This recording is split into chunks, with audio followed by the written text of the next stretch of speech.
Greetings, everyone. Well, this one's been a long time coming because I fell deathly ill.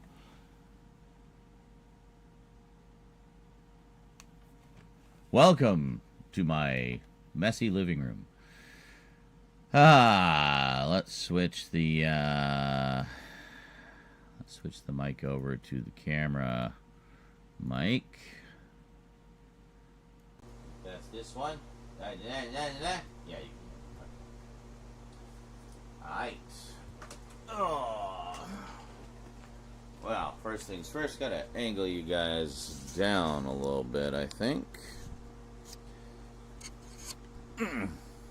I did a very cursory setting up of the camera before beginning. So, you see we got all the boxes here. I put the packages that we haven't opened yet either. We might get to some of those today. We might not. I don't know. The main focus is to get through Mum's stuff because there's a... Fuck, that fan is loud. Hold on. There we go. The main focus is to get through Mum's stuff, which, as you can see, is quite a lot. There's 7 boxes of varying degrees of fullness. And we're going to try to do all of them today. But in addition to that, those of you here at the live stream, we're also going to film them as YouTube videos. So I figured, 7 boxes, that's 7 videos. That's a whole week of videos right there, assuming I post them daily. I don't know yet. We'll see. I'm probably going to start posting them relatively soon because... we want them to be kind of current with whenever we put stuff on eBay. So the goal here is to sort into keep and sell. There will definitely be more sell than keep. So if you see anything you want for your collections, have a piece of the Zaron family legacy collection, speak up now. Everybody who's here in the... live stream basically gets first dibs. It means I don't have to put them on eBay. I can just, you can just buy them directly from the Z-Man. So anyway, first things first, we got to go through everything. And there's a lot. It looks so small in the picture. But anyway, couple things I need to do. Need to move some stuff around a little bit. I guess I could have done this before, but hey, it prolongs the suspense, right?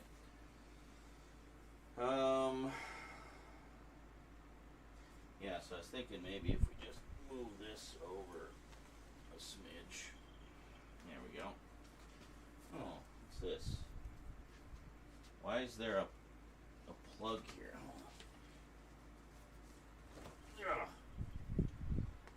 What is this even from? The chair's been like sitting on it for who knows how long. Anyway. Put that there for now. Move this.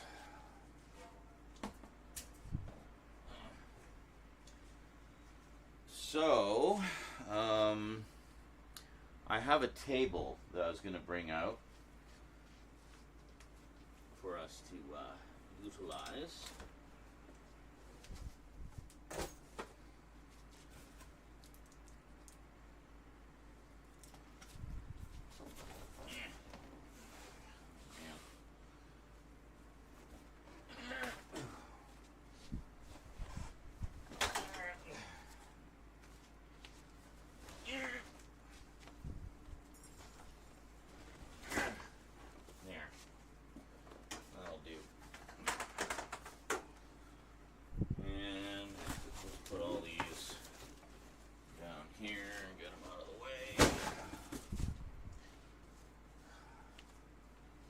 An errant Kleenex.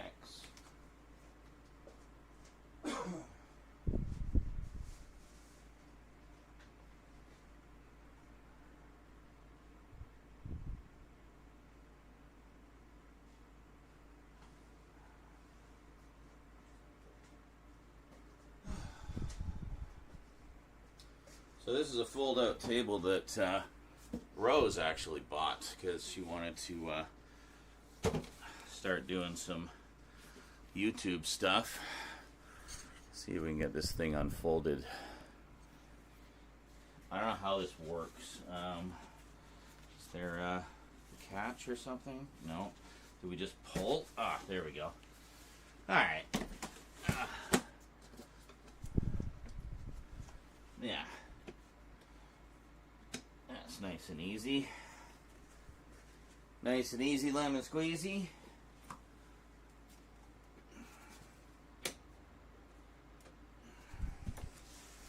There we go.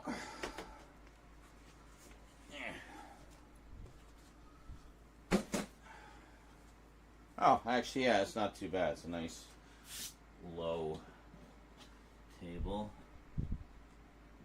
Stuck on it there.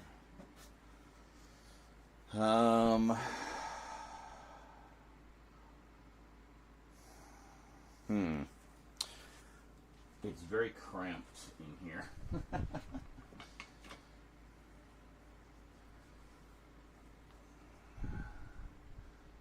Is it fixated on the fan? Yeah, it's entirely possible. Oh, curious kitty. Look out.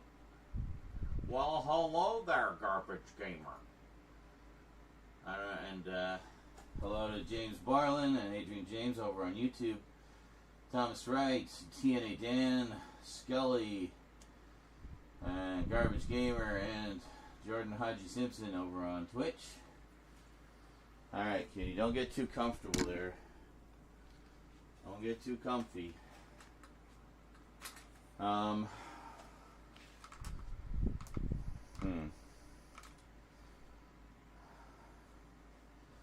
think we need to bring this down because the table is very low. No, we don't want. I can't. Thank you.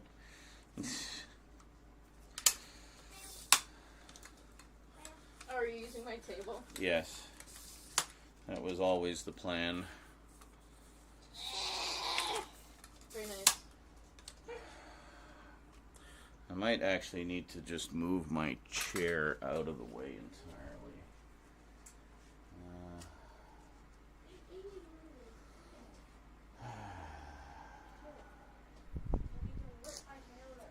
I don't know. I was thinking also, I have another lens that isn't quite so finicky with the focus, so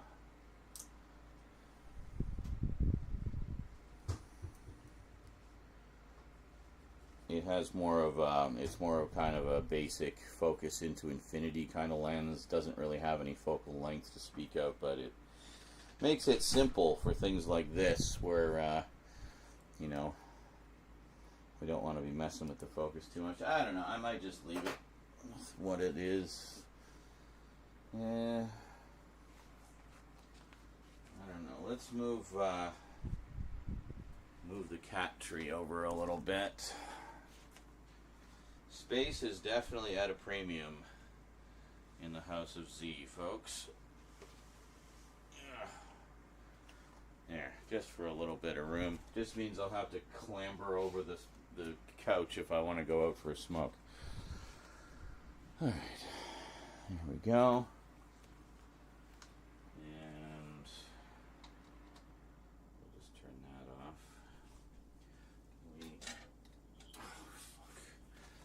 There's just like no give anywhere here. What? Just there. What the what?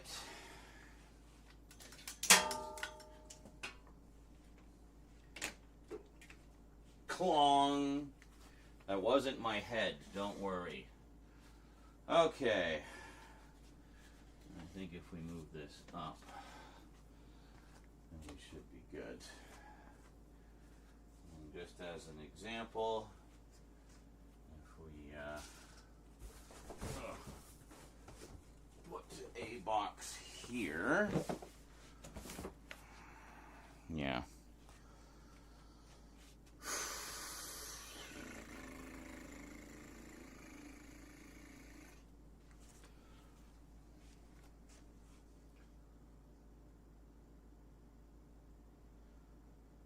Is there even any point? Not really, I don't think. I think we're just going to do basic ass lighting.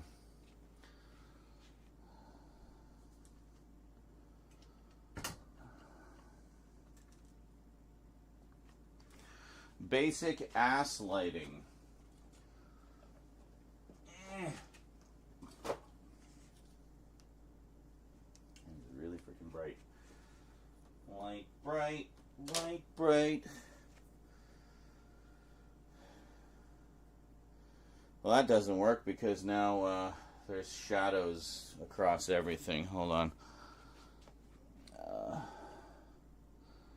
How much play do I have here? A little bit. There.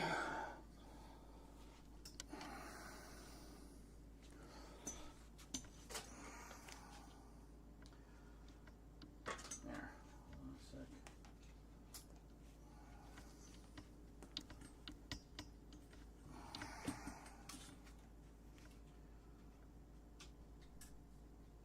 No. Bingo. There.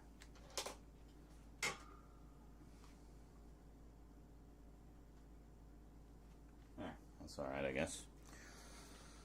Okay, now the question is, how far back do we need to move the camera in order to be able to see everything? Let's see here.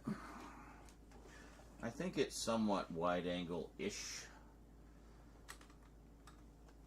Let's take a look here.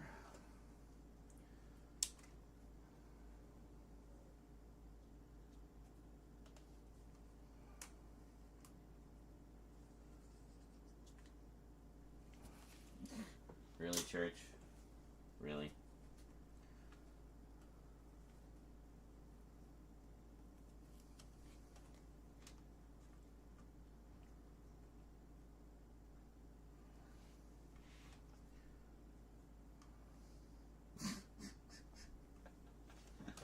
You guys see him? Yeah. Is this going to be how the day goes, church? Is this what we're doing?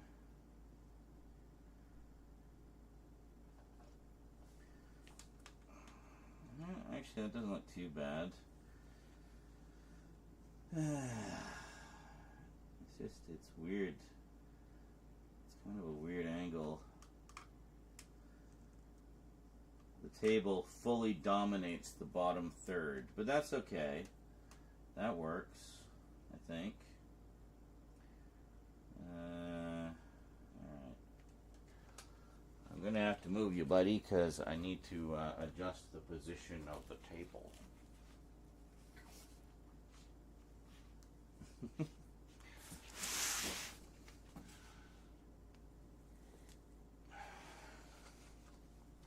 Excuse me.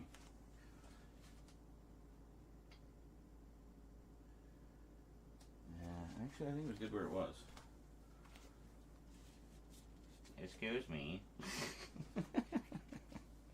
Hey, stop moving my table. It's my table. It's mine. It's my table. There. That kind of works. It's not great, but it'll do.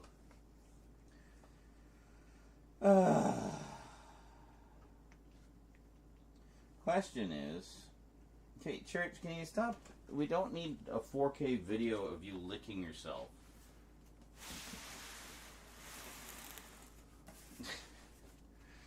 Alright, just a little test shot here. Just gonna see how we all look.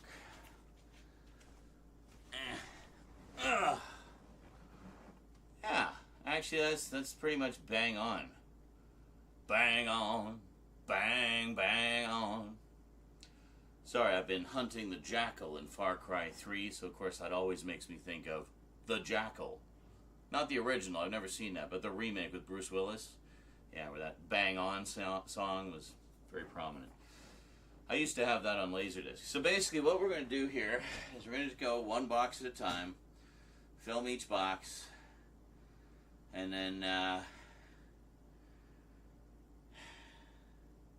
yeah. And then as we go through everything, obviously I'll give you my customary personal anecdotes and whatnot.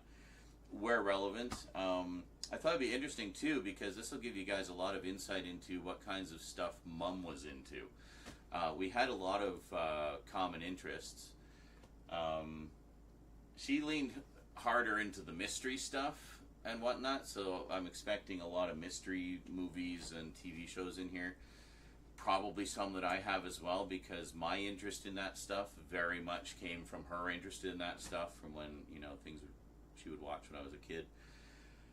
And yeah, so I know off the top of my head there's, hold on, can we stop that? Thank you. I know off the top of my head of at least a few things that I wanted to keep for my own collection, and a few other things that probably just keep for sentimental purposes, because I know they were favorite movies of hers or what have you. So stuff like that.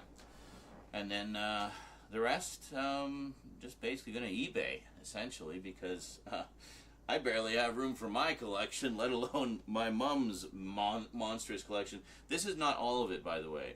This is only half of it. The whole collection takes up 14 boxes. So the other, last week, actually exactly a week ago, Cass and I pulled the first 7 out of storage to go through. And, is that a fucking flea? Keep your fleas to yourself, mister.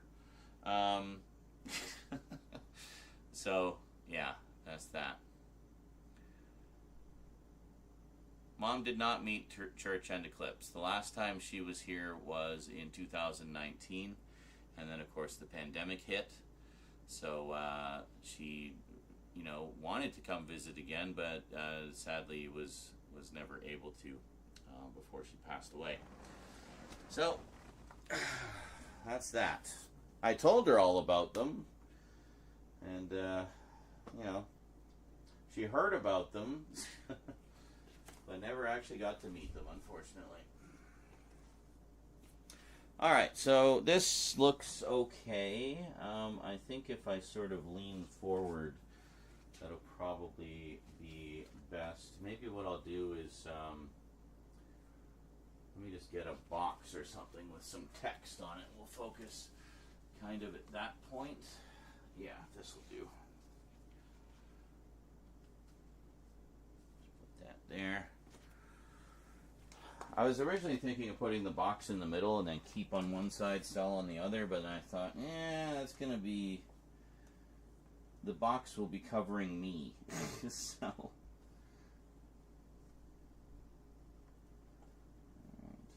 we have like a super zoom for focus. Oh, this actually looks pretty much spot on. Wow. Alright.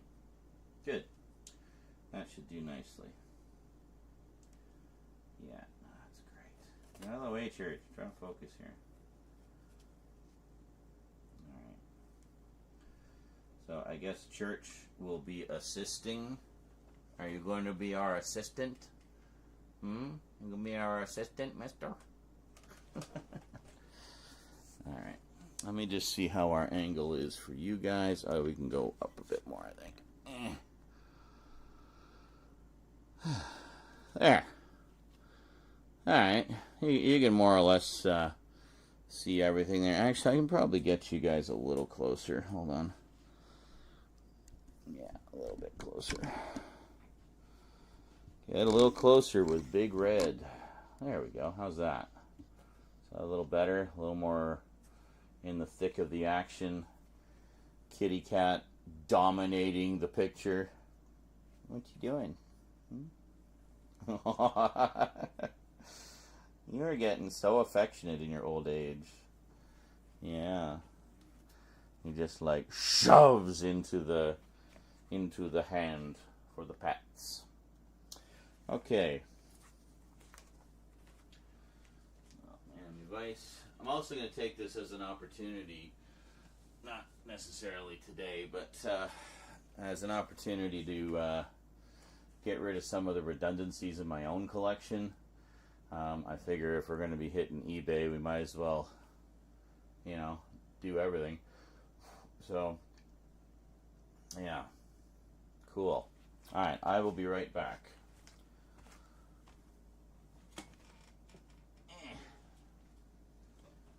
Holy moly, look at all these people. How's it going, people? Clearly you guys like unboxing streams. Alright, well, we aim to please here. You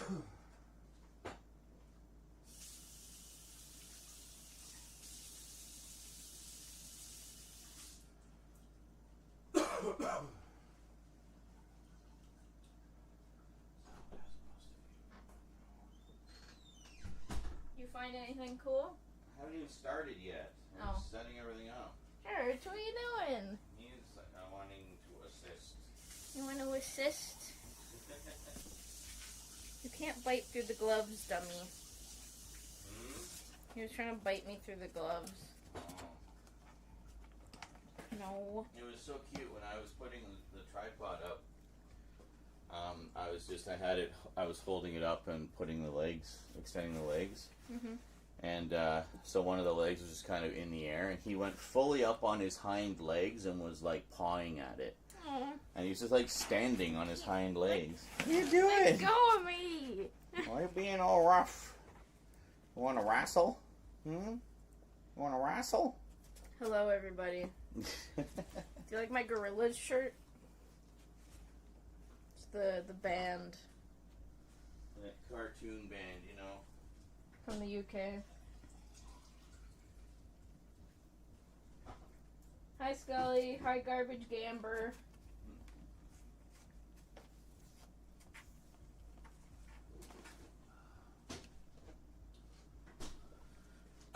Church, this isn't going to be the licking video. Stop!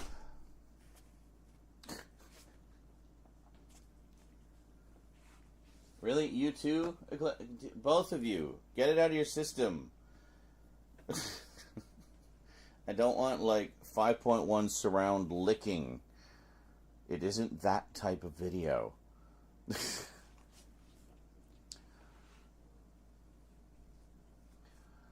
Yes. The elbow. What is your fixation with my elbow bruise? It's fine. It's coming along. It's in the yellow stage of healing, which is good. I think I have another one somewhere. This was literally injuries from all moving all the boxes. We didn't just move these last week. We moved about 20. Mom had a lot of collections. And she kind of divvied them up between Cass, my brother, and I. So I got the video collection. No surprise there. She also collected a lot of Star Wars memorabilia, specifically for the purpose of giving it to me as my inheritance so I could sell it. So she's been collecting Star Wars stuff basically since the prequels came out. So a lot of like limited edition stuff, collector stuff and whatnot. We will be going through that at some point over the probably fairly soon, because we want to get everything out of storage and just done. Just want to be done with everything. So yeah, stay tuned for that too if you're a Star Wars fan.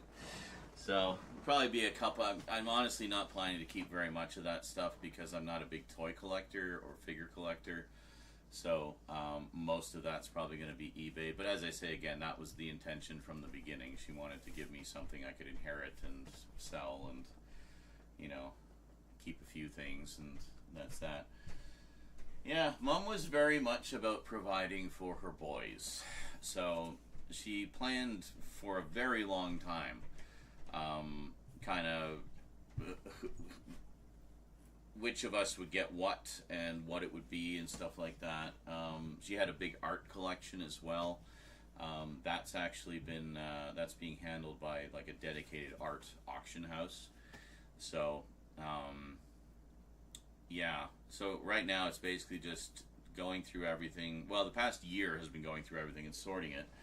And now we're kind of getting down to the final stages of that, where we divvy everything up and figure out what we're keeping, what we're selling, and then that'll be that. And then we can all just kind of move on.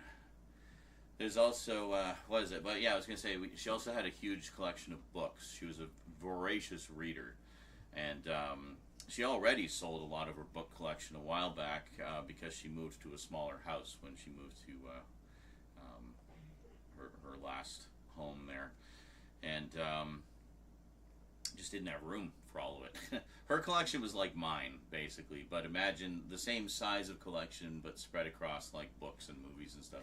I have way more movies than she ever did, but her book collection, I think, was comparably huge to mine. So anyway, Cass got the books, and that was the other thing we were moving. We were moving all the books out of the bigger storage into a smaller storage to save money on the storage fees. Don't need the big room anymore, so moved them all to a smaller. But that was like 20 boxes of books and magazines, and I'm pretty sure that's where one of these came from, because it was they were heavy. There was literally 20 of them, and then yeah. So for the most part, my stuff is just the videos and the Star Wars stuff. There's a few other like little art items that I'm probably gonna just eBay, because I don't know why she thought I'd want them, honestly, but it's totally not my thing at all. So we're just gonna sell those. But yeah. Anyway, so we're gonna go through the boxes. Once the cats stop licking themselves obsessively, seriously, cat, put a sock in it. You're clean. You have the cleanest crotch on the face of the earth. It doesn't need to be. Oh my God. Right there. You enjoying the view, folks? He just needs to get into that position where he's like sitting there spread eagled with just his head buried in his crotch, cleaning his butthole. The typical cat thing. Church, buzz off. Come on. Go on. Do that somewhere else, buddy. Thank you. Much as we love you. Yes, do it somewhere else. So he goes 2 feet over that way. Not quite what I had in mind.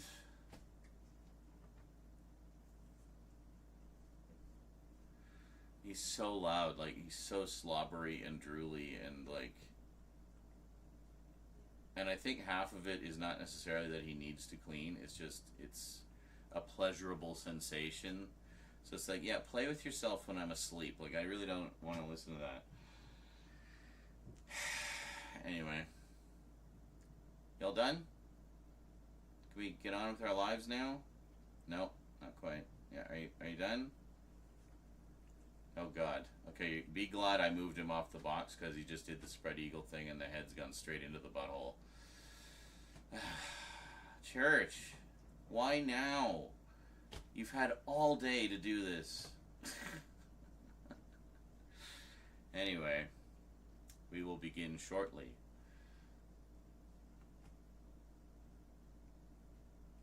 Good. Good. So this should be a nice nice setup, I think. So we'll get seemed to be fairly well lit. Looked like everything was showing up nicely on the camera there. So yeah. Can we move the other one over as well? Sort of try to kill some of this shadow. Just while we're waiting for Church to be satisfied that he is clean. Excuse me.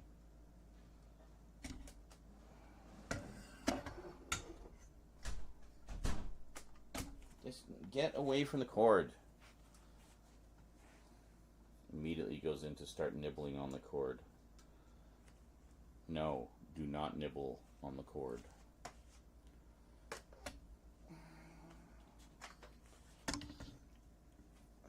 Oh my God, Church. Put a sock in it. I think if we put it over here, maybe. What the hell was that? Did you just fart on the box?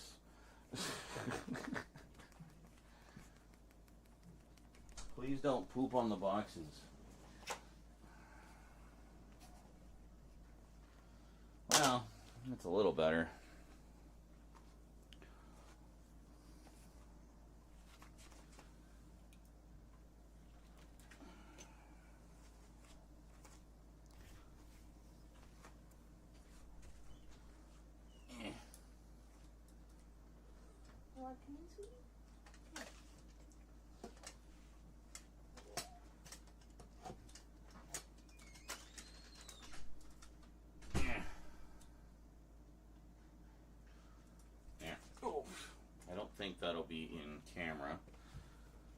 should give us lots of nice white light.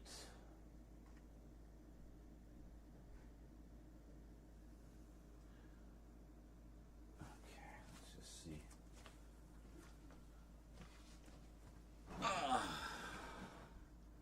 Why is it zoomed in?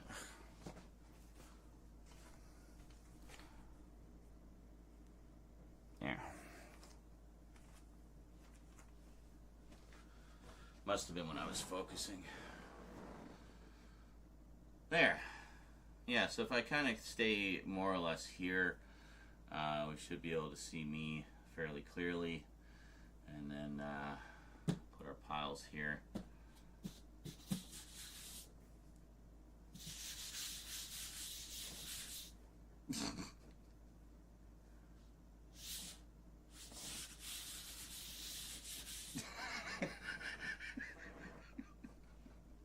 You see him like,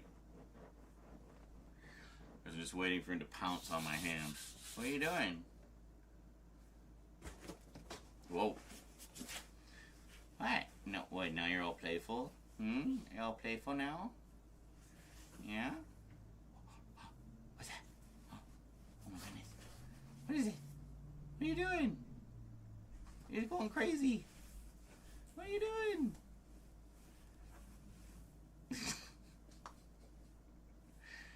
You goofball. What are you doing? Oh my goodness. Watch the claws there, buddy.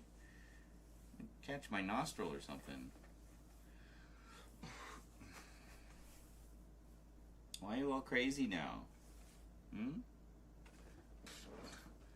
Oh my God, Church. Literally saw drool fly off your face when you did that. Right on to the table. Stop threatening to attack me. No attack. No attack.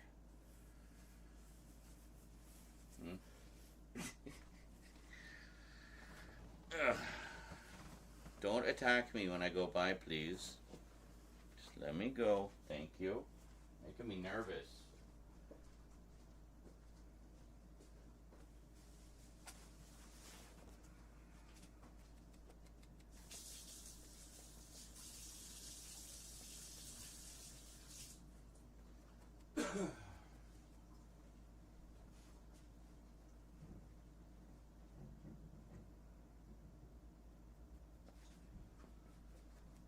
Yeah, when he gets like super hyper like that, I try to give him a wide berth. It's like, well, give him pets. It's like, well, I would, except as soon as you bring your hand anywhere near him, he takes a swat at you. So, yeah, trust me, I know the temperament of our cat.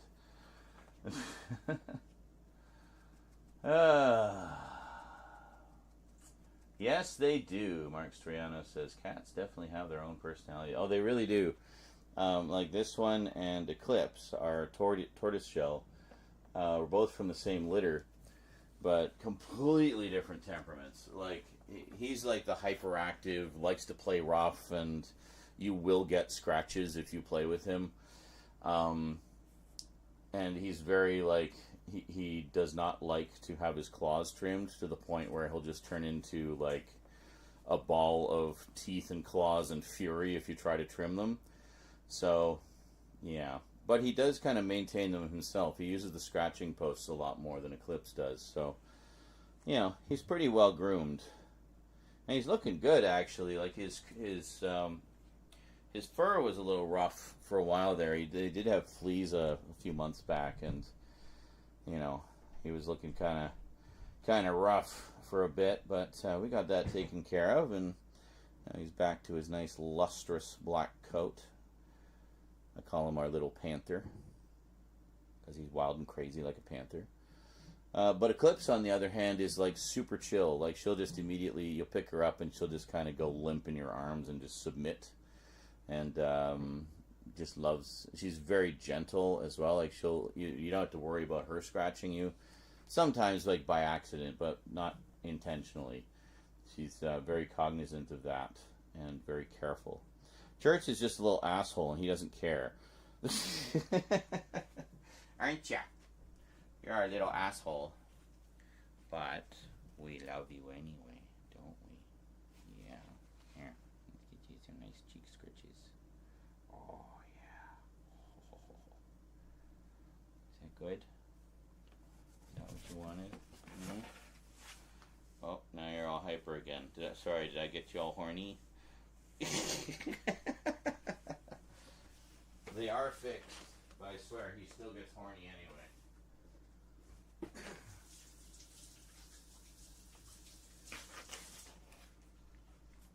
Alright.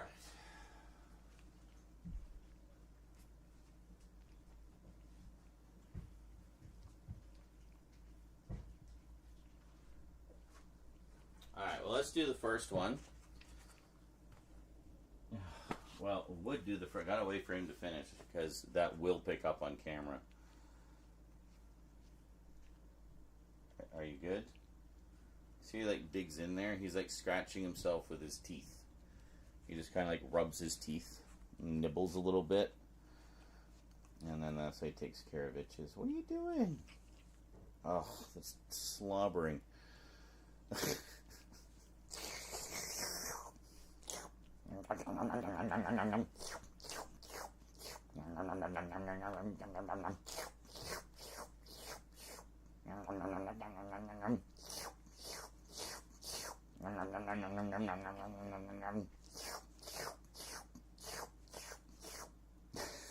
He does not care. You know, some cats will like instantly react to that. Oh my God, Church, seriously?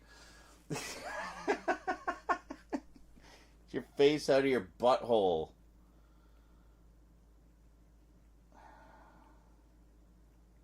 What are you doing?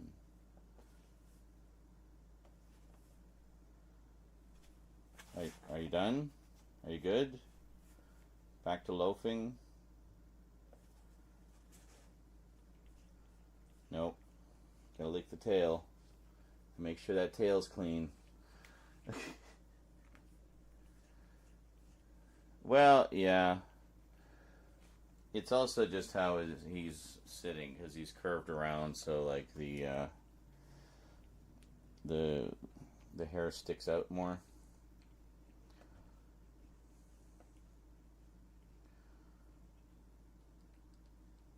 I don't know. He also just generally gets skin irritations. It doesn't necessarily mean fleas. That's certain cats get that. They just kind of get itchy spots and they keep scratching it, and then they give themselves little owies, and then that makes it itchy and irritated more, so they scratch and bite more. And then we have a spray that we give them to sort of take care of the owies and stuff. Kind of like how, you know, I'm always seeing the praises of polysporin for my eczema and whatnot. Yeah, it's kind of like that, but for cats. It's a spray, not a gel. So it's his box now. Yeah. You can, yeah, can you hear it? Yeah, Scully can hear it. That's not even as bad. Like,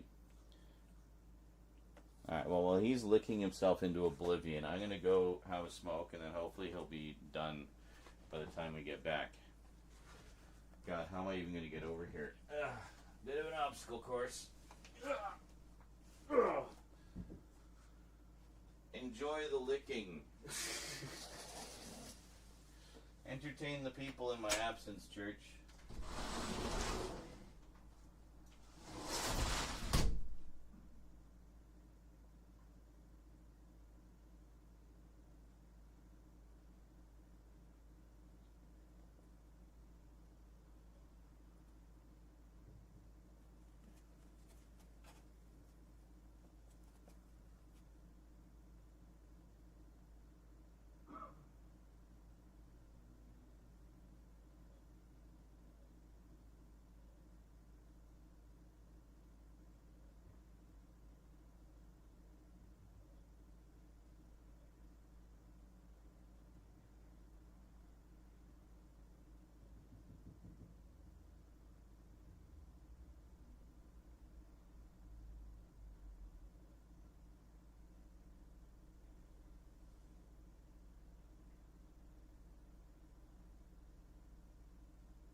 good now, buddy?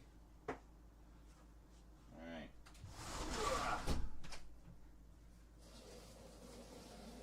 I like how in the video you can't quite tell how constrictive all the space is here, but this is actually not the first box I wanted to do. Really? You're just like super playful today. Why are you so playful today? You bored? Is this like too much excitement for you to handle? Oh my goodness.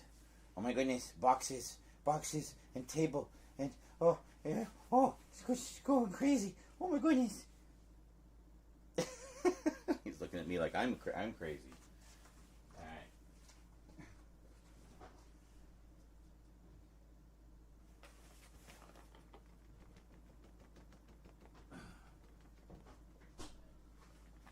Okay.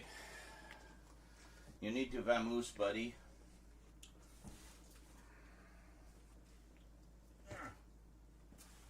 Just sit over here. You've been wanting to sit on that box forever. Oh, okay, this one's heavy.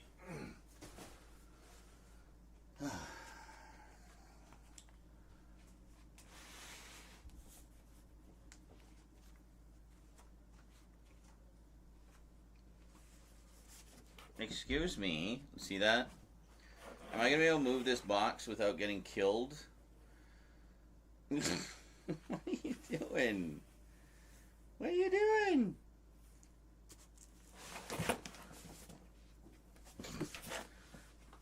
You need to let go of my shirt. Ow! You little shit. Alright, enough. Buzz off. Fuck! He fully broke the skin. That one swipe. You little shit.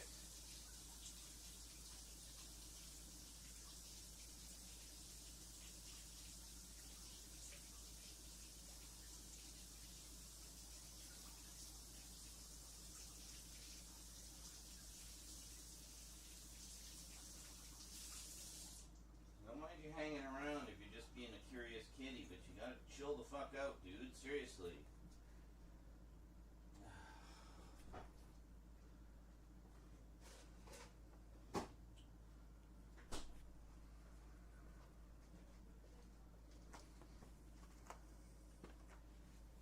Calm down. What I say about polysporin? Yeah. Great for cat injuries.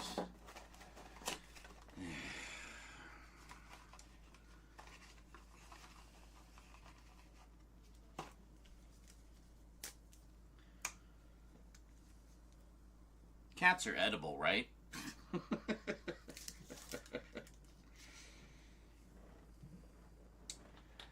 We might find out.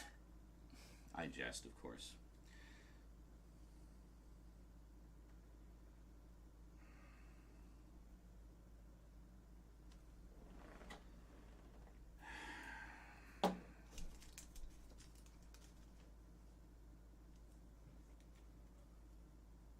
Yeah, feel guilty. I know you probably don't, but feel guilty anyway. It's Band-Aids, which I primarily use when I get injuries from you.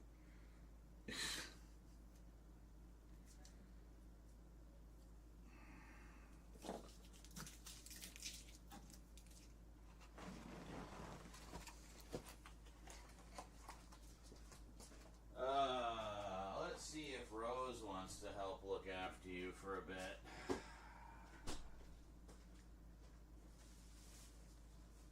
Hey, Rose.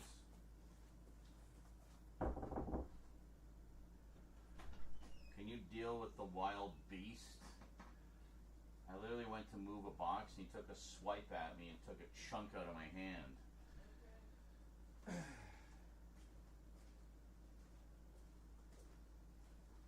Alright. Rose is coming to deal with the beast. Come on, Beast. Beast. You've worn out your welcome. I'm no longer amused. It's not Band-Aids brand, it's fucking dollar store.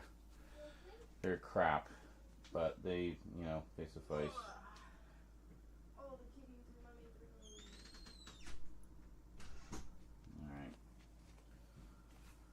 Alright.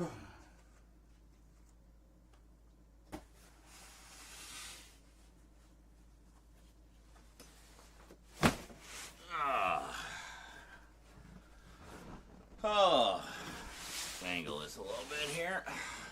Greetings, everyone, and welcome to a long-awaited unboxing and sort of sorting stuff video, the first of several. Now, as most of you are probably aware by now, if you watched our Christmas video and some of the live streams and whatnot, my mother passed away just a little over a year ago. And over the course of the past year, Cass, my brother, and I have been sorting through all the estate and whatnot, and divvying up everything that was in the will to whoever gets whatever she wanted people to get and stuff like that. So, as I'm sure comes as no surprise to any of you, yours truly inherited Mom's entire video collection. So, yeah, VHS and DVD. She never got into high def. As much as I tried and tried to get her into high def, she just never took the plunge. It was like pulling teeth just to get her into DVD, honestly, until, we kept saying, you gotta get DVD, Mom. You're gonna love DVD. It's like so much more convenient than VHS. And eventually Cass just bought her a DVD player, and then it wasn't long before she just came to really love DVD, in particular for TV shows and stuff like that, because she hated, she used to, record things like movies and stuff off TV, and she hated cutting the commercials. She hated when the announcer would talk over the ending titles and whatnot, or when they just cut off the ending titles, and yeah. So she really enjoyed DVD, especially for TV shows, because, she could just binge however many episodes she wanted. She put on a disc and just let it roll, watch everything that was on the disc, and she would listen to commentaries and stuff. So yeah, we had a lot of great conversations about shows she would watch, and we'd recommend shows to each other and so forth. I got her into Game of Thrones and Walking Dead.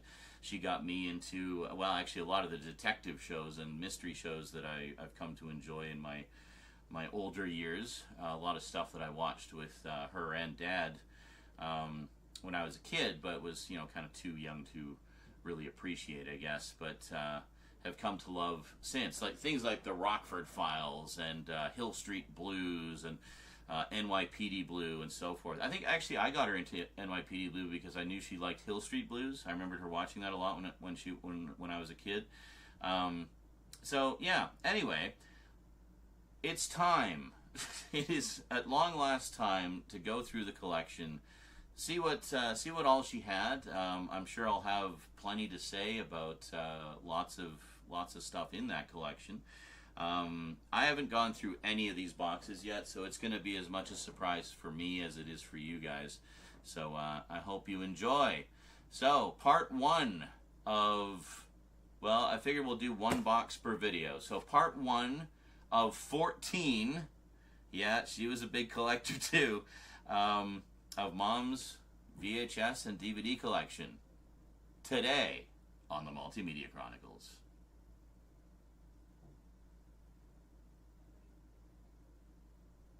Actually, we'll do a quick pause there.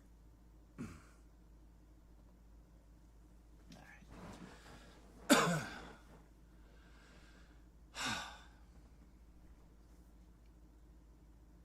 Welcome back. Alrighty, so this box I wanted to do first. By the way, if you notice a big ugly bruise on my arm, that's from moving all these boxes and a bunch of other boxes we moved last weekend. Cass inherited her book collection, books and magazines. Yeah, like I say, she was a huge collector of stuff, just like me. You wonder where I got it from? Well, you're about to see. Yeah, so we moved all the boxes of books and stuff, and then also sorted, just kind of pulled out the first half of the boxes of her collection. So let's. So we got some bags in here. Let's. Oh, and it broke already. Hold on. Let's bring this one out. All right. Let's see what we got here. Oh well, speaking of the devil, we got Hill Street Blues. Look at that. There we go. So this is the original season sets with the slipcover, no doubt. Got first season and second season. Very nice. Yeah, this is like an all-time great cop series, created and produced by. Oh, this one doesn't have the slipcover. It has the slip box though, but created and produced by Stephen Bochco, who also did NYPD Blue, of course. So that's why I recommended it to her, because I knew that she really liked his stuff. She also watched Saint Elsewhere, which was a hospital drama that that he did. So this one is going in. So basically, we're separating everything into keep and sell. So there'll be a few things that I'll want to keep for my own collection, obviously. But since he never got into Blu-ray, most of the movies and stuff are just going to go straight into the sell pile, because obviously I want the Blu-rays or 4Ks or whatever. But the plan is to keep a few that are, you know, of sentimental value, ones that I knew were favorites of hers and whatnot.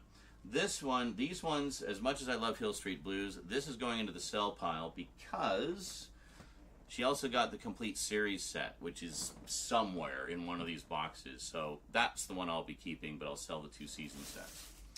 Next up, we have The Outsiders, which I actually have. I have this exact DVD edition. So I don't know if I've ever actually seen this. Hell of a cast in it, though. C. Thomas Howell, Matt Dillon, Ralph Macchio, Patrick Swayze, Rob Lowe, Diane Lane, Emilio Estevez, Tom Cruise, Leif Garrett, and directed by Francis Ford Coppola. I should probably watch this, because that's a hell of a cast and stuff. And then we got Gravity, Sandra Bullock. Where is it? She's trying to get make sure we don't get any glare there. I actually have the Blu-ray of this, so this is a redundancy. So this will go into the sell pile as well. Interstellar. I actually have this twice on Blu-ray. Got the nice limited edition that has a film still with it. Yeah, the DVD is just as basic as it gets. I think it's got some extras on it. Actually, does it? No, I don't think it does. This is like bare bones, just the movie. That's it. I still have to see this one, actually. Everybody tells me it's great. And we have The Martian with Matt Damon. I have the Blu-ray of the extended edition of this, which I think also includes the theatrical edition. And is yet another one I still need to watch. I'm so behind on movies. Like, it's kind of ridiculous. Let's see what else we got. We have Shrek. The Shrek Collection. Shrek-Collection. I literally have this exact same edition, but the Blu-ray version. So very nice. It's got the first 4 movies. We of course just got in the nice little slim cases. So this is a very nice compact set of the original. It's got I think it has a bunch of the shorts on it too. And yeah, it's been a while since I've gone through this set or watched them. Should probably rewatch it. You know what? I don't think I ever watched the 4th one. I've seen the first 3. But I never watched the 4th one, which, if I'm not mistaken, isn't that the one that's kind of a take on It's a Wonderful Life? Yeah, I think maybe what we'll do is we'll put these here like that, so then you can see them a little better. Alright, and next up we have... Oh, I don't know if I've seen this one. We have Passengers with Jennifer Lawrence and Chris Pratt. So I might hang on to this just to watch it for now. So we'll put that in the keep pile for the moment. And then we have another Jennifer Lawrence. We got Red Sparrow. Yeah, as I recall, she was a big Jennifer Lawrence fan since seeing The Hunger Games. She really liked the Hunger Games movies. So I just generally like Jennifer Lawrence. I think she's awesome. So I haven't seen this either. So I might just have a little J-Law fest. And then we have Silver Linings Playbook. Silver Linings Playbook with Bradley Cooper, Jennifer Lawrence, Robert De Niro, Jackie Weaver, and Chris Tucker. Oh, Jennifer Lawrence again. I see we found the Jennifer Lawrence shelf. Haven't seen this either. Might check that out too. These may just go straight into the sale pile. I don't know. Oh, here we go. This one I don't know. From Acorn Media, we have Suspects, Series 1 and 2. Guessing this is a British series. Yeah, definitely going to hang on to this one. Any British stuff. Like, she was a big fan of, I remember growing up, she would watch a lot of mystery on PBS, which, of course, when we were watching it, it was when Vincent Price hosted it, too, so it was, like, very cool. So I kind of watched it because for me it was like horror adjacent because Vincent Price was hosting it. It had that wonderful animated intro by Edward Gorey. And just generally speaking, I love me some British mystery. So this is definitely a keeper for me. And then we have Dollhouse. You guys remember Dollhouse? Yeah. From Joss Whedon's. This is the first season. I really liked this show a lot. I thought it was going in some interesting directions. They did do 2 seasons. I don't know if she has both of them, but I thought it was really good. And then, of course, it got canceled because all Joss Whedon's shows get canceled. And next up, we have Nikita. I have La Femme Nikita, the early 2000s, late 90s, early 2000s series. I have never seen this series of Nikita, and I heard it was really good, but kind of different from what we'd seen before. So this is definitely one that I'll probably hang on to because I'd like to check that out. Then we have it's like another British miniseries, I guess. We have The Honorable Woman, starring Maggie Gyllenhaal, is a bunch of people I've never heard of, and and Stephen Rea. Okay, cool. It's based on a book, or a lot of British stuff is based on books. Well, I'll definitely check that out because, as I say, I love some British mystery and intrigue. And here we have this one is based on a book, 8-part miniseries. The Pillars of the Earth. She also liked historical drama and historical epics. So it looks like this is one we got in here. Oh, from Scott Free Films. That's Ridley Scott's company. We got Ian McShane, Rufus Sewell, Matthew McFadden, Eddie Romaine, Haley Atwell, Sarah Parrish, Tony Curran, Donald Sutherland, and Alison Pill. Very cool. And this one is based on a book and is an 8-part miniseries. Cool. All right, I'll check that out. I like a good miniseries. Here we go. I think this is another British one. We have Camelot, the complete series. So this is like the King Arthur story, a take on the King Arthur story. That's another thing she really liked was King Arthur stuff. So very cool. All right.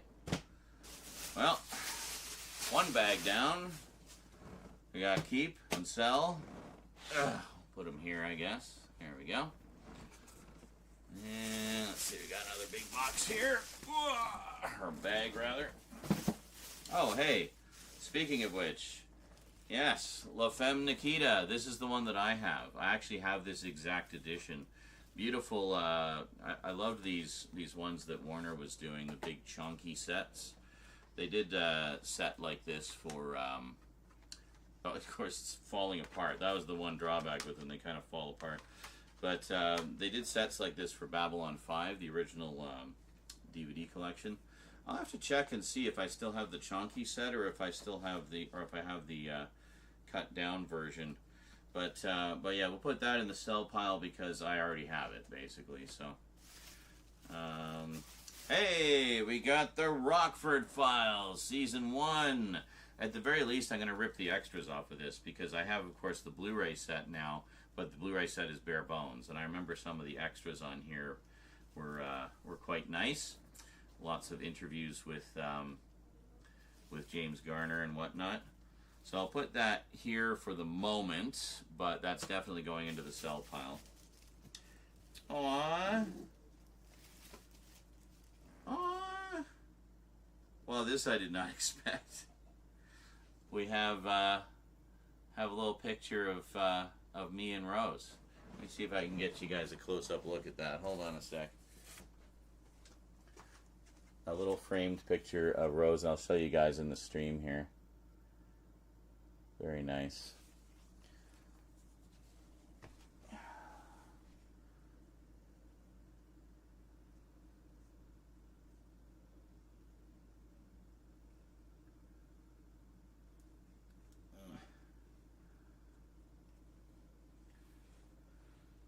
There we go. You can kind of see. So it's in this fairly heavy plastic, ceramic. I don't know. It's like a heavy frame. But what a sweet, sweet little picture to just find randomly in with all the videos.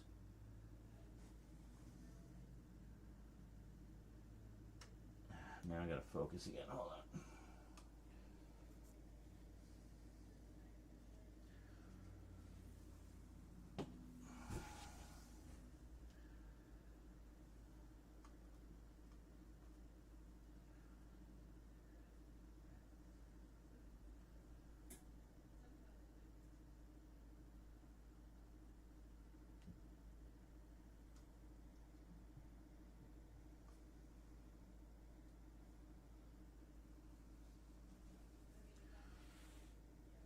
Well, we'll just put that there for now. That was an unexpected little find, kind of sweet. Ooh, okay. Next up, we have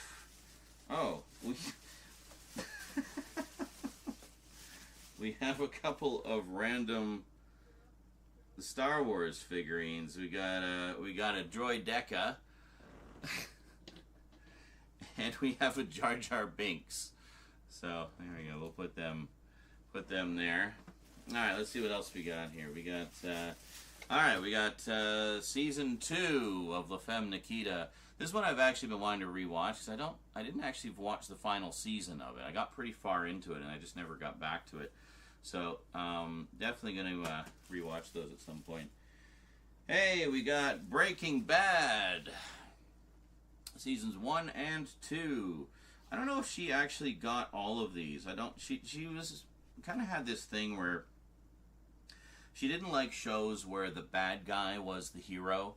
And I mean, Breaking Bad, that's about as, She did watch Weeds. She really liked Weeds, which was kind of a similar idea, where in that case the mother becomes a pot farmer / dealer. But I guess Breaking Bad maybe was a little too intense for her. She watched the first 2 seasons, I guess, but I don't know. I could be talking out of my ass. We'll see if... Oh, yeah, this one's definitely a keeper. We have The Shield complete series with Michael Chiklis. I've been wanting to see this for so long. I've heard it's great. Let me just take a look here. Oh, holy moly. This is like just a big, massive, unfolding thing of doom. Oh my god, and they're stacked. This is like one of the awful sets. Well, we may or may not keep this. I think this got a Blu-ray release, if I'm not mistaken. But we'll say keep for the time being. I'm gonna have to look into that a bit. That is a nice box. It's a shame that the packaging inside is those like flimsy trays that was it Sony? Yeah, Sony was using those for their TV show sets for a while. Kind of annoying. Oh, let's see what we got here. We have, hey, speaking of which, we got NYPD Blue, seasons 3 and 4. These can go into the sale pile because I have both of them. And it looks like season 3 at least has the slipcover, which is kind of nice. Great series, one of the all-time great cop shows. And we have Jag, season 1. Not really my thing. I think we're just going to sell these. Jag, season 2. Jag, season 3. Jag, season 4. Is that it? Yeah, that's it. All right. Oh, what's this one? White Collar. The complete first season. I don't know this one. What's this one all about? Charming conman Neil Caffrey, played by Matt Bomer, escapes from a maximum security prison only to be recaptured by his nemesis, FBI agent Peter Burke. With few options, Caffrey agrees to help the Bureau bring down other elusive criminals in exchange for his elusive eventual freedom. Oh, okay. That sounds fun. That almost sounds a little bit like Wise Guy. How he was kind of let out and, you know, had mob connections and whatnot. And we have seasons 1 and 2 of NYPD Blue in the slimmer cases. The only way you could get the remaining seasons was to order them from Shout Factory, because Shout Factory picked up the license from Fox and finished the rest of it. So I know for a fact she never got those, but I'm sure she rewatched the first 4 seasons many, many times. She was actually a big fan of Jimmy Smits, because she used to watch LA Law back in the day. Both her and my dad. She also liked legal drama. That was another thing. Any kind of legal drama. And LA Law was one of the all-time greats. And I don't know if she ever got the DVDs of it. I guess we'll find out. What else we got here? A couple more bags in here.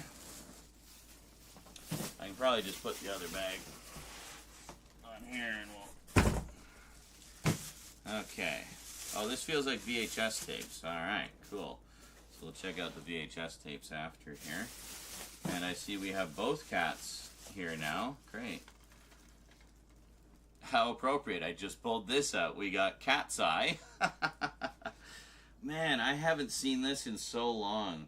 I know for a fact, though, that I have it on a like a Stephen King collection, which I'm pretty sure was just a repackage of the exact same discs. So we'll put that into the sell pile there.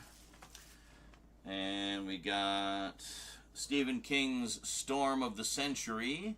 I don't think I've seen this one. It also includes Frozen in Fear, Deadfall Triangle, Watch Me, The Triangle, Haunted from Within, and The Fear Chamber. What is this? Just all obscure Stephen King adaptations. Alright, excuse me. I'll put that in the watch pile. Oh, then we have The Terror. Complete first season. Crew of Royal Naval Expedition is sent to find the Arctic's treacherous Northwest Passage, but instead discovers a monstrous predator, a cunning and vicious gothic horror that stalks... Keep! That sounds awesome. Never heard of that one. Okay. And then we have... Black Mass with Johnny Depp. Yeah, very cool. Very nice. We'll put that in the sell pile. And then what else we got? End of Watch with Jake Gyllenhaal and Michael Pena and Anna Kendrick. Very nice. Yeah, so this is like she would just grab whatever kind of police or, you know, action or spy thrillers she could get her hands on. Then we got Cop Out with Bruce Willis and Tracy Morgan. This is the one that Kevin Smith directed, isn't it? Yeah, and everybody like shat on him for it. I've never seen this. I'm going to watch that. Then we got The Last Rites of Ransom Pride. So we got a Western here with, described as Quentin Tarantino meets Sam Peckinpah. We got Dwight Yoakam, Lizzie Kaplan, John Foster, Jason Priestley, Peter Dinklage. That's probably why she got it. She was a huge Peter Dinklage fan. It's an Echo Bridge release, though. So Echo Bridge has a tendency to crop their stuff to 16:9, regardless of what the original aspect ratio was.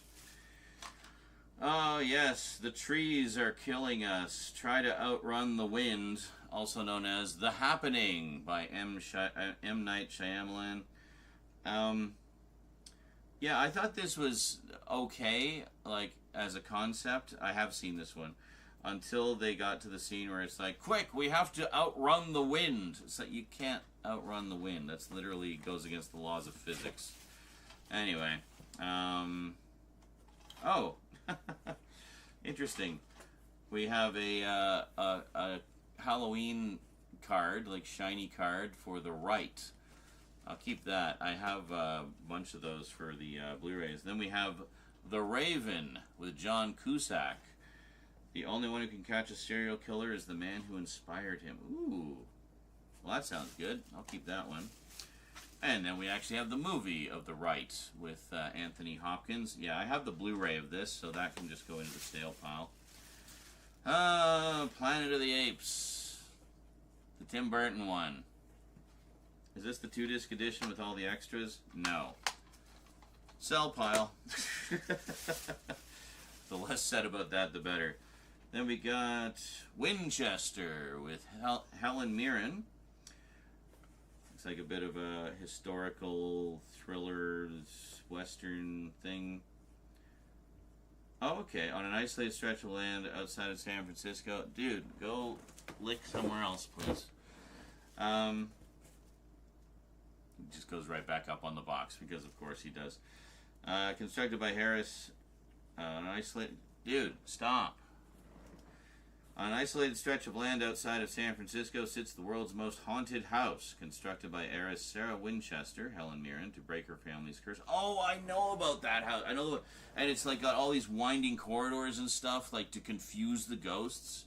I didn't know that was the Winchester lady made it. That's crazy.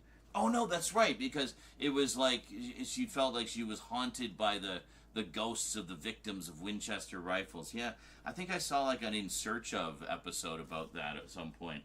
The massive house was designed... Yeah, there it is. The massive house was designed to imprison the vengeful spirits who fell victim to the rifle designed by the Winchester Repeating Arms Company based on actual events. Yeah, it's like supposed to be one of the most ridiculously haunted houses in the world, and the geography of it is insane. Like, she went absolutely batshit crazy. There's like doors that lead to nothing. There's stairways that go nowhere. There's like, doors that just lead to sheer drops off the side of the house and whatnot. So, it's confusing for humans. I can't imagine, like, how confusing it'd be for ghosts. Cowboys and Aliens. This just got a 4K recently from one of the boutique labels. I have the Blu-ray of this. Great stuff. I remember this being a lot of fun. It's actually based on a comic book. I don't know if a lot of people are aware of that, but there was a graphic novel that it was inspired by. The Fog.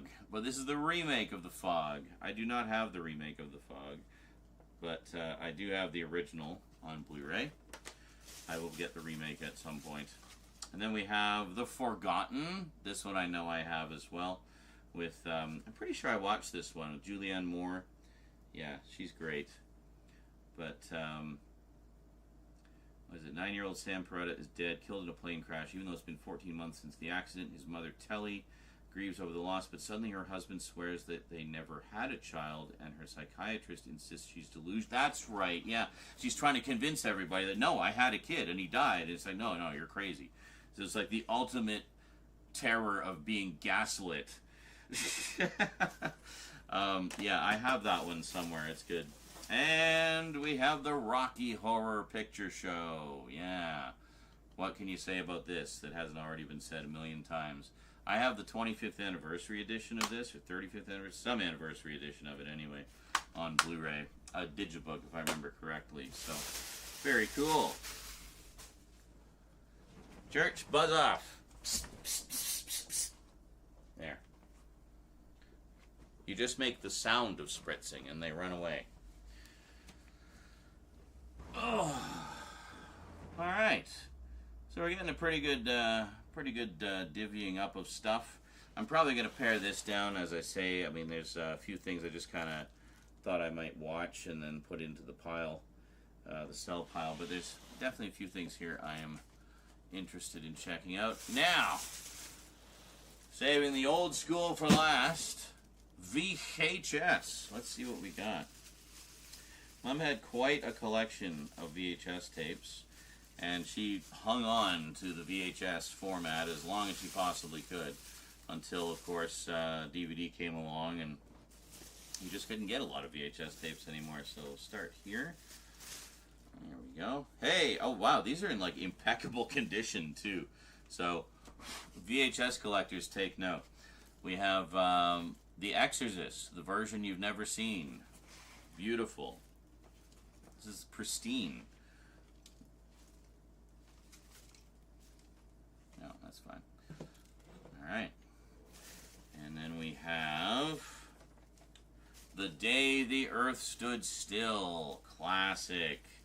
Yeah, I have this. I used to have the standalone Blu-ray of this, but then I got the remake, which I still haven't watched, actually. And the remake does include the original as an extra, but without all of the bonus material that was on the standalone edition. I don't know why, because the standalone edition, as I recall, was only one disc. Why didn't they just put the same disc in there? I don't know. To make you buy it twice. That's why. Let's move this over a little bit, and we'll do our little stack of VHS. So, oh my goodness, I had no idea she had this movie. We have The Man Who Fell to Earth, David Bowie, the Alliance Classics edition. Wow. Well, a little bit, I just had to put a little dab of glue there. But otherwise, I mean, these are pristine. Wow. I had no idea she kept her VHSs in such impeccable condition. So, yeah, we'll definitely be making some VHS collectors happy, I think. We got H.G. Wells' The Time Machine, the classic, with, who was in this? Rod Taylor, yeah. And Yvette Mimieux, holy shit. She was in The Black Hole, the Disney movie, The Black Hole. She played Dr. Kate McRae. Directed by George Powell, yeah. This is one I would love to get, like a super deluxe, 4K of or something. Then we have, from Disney's dark period, I have the Blu-ray, or the DVD of this. Something Wicked This Way Comes. Oh, what a great movie. I loved this movie as a kid. Basically about this creepy carnival that comes to town and grants everybody their deepest wishes, but at a considerable cost. Think of like Needful Things, but it's a carnival instead of an antique shop. And the main villain is Jonathan Pryce as Mr. Dark. Yeah, this was my introduction to Jonathan Pryce. Also my introduction to Jason Robards, who plays the father of the little boy who kind of gets, the main character, who kind of gets sucked into, oh my god, cat! No. Oh. Here. God damn it. Sweet. Don't puke on her jacket! Can you deal with Cat Hurl? Are you done? I tried to get her off of there. She got a little bit on the box, probably a bit on the floor, and then she went straight over to your leather jacket on the floor here and started trying to hurl on that. Thank you. Why are you opening my door to try and get me? Oh yeah, she threw up like everywhere. Yeah. Can you turn the hallway light on? Yeah. I don't know where it is, so.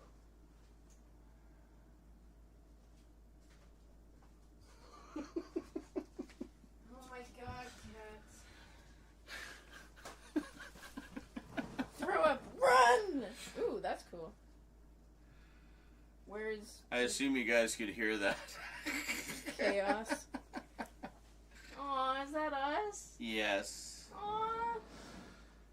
Why do I look so, like... I don't know. Like, I look so cool. I don't even know how old you were there. You're tiny. I'm small, but I have a consciousness. Oh my god, I remember that shirt, too. My shirt? Yeah. With the, like, faux necklace on it. Oh my god. Everybody get out of the way. Alright, fine. You can sit there. That's fine. Anyway, Something Wicked This Way Comes. Great movie. From Disney's dark period in the early 80s. I really wish that period had lasted longer, honestly, because there's like no bad movies, as far as I'm concerned, in their dark period. You got like Something Wicked This Way Comes, The Black Hole, Tron, Dragon Slayer, The Black Cauldron. There's one or two more that elude me, but anyway, the original Planet of the Apes, the good one. Of course, she only has the good one on VHS, and that has the bad one on DVD. But anyway. Oh my god, cat. as you guys know, I have the the big 40th anniversary box set of the originals, and really have felt no need to upgrade because it's a great set. Am I just not allowed to have leather on the floor? Apparently. And then... Look at what they did. What? Oh, did they like chew it up? They like shredded the fucking back of it. Oh my god. Like they did with my old one. Yeah, don't put leather on the floor. Oh my god. Cat's clawed up her one of her leather jackets. Yeah. We love our kitties. They make life so much interesting. More interesting. Anyway, last but not least, before any more chaos happens, we have Charlton Heston, the Omega Man, which is, of course, was based on I Am Legend, the Richard Matheson book.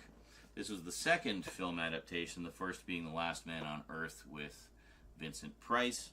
And then, of course, most of you are probably familiar with the Will Smith film, I Am Legend.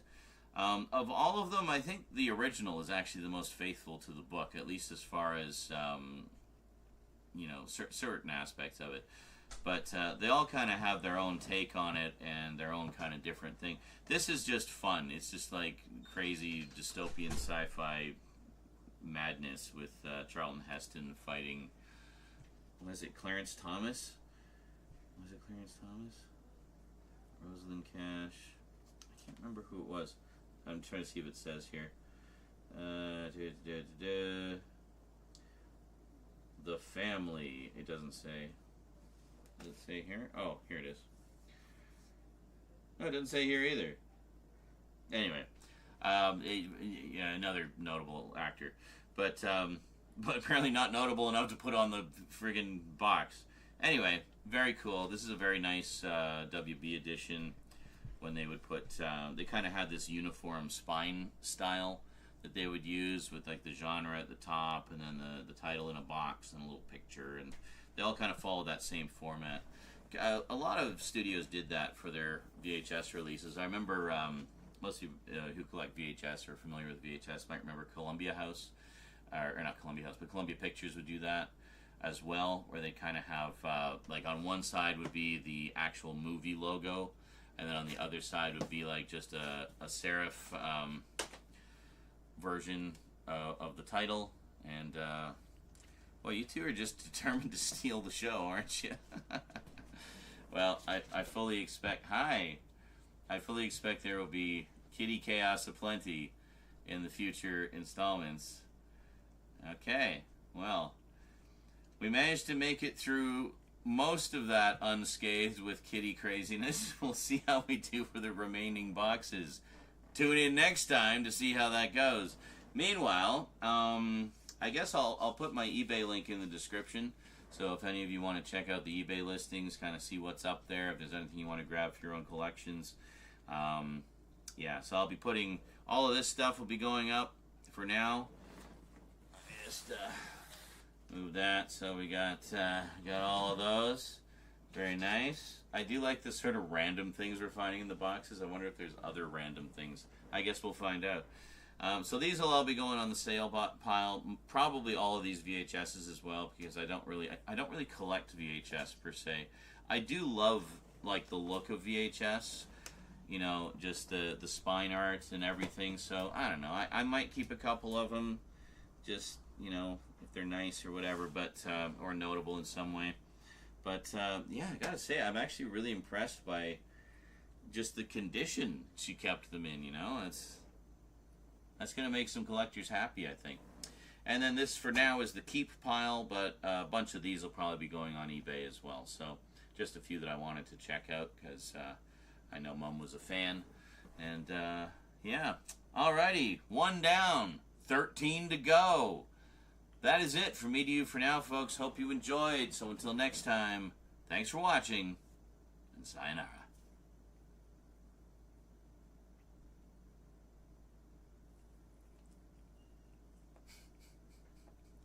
You hear the licking. There's also Popeye. What? Popeye. I haven't seen any of the chat, so I hope you guys are having a good time out there.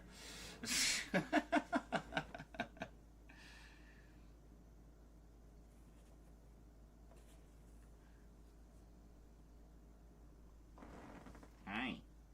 How you doing? It's okay. Aw. Why are you scared?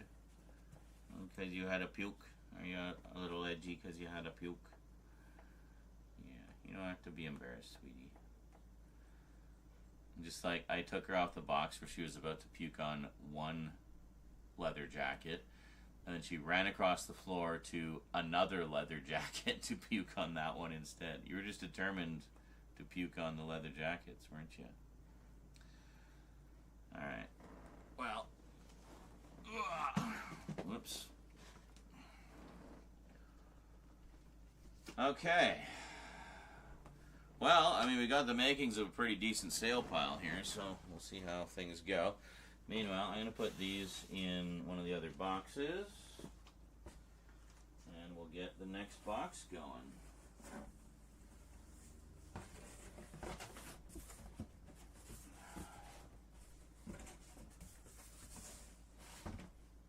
There.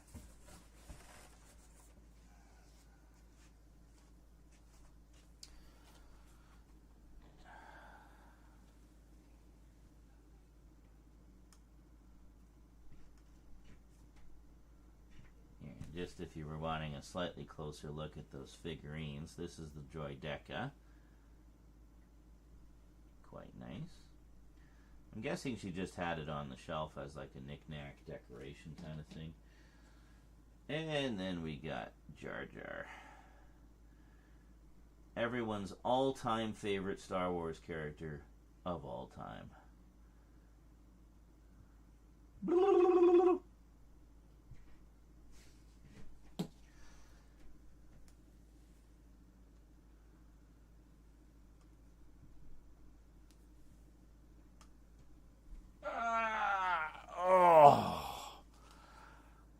Hi. Oh.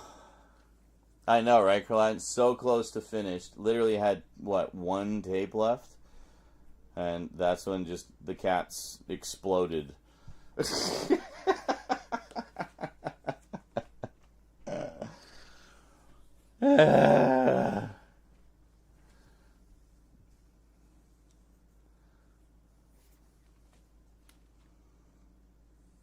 Oh, really? Good Bad Flicks made a video about Disney's Black Hole. Yeah. I'd like to do videos about all of their sort of dark period stuff, because I think it's interesting. Now, where am I going to put these other ones? Well, I guess if we get a second box done, then we can we can use that.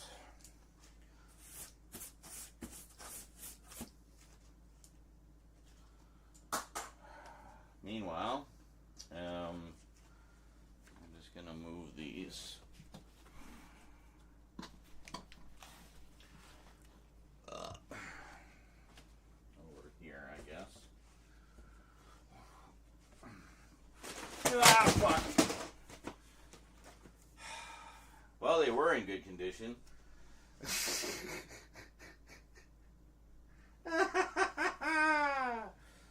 Alright, hold on. It's fine. I managed to break the fall for most of them.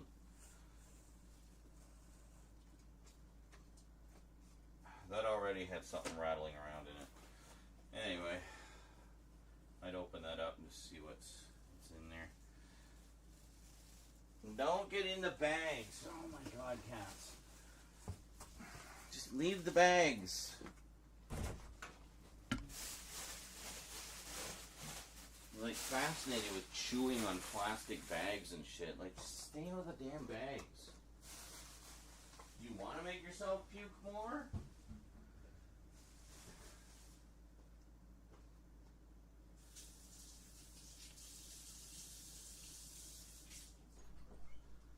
What's up? What? Hello? What is what? What do I?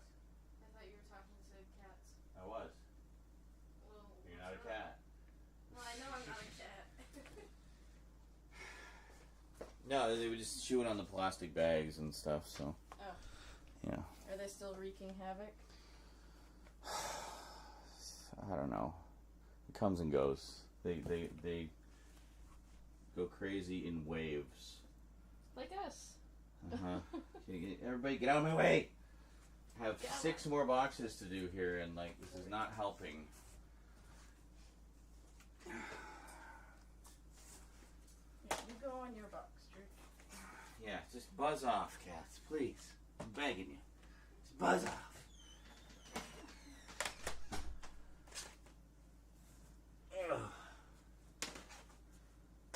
And of course, she goes and puts them in her room, and then they start pawing at the door like maniacs wanting to get out.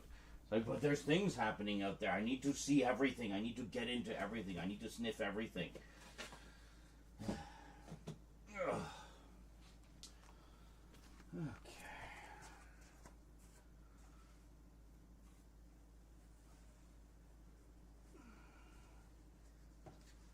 Yeah, Mom was a big Jag fan, as you probably noticed. I'm sure they did more than 4 seasons, though. We'll probably find those at some point.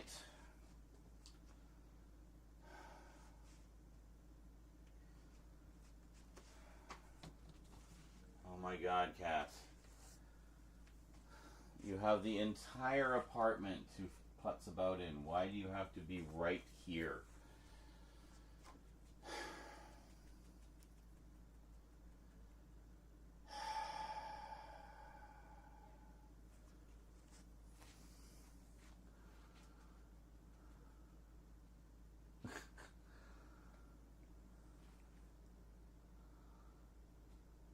Huh?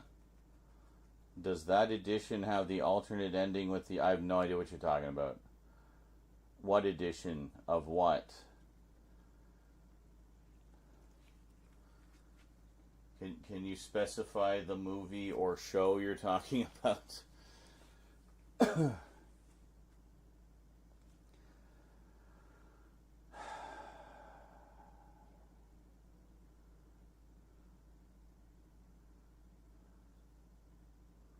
Yes. And has an alternate ending. Of what? What movie?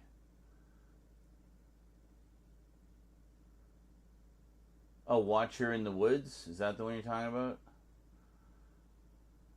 Oh, yes, that was another dark one. That was another dark one.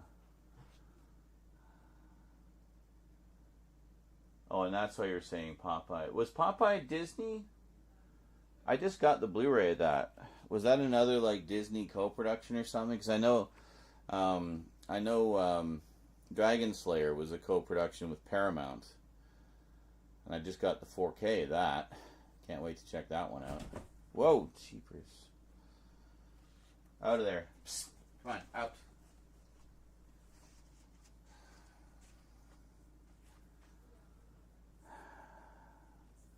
Watcher in the Woods, yeah.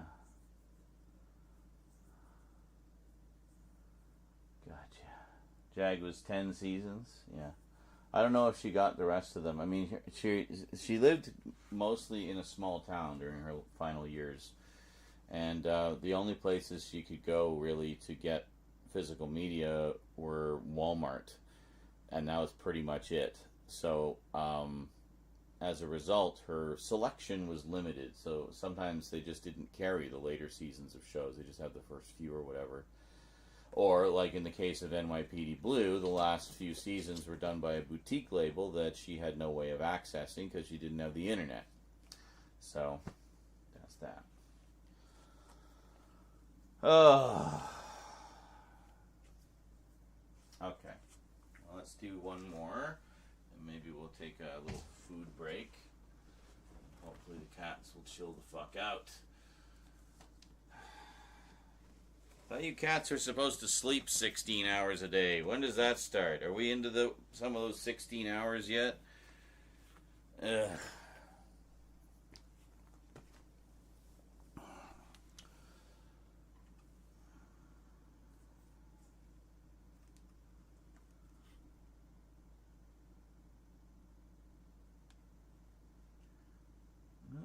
pretty good at guesstimating the focus here. Alright.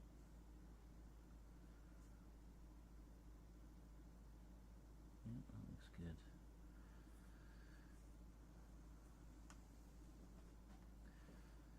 Says I got 1 bar of battery left. We'll see how long that lasts.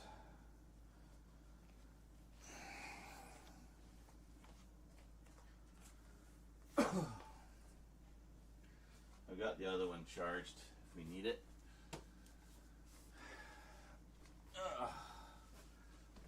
Blazing away at 4K 60 frames per second at maximum bit rate. Tends to use up a lot of juice. Also, it's powering the built-in thing. Okay. Psst. Psst. There.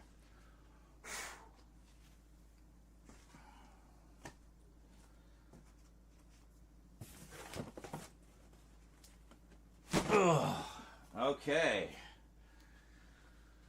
Oh, greetings everyone. If you missed the previous video, go watch that first. It'll give you the context for what we're doing. Anyway, short version is we're carrying on going through the boxes of Mom's DVD and VHS collection that were part of my inheritance. Mom had a huge collection, so we're seeing what all she had. I mean, I didn't even know about half the stuff we've seen already, and we've only gone through 1 box. So, yeah, on to box 2 of 14 of Mom's VHS and DVD collection today on the Multimedia Chronicles.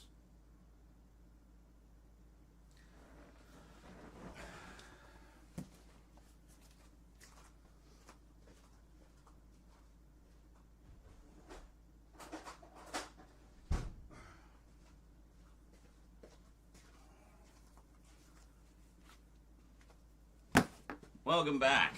I don't know where, Church, there's nothing in there for you. Buzz off. Go away. Psst. Jesus. Just went straight for the box that I put all the stuff in. Really?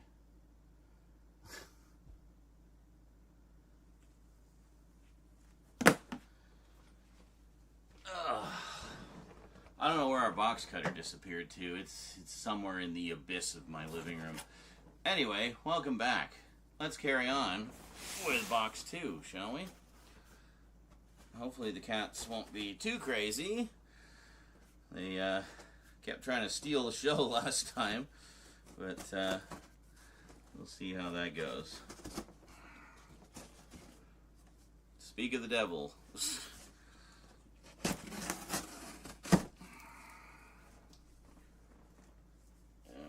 Sure. Alright.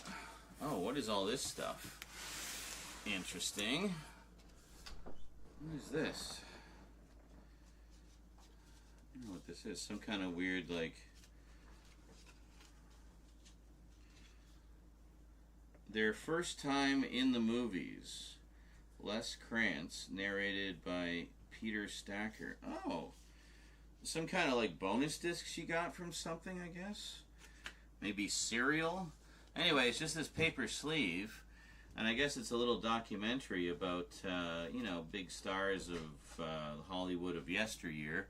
And the first ever movies they were in. That actually sounds really interesting. What do we got? We got Elvis. It's like Shirley Temple, Jack Lemmon, Marilyn Monroe. I'm not sure who she is. Al Pacino. Sidney Poitier. Dustin Hoffman. I recognize a bunch of them. Meow. Church, out of there. Psst. Anyway, we got some AV cables. Always handy. Let's see, got some box sets. Oh, we got some VHSs here. Let's start with the VHSs this time, shall we? We got Murder at 1600. Yeah, a little bit of political thriller action with Wesley Snipes and Diane Lane. Yeah, she loves stuff like this. murder mysteries, political thrillers, legal dramas, police procedurals, detective stuff. She loves all that stuff. So, and spy stuff. So things like this, like political intrigue and espionage, is right up her alley. So that'll basically go into the sale pile. And then we have Copycat with Sigourney Weaver and Holly Hunter. Another thriller, I guess. A desperate hunt for a mass murderer with an elusive M.O.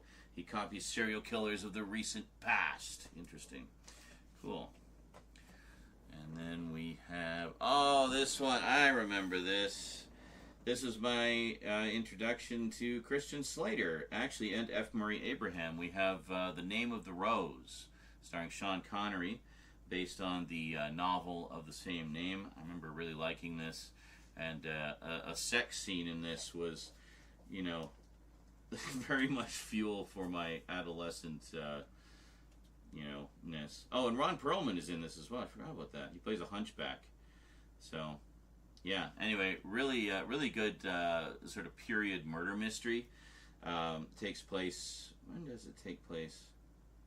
I don't know, like 100 years ago or something. It takes place in a monastery, and Sean Connery is kind of like the detective monk, and Christian Slater is his apprentice detective monk, and they're trying to figure out what's going on. There's these mysterious murders where bodies kept showing up with blackened fingers and blackened tongues, and that was the only common thread between them. They couldn't figure out what was going on, why these people were dying, and what was killing them.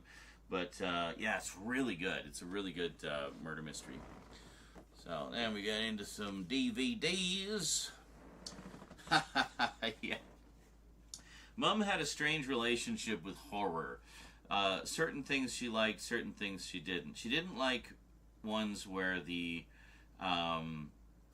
killer was like a person, unless it was a murder mystery, like a serial killer murder mystery or something. But she didn't like horror movies where it was people hurting other people. But if it was aliens, that was okay. Or if it was just the power of hell, such as Drag Me to Hell. Also, anything that was kind of tongue-in-cheek, like she liked comedy horror or horror comedy.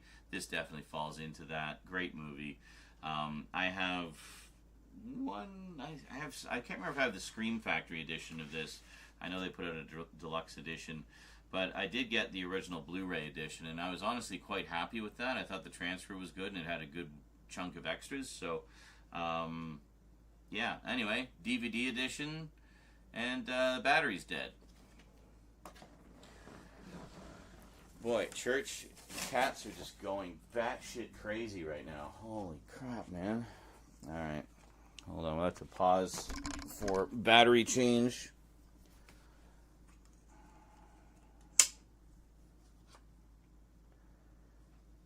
Yeah.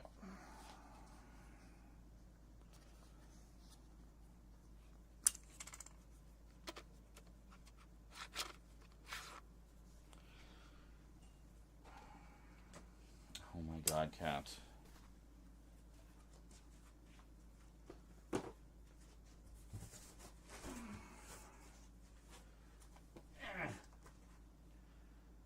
Where are the batteries? There are the batteries. Church, get out of the box.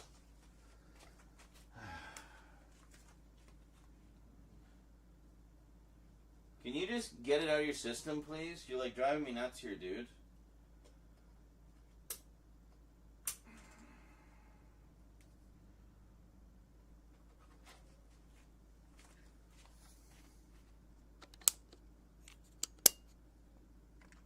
So satisfying.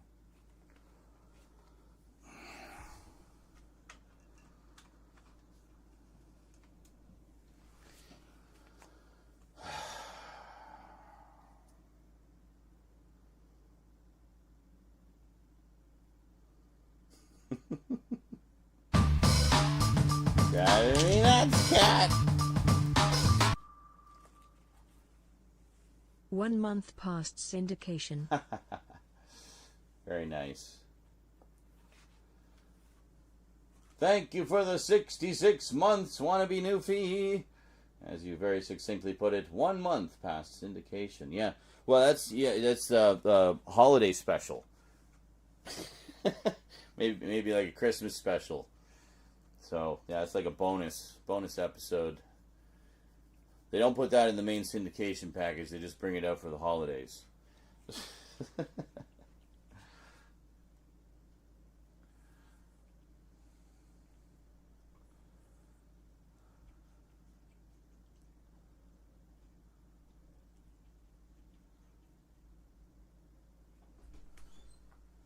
Okay.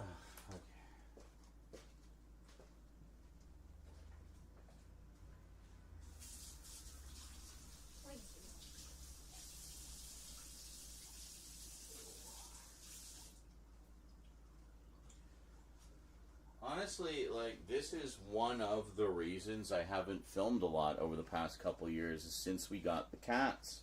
Because as soon as you fire up the camera and start doing stuff, they just go batshit crazy and they just get into everything, jumping all over the place, running around, and just being crazy. Yes. Stay out of the box! It's a box. What do you expect? Well, there's stuff in it that I want to sell. I don't want him to rip it up. Well, then close the box. That box doesn't close properly. That's the problem. That's why I did it first. Probably. What are you doing? Covering it so it doesn't bother you. Oh, Problem solved. great. Thank you. Now he's going to claw at this. Do Well, give it a minute. this way so that it doesn't. There's no difference in that. Yeah, there is. There's not always much of a thing for him to catch his claws on and pick at. Okay. Here, I'll put the cat trees in like the hallway-ish area on that corner. Yeah. Because they're always like jumping on that. Alright, so go there and... There. Go play in your cat tree. Do something that is not in my vicinity. See, like right here, I think works. Sure. You didn't even look. I looked. I saw it. Looks good. I looked. I looked over like this, and then I went back to make my sandwich. God, give me a break. Everything in the world.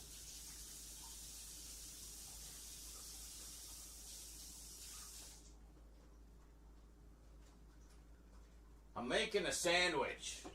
God damn it.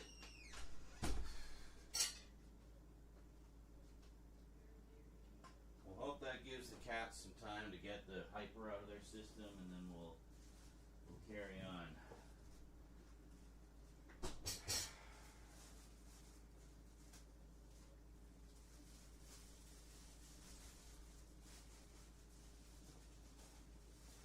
So, like, don't get me wrong, I don't mind if they just want to hang around. That's fine.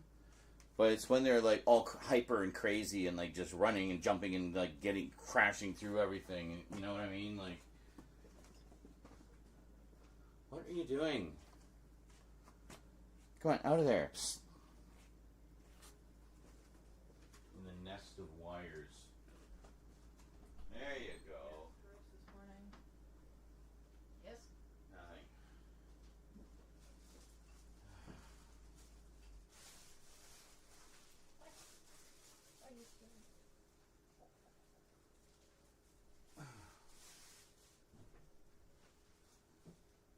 Ow.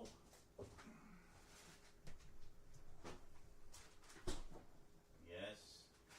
What?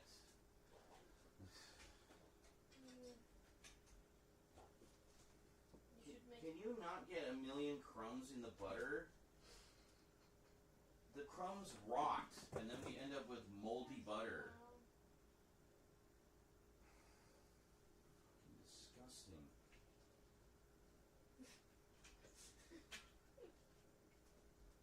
Crumbs everywhere.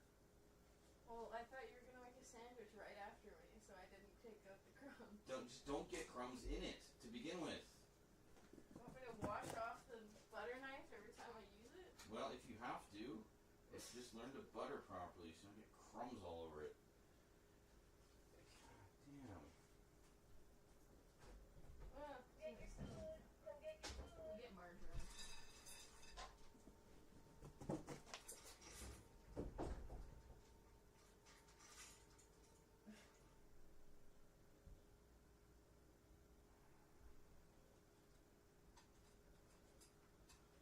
There you go. Stuff your faces and then carb crash, please.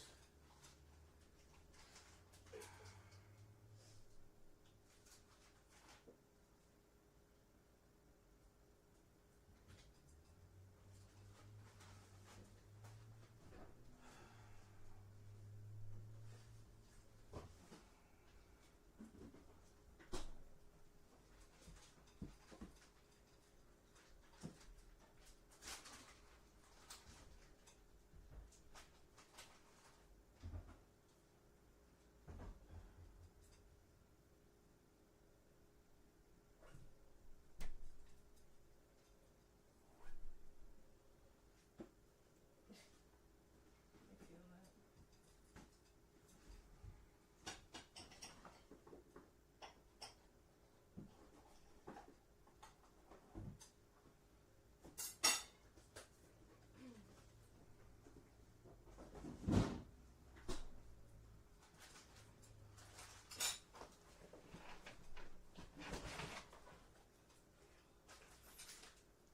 Oh yeah.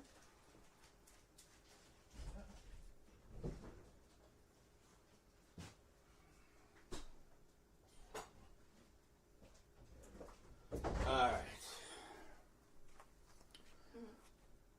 All beef, bologna, and cheese. Wow, that's really bright. Anyway, all beef, bologna, and cheese.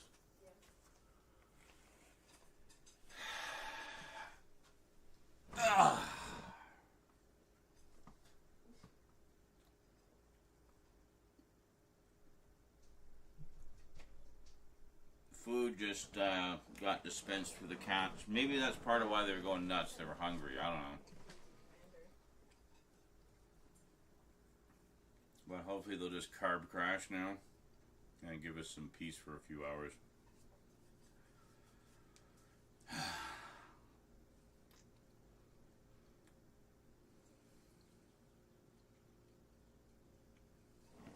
I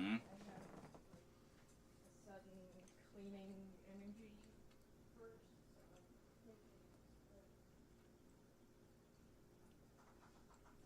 Well, yeah, tampered by pets, exactly. if I sit down, it's gone. So, I mean, in the boxes, they're in pristine condition. I'd like to keep them that way. You know.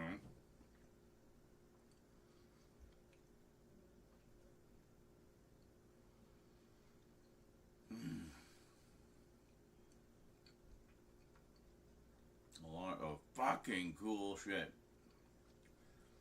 Yeah, actually, so far, I mean, she's got some pretty neat stuff in her collection for sure.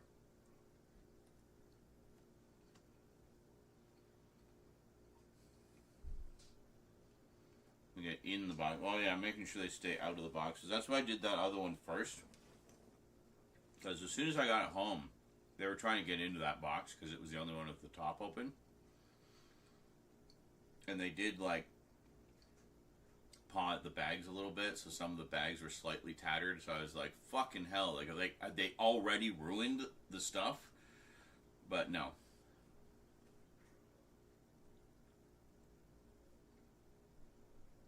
How much stuff, dude? I cannot possibly enumerate it all.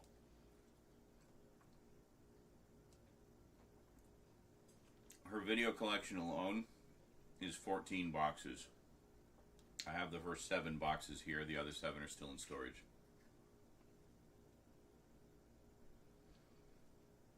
Her books and magazines are about 20 boxes. Cass has those. The Star Wars memorabilia is probably about another dozen boxes. So,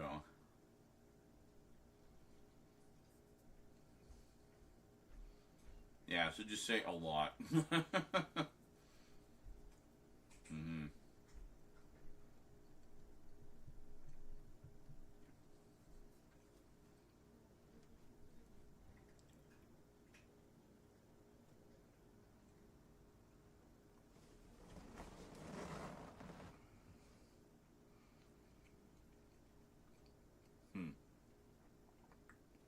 Hey, Kevin. Well, I mean, you can always skim back through the VOD while I'm eating if you want to get a bit of a sense. We just finished the first box about 20 minutes ago. and have been dealing with kitty chaos.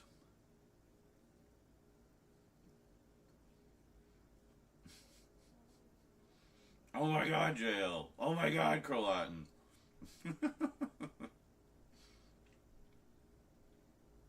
I like that you both have one for each other.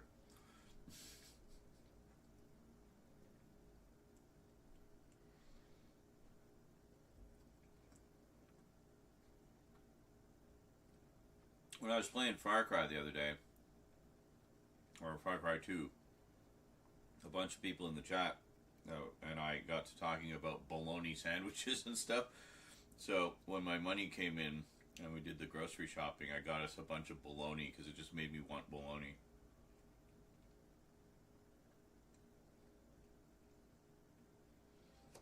And the good cheese was on sale. So I got some cheese slices too.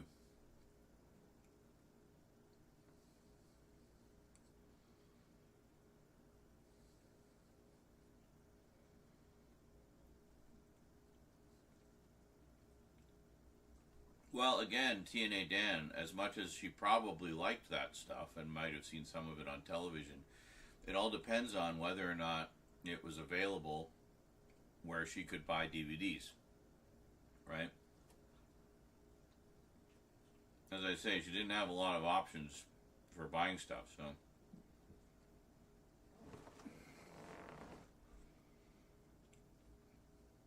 Mm-hmm.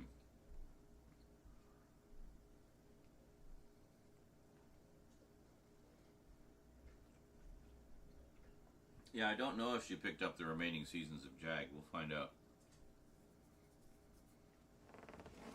See, all of these, to my knowledge, all these were just kind of boxed up as they were found. And she had like TVs and DVD players on every floor of the house. There was a basement, main floor, upper floor. So sometimes if she was watching stuff, I guess she'd have those in like her main watching area, which was usually the basement, I think, the family room down there. So there might be a few things, few strays there that might actually go with like other sets and whatnot. So, well, that's part of doing this, is to kind of organize everything and sort it, you know.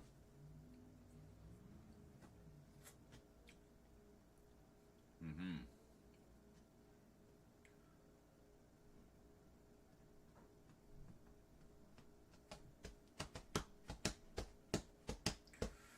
But yeah, as far as British mystery stuff, and pretty much anything, honestly. I mean, she just loved all that stuff, and definitely rubbed off on me. So, I mean, they would watch a lot of British mysteries. I would watch a lot of British science fiction. And all of us would watch a lot of British comedy. We just basically loved PBS when I was growing up. We watched a lot of stuff on PBS. And which was the primary place for watching British programs back then. Burf. See, now the cats are chill because they ate. So we may actually get some peace for a little while. Fingers crossed. Oh. So stressful. But my mindset now is like, well, you know, cats are gonna cat, so I got to get these videos done. I got to get through these boxes, so we're just gonna keep soldiering on regardless. Just deal with the chaos as it comes. So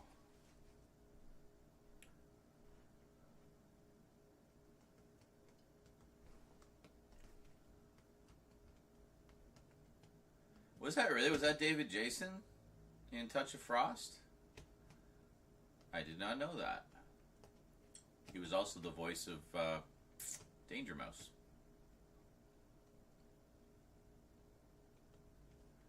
Literal sales are on the line. I know.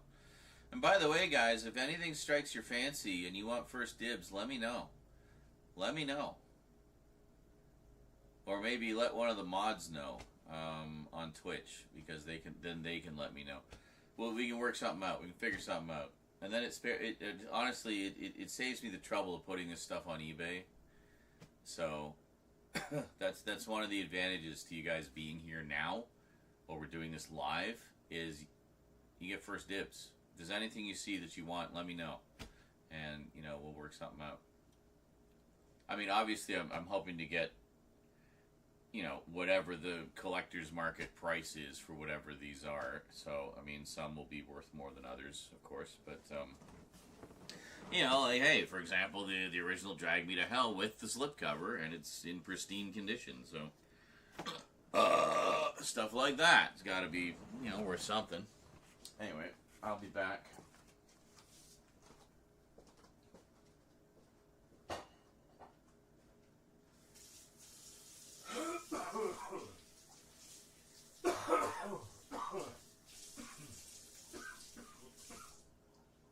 And now I start coughing. Church.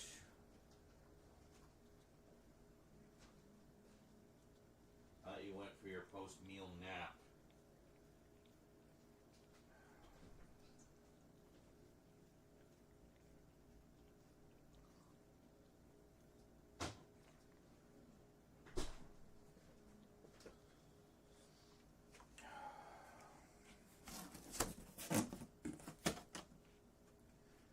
Nose out of it. Alright. Quick post sandwich smoke. And then we'll get back into it here. Barely started, box number 2.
And now I have to pee. I'll be right back.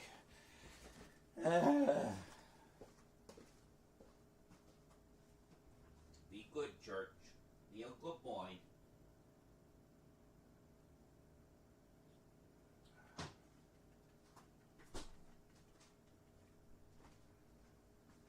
Hi. You like that spot? That good spot?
Hello.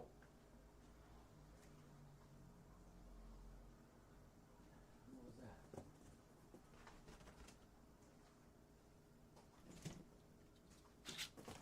Oh my god. Okay.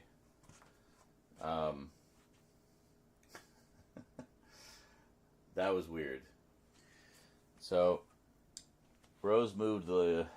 We have 3 cat trees. 2 big ones, 1 small one.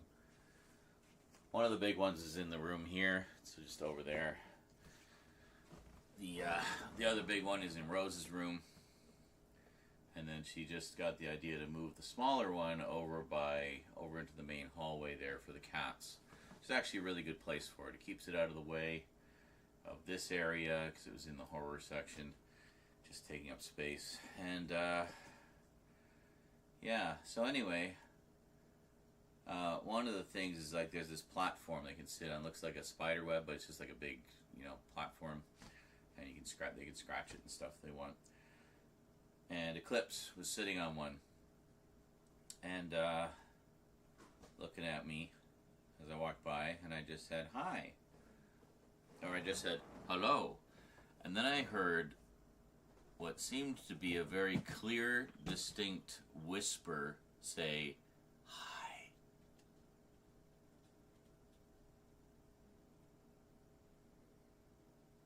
Pretty sure that wasn't Eclipse saying hi. Rose is in her room with the door closed. I could hear her talking in there. So, yeah. We're apparently in a bit of a haunted building. A lot of old people have died here over the years. So, yeah. We've suspected there was entities that roam around here for a while. I've had other experiences, which maybe I'll tell you about another time. But, yeah, kind of creepy. Anyway, how you doing, Church? You all chill now? You copacetic? You good? You fooded? Are you just gonna knock things over with your tail now?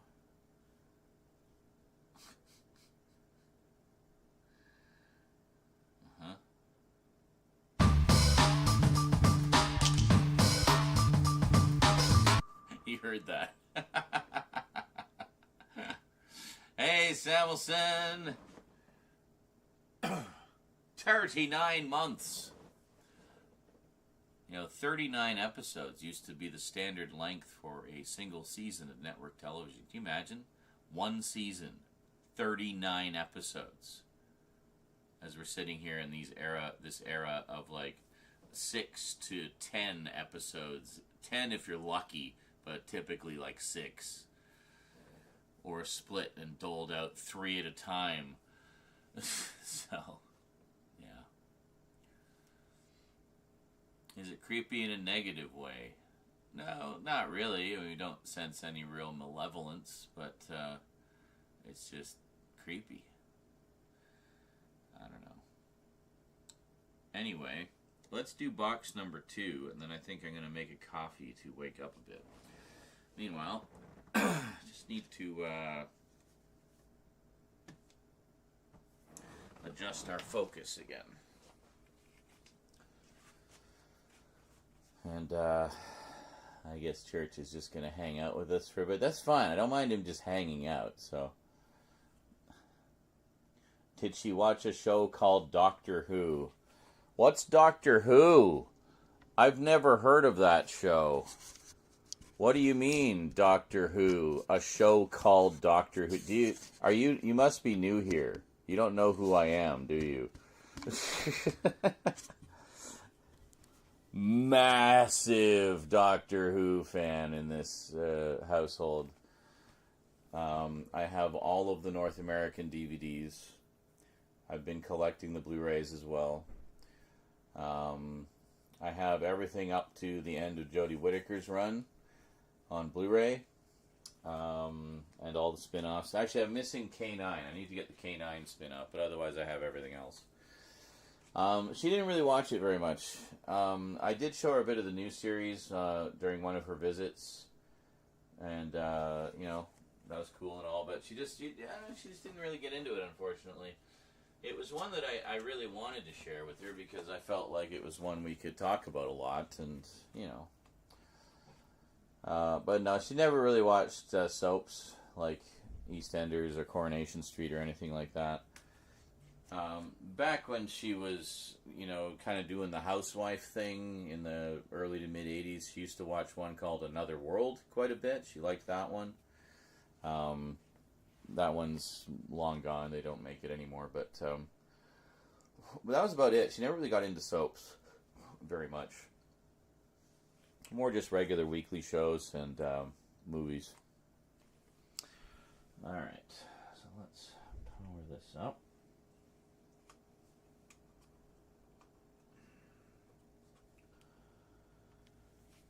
And we need to focus.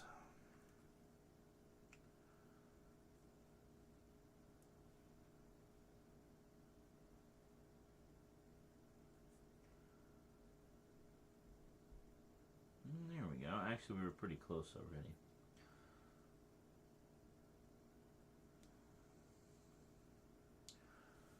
Okay.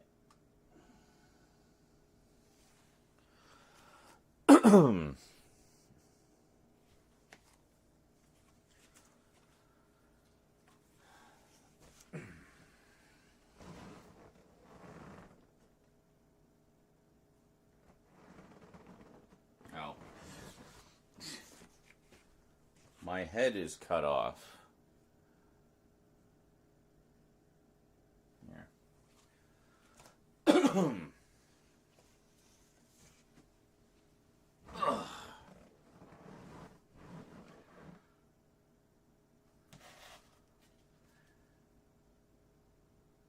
Sorry about that. Battery died. Anyway, Drag Me to Hell, she really liked.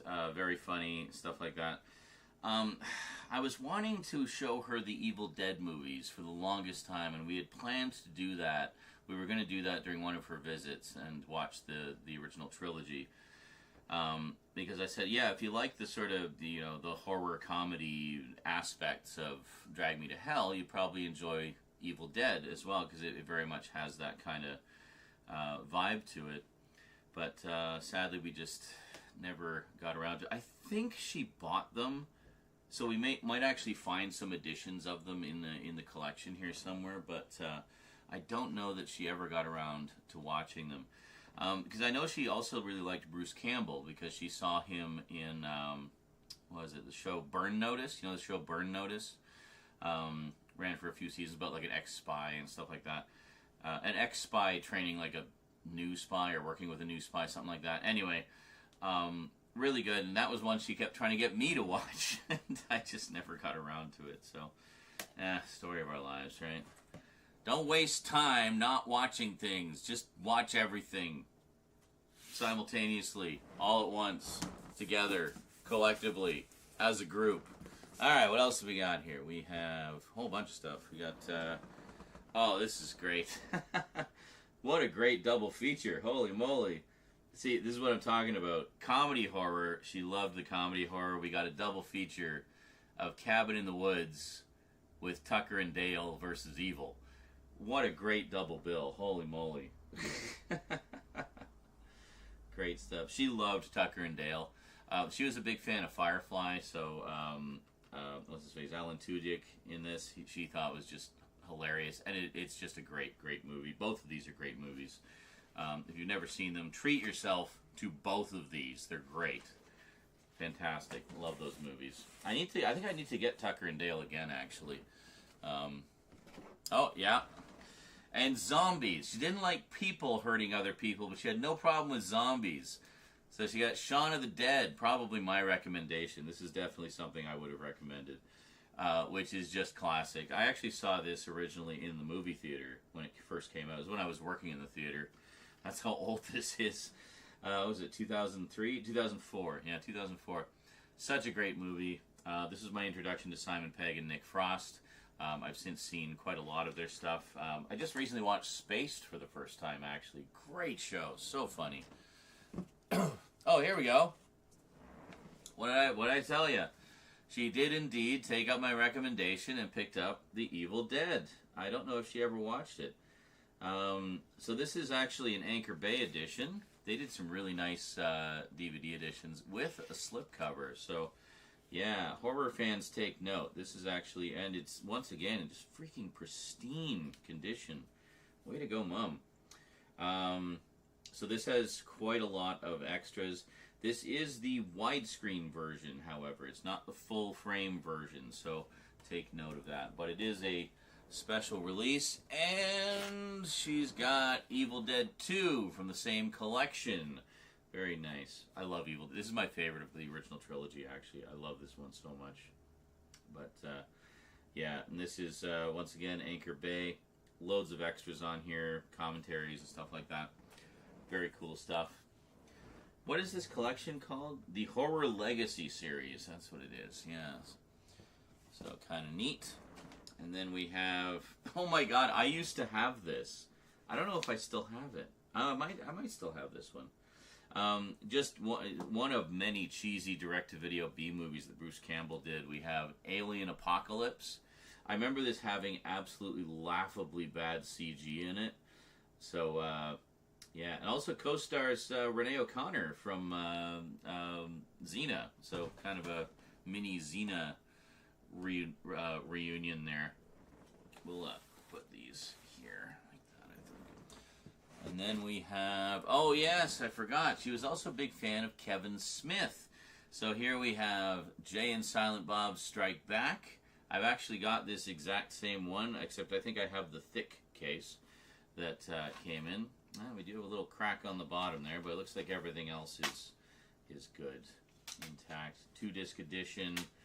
Yeah, I remember loads of extras on here, like probably an hour's worth of deleted scenes, some great outtakes with Will Ferrell and Jon Stewart, actually. Just a really fun movie. And we got Clerks 2, never go ass to mouth. Well, sometimes, but generally, you never go ass to mouth. I do remember more of the movie than just that, but that part kind of stuck out. And we have Jersey Girl, which actually is one of the few Kevin Smith movies I've never seen. So might take a look at that, or just, probably just going to grab the Blu-ray. It's not a huge priority for me. And then we have, okay, there we go. We have the Screwhead edition of Army of Darkness. Now, the Blu-ray of this was generally frowned upon because it was a little heavily DNR'd. That's fine for DVD. That's what you use DNR for, is to take care of the artifacting so that the crummy compression of DVD can handle it. So this should be fun. And it's got an alternate ending. They always have the alternate ending on this. And Creating the Deadites feature. So we'll put that with the Evil Dead movies there. What else we got? We got... oh yeah, this was one that I introduced her to. I said, oh yeah, I think you'd really enjoy this. The Insidious series. This is a 3-pack of the first 3 movies. They all on their own individual discs, I think. Yeah. So it's basically just the 3 individual standalone releases shoved into a case with a nice little tray, so you don't have any discs touching each other. So they just came out with what, the 5th or 6th one? I forget how many of these there are, but I've seen at least up to the 4th one, and I've always really liked this series. Lin Shaye is terrific. And I love the Ghost Hunter videographer guys who accompany her. Oh, Sinister! Or is this Sinister 2? Sinister 2. Yeah, Sinister 2. So I guess, well, we saw The Exorcist in the previous box, so I guess demonic possession is okay. Too. Like I said, Mom had a strange relationship with horror. But I would often recommend things to her that just did not resonate. Or even sometimes if, a science fiction movie or action movie or what have you was really excessively violent, that was too much for her. But Sinister and the Evil Dead movies and Insidious, those are fine. Those are just fine. Supernatural stuff she didn't have a problem with.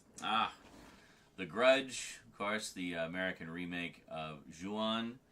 Very cool. This is one I need to get back in the collection. I got, what did I get? I did pick up the collection of Ringu, the original Ringu series, and The Ring. And at least one of those is in 4K. So I got those back in the collection, or upgraded, because I had the Ring collection on DVD for a long time. Might put that old collection on eBay, actually. It's a nice little set. That one, I never saw the American one, but I did see the original Japanese one, which I thought was really good. And The Conjuring. Yes, this I do have on Blu-ray. I've got, I think I just need the latest one, and then otherwise I'm pretty much right up to date. But yeah, The Conjuring is great. I think that whole sort of horror cinematic universe that they put together for that is really, really cool. And we got The Conjuring 2, which I actually just saw for the first time fairly recently.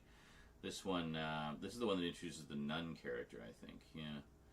So, and it's about the Enfield haunting, yeah. And they touch on the Amityville, known as England's Amityville. That's what it is, yeah. So the Warrens were the original investigators in the original Amityville haunting, the famous one.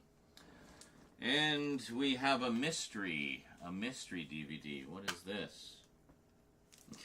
It's an empty case. Well, maybe actually I might be able to use this for that one broken case. Perfect.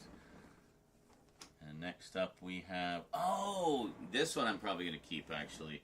I remember her telling me about this. She really liked it a lot. We got Skeet Ulrich in Jericho, which is, I think it's kind of like a post-apocalyptic survival thing. Yeah. Only ran 2 seasons, but apparently really good series. Was it Clive Barker did this one? Or am I thinking of something else? I think I'm thinking of something else. But, yeah. Very cool. Yeah, that's definitely one I'll check out, because I love post-apocalyptic stuff, and I remember Mom saying she really liked that one a lot. She actually really liked Skeet Ulrich. She had seen him in, I don't know if before or after she'd seen him, but she really liked the Scream movies. Again, but that's people.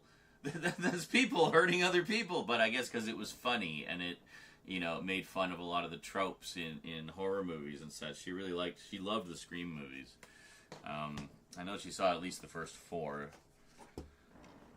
Yes, then we have Argo. Is this the one, directed by Ben Affleck. Good stuff. I have this on Blu-ray, so that can go into the sell pile. And then we have, these ones I might actually keep, because this is a great series, and one that I know is one of Mom's favorites, and I do love me some British mystery as well. We have Miss Marple, Volume 2. I see a bunch of Miss Marples in here, so I think she went out of her way to get these. Might have got a lot of this British stuff when she came out to visit, because I know we went to Sunrise Records a few times during her visits, and she loved going there because then she'd just stock up on stuff and get like lots of season sets and things that she couldn't find otherwise. Yeah, so this is volume 2, and then here we have volume 3 of Miss Marple. If you want to know which mysteries are on here, if you know your Agatha Christie, this one has They Do It With Mirrors, A Pocket Full of Rye, 450 from Paddington, and The Mirror Cracked from Side to Side.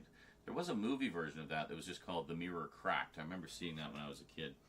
And volume 3 has A Caribbean Mystery, At Bertram's Hotel, Nemesis, and Sleeping Murder. Very cool.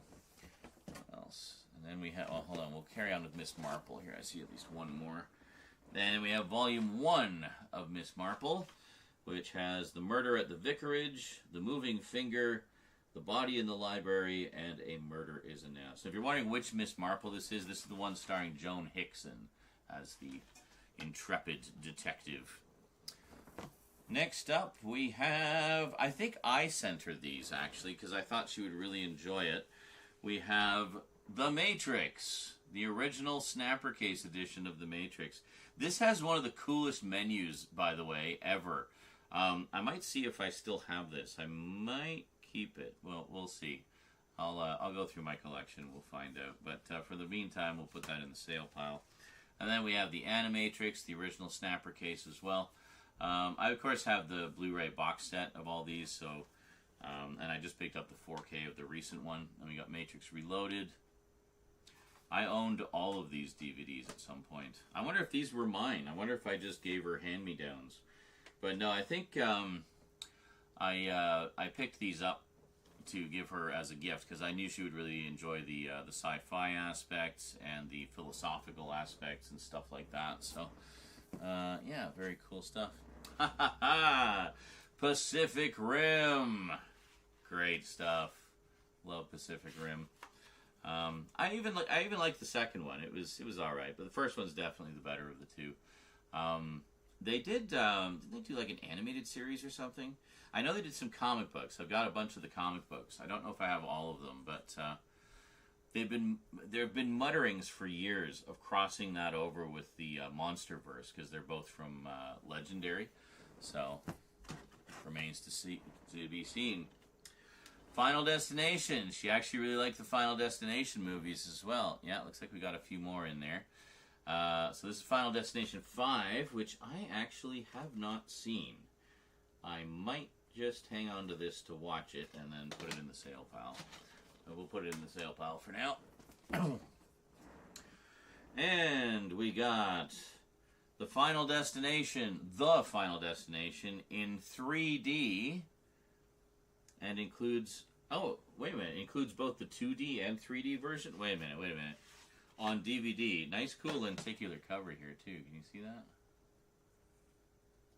Nice. What are you doing? Cat licking himself. Well, I mean, I'm assuming it's Anaglyph 3D, so...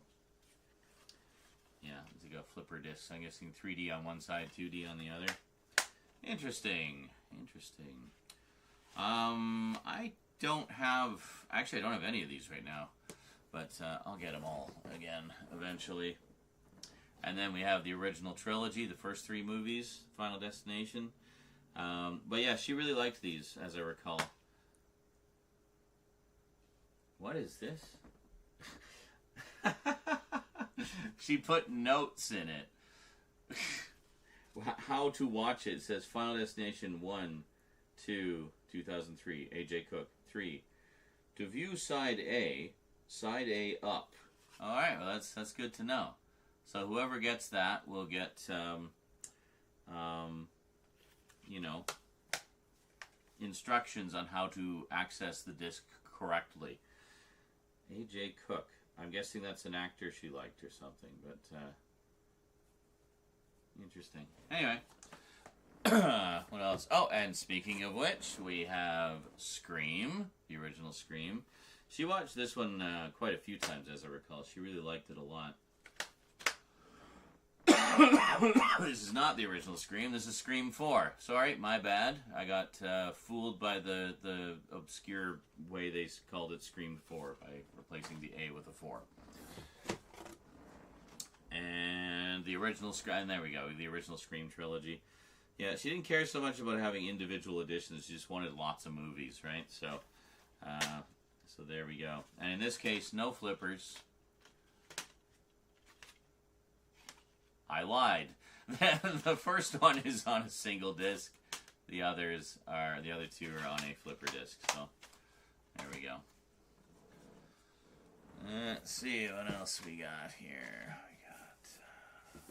Oh, hey, classic.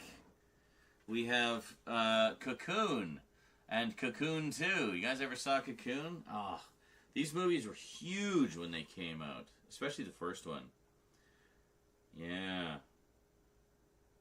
With Don Amici and Wilford Brimley and Brian Dennehy, Hume Cronin. Wow, just like massive, massive actors. Steve Guttenberg. Oh, Barrett Oliver from Neverending Story. Maureen Stapleton, Jessica Tandy. Wow. Great stuff. And directed by Ron Howard. Well, the first one was anyway. Second one, I gather, was a bit of a cash-in, but they got most of the cast back, which is pretty cool. Super Duper Man! We got the original Superman quadrilogy. Got good old Christopher Reeve, definitely my Superman forever and ever. I have the Blu-ray set of this, of course. And, yeah, no alternate cuts or anything on this. It's just the straight-up theatrical cuts on good old flipper discs, everyone's favorite. Yeah. Yeah, I don't think Warner didn't really have issues with their flipper discs, as I recall. It was more Universal. They had strange issues with their flipper disc. Oh, this is cool. Neat. So, Clerks X, the 10th Anniversary Collector's Edition. I have this, but not with this ginormous slipcover. I have it with this this box like that. This is a really nice edition, actually. This is probably the single sexiest edition they ever put out of Clerks. So, yeah, that's a good one.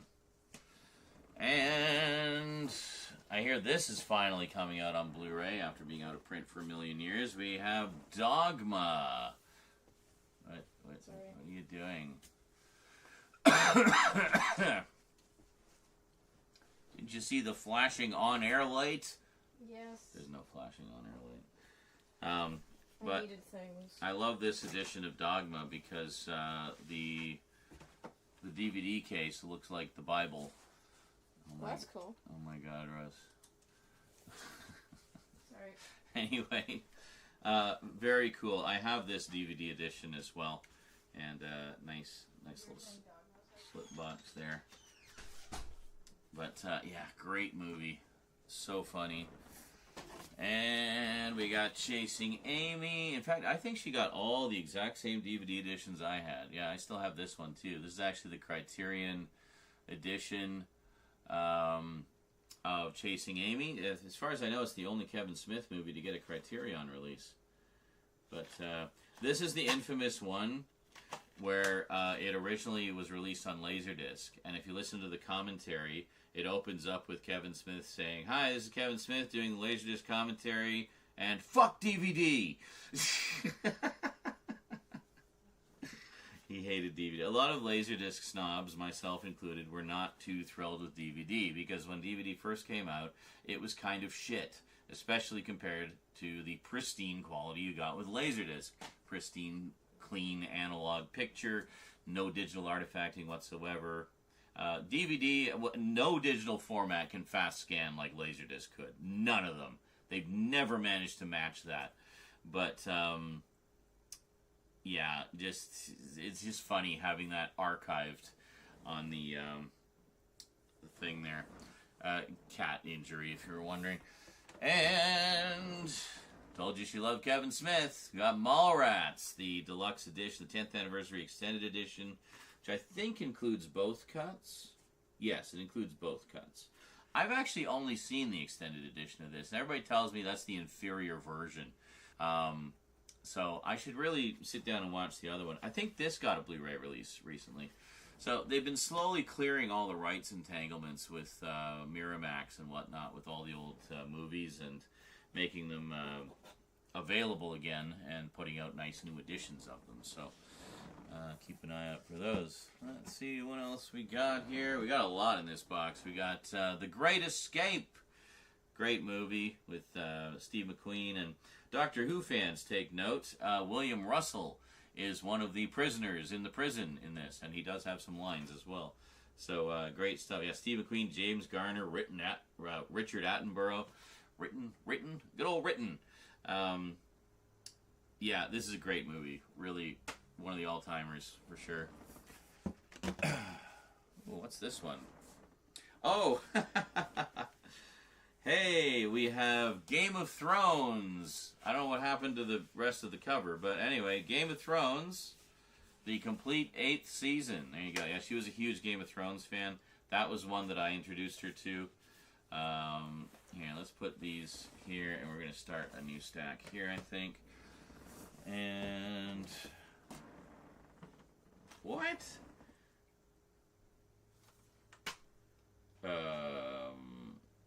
Okay, why is this in its own case? We have Game of Thrones, Season 8, Episode 6, specifically.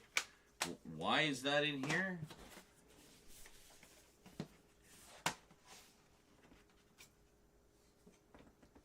Oh, I see. The hub broke. I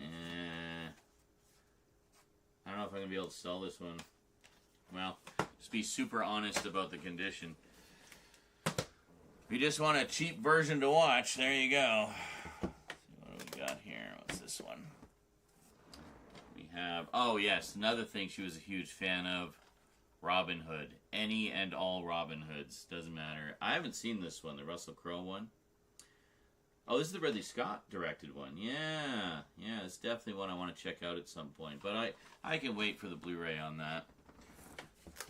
And then, I think I used to have this exact same collection.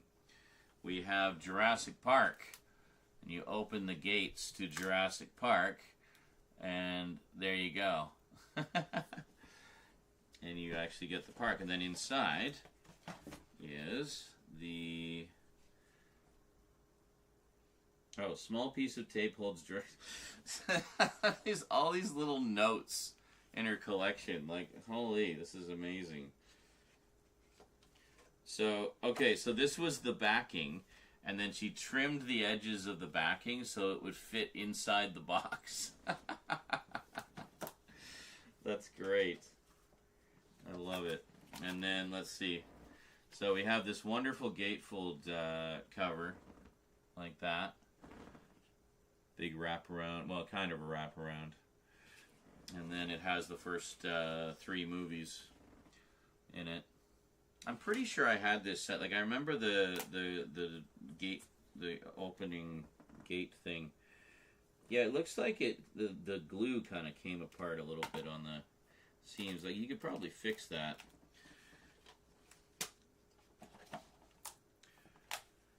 Yeah, these weird ass janky box sets, right? That just never really seem to quite hold together. What else we got here? Oh yes. Speaking of which, I mentioned this I think in the last one. Firefly. She was a huge fan of Firefly. Loved it, and yeah, and that made her a huge fan of pretty much everybody in the cast, especially Nathan Fillion and Alan Tudyk. She loved both of them. And I think she did watch Castle. Well, I wonder if Castle's in here somewhere. Oh, wow. Look at this. Beautiful collector's edition of Serenity. Holy moly. Yeah, I remember seeing this one when it came out. I might have owned it briefly. Yeah, so it actually opens up. You can see here, and you got some of the characters, and then yeah, and then it's just like a big chunky book, 2-disc edition, very nice. And there's the back there. That's a really nice edition. Well, that's definitely going to make some Firefly fans happy. That's for sure. That's beautiful. That one is not falling apart either, by the way. It's in very nice shape. Next up, we have Jurassic World. There you go. I still have to see all of the new ones. I haven't seen any of them. But I've got at least the first couple. Yeah, I remember this scene. Seeing this in the trailer, the big freaking thing that comes out of the pool at the aquarium or whatever. And everybody was saying, like, a creature of that size would create a freaking tidal wave when it comes back down and just drench everybody. But it doesn't. Because, you know, bad CG. That lacks any actual weight or physical presence. Oh, here we go. And another one for the Conjuring verse. We got the original Annabelle. So, I don't know if she kept up with these. Like, I don't know how many of them she actually bought. But, now, this is interesting. I was not expecting this. We have audio cassettes. Wow. We might need to zoom in a bit on these. Hold on a second.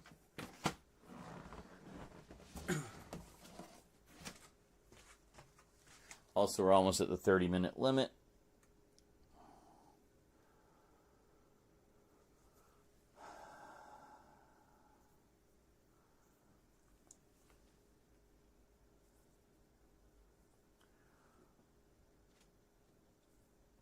Oh, hello.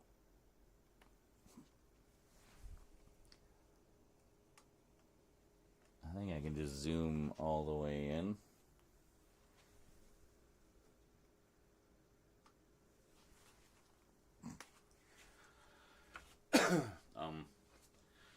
Hello. Hello. No. Come on. Get out of there.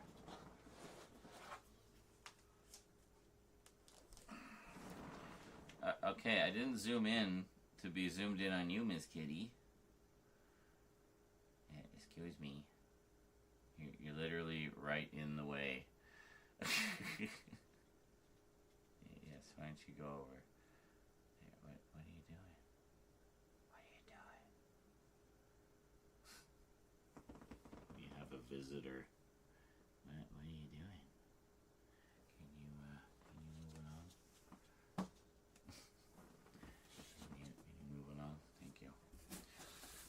Alright, let's see what we got here for audio cassettes. Just gonna move these a little bit. You see that? You can kind of see that. So we have Spark to a Flame, the very best of Chris de Burgh. And there you go. Look at that. And again, once again, impeccable condition. Please be kind. Rewind. Get to find out exactly where she left off. And don't you miss this? Huh? And get, like, all the lyrics of all the songs. Man. I used to buy a lot of cassettes back in the day before I made the leap to CD. That's cool. So what does this have? This has The Waiting Heart, Don't Pay the Ferryman, Much More Than This, Sailing Away, everybody knows that one.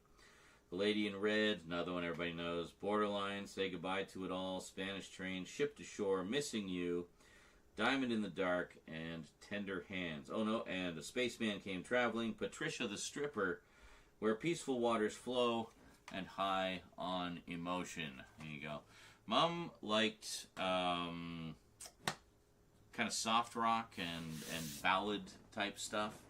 So, speaking of which, Michael Bolton, the biggest Pirates of the Caribbean fan on the face of the earth. If you know, you know. And what's this one? I'm not going to unwrap all of these, but suffice it to say, most of these have the fold-out lyrics and stuff, which is pretty cool. So this has Said I Loved You, But I Lied. Wow, Michael, that's harsh. I'm Not Made of Steel, The One Thing, Soul of My Soul, Completely, Lean on Me. Actually, his version of Lean on Me is great. I mean, I just celebrate the man's entire catalog. Ain't Got Nothing, If You Ain't Got Love, A Time for Letting Go, Never Get Enough of Your Love, and In the Arms of Love. Love, love, lovity love, love, love, love, love, love. Alright, next up we have, okay, Charlie Rich, Greatest Hits. Yeah, this is why it's a good thing we're doing this in 4K. You just zoom in on the image. I'm sorry, I can't really zoom in more than that. Charlie Rich includes what? Behind Closed Doors, The Most Beautiful Girl, a very special love song. Every Time You Touch Me, I Get High. That's amazing.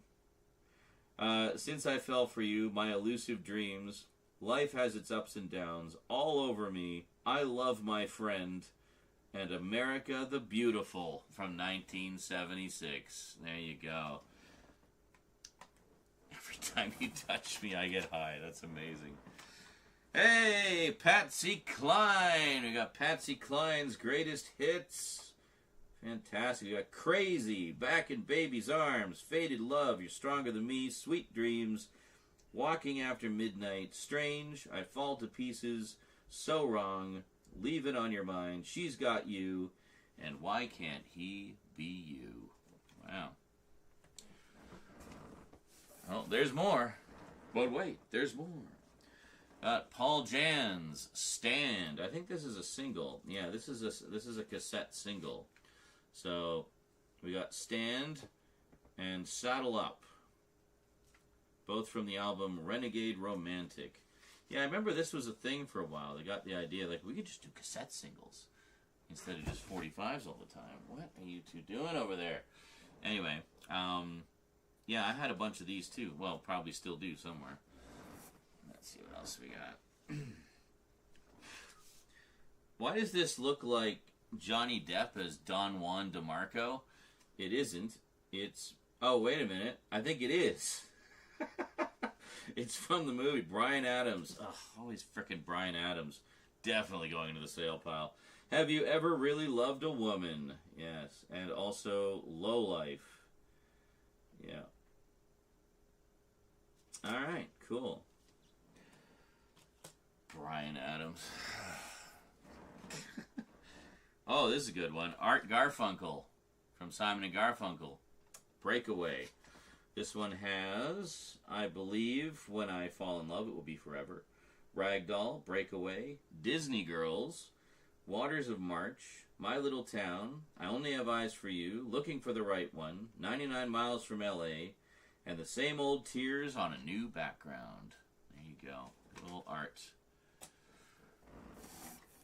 And we got Paul Jan's Renegade Romantic. Hey, Deja Vu. I guess he really liked that single, or she really liked the single, so she bought the album.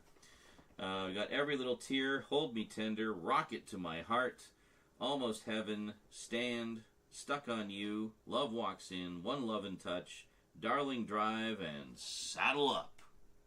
Yeehaw! All right. Next up, we got, oh, I guess she really got, got the Paul Jans on. We got another one. This is High Strung by Paul Jans.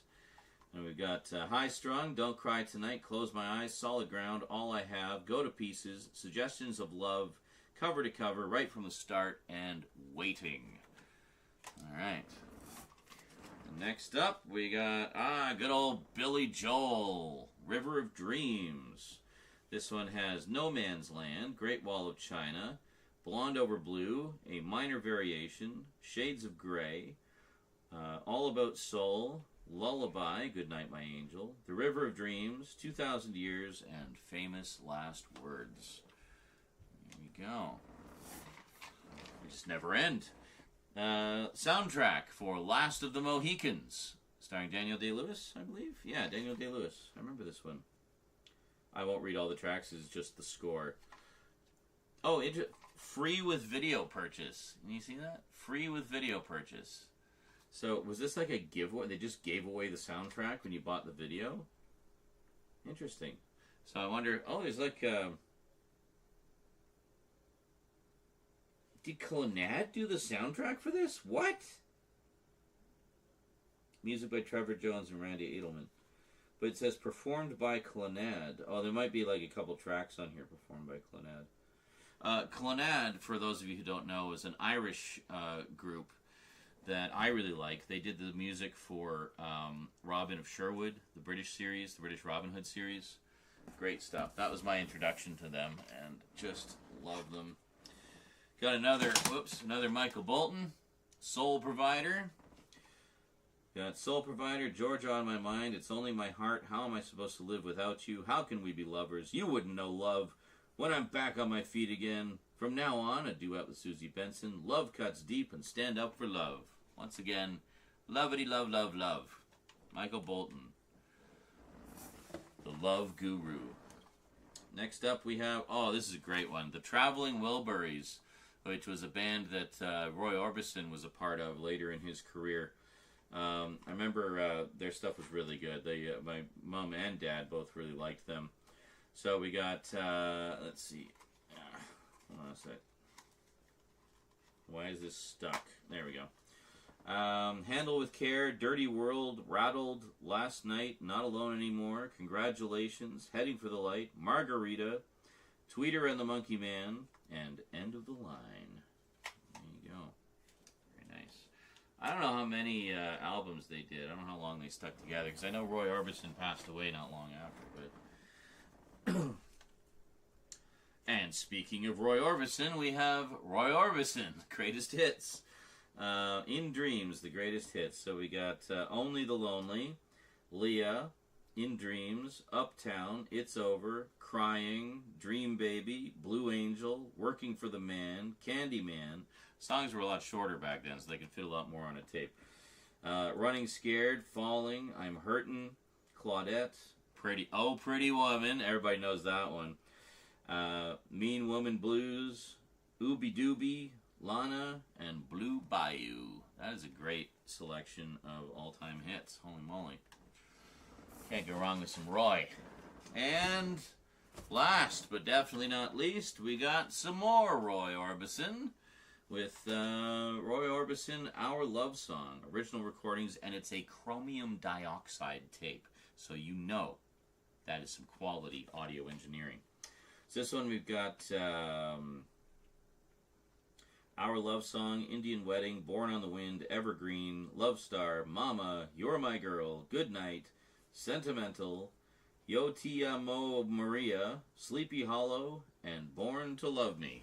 There we go. And that is the audio cassettes. Holy moly. That is quite a variety of stuff there. Are you done with all the friggin' licking? Like, seriously, cats. I don't know. Did you guys see that? You can barely see that. I was cussing out Church, and then Eclipse took a nip at him. It was like, yeah, knock it off.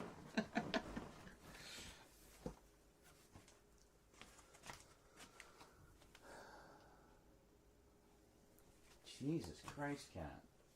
Church, knock it off. Psst. Psst. Knock it off. You've cleaned your tail sufficiently for today. It's pristine.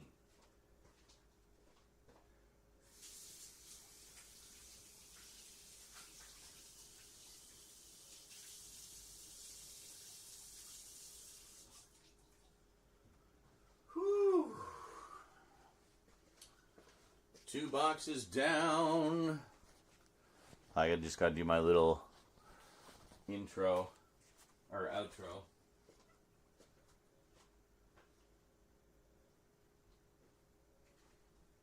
Church, knock it off.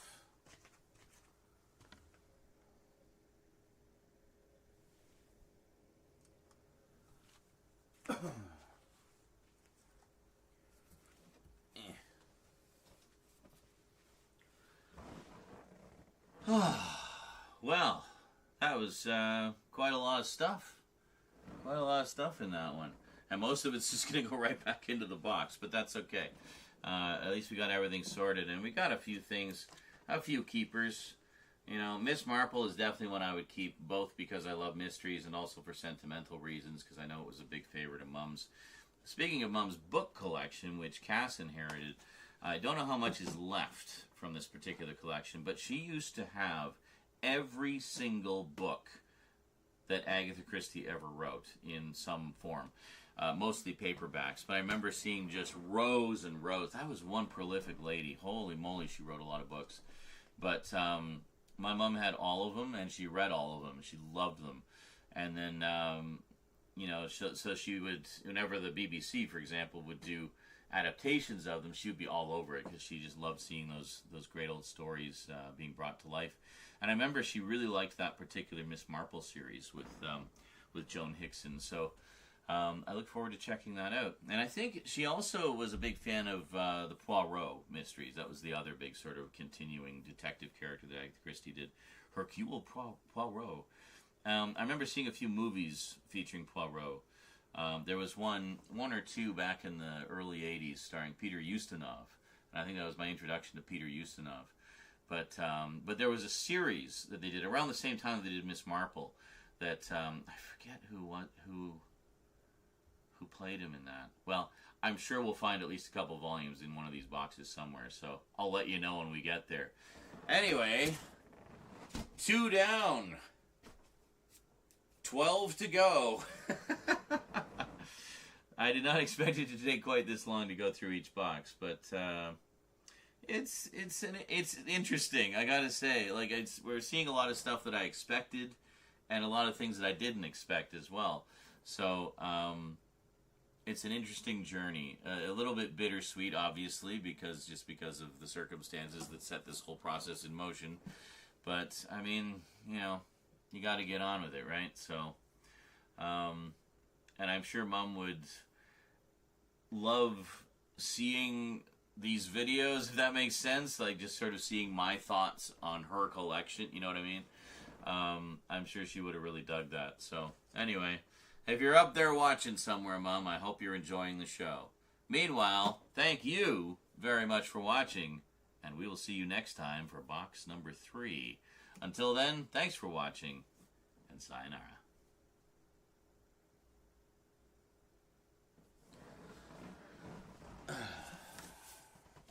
Aww. Look at these 2 loafs. Look at these 2 loafs. Just loafing. Aww.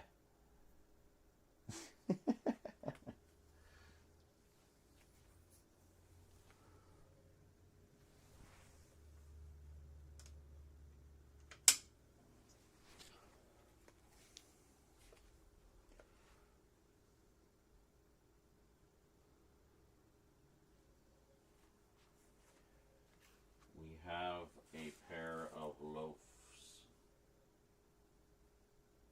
Hello.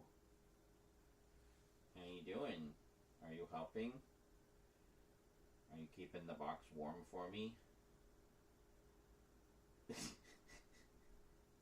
They finally calmed down. They're finally relaxed. So, of course, where do they relax? Right on top of the next box that we're going to do. Because, of course, they do. Oh, and you're fully going to sleep, aren't you? Well, I'm going to have to interrupt you, kitties. Don't get too comfy.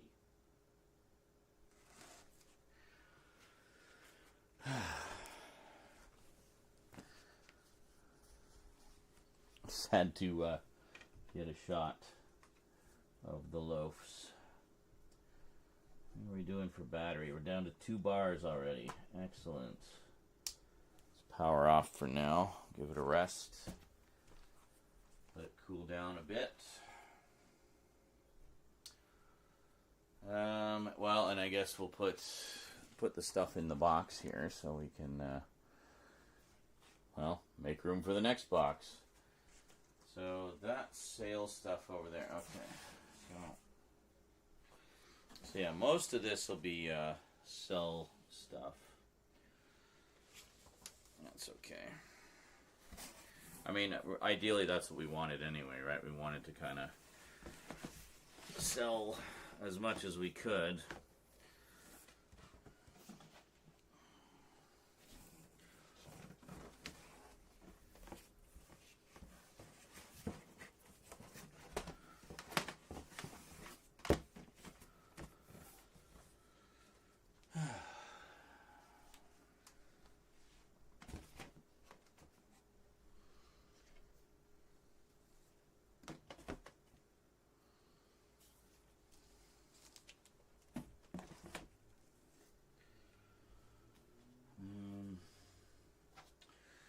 put that there to fix that one. Oh, actually, I can't fix that one box. The one box was a 2-disc thing, wasn't it? Well, we'll keep that on standby.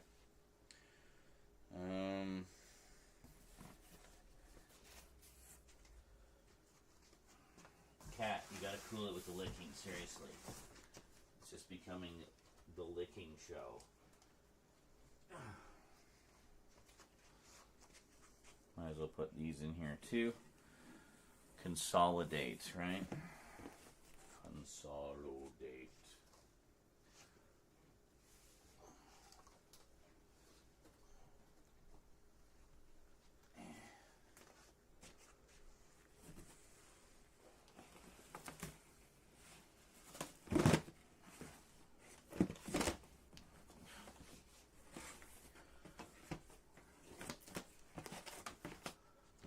There.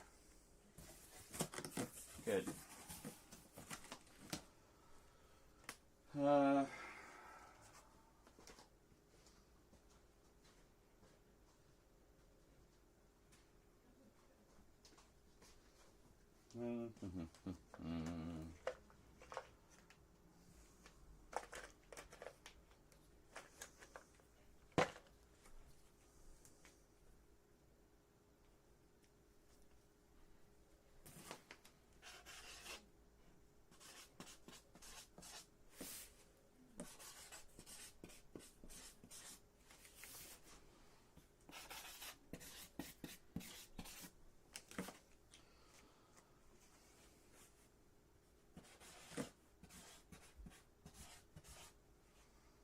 Just so there's no confusion.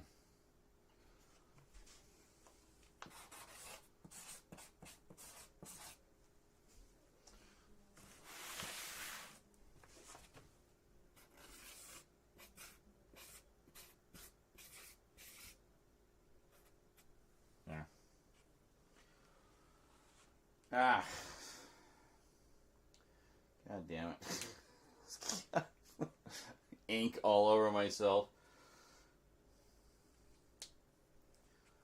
Alright, we'll keep that on hand. And, well, that's good. That's a full box of cell, right? So, and all those audio cassettes too.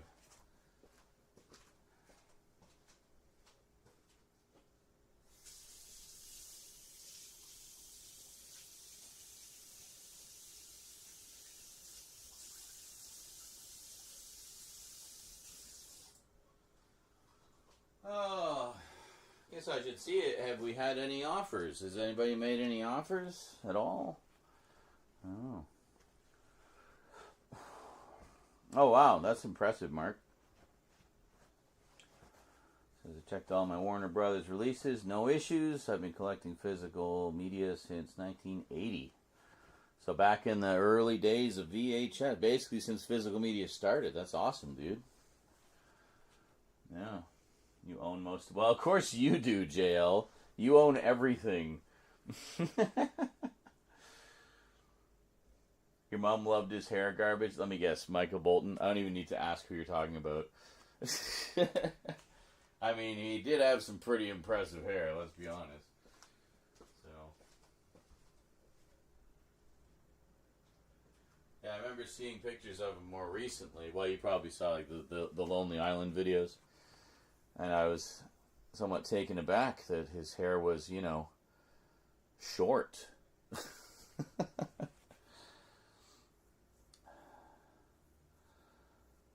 Well, lucky you then.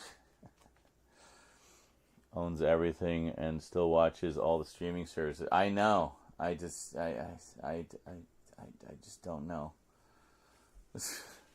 So much fucking love. Yeah, I'm definitely gonna scale down the keep pile as well because, I got so much stuff. Pretty excited about these ones though. I remember Mom talking about both of these quite a bit, so I look forward to checking those out.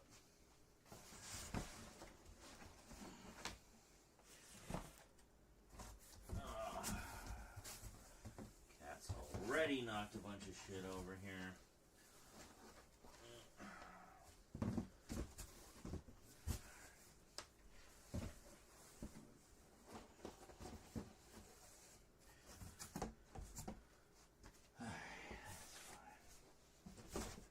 At least they seem to have calmed down a bit, so that's good.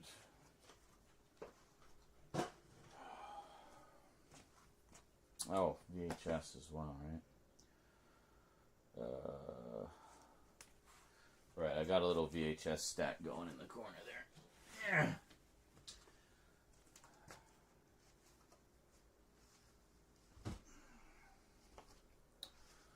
Alrighty. Let's see. I was going to make some coffee. I'm going to make coffee. Coffee's good. Coffee.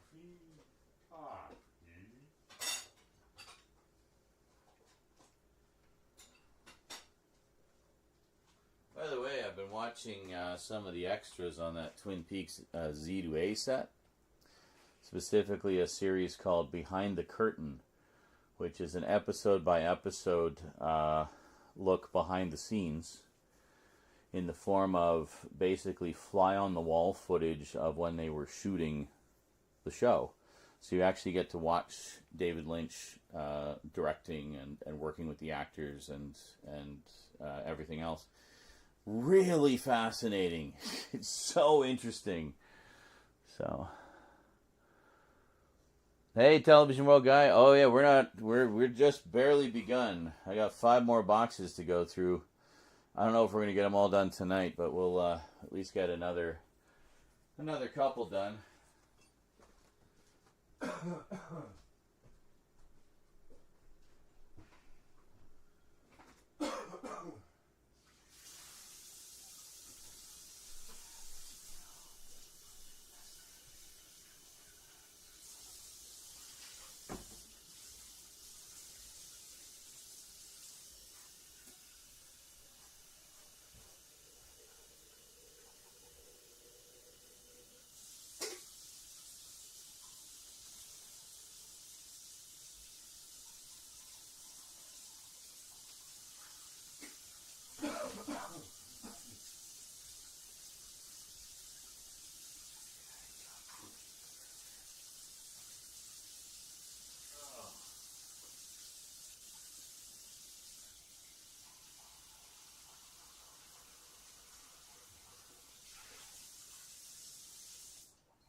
Pretty woman, walking down the street. Pretty woman, barfing on her feet. Pretty woman. Ah, fuck.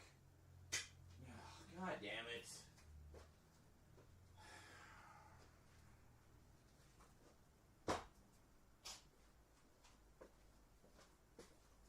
I'll just be a moment. As I was pretty womaning and making coffee, I was scooping the coffee into the filter. I have like an automated thing.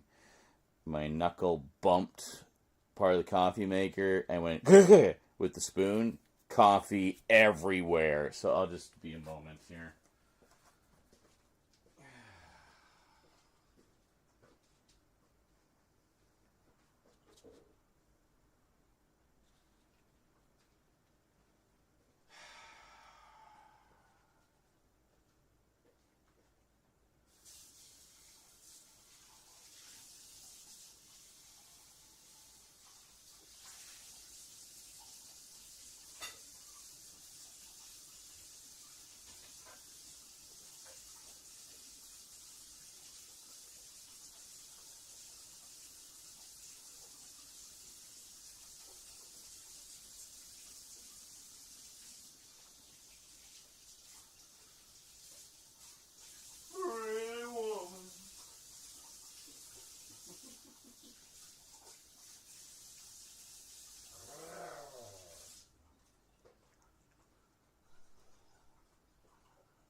Entertaining the folks. Give them a good show. Do lots of cute kitty things. Give the folks their money's worth.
Really, Eclipse? That's not what I meant by entertain the people. Just dive right into the crotch.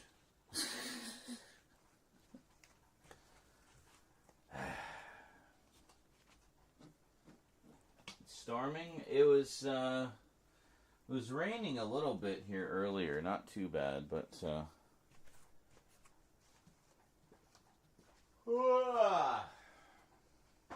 we don't really get like super big thunderstorms here, but we do get a lot of rain. And we actually do get a lot of wind. We do get windstorms from time to time.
Alright, coffee's brewing. Coffee's Boston brewing. Where to put the... I guess I'll put these over by the VHS's. I forget what the sort... There was like one or two big hits from the Traveling Wilburys. I forget what they were.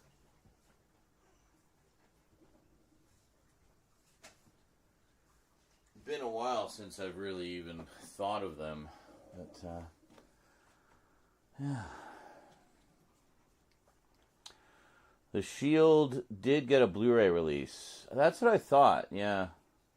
All right. Well, I might just sell that one then. It's a nice set, except for the stacking, but the outer box looks really nice.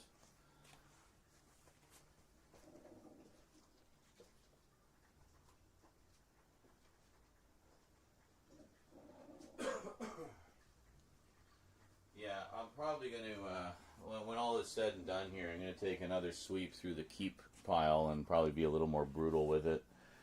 Just to kind of, so I really want to pare it down as much as possible. And, I mean, as we've already seen, there is a lot of overlap in the collection between, stuff she has and stuff that I already have, so, but, I'm sure there's lots of other mums out there who would probably love to have some of those movies, So, everything has a home somewhere in the world. You just have to find the person who's going to give it that home. So, I'm confident we'll be able to offload most, if not all of it.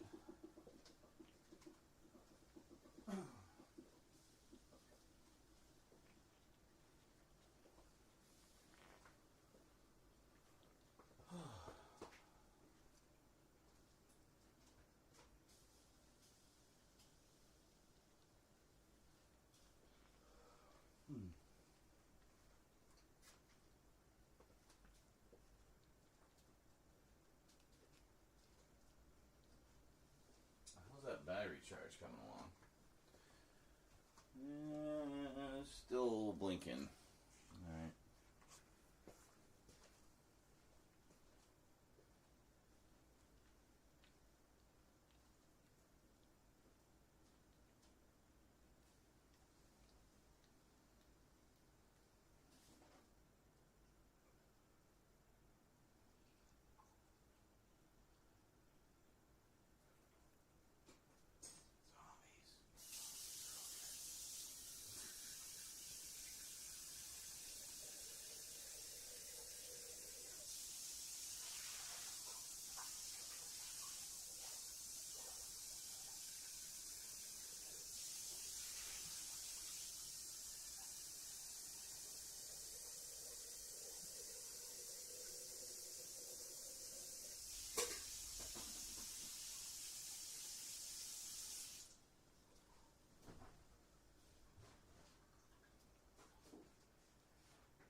Oh my god, cats. Scratch, scratch, scratch, scratch, lick, lick, lick, lick, bite, bite, bite, bite, drool, drool, drool, drool, drool, drool, lick, lick, lick, lick, lick, lick, lick, lick, lick, lick, lick, lick, lick. Oh, you want some coffee?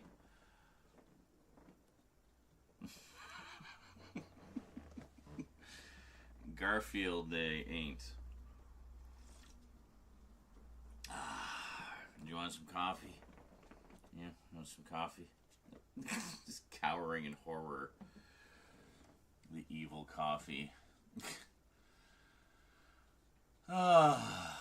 69. What is this? Carlatin's gonna make sure I don't fuck it up. What? The 69? Going to 69. Oh, the shield set is 80. That's not too bad. I mean, how many seasons was it? Like 4 or 5 seasons? Yeah. I heard it was great. Another one I'd really like to get actually is the Commish. Like another, speaking of Michael Chiklis. I remember seeing a few episodes of that when it was on. It was really good. A friend of mine was a big fan of it. But,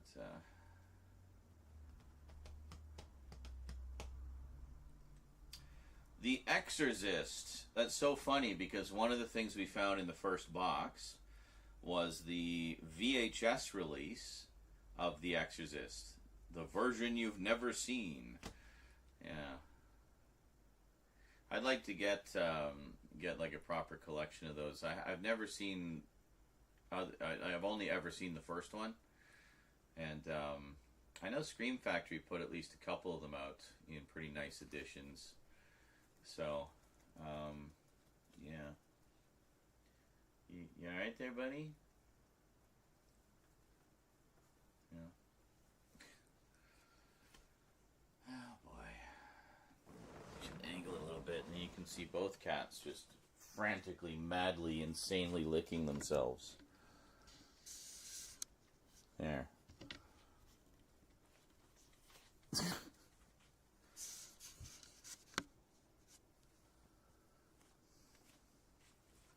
There. You guys want to be stars of the show so bad.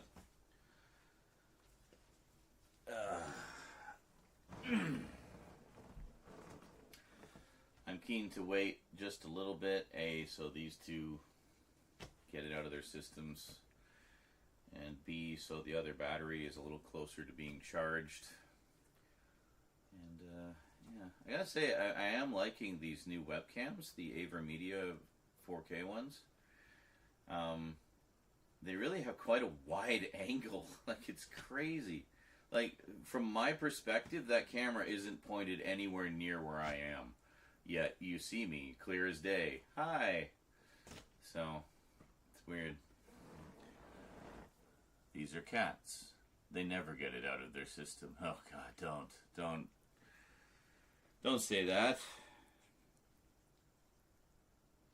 Just constantly licking. It reminds me of some sketch thing I saw about, like, I don't know, ADHD people or something. And it was like two roommates, and one brought a cat. He says, "Yeah, I got us a cat." And the other guy's like, "Why?" He's like, "Well, you know, they're very clean. They're self-grooming. They clean themselves. You know, and you never have to give them baths." And the other guy says, That just sounds like they're covered in saliva all the time. And the other guy's like, "Oh yeah, covered in saliva."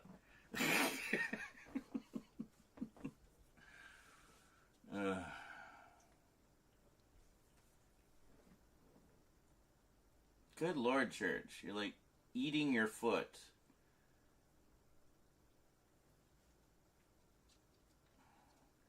What are you doing? Why are you digging into your foot so much? Stop it.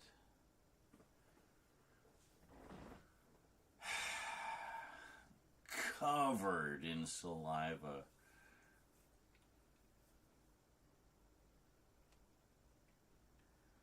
All I hear is licking. Cats, you have the whole apartment.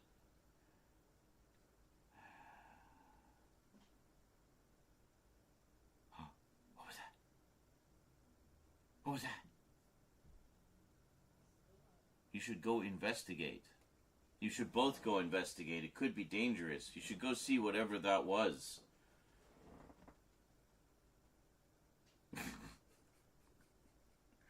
And take like a few hours to investigate over there on the other side of the apartment where that sound was.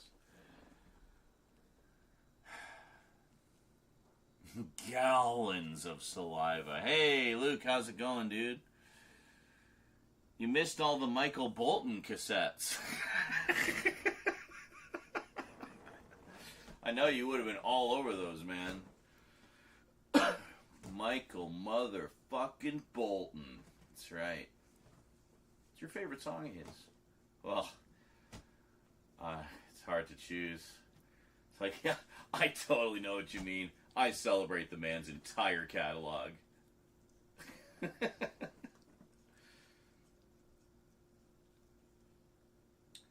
Celebrate his entire catalog. What a great line.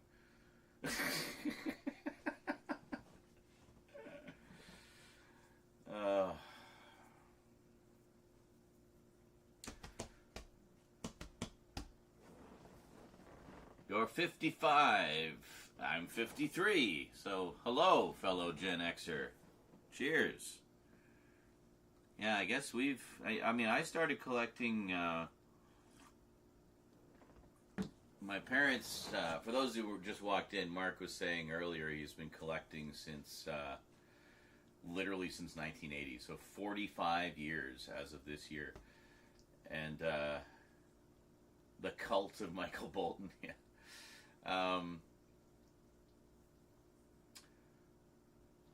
What was it? Yeah, my dad brought home our first VCR around that same time. I think it was like late 1980, early 1981, somewhere around there. You might have seen the retro video of Christmas 1981 that we did. So yeah, we'd already had a VCR for a little while before that. So I guess probably sometime in 1981, because I remember one of the first things he brought home for us to watch was a bootleg VHS recording of Raiders of the Lost Ark. And it was widescreen, so it was both my introduction to home video and my introduction to letterbox widescreen on home video all at the same time. And I asked him, I said, well, why is it like got those black bars? And he says, oh, it's just because you're seeing the full image as it would appear in the theater, rather than it being, just usually they just take a chunk of it and blow it up to fill the screen. But in this case, you're seeing the full image. I'm like, oh, okay. And I think it was copied off of like a Japanese Laserdisc or something. There wasn't like Japanese subtitles or anything on it. But my brain kind of misunderstood what he was saying, so I thought it was somebody had filmed the screen in a theater, and that's why we were seeing the full theater image. So I kept expecting to see people getting up and walking around, but no, that's not what it was. But kind of cool that like one of my earliest exposures to home video was a widescreen recording of something that was so rare to see that back then. That I can't remember that. I don't remember if that predated Manhattan, because I remember Manhattan, I think, was the first, the Woody Allen film, was the first widescreen VHS.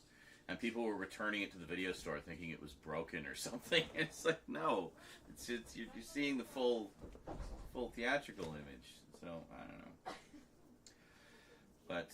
But yeah, so we got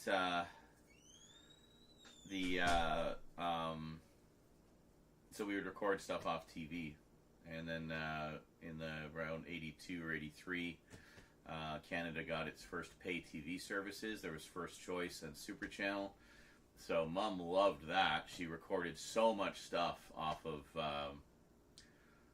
pay TV because no commercials and no talking over the titles, so.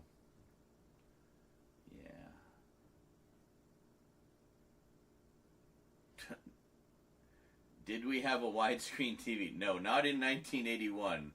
It was still just a good old-fashioned CRT, 4x3. But, yeah. But it was interesting. So, and I remember my birthday that year, after the Christmas one. So my birthday in February of 1982, my 10th birthday, we had a party with all my friends, and we came over and we watched Superman the movie, and it was specifically the extended network version, because my mom had taped it when it aired. I actually captured that. I have the original recording that she did back then, just Hey, Dad. for sentimental purposes. Yes? What do you think of putting our jackets and stuff in the closet? Like actually hanging them up and using the closet. Oh, you mean like where jackets are generally supposed to go? Instead of boxes and old shoes, yes. Yeah, no, that's sure. I mean, it just clears up space in my closet, and well, if there's room, because I mean, we also use it for storage, because Yeah, like, I've got a shit ton of boxes in there, which I've been meaning to do, like videos and streams of like going through them and again kind of paring things down a bit, but yeah, maybe down the line a bit. But yeah, I mean, if you can find some room in there, I think there already are some jackets hung up in there. some of your old ones. Yeah, and you can put some of the others in there. But I mean, I don't mind like mine being where they are, just on that hook, because I mean they're easily accessible. I put my extra hangers in there. Yeah. Sure, whatever. I mean, if you're able to make use of the space in some way and it doesn't like sacrifice anything that's already in there, then I mean, there's stuff in there I need to get rid of anyway. all right. Like old clothes of mine that just don't fit, or they're from when I was like 4, Oh, yeah. or like Well, yeah. I mean, if there's stuff of yours, then by all means go through that. yeah. There's a broken frame in there that I'm gonna get rid of. A broken frame. It's like the plastic outline of an old frame I had. Was it the one we were trying to use for your picture, or? Yes. Well, isn't? I thought we could fix that. It just needs like glue. You don't want to frame your picture? Well, it's not really a priority, no. All right, well, whatever.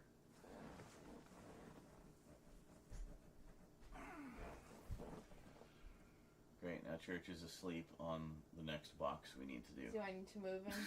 Well, we can wait a little bit. Not in a big hurry. Let him have his nap. He's having his carb crash right on what you need to work on. Well, he's probably like tired from licking himself like a maniac. His head twitches when he sleeps. Does it? Yeah. Well, he hears us in his sleep and just like... We infiltrated his dreams. Barely as big registers. Monsters. See, look, he's doing it.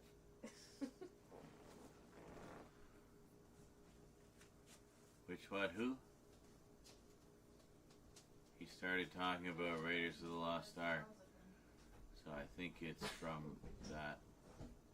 Still what? I'm confused. Celebrate that man's entire catalog. That's a reference to Office Space. Have you ever seen the film Office Space? If you haven't, I recommend it. It's a very funny movie. And then me saying that line will make sense. It was in reference to Michael Bolton.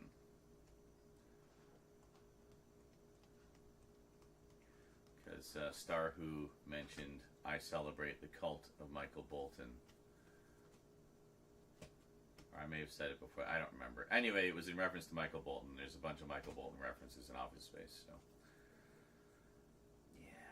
God damn, I miss Sopranos DVDs. Oh, Simpsons, Sopranos. Simpsons, yes. Simpsons has great DVDs. Well, had. I finally got the last one I needed. I've got all 20 seasons that they put out, and the movie, of course. And that's basically it. I think we're done. Unless I don't remember I know they put out some Treehouse of Horror collections that had like 3 or 4 of them. I don't know if any of those are not on the season sets or if it's just confined to where the season sets were, but have I seen Damn Fool Idealistic Crusaders video on North by Northwest? I have not. I do have a Blu-ray edition of that though. Is it within reach? Yes, very within reach. I have this one, which is the Digibook edition. Quite nice. 50th anniversary edition. I've only watched the film once. I don't recall having any issues with this.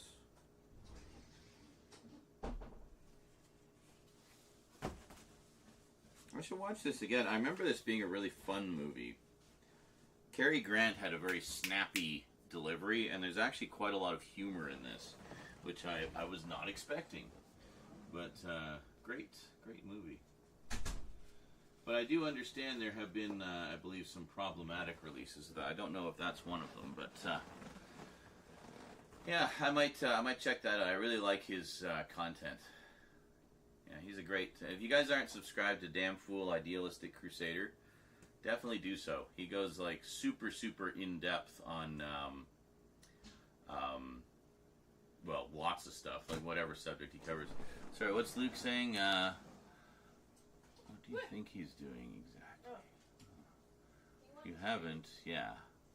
You're going to have to go ahead and watch that. Okay, gotcha. Holy moly, what was that? Eclipse found her spring. It live premiered during this currently ongoing stream here. Well, yes, no, like, look... I don't, like, just drop everything to watch the latest YouTube video in the middle of the stream. No, I'll watch it later, maybe, so... yeah, and he says, no doubt, another great deep dive. Yeah, for sure. No, his stuff is great. I really enjoy his content a lot. He's scarily knowledgeable about, in particular with, like, the differences between the various releases of whatever film he's talking about. What? What's up? Oh, hang here. I'm in a cleaning mood, so I'm just doing everything. Go for it. I will not complain.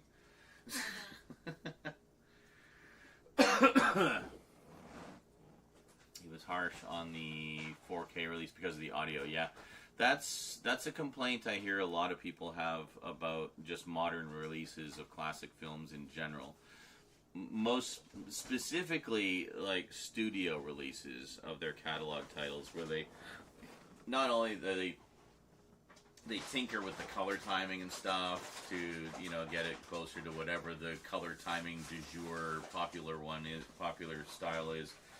And they tinker with the audio, and it's like a lot of the times most of us just want, at least as an option, it's like, fine, tinker with the audio, but at least give us the original audio, the theatrical mix as an option, you know? And that's yet another argument in favor of boutique labels, because most of the boutique labels do that. You know, they'll actually give you the original audio as an option. They don't even think twice about it. They make sure it's there. They tidy it up. Sure, they clean it up. But, you know, they present it as accurately as possible and give you all of those different viewing options. That's one of the reasons I love the boutique labels so much, is because, you know, a lot of them you can just trust implicitly to do it correctly. You know, the only time they won't include something like that is if the source elements are no longer available for some reason. You know, if they've gone missing or whatever. So, yeah, support the boutique labels, man. Especially if you're like a hardcore cinephile and you know, leaning into purism. You really can't go wrong with them. You know, especially a lot of the UK ones are fantastic, like Arrow, Indicator. Imprint is doing some amazing work lately. Fairly new label out of Australia, I think. Another one from Australia being Umbrella. Umbrella is fantastic. 88 Films, you know, Eureka, of course, Eureka Films, Masters of Cinema, all that stuff. All those labels are great. Arrow, you know, if I didn't mention them already. But anyway, you know, and then on the North American side, you got like, you know, Criterion and all these great little indie labels doing horror and genre films and stuff like that you just would never see get releases from the major studios, let alone deluxe releases like what they give you. That's something I'll be talking about quite a bit in the months ahead, because I went just hog wild with boutique label purchases over the past few months, and got quite a few in the collection. Like really went deep and hard. Just got a whole bunch from a variety of labels. So I definitely look forward to you know, gushing about them for you guys, because they definitely deserve the attention. So yeah. But that's the thing. It's like that's mainly a studio issue. Like the big studios put out shit releases. It's like they don't even care about their own quality. The studios cater. This is the best way to break it down. The studios cater to the lowest common denominator. Joe Blow average, who doesn't give a shit about pristine, you know, historically accurate presentation. They just want it to look and sound good based on what they think movies should look and sound like. So they want an old movie to look like a modern movie, you know, so they do like the fucking James Cameron 4K AI shit fests. Because that's what they think modern viewers want to see. And the reason modern viewers want to see that is because they're unfucking educated and don't know what films actually look like. They've forgotten. They've had it propagandized out of their memories by the fucking studios, who just want to push this AI upscaled garbage in our faces over and over and over again. Or overly DNR'd smear fest. Thinking, oh, it has to look clean. Can't have any of that dirty grain. Yeah. So, lowest common denominator. Whereas the boutique labels cater to the collectors, the niche film aficionados, who really, truly appreciate the look and texture of film. They really appreciate having the original audio. Even if we don't need a frickin' 7.1 Dolby Atmos remix of that old theatrical mono track, you know? Just give us the old theatrical mono track, because that's how it was originally presented, you know? Or, you know, fast forward to the 80s when Dolby Stereo became a big thing. So give us the stereo track, good old 2.0, 2 damn speakers, one on the left, one on the right, bam, I'm happy. Sounds great in my headphones. So, you know, but they think everything has to be like brought up to modern spec, and it really doesn't. And I feel like if they just started presenting movies the way they're supposed to be presented, the way they were originally presented, people would very quickly warm up to that. They're not giving the average viewer enough credit, you know. There are some people out there who just cling to the misinformation and whatnot. Say, oh no, everything should look modern, blah, blah, blah. They don't get it. And that's fine. There's always going to be those types of people. But, you know, at the very least, what would be ideal is, you know, have your overly processed digital fuckery version for the drooling, stupid masses who don't know any better. But then have a second disc that has a properly done transfer that doesn't have all that digital fuckery. It has the original audio, has the original image, has the original color timing, all of that. You know? I have a few boutique label editions of movies that do that, where they'll have like a restored version that's been all cleaned up and stuff, and then they'll have what they call like the grindhouse version or whatever, which would just be the raw, unretouched scan. There's not a lot of them, but they're out there. The only one I can think of off the top of my head was Manos, The Hands of Fate, the infamous B movie. Yeah, they did a cleaned up, restored version, and then they did the unrestored, so-called grindhouse version, which is glorious, you know?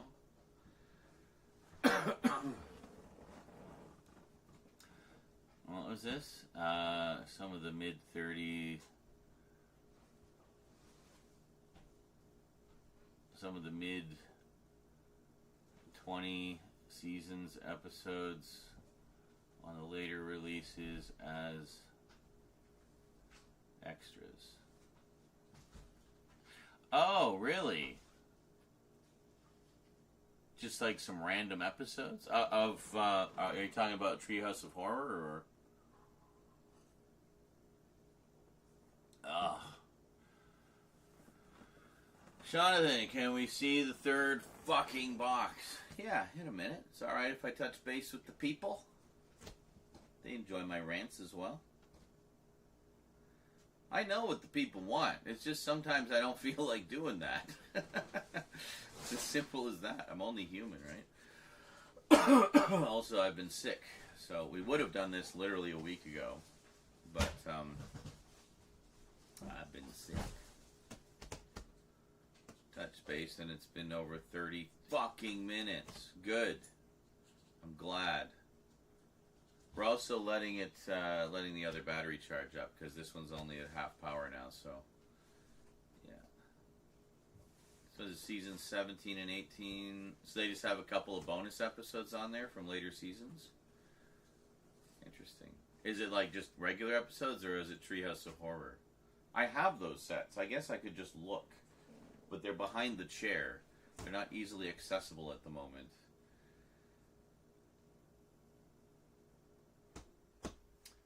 Yeah, it's so annoying because they were actually going to do a new edition of season 20 with, because the version that they put out was kind of bare bones. They just rushed it out when the season was still, you know, had only just finished. But because they wanted to cash in on the anniversary, I guess. But they were going to do a re-release of that with new extras and, you know, remastered and such. So so I waited. It never happened. I mean, we got seasons 18 and 19, and then that's it. That's all we got. So I had to wait a while. I kept an eye on I wanted to get the Blu-ray of season 20, because that's the one where they actually went high def. I know they did Blu-rays of some of the previous seasons, but those were just upscales. I mean, I guess they would look a little better because of the better encoding, but I just went with the DVDs of those because they were cheaper. The Blu-rays had pretty low print runs, as I recall. But I definitely wanted the Blu-ray edition of season 20 because that was the season they went high def. Oddly, not right at the start of the season though. It was like a few episodes in they went high def. After like 6 or 7 episodes, I think. And suddenly it's widescreen and the crispest you've ever seen The Simpsons look. So obviously I wanted that so I could have like the transition into high def accurately represented. But now there's been what, like 15 more seasons, almost darn near double the amount of seasons, and no releases in sight. And those were great sets. Those were such good sets. You know, I would just sit and watch the menus sometimes. I'd just leave the menus running because you'd get those little loops of like characters coming in and doing stuff, and it just like put you in that world, you know. It was great, really creative. But and all the commentaries and extras and animatics and promos and Butterfinger commercials and just loads of stuff. But yeah, that's it. That's all we got. It's unfortunate. Because I know those were kind of like the gold standard for studio releases of a TV show for a long time. And it was fairly early on, too. As I recall, I don't think it was that long after they started putting out X-Files. They started putting out The Simpsons. And they were popular. They kept them going for quite a while.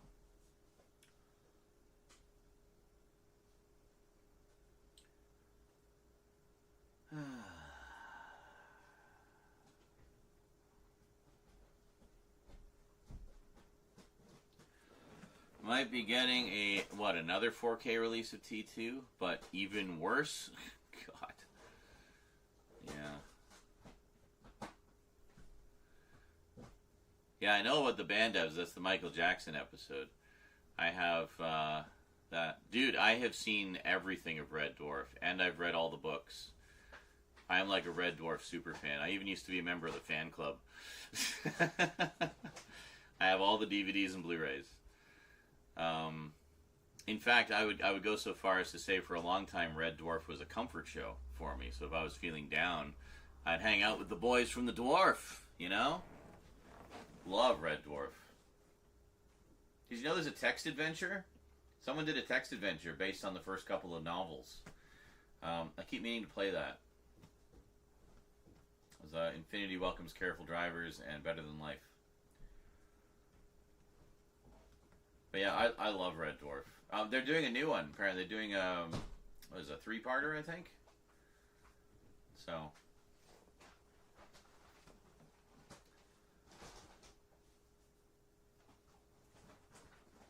Yeah, there is a new miniseries in the works.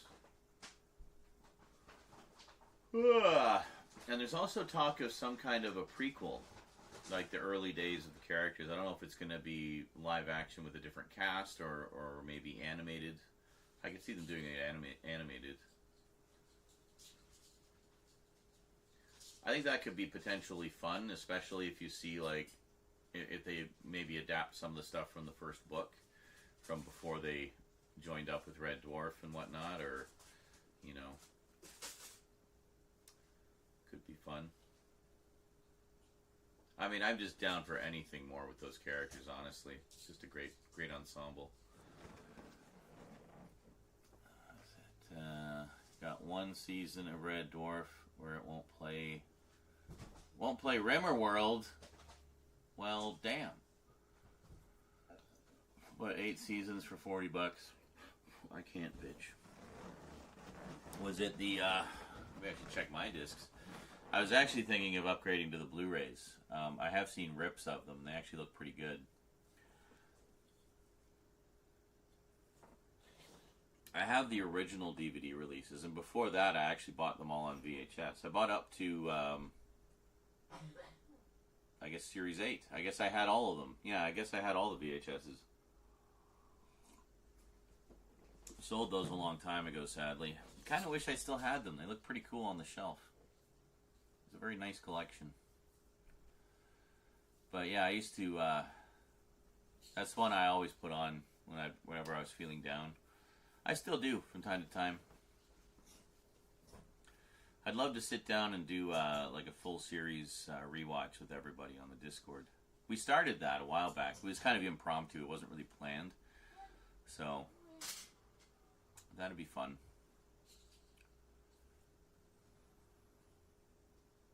And speaking of Simpsons, I see your name is Mega Bender fan, so I'm guessing Futurama fan.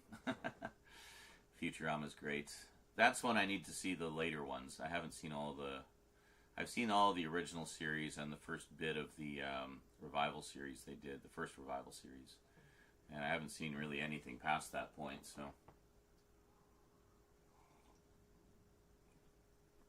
So you got, wait a minute, you got the original 8 series of Red Dwarf for $40.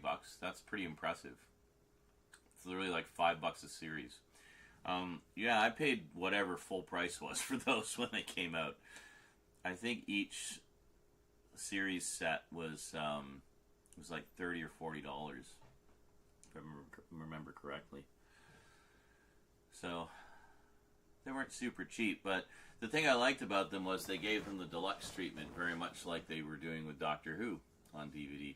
So loads of extras and behind the scenes stuff, a lot of like never before seen outtakes and deleted scenes, and yeah, it was great. Love those DVDs.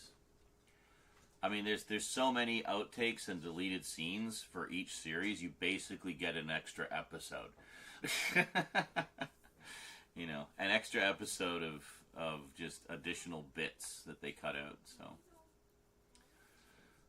it says Tom Baker's recent video message to his fans. He looks frail, but his voice hasn't changed at all. Yeah, well, I hear that people say, "Oh, he looks frail," and yeah, he kind of does. But apparently, it's not so much that he's frail; it's just that he lost a lot of weight. You know, and he lost a lot of weight to be healthier. But yeah, it's amazing. He has just that eternal voice. Like, it just, you can hear the age a little bit creeping in, but really, you're quite right. It really hasn't changed much at all. And man, what a legend! What an absolute legend! Love that man. Just such an interesting person too. I have a few things that I picked up recently. Where is it here? Oh, it's over there. Anyway, there was a documentary he did that's kind of tied into his autobiography called "Who on Earth is Tom Baker?" And Real Time Pictures did a video kind of based on that, where Tom Baker basically meets himself and interviews himself. So it's fun. It's just delightful just hearing Tom being Tom and talking about life and, you know, stuff like that. Love that stuff. But yeah, I mean, I've seen a few recent videos of him and photos, obviously. So yeah, he'll always be my doctor. Followed closely by Pertwee. Love John Pertwee.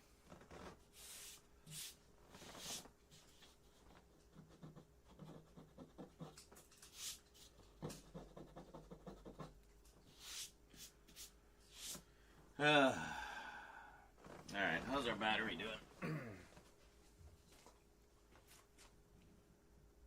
Still charging, but it's flashing faster, which I don't know what that means. I'm going to assume it means it's almost finished. Here's hoping.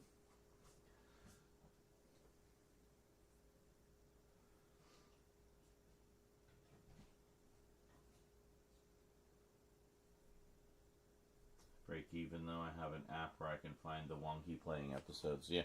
Is that app called BitTorrent? I mean, to be fair, Red Dwarf isn't exactly hard to find. I mean, I'm sure you can find it out there somewhere.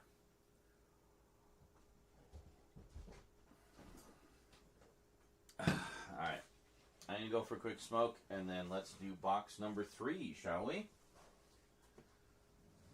will bring us fully 1/4 of the way. No, it won't. Never mind. Almost 1/4 of the way.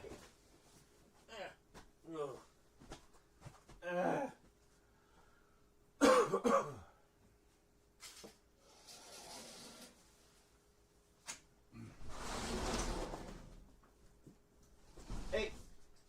God damn it, Church. Rose, can you come and get him? What? Church ran out. Where did he go? I'll find him. Alright. I thought he was with you. He just like bolted out of nowhere.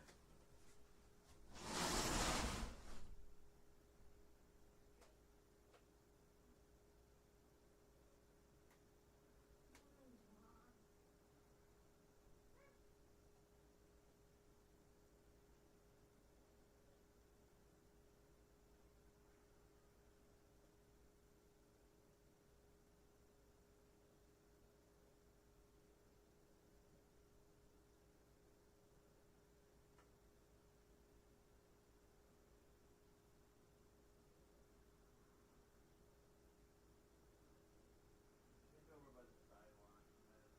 Run around the corner.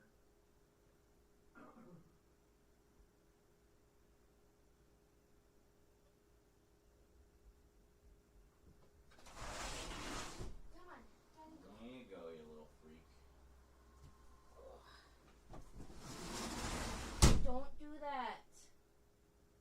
Don't want you getting run over, you fucking dumbass. Okay? Don't do that.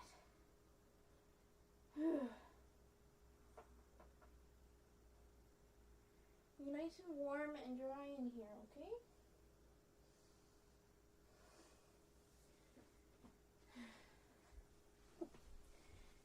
Now come over here. Come to Mom. Let's go this way. No, leave the coffee alone. Come on. Come on. Keep going.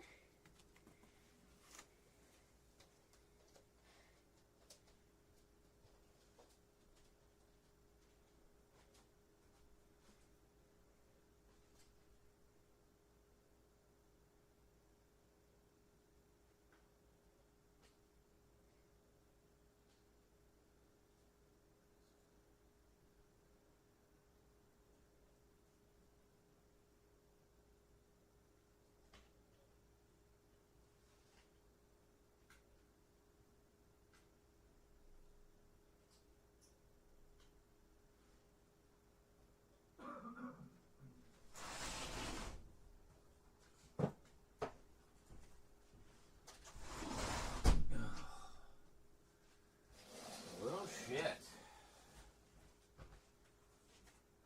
You stay over here, bud. Ugh. You don't go out like that. Did you guys see his mad dash? Yes, as soon as I opened the door, he just bolted right outside, disappeared into the darkness. Of course, black cat, right, in the night. Did I say noided? Apparently your gorilla's shirt is noided. I don't know what that means. I assume that's a good thing. I don't know either. It's noided. Totally noided. All maximum noidosity. That reminds me of the Noid, who was... What the hell was he a mascot for? Some pizza place. Pizza Hut, maybe? I can't remember. Long time, like, I'm talking 90s. 90s was all about mascots. Everybody had mascots. But, yeah, the Noid was one of them. He had the cool spot for 7-Up. They had a video game of that. They had a video game of Kool-Aid Man. There's an Atari 2600 game based on Kool-Aid Man, where you play as Kool-Aid Man. It's like a platformer or something. But Don't forget Pepsi. and Pepsi. Oh, they had Pepsi. They had, what was his name? It was that skinny, like, frizzy-haired guy. Cheetos? No, that's Chester Cheetah. Fido Dido. I think that was his name. Fido Dido. I think he was Pepsi. Or Diet Pepsi. Okay, Noid was Pizza Hut's mascot. That's what I thought, yeah. You can probably find commercials on YouTube if you want to see what I'm talking about. He was like claymation. They did like claymation animation for him. So, yeah. Oh, it's Domino's. It was Domino's. Get away from the frickin' door. You're not going out there. Just accept your lot in life, cat. You're an indoor cat. It's for your own safety. Well, he ran right towards the road. So. Oh, I know. That's where he went last time he got out. He just bolted around the corner to the sidewalk, and that's where I found him. Oh, you cats were calmed down. What the hell? Why are you all uppity again? That's right. Noid was Domino's. The Noid.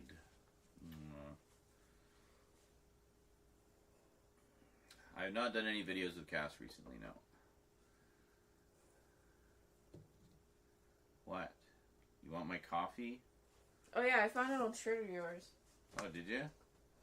Well, it's not old, but I wonder if I have a feeling you forgot about it because I haven't seen you wear it. I wonder if it's one I've been looking for.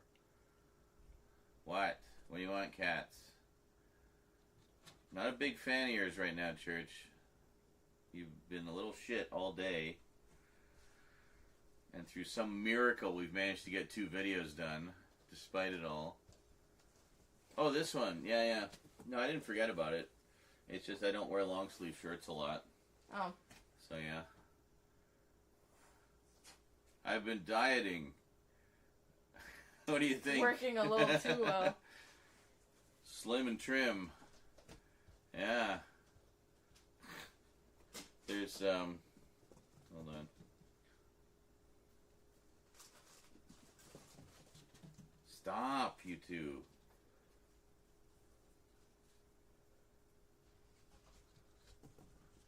There. And I have skeleton hand things as well, but they don't really go with this. I would need like those skeleton gloves that are like the extreme, high contrast black and white. You know the kind. Like that guy on Storage Wars used to wear all the time. Yeah, get a pair of those with a shirt like this, and we're good to go.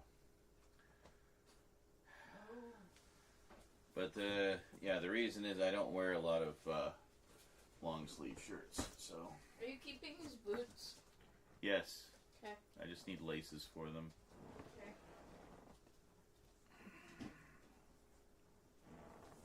How about these ones? Because the zipper. Yeah, probably not. They're a cheap pair anyway. They're cool. I know, they're like $50. I can get another pair of them pretty easily. Yeah. So they're not like $300. Demonias. Yeah.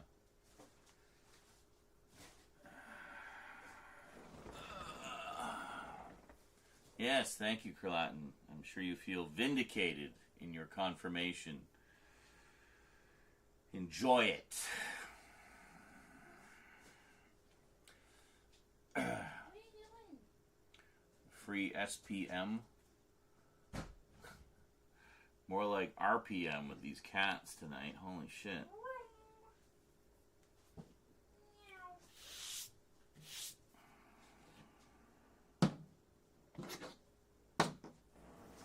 Oh.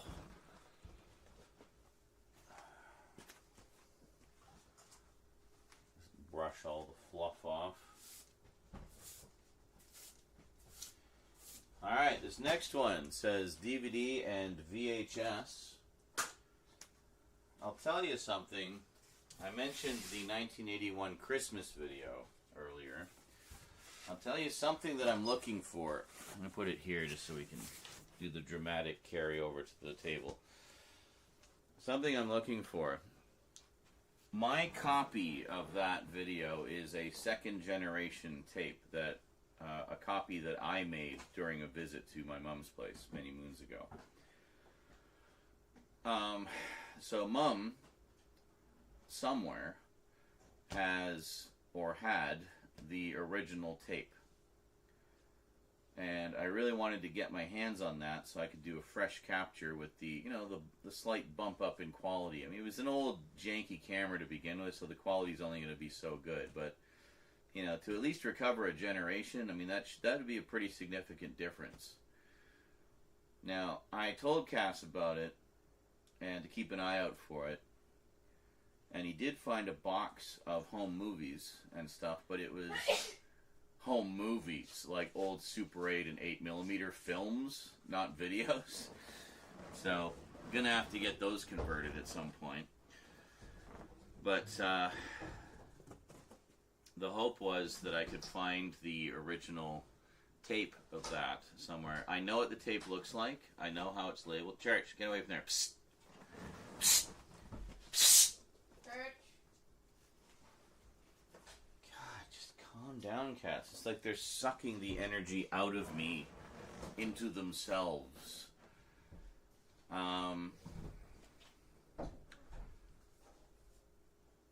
So, yeah, so basically I'm hoping that tape will be in one of these boxes. So that's one of the personal, sentimental things that I'm hoping we find in one of these boxes. We've already found a few, like, surprising things, like that picture of Rose and I, a couple of little Star Wars figures, all the audio tapes. I did not expect all the audio cassettes. That was kind of cool. Kind of want to listen to a few of them, but unfortunately I don't have a working audio tape machine, so that's something I'll have to get at some point. Sup? How you doing? I put all my jackets Ow. in the closet. Oh, good. And my hoodies. Excellent. And I organized it a bit. Cool. Thank you. You alright? Cleaning is tiring. Mm. Yeah. Yes, we did. Yes, we did. Yeah, very good. You're the first person to pick up on that. Yeah. Or at least to verbally say so. Yes, Church, can I help you? It's just more of the same, buddy. Just going through the boxes that have been here for a week. That's fine. You can lay there. I don't care. Just, chill. Yeah, there you go. You see, I'm trying to get comfy. Yeah. If you move back a bit, you have a little more room. Yeah. Let mommy help. There. There. See? Now you got more room. Flop. Flop. Flop. Bop. Wow, that shirt sure is noided. I don't know what that means. Did he ever explain? No. Okay. We just got talking about 90s mascots. Mm. Like the Noid. Mm. I don't think it had anything to do with the context. You named your cat after the cat in Red Dwarf, or just your lack of imagination? Or Knight Rider. That's Kit. No. Yes. Well, there's Cat in Knight Rider, isn't there? No. No, that's Car. It's Car. Never mind. Karr. Yeah, that's an example of running out of ideas. Naming a car. Naming a car, but it was with a K and 2 R's. Wow.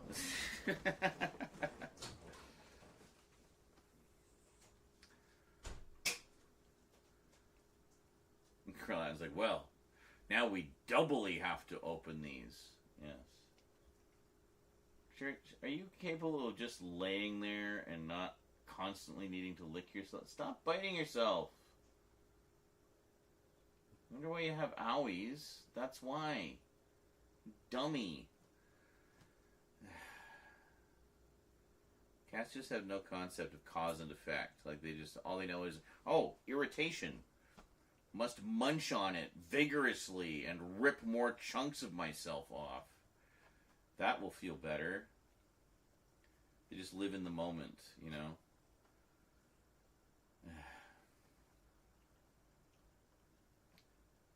In bed with... Oh, I'm bad with names. I named dog I had poop head. Wow. You know, you can just give animals people names. You don't have to, like, it doesn't have to be some incredible creative feat. My God, Church, you were relaxed for like 2 seconds. Oh my God.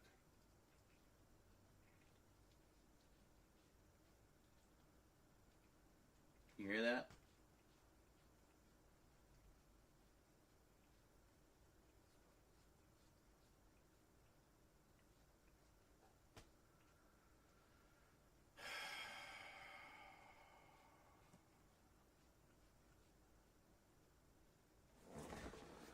The skeleton shirt and the one you're wearing are both noited.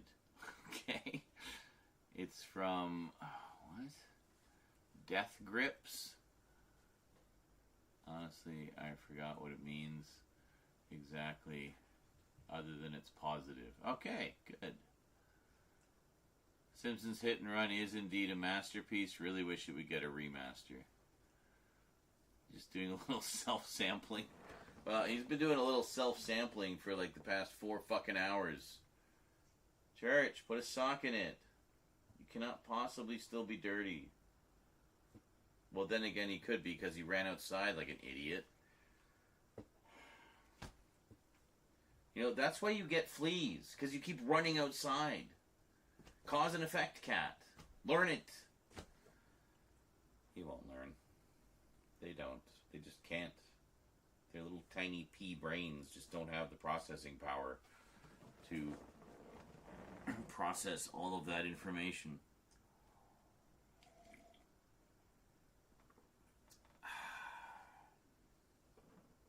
You good? What?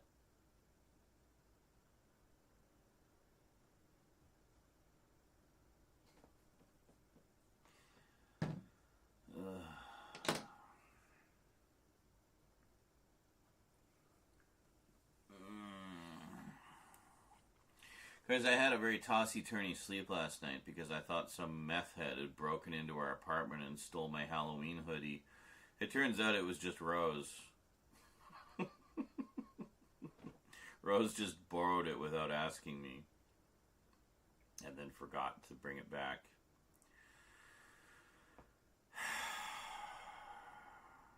So, of course, my brain immediately goes to meth head broke in and stole my Halloween hoodie and somehow left everything else.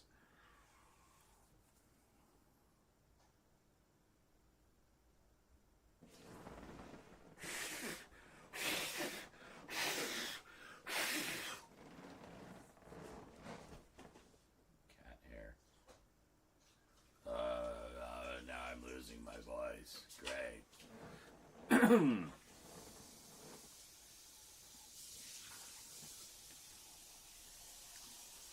Yeah, it's not like there aren't a million other things to steal there. Exactly.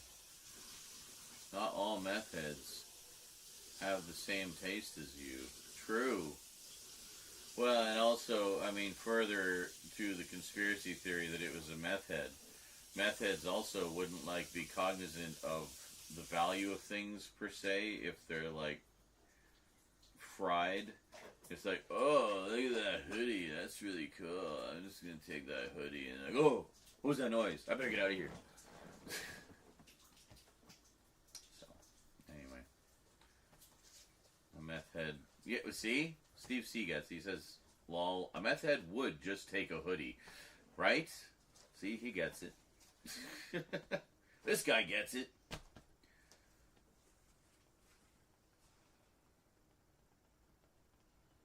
A fat particle? Oh, a dust particle. Yes. Oh, I see what you're... Yeah, because we heard ghosts earlier. Yeah, oh yeah, I didn't tell you my little ghost story from earlier tonight. Uh-huh. So I went to the bathroom and Eclipse was sitting on the cat tree, just on the platform there. And I said, and you were in your room, door closed. I could hear you talking in there. You were talking to somebody. My friend. And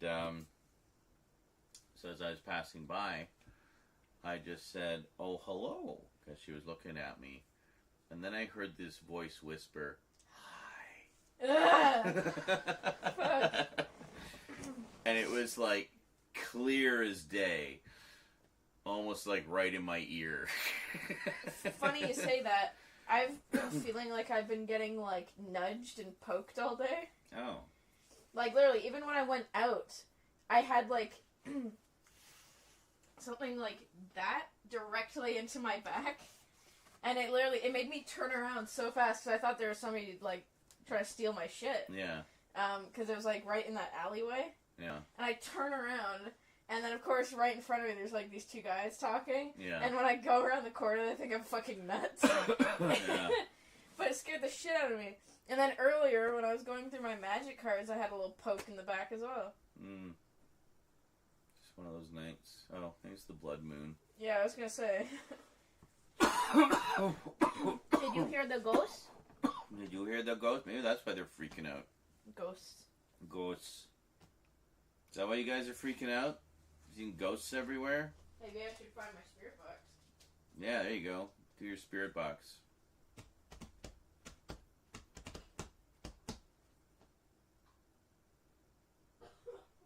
That's correct, Carlatin. There's absolutely no other possible explanation. Hi.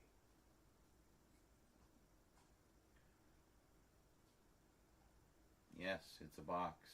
It's the one you were sitting on before. Probably smells a bit like you.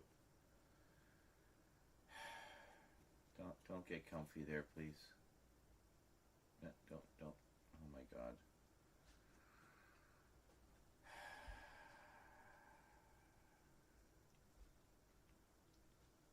So he finally stopped. Now you're starting.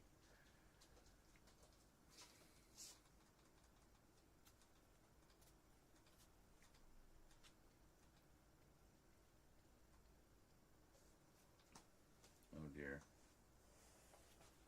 You gotta ask me things. I don't want to ask you things.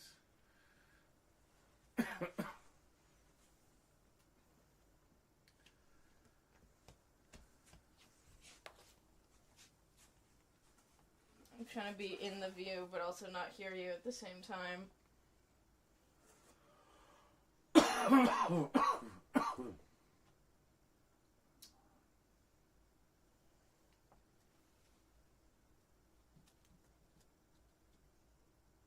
Well, go on. I don't want to ask anything.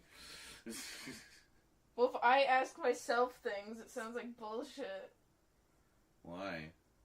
Because then if I'm like, oh, is anybody here? And then if I say yes, no one will believe me. Well, can't we hear it? No. There isn't a speaker? Actually, okay. We can just hear it.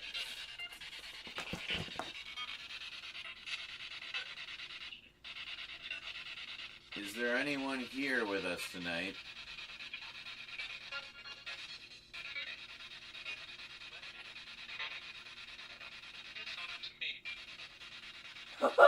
It's me? It just said it's me. Who is me? What is your name? John? I like Tony. Is your name Tony?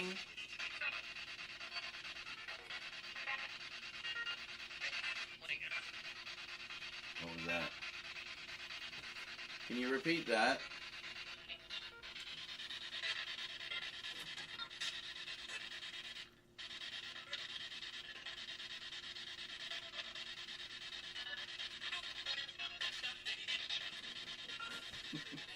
Sunday? Great night. Great night. Sunday night is a great night. Yes. It's Saturday, but yes.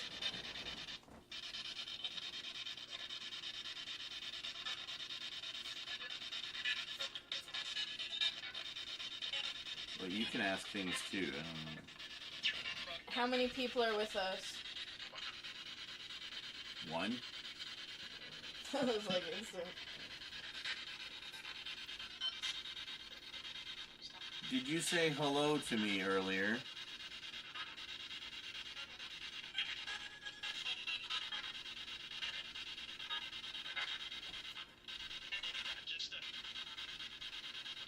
I just did.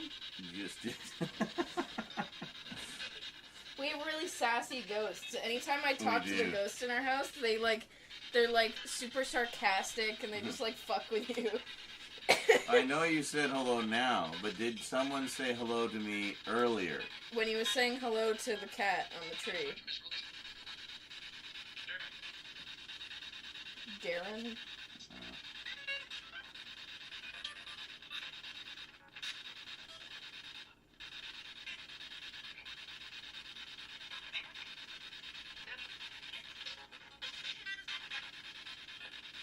It's easier to hear with the headphones. Alright. Yeah. Scaring you too much? No, well, I need to do videos. We're not doing ghost hunting right now. Why but not? Because I need to do boxes! Had enough distractions. It's starting to just irritate me now. Anyway, yes, it's a spirit box. It basically rapidly scans through radio frequencies, and you ask questions of any spirits that are present, and it tries to find a frequency that will give you an answer, essentially, and that's how it talks to you. Well, yes, but no. Yeah. Spirit boxes rapidly switch through, like, if the mic picked it up, like, all the that's, like, how fast it switches through radio stations. Yeah. And then any distinct words you hear is your answer, essentially. That's what like, I mean. we got a name and a confirmation almost instantly. It's like Bumblebee, how Bumblebee would Yes. talk through the radio in the stupid, dumbass Michael Bay movies. Anyway. The solo Bumblebee one was cute, though. Yeah, that one's fine. That's not a Michael Bay one. Yeah. Notice how soon as he left, they got good. But anyways, yeah, the reason I had the headphones on, that's called the Estes method. You have noise-canceling headphones plugged directly into the spirit box, because then you can, like, hear the answers better. And then, they don't hear my questions. And I don't hear what he asks. Yeah, so. And then usually you'll also have, like, a blindfold on, like, just to, like, extra. But yeah, you just, like, kind of zone out to the radio, and then anything you hear, you say out loud. Yeah. Exactly. But yeah.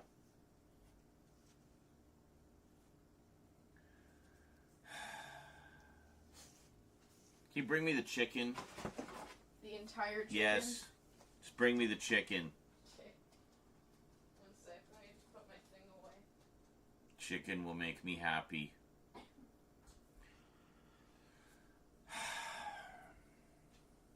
I'll get to it in a minute, Cron. Don't irritate me. I'm irritated enough as it is. Maybe I'll bring the spirit box with me on my walk tomorrow. Cool. So I'm going to Westwood Lake.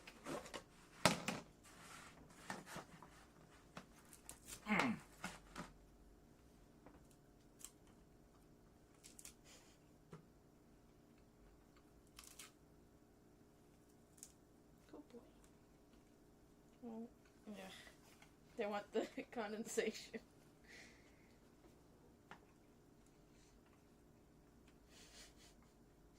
You know, I got my chicken cats.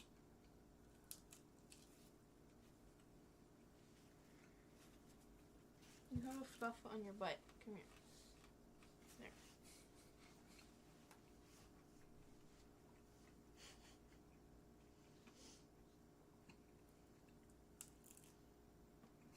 Creeping towards the chicken.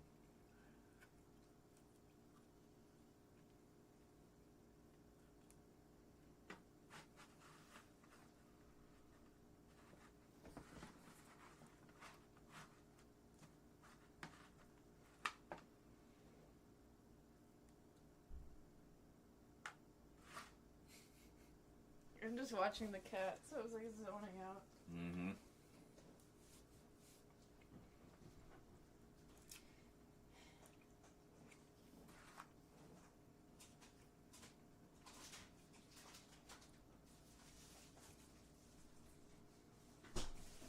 Remnants of rotisserie chicken. So the short version is, lets you talk to ghosts, if there's any ghosts present. cheaper than hiring a medium. Well, you live with one. Yeah.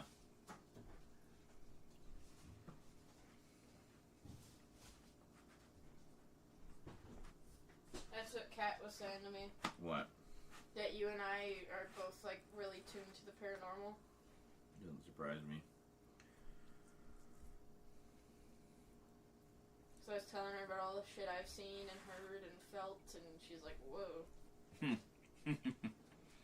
Kat is our cousin. She has a paranormal podcast.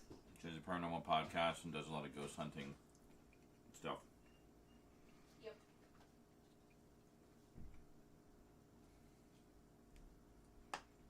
It'd be cool to go with her on something like that. Yeah. Bring our psychic energy. You ready to see some crazy shit? Let's I need go. you to give her my new Facebook. You have another new one? No, it's the one you have Oh. that I messaged you on. Oh, okay. Just, I don't have her added on it. Oh, well, add her. I tried, but she doesn't have friend requests on. Oh. Well, message her on your other one, I guess. I can't. Why not? Because I don't remember the login. Oh. That's why I wanted you to. Okay.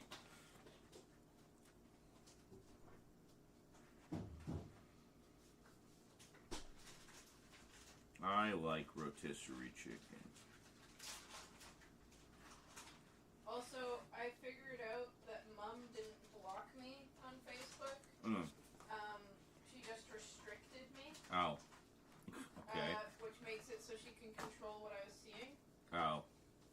And that's why I couldn't see any of her photos or posts or videos or anything, even though I still had her added. Right. Hey. She wanted you to see all the ways she was shit-talking you. Probably.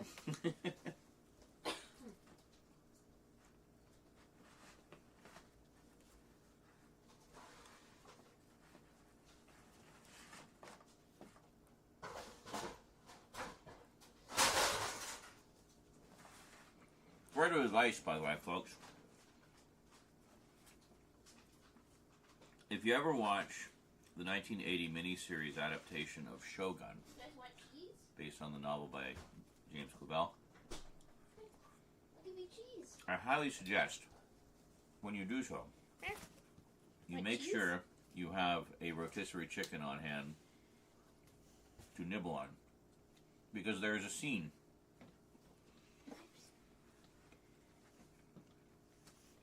Go get the cheese. with John Rhys Davies as a ship captain. Oh my God, come on! Try to give them cheese. And like a priest character.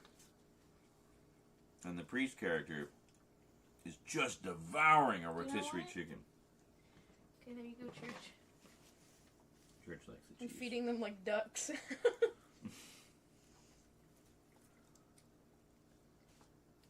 Do you not like cheese?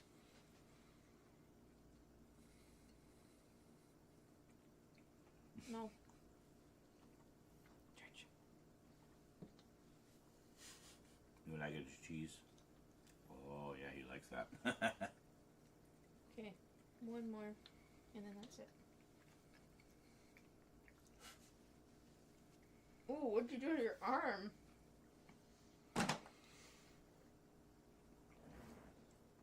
Boxes! The bruise was from the boxes? Yeah. Injury from moving shit. Hmm. How many more times am I gonna have to explain this damn bruise? No, I just abuse you. That's right. Rosie's just beating on me all the time.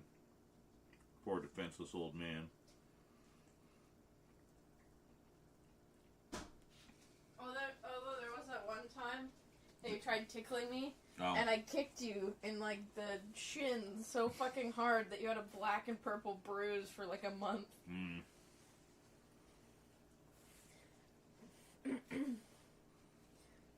That's why I tell people not to tickle me. Or I'll kick the You shit out of them. will regret it.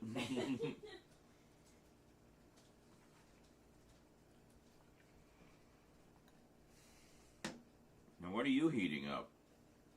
I'm making a grilled cheese. Oh.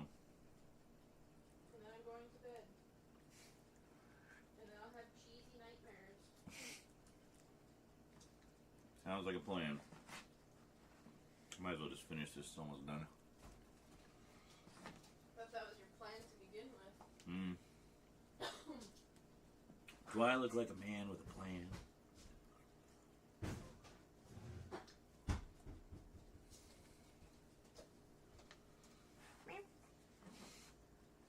We'll get to the boxes, Croatin. What the heck is that thing? I don't know, but it's spoopy. That's to the spirit box earlier. Mm-hmm.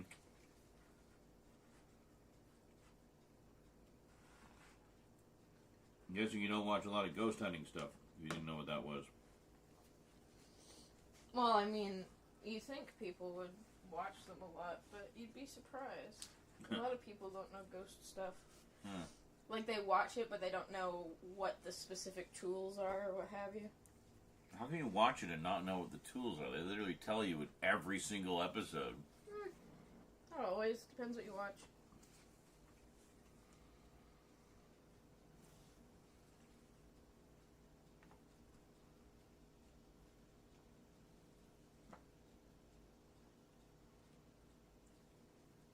Your light's flickering. What light? Well, one of them.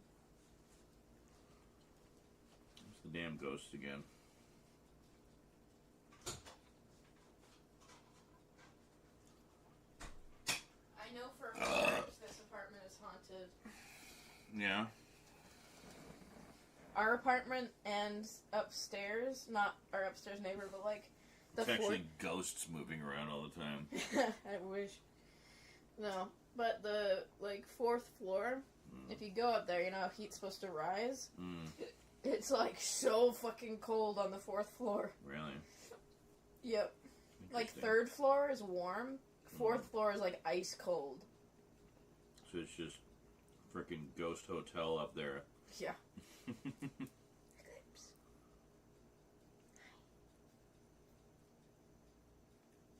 She just stared into my soul. Mm-hmm.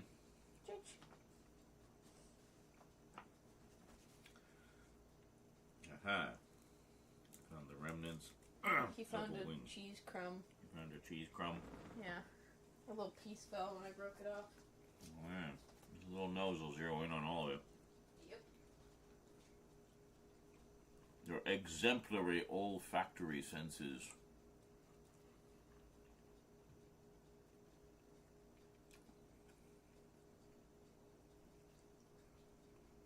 So this is a rotisserie chicken I inherited. You inherited the roast chicken. Went through the box, found a chicken, so I'm eating it. Ew. From a year ago. What fucking preservatives did they put in there? Damn.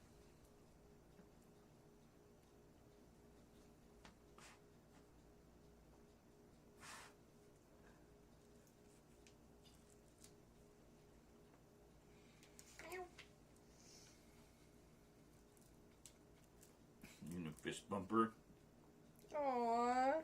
What'd you do? Aww. Aww. You just rubbed your face on me. Mm-hmm. You're mine. That's right. You're mine. Am I yours? My woman. Yeah. Oh, she's giving me the love eyes. Aww. Where she, like, squints really hard at you. Mm-hmm. The slow blinks. Yeah, the fluff.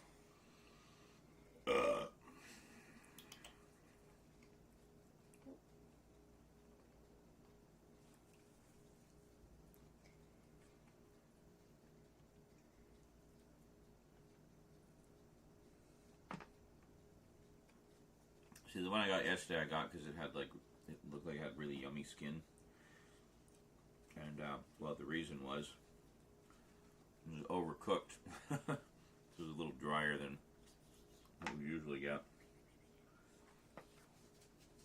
But it did have yummy skin. I wore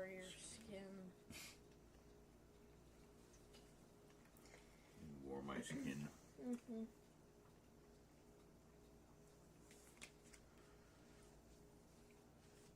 Oh yeah, I'm part of a band now.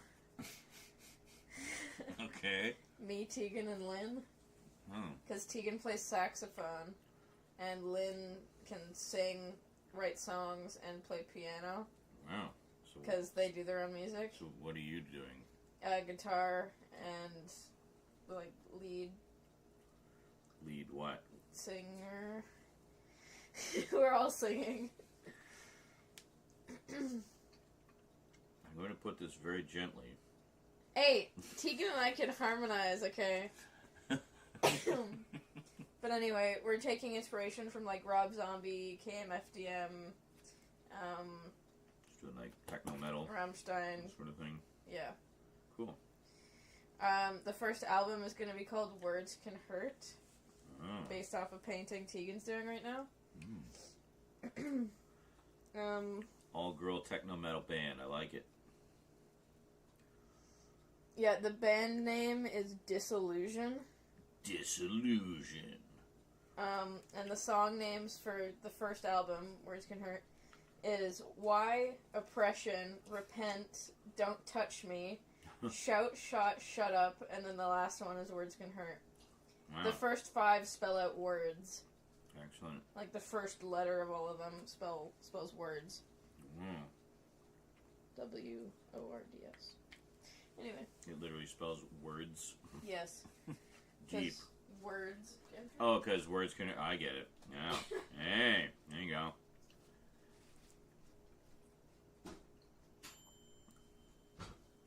But yeah, Lynn thought it was a cool idea, and Tegan's excited. Alright. Well, best of luck to you. They're all gonna be about shit we've been through. Yeah, I say right what you know. Well, also, if you write songs that have meaning to you, Yeah, when you sing it, it has a lot more emotion. for sure. I can see that.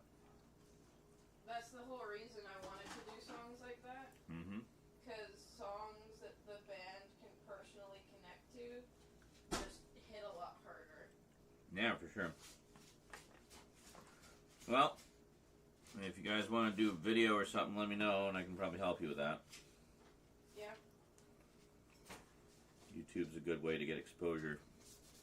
Yeah.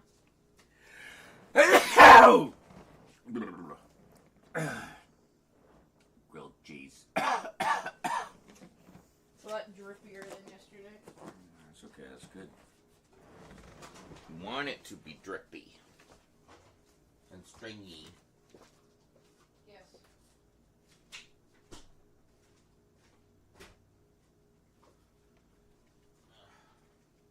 All of this in the sink.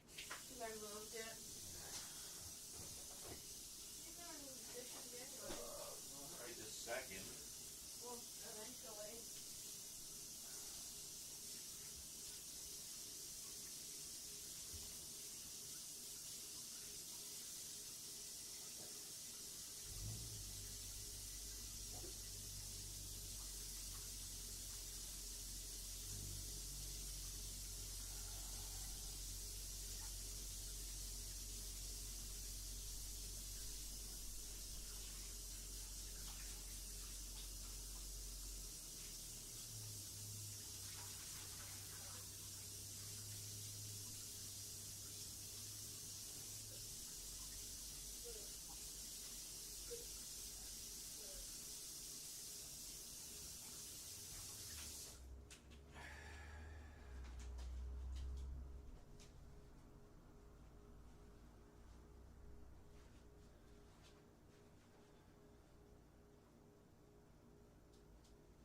Alright.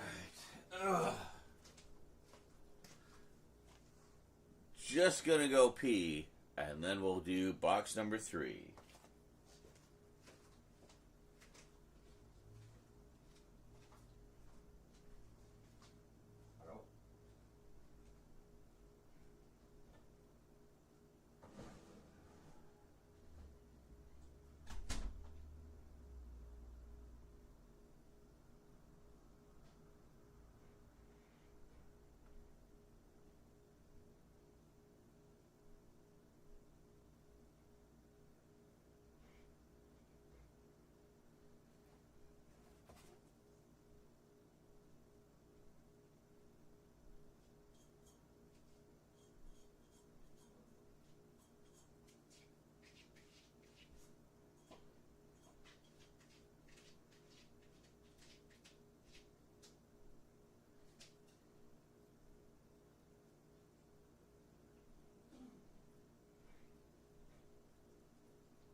Alright, other batteries charged. Perfect. So if this one dies in the middle of box 3, then we can just carry on.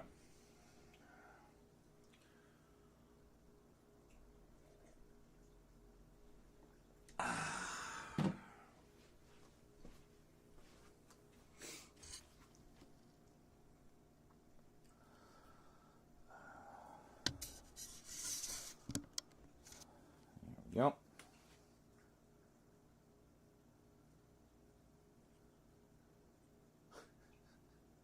That's the cat drinking water.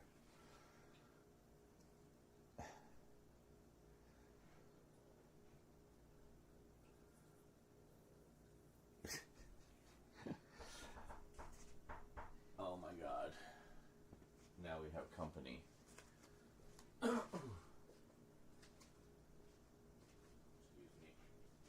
Out of the way, cat. Huh? Wait. There. Oh, hello. Hey, cat, get out of the way. Yeah, cat.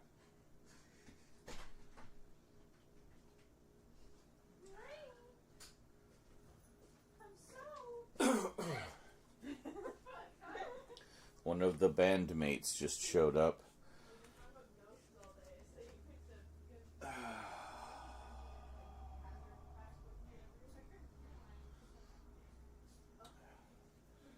Alright,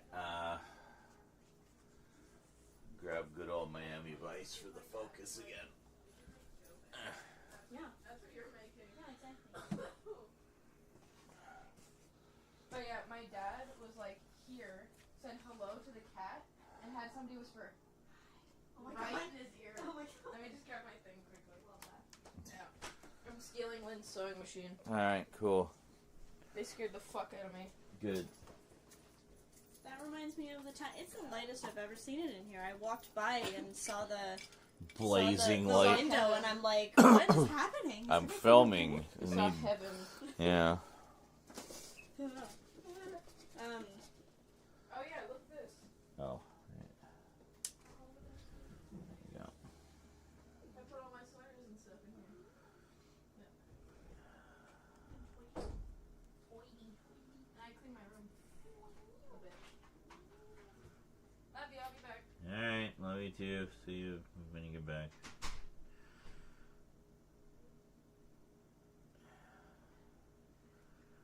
There we go.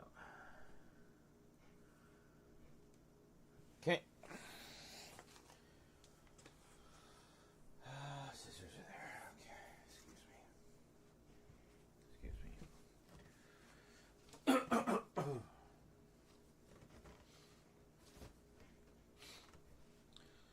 Damn it.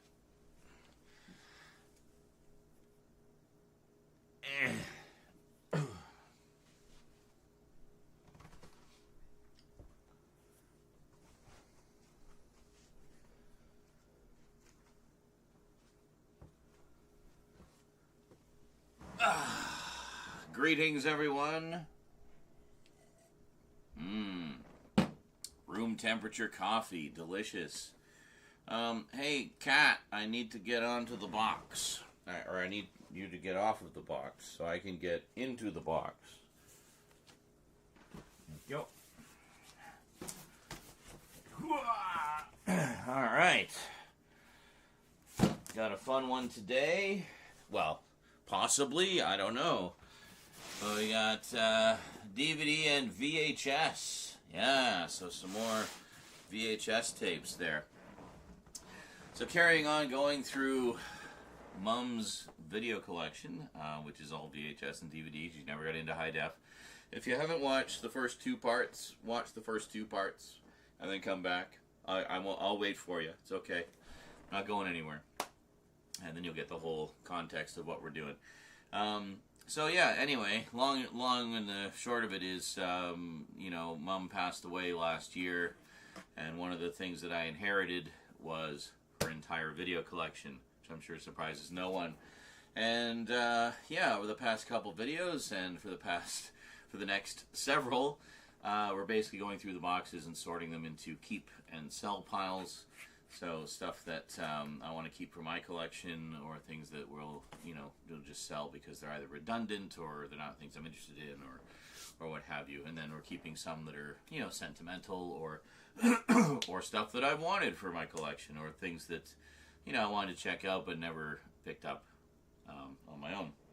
So today we're on to box number 3. There's 14 boxes total, so it's going to be a bit of a long haul. Let's get right to it, shall we?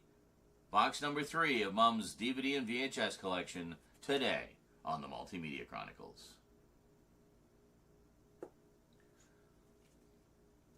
Welcome back. Now, as those of you who watched the first 2 parts know that the cats have been little terrors all night, so let's hope that they give us a bit of a break today for this one, and we'll see how it goes. So, still don't know where the box cutter is, so we're just using scissors here.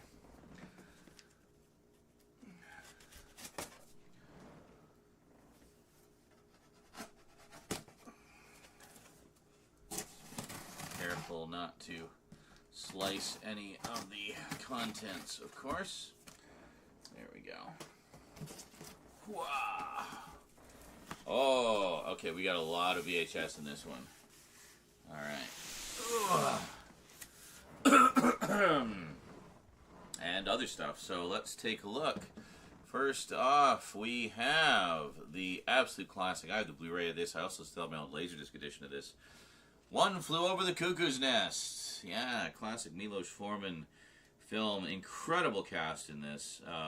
So many familiar faces. You got Danny DeVito, Christopher Lloyd, Louise Fletcher, of course. I think she won an Academy Award for this one. Jack Nicholson, of course. And, Brad Dourif. Actually, I think this is Brad Dourif's first film. Yeah, such a great movie. This is an all-time favorite for sure. I remember watching the Laserdisc many, many times. And this is, very nice edition from Republic Pictures. Hey, Church, buzz off. Come on, stop it. Hold on. Get off of there. Just leave it.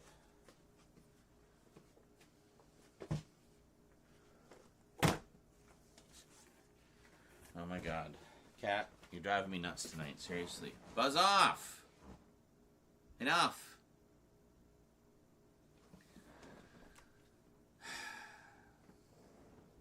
Just like find any little flap and he starts batting at it and picking at it and like fiddling with it. Can you just find a spot to sit and relax and just chill the fuck out? Please and thank you. Alright. Sorry, cats.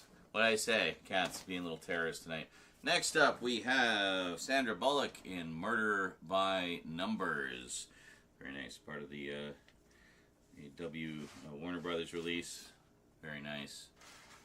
Yeah, I don't like that that's around that way. We're going to put it around this way. There we go. OCD appeased. There we go. So most of these VHS are just going into the sell pile because they're either films I already have in some form or just ones that I'm not particularly crazy about. This one I'd actually really like to get a nice edition of. I think there was some kind of Blu-ray or DVD or something. We have The Net. I remember liking this one a lot. Good stuff. Yeah. Oh, Dennis Miller's in it. Yeah, I forgot. I haven't seen this in so long. But yeah, I remember this being really good. There was a sequel and a TV series based on this. None of which I've seen. I just realized we kind of got the little Sandra Bullock collection going here. Let's see. Next up, we have High Crimes with Morgan Freeman and Ashley Judd. Very nice. Once again, very impressed with the condition of these. Mom really kept these in nice shape. Okay, Church, buzz off. Seriously. Take off. Come on, get out of here. No. Get out of here. No. Away you go. Let's go somewhere else. A little whine of protest. Yeah, he does that. Alright, carrying on here, we have... Actually, we got a little Ashley Judd collection here. We have Double Jeopardy with Tommy Lee Jones and Ashley Judd. This is Paramount release. Paramount would always have the top look the same on all their releases. I remember having quite a few of their titles on VHS back in the day, like the Star Treks and whatnot. And yeah, very cool. Then we have, oh wow, this is going back a bit. Wow, we have American Dreamer from 1984. And this is like an old CBS Fox video release. Look at that. That is really cool. Yeah, and even the sticker, really nice shape on that. And looks like it was not rewound, so yeah, sorry about that. Be kind, please rewind. Let's see what else we got here. Okay, so we got some movies. Or no, TV series. We got the complete first season of House of Cards with Kevin Spacey, Robin Wright, Kate Mara, and Corey Stoll. Has the first 13 chapters. Yeah, I don't know this one. This is, this is like political drama. Yeah, Mom liked a lot of political drama type stuff. Not particularly my cup of tea, but I know she was quite keen on that. How are we gonna do these here? Do them like this, I guess. Alright, next. Let's see, just randomly. We have, oh, this one. Yeah, this one I might actually hang on to. I remember Mom telling me about this. We have season 1 of Call Me Fitz, starring Jason Priestley. This was kind of one of his later career shows, and it's apparently really good. So, yeah, I think I'll definitely give this one a look. It says morally bankrupt car salesman. That's a little awkward to say. Richard Fitzpatrick, Jason Priestley, is forced to become business partners with his inner conscience, Larry, an offbeat do-gooder intent on healing Fitz's mangled psyche, one hilarious disaster at a time. Okay, well, that sounds like a lot of fun. I like stuff like that. So, yeah, that goes in the keep pile. Next up, we have Elizabeth, the Golden Age. So this is, all about the royals. Yeah, that can go into the sales pile. I'm not really big on those. And then we also have Elizabeth. With, who was? It was Kate Blanchett. Oh, Queen Kate. Yeah. Excellent. And Christopher Eccleston's in this, too. Holy shit. All right. Cat. Okay, enough. Seriously, enough. Away you go. Come on. Go away. The just endless licking. It's all I can hear. It's all I can hear. It's driving me mental. And especially annoying because now I'm going to have to do all this fucking editing to cut all these bits out. Carrying on. We have The Beguiled with Colin Farrell, Nicole Kidman, Kirsten Dunst, and Elle Fanning. Wow, very cool. From Sofia Coppola. Alright, kind of a historical drama from the sounds of it. Then we have Australia, a Baz Luhrmann film. Very cool. I've heard of this. I've never seen it, though. Very cool. With Nicole Kidman and Hugh Jackman. There you go. Actually, let Hugh use his natural accent. What else we got here? We have... Oh, nice. I didn't know she bought this. Orange is the New Black. Yeah, the Netflix series. Man, this is such a good show. I watched like the first 3 seasons of this, and then I didn't keep up with it. But, yeah, very cool. I might actually hang on to that one.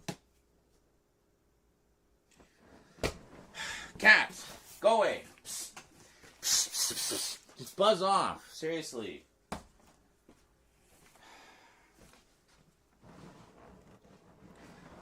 I'm at the end of my rope. I've been dealing with this all night. Alright, what else do we got here? We have... Oh, here we are. Season 3 of Orange is the New Black. Hang on to that. I'm assuming Season 2 is in here somewhere. And we have... Oh my god, she bought this? I did not expect to see this in my mother's collection. American Dad, Volume 1. I actually don't have any of these. I had a few, the first couple volumes of it when they first came out, and I guess I sold them at some point, and I never got around to reacquiring them. Definitely keeping that because I love all the Seth MacFarlane stuff. Just hilarious. Let's see what else we got here. We have. Oh my god, this is going to be a box of keepers. I swear, there's so much good stuff in here. The first season of The Odd Couple. Man, what a great show. I used to watch this all the time when I was a kid, and then later in life, I saw the original movie with Jack Lemmon and Walter Matthau, and just absolutely love it. And it's funny, I was just thinking about this show not too long ago. Tony Randall showed up in a story on one of my socials somewhere. And, yeah, I've been wanting to give this a rewatch for ages, so definitely one that we're going to hang on to. Let's see. Good old Dabney Coleman, Buffalo Bill. Yeah, this was a great series. Sadly, this is the only DVD release it's ever had, or only video release of any kind it's ever had, as far as I know. And unfortunately, it's the cut syndicated versions. It's not the original uncut network versions, and it's the only way you can get it. There's just no other release of it. But this is a great series. It has a young Gina Davis in it. Yeah, Meshack Taylor, John Fiedler, Max Wright before he did Alf, and Joanna Cassidy before she did Night Court. So only ran 2 seasons, but yeah, basically Dabney Coleman playing one of his, love to hate him kind of asshole, funny asshole type characters, and that he was kind of well known for. This is a great show. Really, really good stuff. Kind of a precursor of things like the Larry Sanders Show and whatnot. Yeah, really, really good. Highly recommended. Hey, we talked about this when we found the Breaking Bad episodes. I remember Mom really liked this one a lot. Weeds. This is kind of a similar idea where in Breaking Bad, Walter White, starts cooking meth to support his family. Well, in this case, she starts, the mother actually starts, growing and selling weed. And apparently it's hilarious. So we're going to give that a look-see. And what else we got here? Oh, yeah, we got another season of Weeds. Season 8. Who Got Smoked? There you go. So, very nice. And we got... Yeah, this one I actually have. I think I have the exact same set. We got Faulty Towers. Classic. Oh, and this is the complete remastered edition. Which has, everything cleaned up as much as it can be. And lots of extras on there as well. Great stuff. No. Away. Come on. Away you go. Take it somewhere else. Not listening to that anymore tonight. There's going to be so much editing for that. Let's see. Oh, this one's definitely a keeper because I no longer have my old collections of it. We have the complete series of The Greatest American Hero. This, I believe, is the Mill Creek. Yeah, this is the Mill Creek re-release. But, which is the good old paper sleeves. Which, I actually like because they just don't move. They don't move anywhere. It's great. So, does this have, all 43 episodes. It was only 43 episodes across 3 seasons. Wow. Great stuff. One nice thing about Mill Creek, though, is with their TV show and DVD sets, they always make sure to get the uncut network versions. So as much as the quality might not be as high as, say, like a big studio release for a show, you at least know you're getting the episodes uncut. I don't know that that was a problem with the old studio releases of Greatest American Hero, but just as a general statement. There's another one that's definitely a keeper for me. We got Soap, the complete series, which is a wonderful parody of soap opera tropes. A lot of famous faces in this. Richard Mulligan, who some of you may know from Golden Girls and Empty Nest. Billy Crystal, very early in his career. And, yeah, just some great stuff. The only complaint, of course, is it's these awful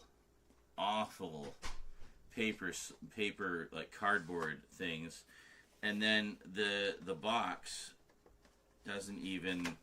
It's one of those weird things where it doesn't go all the way down. It just goes to there so they can have this little title at the bottom. And I hate it. I hate the packaging. But great to have the show in one nice compact thing. Hey, and then we have the first season of WKRP in Cincinnati.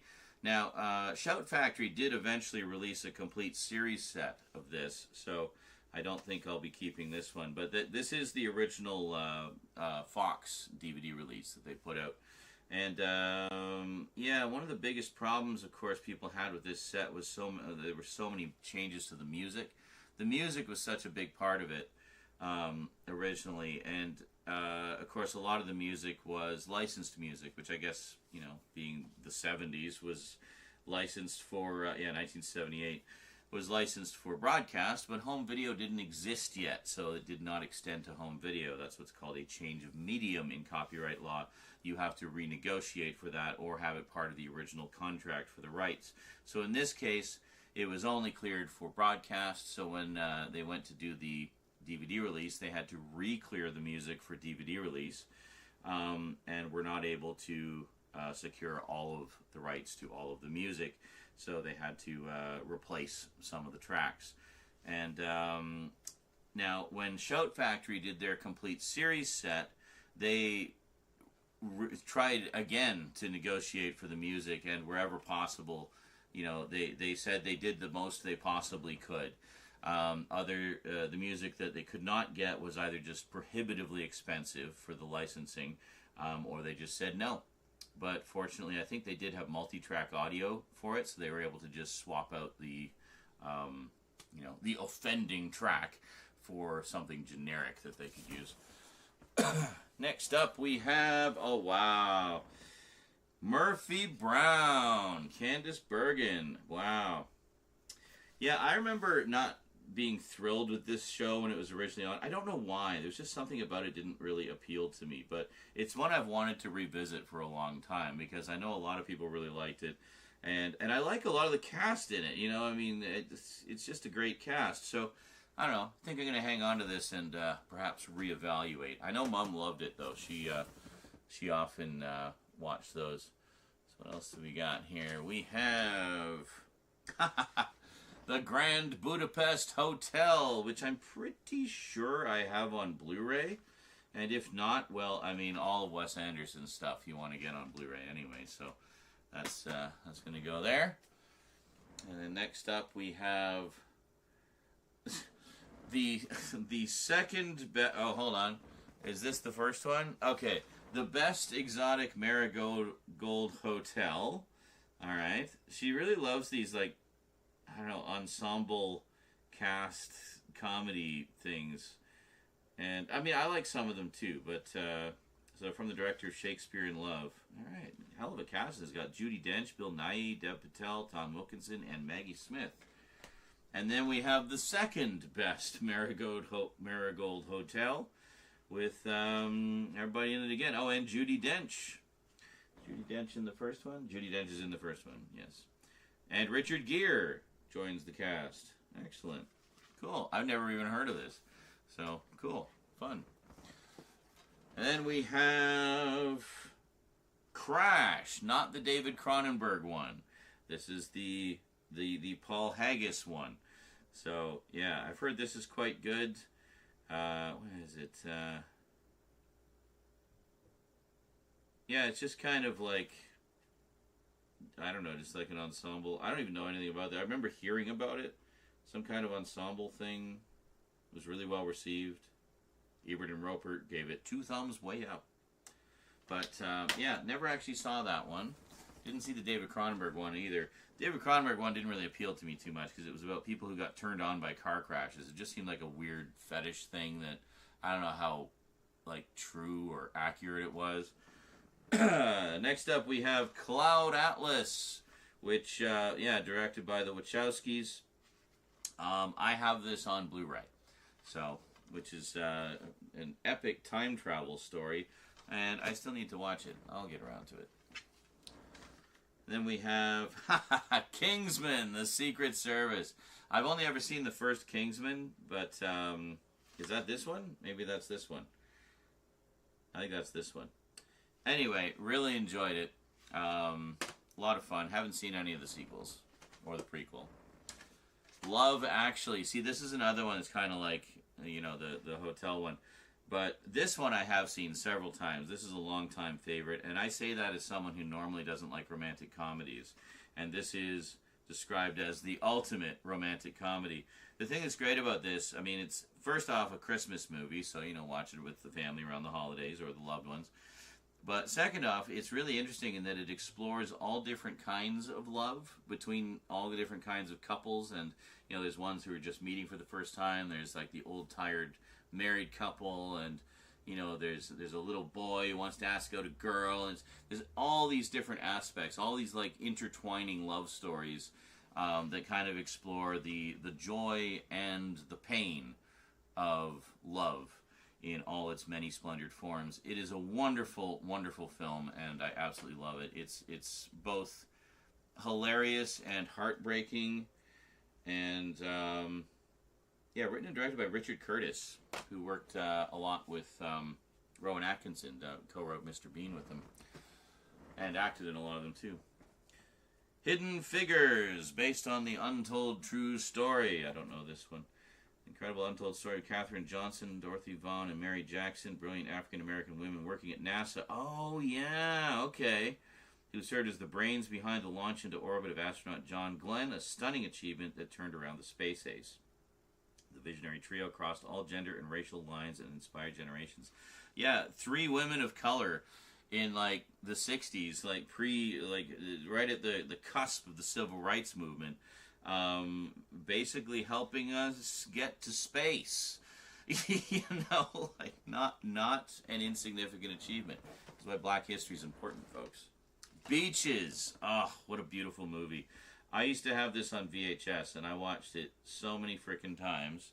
And again, it's just one of those movies that kind of transcends the you know, typical tropes of the genre, I guess. It's basically the story of a friendship between 2 girls and how their friendship kind of comes and goes over the course of their lives. And it's beautiful, it's touching, it's poignant, it's hilarious. You got some great songs by Bette Midler in it, and just a wonderful film. Yeah, it'll tear your heart out and stomp all over it. Would definitely recommend. All right, now for some more VHSs, we have Steven Seagal. Did I forget to mention what a huge fan of Steven Seagal my mom was?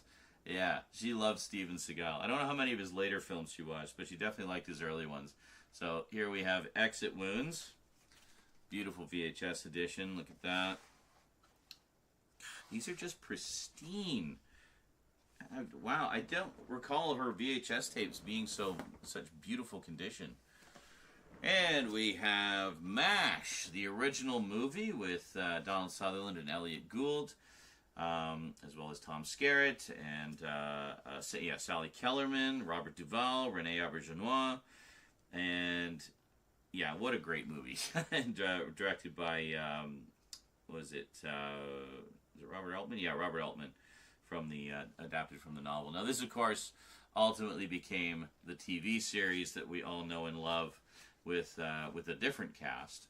But I love the movie just as much as the show. I think they're both brilliant, and this is also just an absolutely pristine. Oh, look at that CBS Fox label on there, beautiful. Yeah, no, that's really nice. All right.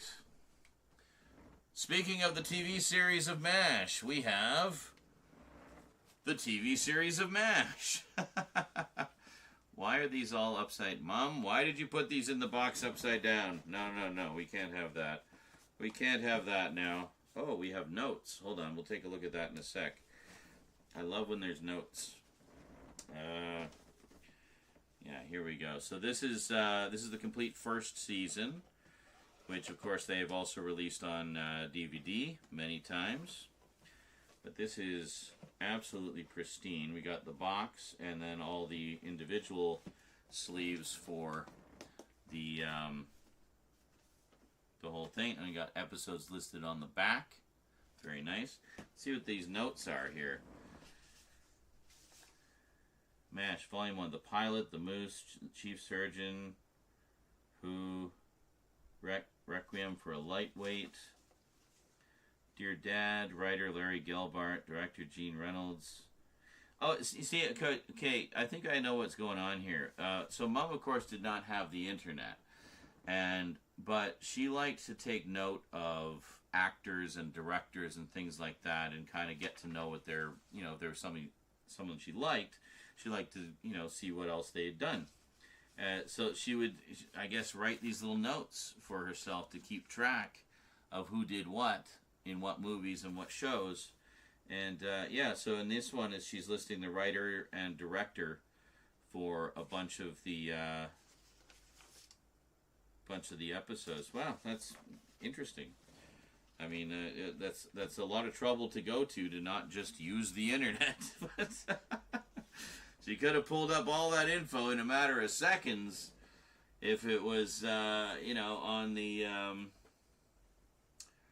IMDb or whatever. But anyway, next up we have Deborah Winger and Teresa Russell in Black Widow. Yeah, this is a classic psychological thriller. Good stuff. I'm pretty sure I saw this like a million years ago, but I don't know. I know often whenever I would visit, I would just kind of take a skim over Mom's collection, and if there was any movies there I hadn't seen yet, I'd grab one and check it out. So, you guys seeing that? Yeah, you're seeing that. Okay. All right. Okay. Just checking. Oh, and another Steven Seagal, one of his all-time greats, actually. We have Hard to Kill. Yeah. She loved her some Steven. Good stuff. And then next up we have, oh, this was great. I'm pretty sure I've watched this actual VHS because it was one I'd heard about but hadn't seen. We have The Birdcage, which is of course the American remake of the classic French film La Cage aux Folles, which is French for The Birdcage. In the French ones, they did like 2 or 3 of them, I think, but they only adapted the first one here. This is such a great film, though, with Nathan Lane and Robin Williams, and Gene Hackman, rest in peace, Diane Wiest. Yeah, this is such a great one. Looks like you got a scratch down the cover there. I'm not sure what's up with that. But let's see what else we got here. Oh, a lot of VHS in here. Oh, how random. We have the third. Oh, movie recording stopped. Hold on. I think we hit the 30-minute mark. Hold on. Okay. Well, thanks for the big notice there, camera. The recording has stopped automatically. That's fine. Okay, here we go. Sorry, there's a 30-minute limit on how long each sort of continuous recording can be on this camera. Anyway, we got Crocodile Dundee. Crocodile Dundee in Los Angeles. So the least liked of the trilogy she got on VHS. I remember having the first 2 on VHS.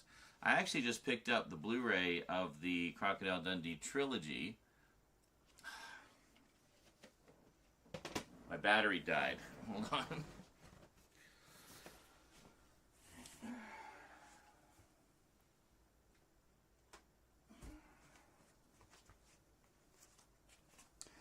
Just one thing after another.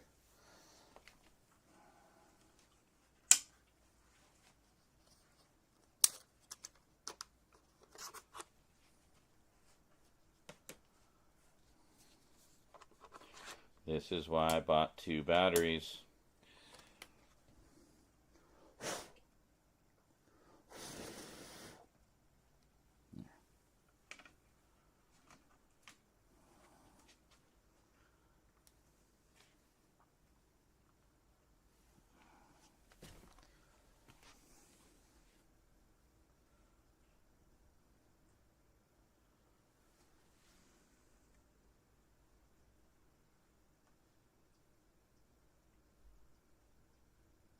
Church.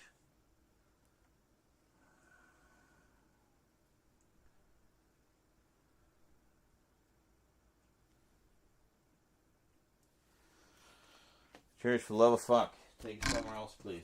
Come on, stop. Go on.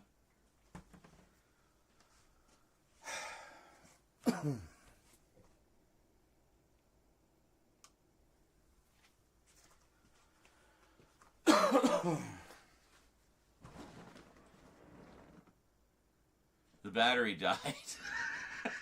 So first, I should put the battery on the charger. Hold on a sec. I really need to get, there we go. Really need to get a proper AC adapter. The problem is, it's a super duper high-end Canon camera, which means the power adapters are frickin' expensive. Oh, I tried to get a third-party one. It wasn't compatible. Anyway, Crocodile Dundee. Yeah, I recently picked up the Blu-ray of the entire trilogy. I still haven't seen the third one, but I've seen the first 2 many, many, many, many times. In fact, I saw both of them in theaters. No, that's wrong. I saw the first one on VHS, and then I saw the second one in theaters. So, great stuff. Let's see. Here we go. A few more keepers, I think. We got Orange is the New Black, Season 2. So, add that to the pile. And, well, we can probably go through these fairly quickly. All the Rest of Weeds. So we got, what? We got Season 6, Let's Blow This Joint. Get it? Season 5, The Hemptress Returns. These are really nice DVD sets, actually. Season 4, A New Season of Fresh Buds. Yeah, I remember Mom really liked this. And I think that's why she picked up Breaking Bad. Because, yeah. Season 3, The Neighborhood Has Gone Green. And I don't think she was expecting Breaking Bad. I think she was maybe expecting Breaking Bad to be kind of tongue-in-cheek like this is. But, and Weeds, Season 2, says a comedy series about dealing in the suburbs. Excellent. We all got to deal in our own way, right? And the first season. So this is actually pretty successful. I didn't realize it ran so many seasons. Like, it had 7 seasons. That's pretty good. That's a good solid run.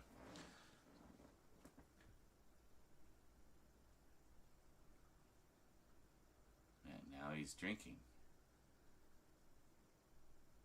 Can you hear that?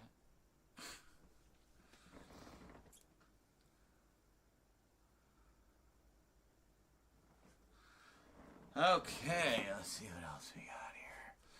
Got few seasons. Hold on a second. If it's collection, I can see them all together. I'll grab them here. Oh, this one with Claire Danes and Mandy Patinkin. Yeah, I remember this. We have Homeland. Yeah. Which is supposed to be pretty good. Now they're like political thriller type thing. Again, not really super my thing, but I remember hearing good things about that, if that's your thing. And we got, so that's Season 2. And that's a cat. Sure. Sure, sit there. Season 3. And these are actually really nice shape, too. And they got the slip cover there. Very nice. And then we have Season 5. I'm assuming the other seasons are in here somewhere. We'll find them and we'll put them all together. and season 6. Wow, the only other TV series I ever watched Claire Danes in was actually her like first thing ever, really, which was My So-Called Life. And she was great, all about the trials and tribulations of teenage life. Good stuff. Let's see what we got here. We have some movies. We've got Clint Eastwood, Escape from Alcatraz. Yeah, good stuff. Very nice indeed. And then we got a 4-pack of Lethal Weapon, 1 through 4. Yeah. And that is the director's cuts of 1, 2, 3, and I don't think there was a director's cut of 4. But, yeah, cool. So it's the director's cuts in a nice handy 4-pack. This, yeah, and they are indeed flipper discs. But again, Warner flipper discs, which typically are not problematic. It's really just the universal ones.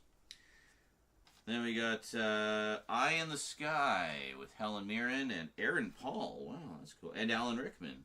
Nice. Very cool. Another sort of political thriller. Yeah. Oh, God, this one. Shia LaBeouf rips off Hitchcock with Eagle Eye. Isn't this the one? Is this the one I'm thinking of? No, this is a different one. This is a different one. No, this is a good one. This isn't the one. You know the one I'm thinking of. There was the one where he blatantly ripped off Rear Window, and everyone got on his case about it. And, yeah, I forget which one that was. Anyway, carrying on. Let's see what we got here. We have... Oh, very nice. We got Clint Eastwood, the Dirty Harry 4-pack. Get your tail out of the way, cat. Very nice. And, yeah, see, this one has notes in it. It says, Dirty Harry, 1971, Magnum Force, 1973, The Enforcer, 1976, Sudden Impact, 1983. So this does not have the 5th one, the Deadpool. Deadpool. And it says Cameron Manheim, non-speaking, in elevator, scene 4, Sudden Impact. So keep an eye out for Cameron Manheim, folks, in the 3rd Dirty Harry movie, in a non-speaking role in the elevator. Now, this is all just, like, to give you some idea, Mom did not have the internet. She didn't have IMDb. This was her way of being her own IMDb. Literally just noticing actors in things and making little notes. And I guess sticking them in the DVD cases. So there's lots of little personal touches here that people will be getting when they pick those up. Here we have a pair of James Bond collections. The Sean Connery collection. I remember she had all of these on VHS. So this is a nice way to save a bit of shelf space there. So the first one has Dr. No, From Russia with Love, and Goldfinger.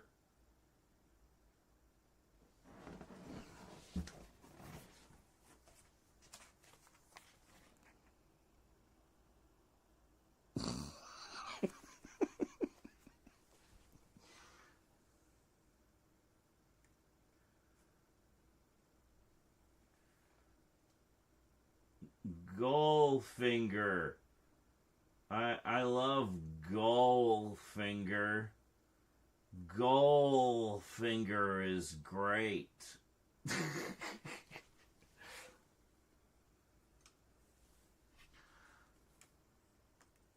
gonna refocus.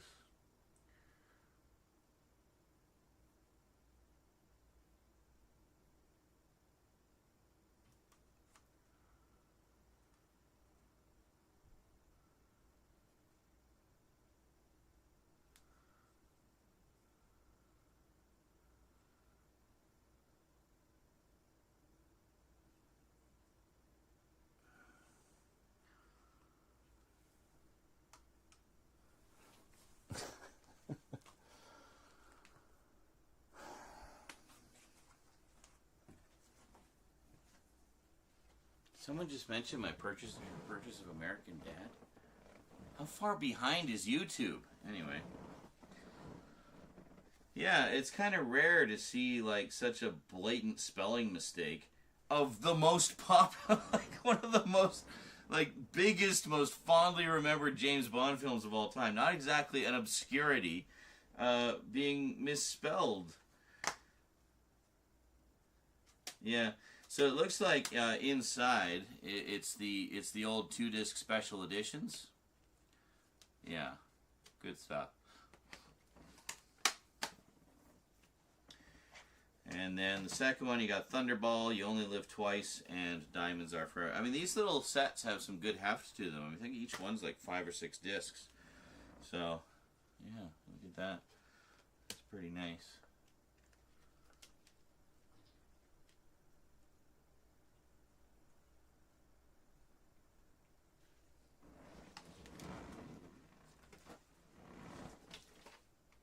Buzz off. Go somewhere else.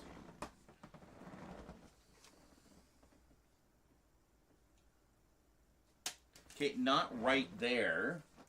Buzz off. Thank you.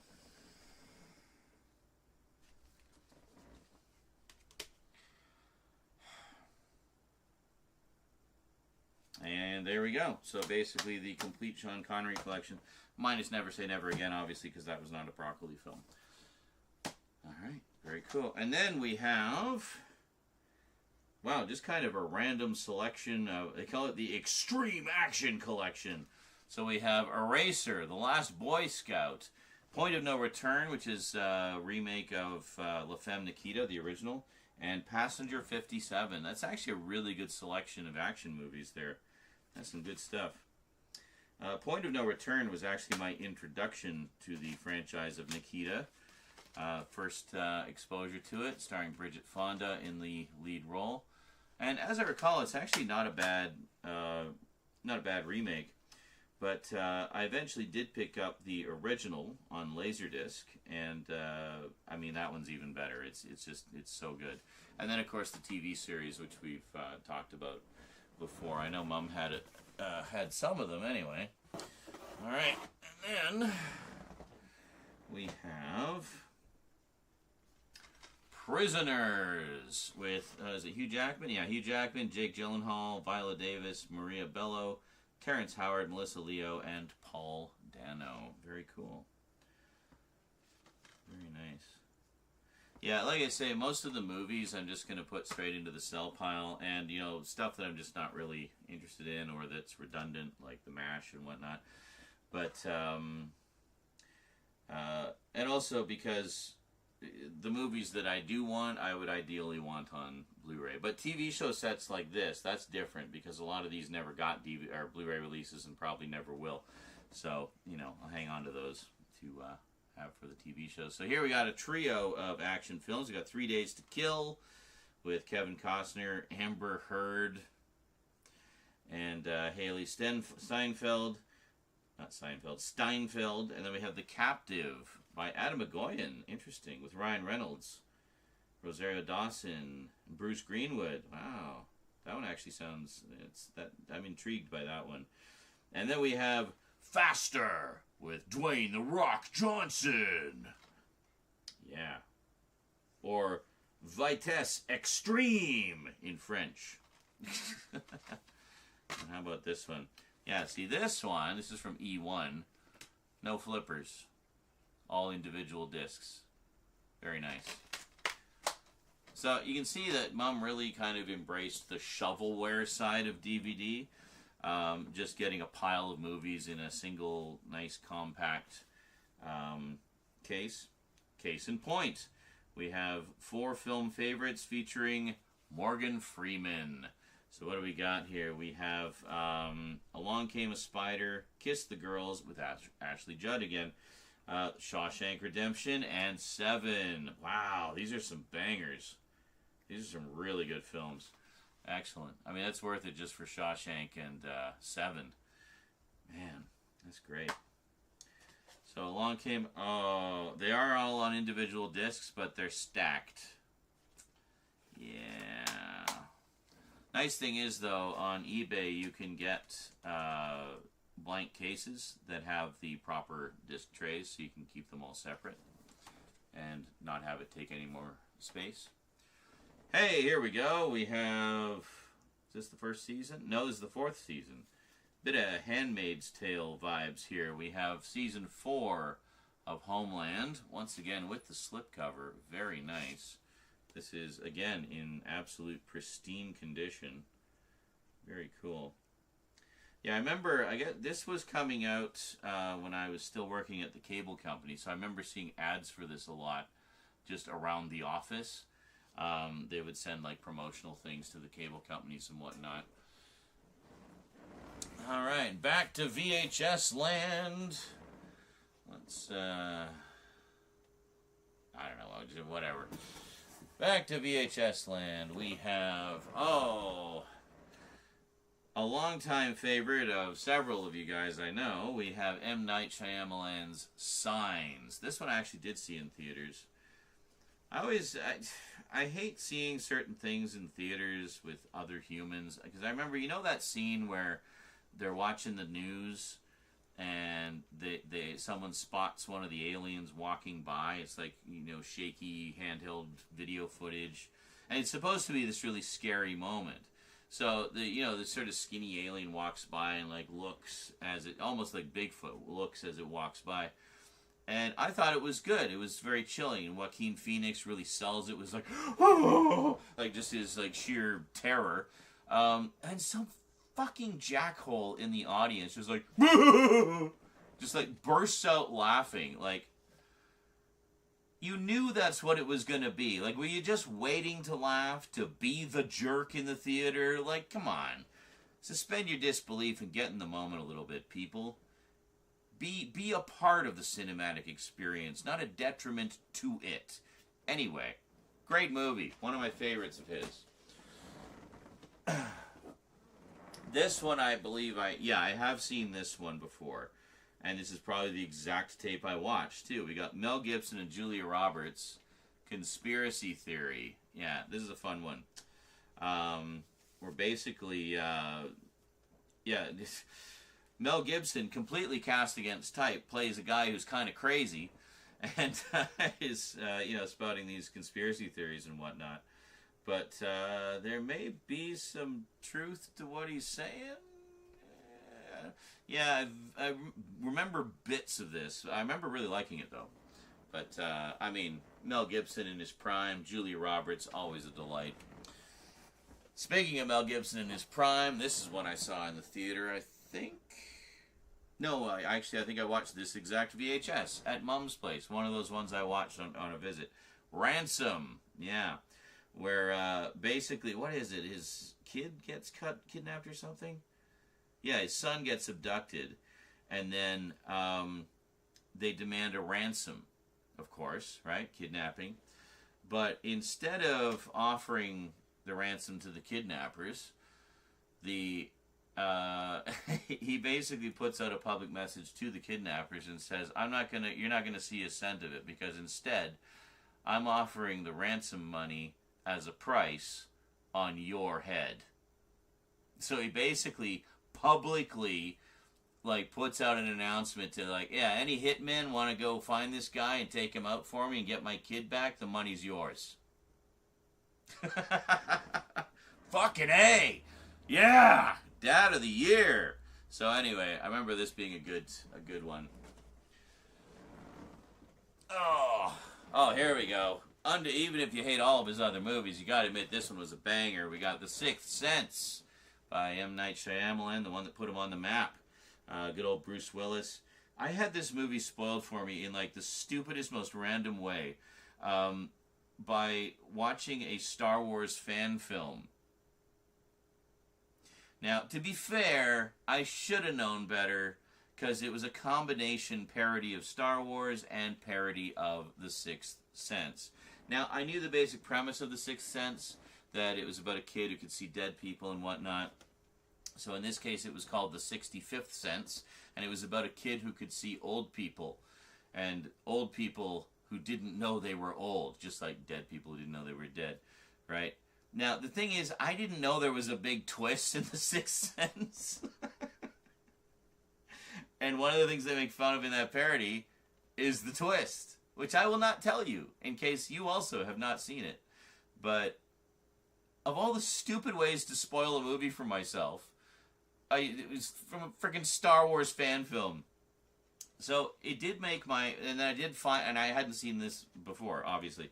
So when I did finally watch The Sixth Sense, which could very well have been this exact VHS tape on a visit to Mom's place, I knew what the twist was going to be. But it really makes it a different experience when you already know that twist and you see all the little seeds that were planted along the way. It didn't make it any less entertaining for me. I just wish that I hadn't, had that blown for me, and I could have enjoyed, because then I could have enjoyed it twice. First time through not knowing anything, second time through knowing the twist but seeing all the clues along the way. Because it's really quite clever how they orchestrate that, and it's very well done. Anyway, great movie. Love it. Obviously want to pick up a Blu-ray or something. All right, last but most certainly not least, we have The Avengers. No, not that The Avengers. This The Avengers. The Adventures of John Steed and Emma Peel. Yes, wonderful set. Patrick McNee and Diana Rigg. This set is probably kind of a collector's item now, actually. It's a hardbox set and individual sleeves for each disc. 2 episodes per tape. And this covers the 1967 season, at least a good chunk of it. So, very beautiful box set. I remember A&E did a whole bunch of sets like this. I used to have their Monty Python collection, some of the VHSs, and then eventually the DVDs. And there's also this one as well, which is the first 6 episodes of the season. So I guess this is 12 of the episodes. Man, I can only imagine like collecting these on VHS. Because this is back in the day when a single season of television was like 30 episodes long. So, like, how many friggin' tapes is that going to be? Like, five sets like this just for one season? I mean, look how much shelf space this alone would take up, right? So, yeah, very cool. Anyway, you're hovering. What? I'll show you my thing. Yep. Look. Okay. Well, they can't see. You're over there. Hold on. Move this and you can come over for a sec. I made this. Make sure they can see down there. From, There.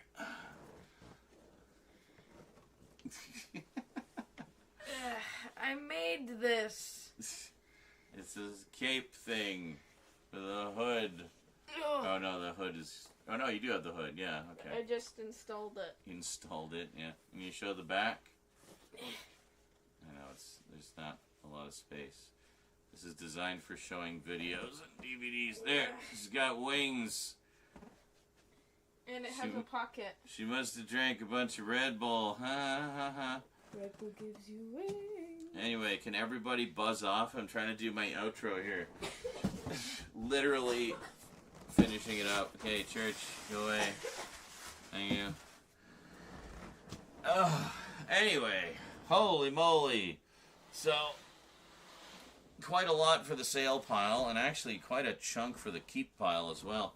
I'm going to enjoy checking out some of these shows here that I remember Mom telling me about. And all these VHS tapes are going to be hitting eBay. All these DVDs are going to be hitting eBay.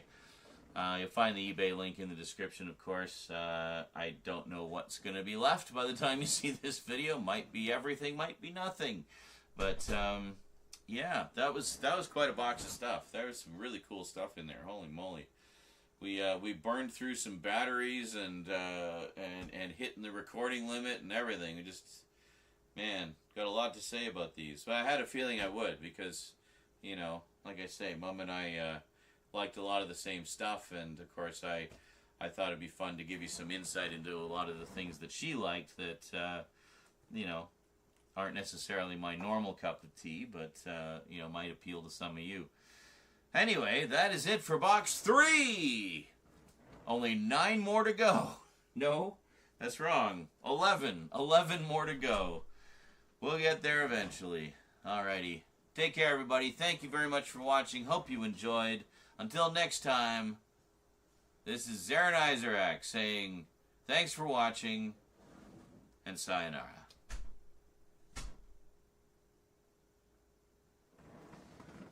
Ugh. Persevering through the chaos. Ugh.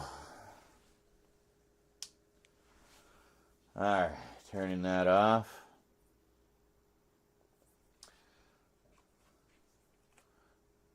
Just shoved him off at the box. Well, it's the easiest way not to get clawed to shit, you know? Know what I'm saying? Yeah. Alright, so we got one full cell box. So let's make this a cell box as well. That's good though. I mean, we're getting, that's what we wanted, right? We wanted to kind of clear out as much as possible.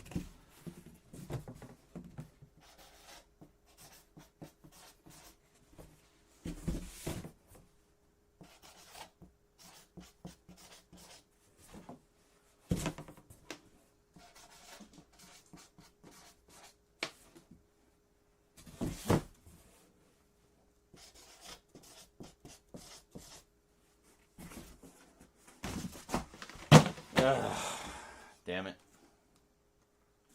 Where'd the cap go? Is it under here? There it is.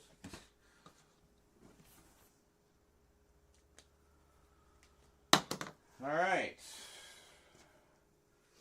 I'm just kind of setting the VHSs aside for now, and then we'll do like a separate VHS cells box. Hey, Luke is back. How's it going? I love it when Goldfinger says it's golden time and gold all over the place.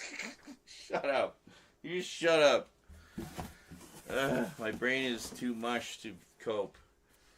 Alright. My brain are mush. Yeah, I think that's just the first Kingsman. I don't think she got any of the others either. But, it's alright. It's alright. In it. It's alright. In it. In it. It's alright. It's alright. In it. Etc. In it. Alright, so we got room here. Goldfinger. God, that's almost as good as Cast of the Time Low Rose. Or what was the other one? Something of the Guybermen. Oh, I gotta watch out for those Guybermen. Guybermen. They're gonna get you. They'll get you. Oh boy, they'll get you.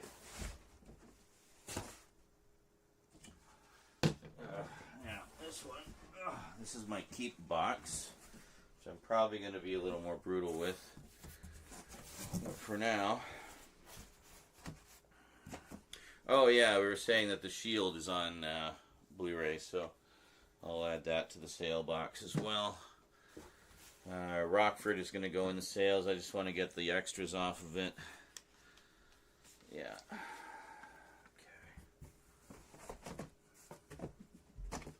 Or, hold on, will this fit? Yes, excellent. Keep box is big. And not too full, honestly. I'm trying to be kind of brutal. But,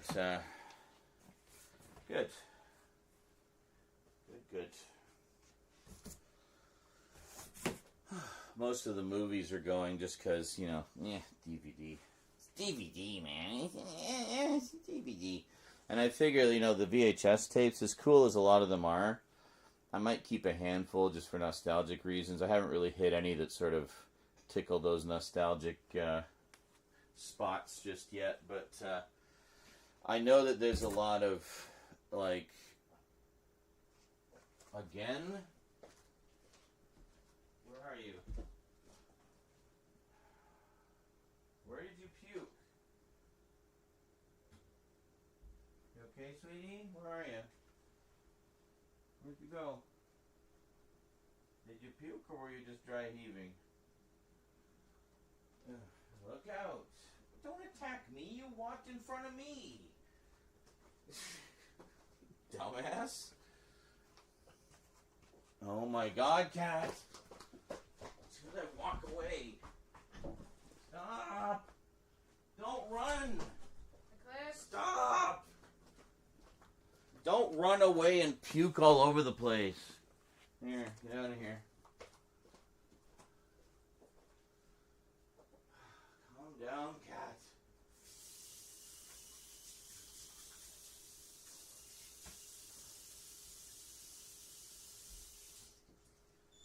Chill.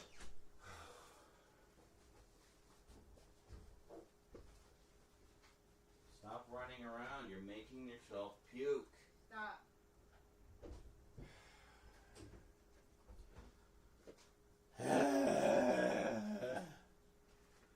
Alright.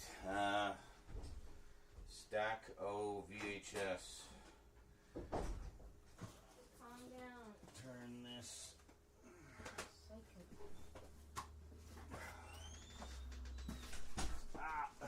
This way. Yeah.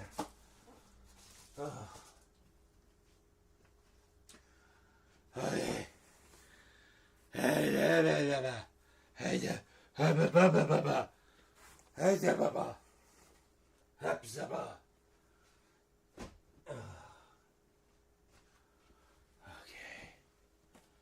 Here we go.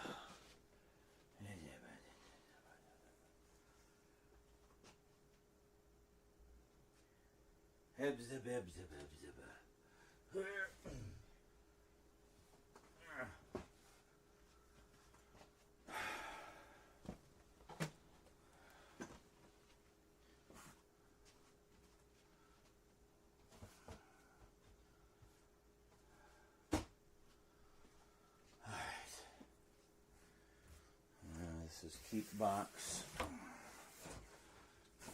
There. Ow! I just cut myself. Fuck!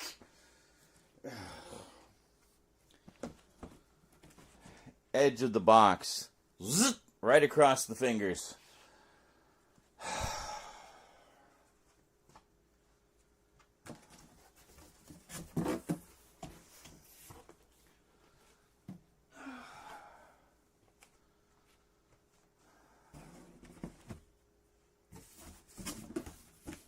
Fucking hell. Right back. More band-aids.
over the course of these videos, you're just gonna see me gradually accumulate more and more injuries. Like, I'm just gonna have like bandages all between the cat and paper cuts and just fucking eczema and just general stupidity and clumsiness. Yeah, that was quite a stack from that one, eh, Carlatin? Yeah, a lot of VHSs. I'm hoping though. I think those VHSs should do fairly well. I know there's like quite a collector's market for those, and to find them in like such impeccable condition. I mean, I was not expecting them to be in as good a condition as they are, honestly. But mind you, I remember the ones that I used to watch, and they were on like a VHS tower, mostly her sci-fi stuff and whatnot. And some of those were, you know, some are okay, some are a little rough just because they were watched a lot. Also, Cass had this thing about like taking VHS cases and like putting them on his feet when he was little. So I'm hoping he didn't do that with too many of those like first edition Star Wars releases and stuff. But I guess we'll find out when we get there, eh? Not like cat hair in here, is there? Oh. It's golden time! 3 new Multimedia Chronicles episodes in the can, ladies and gentlemen. 3! And they're big ones, too. Like, holy shit. This is fun. You guys having fun? I'm having fun going through these. Honestly, it's like... wow. It's like almost like memory overload sometimes, like just seeing someone that's like, oh yeah, I completely forgot about this one, you know. But it's fun. I enjoyed like doing the reminiscences and stuff. How long have we been going? 6 hours? We have 4 boxes left for this batch.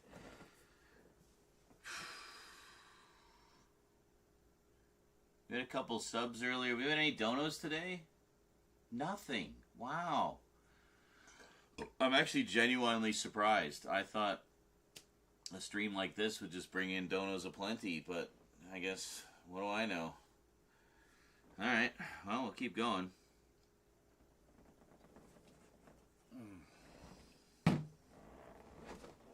Oh.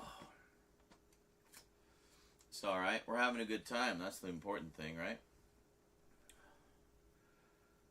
All about having fun. And we've like found like surprise stuff in there too that I was not expecting, like the picture and the little Star Wars figures and all the audio cassettes. That was kind of cool.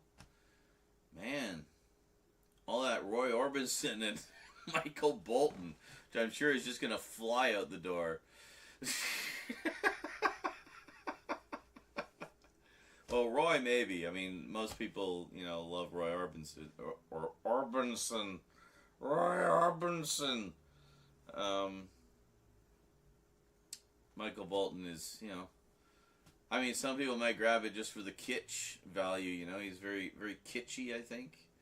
I don't know. Unless you're that guy in Office Space and you legitimately celebrate the guy's entire catalog, you know? So, I mean, hey...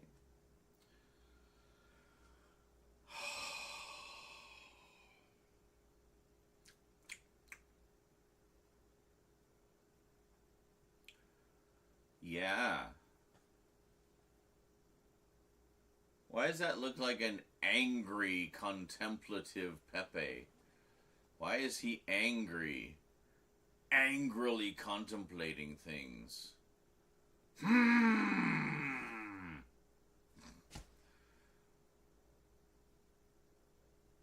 don't know. Contemplating so hard he's running a fever from the brain energy being used. It's because he is red. I see.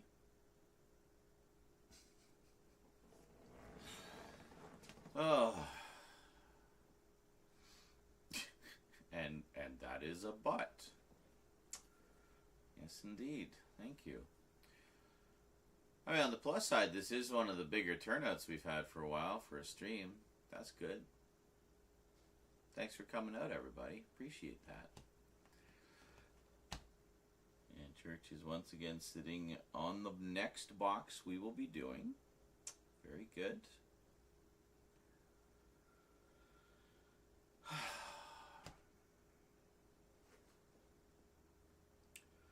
Well, we'll do the next one.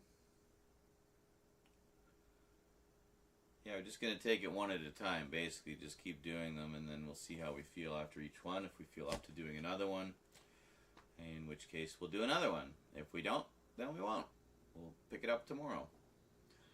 But, yeah. Perhaps one more box before you... But this is literally what I just said.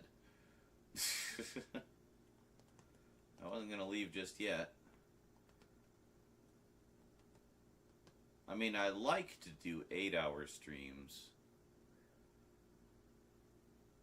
But I like it better when I just, you know, do shorter streams. And then I can just relax. There's an even 10 left. Yes, bear in mind, though, 7 of those are still in storage. We only brought the first 7 over to my place. So I figured that was enough to sort through for now. I'm also going to pull stuff out of my collection to add to the cell boxes. There's a few things I'm thinking of, you know, doing. Paring down the collect, get rid of some duplicates, some old outdated editions of things, etc. Stuff I've replaced with other stuff. Things that I've upgraded.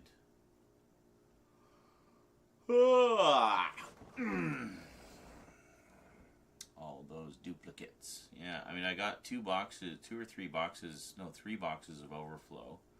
Some of that is just, it's not necessarily duplicates, it's just stuff I didn't have room for on the shelf.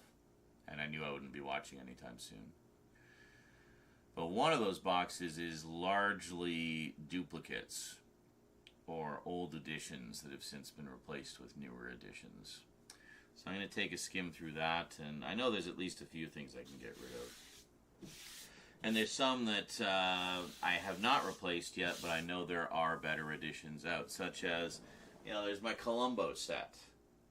I really want to get that new Blu-ray set from Kino, which has all the same content on it, but in high def. So, you know, I can sell the Columbo set. Parks and Rec. Parks and Rec came out on Blu-ray, so I don't need the DVDs anymore, so I can sell those. You know, things like that. Thinking of selling my North American Doctor Who releases in favor of instead collecting the UK editions, because they're actually better quality.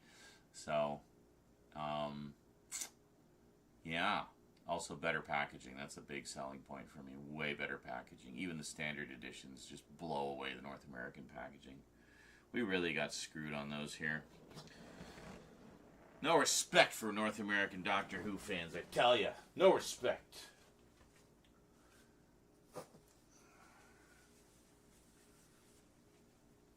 And besides, that just means one less thing I'll have to buy from the U.S., right? Ha ha ha ha! I'll buy it from our allies in the U.K. instead.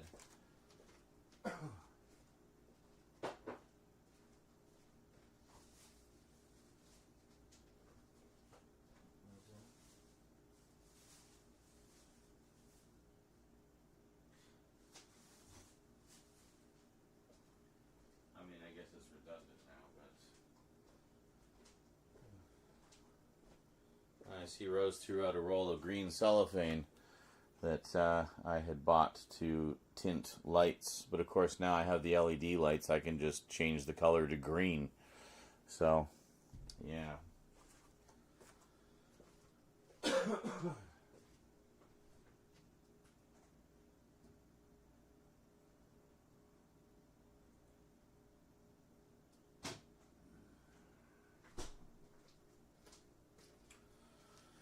right, smoke time, and then let's do box number cuatro.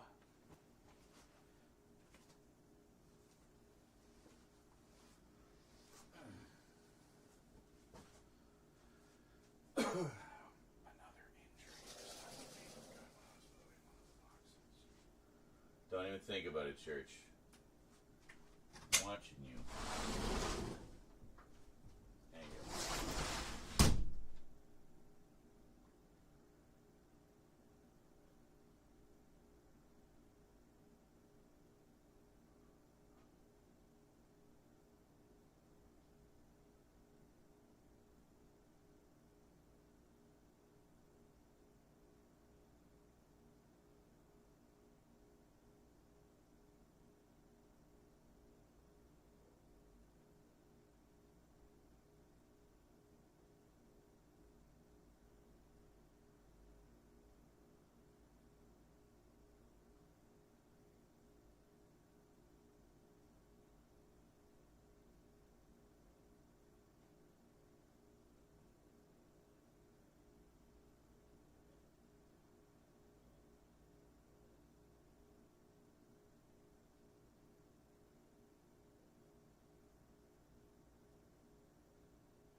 Watching you.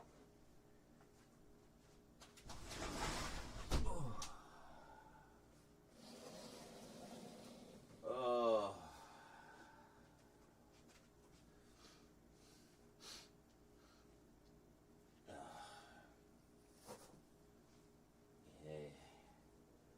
Yeah. All right, who's ready for box number 4? Who's ready?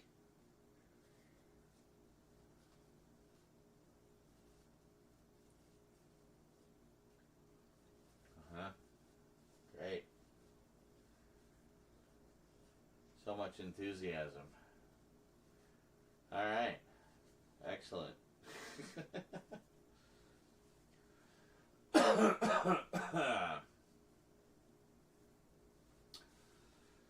Let's do this. Oh. I will say this about that.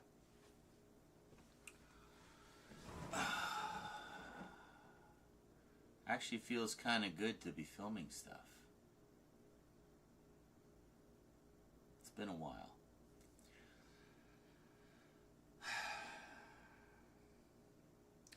So I'm really hoping that the focal length is okay on these. I've been sort of setting it to about here, which is why I've been showing the tapes and things, trying to stay within that range, and put things kind of in that range here.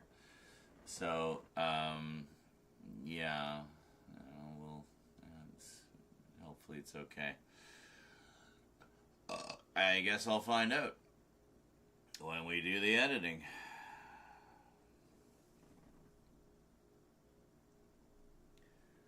He's asleep.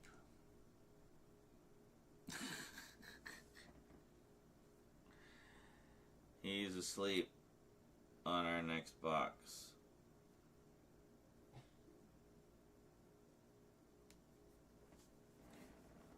I mean, I guess I could do the box behind him. Be nice and not boot him away when he's finally settled down. Well, let's see. Let's see what he does if I go over here and try to get this box. Oh, sorry. Excuse me.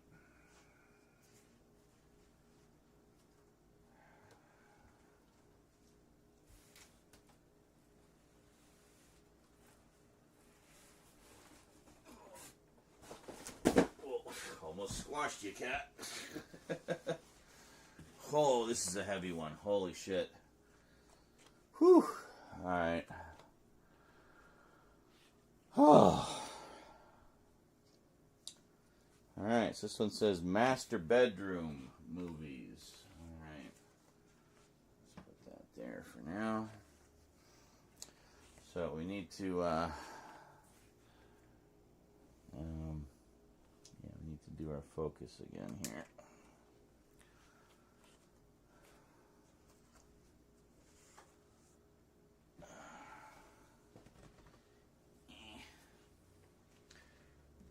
Right about there. Right about there is good.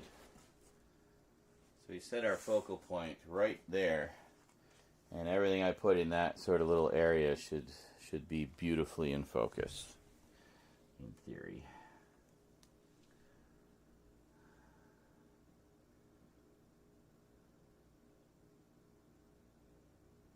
Where the hell is it?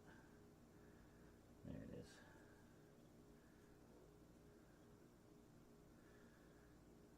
There we go.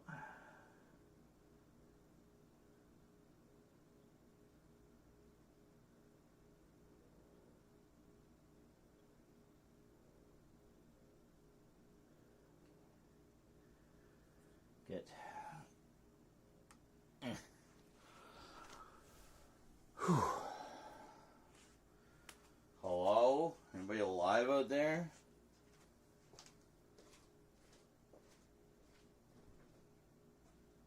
Did everyone die?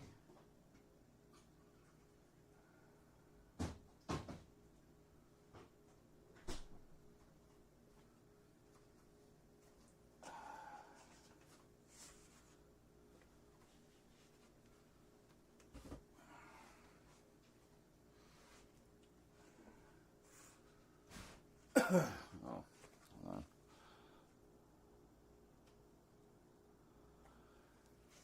Yep.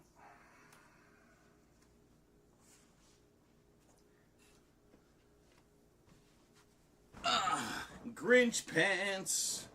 Greetings, everyone. And welcome to part 4 of sorting through Mom's DVD and VHS collection and deciding what we're going to keep and what we're going to sell.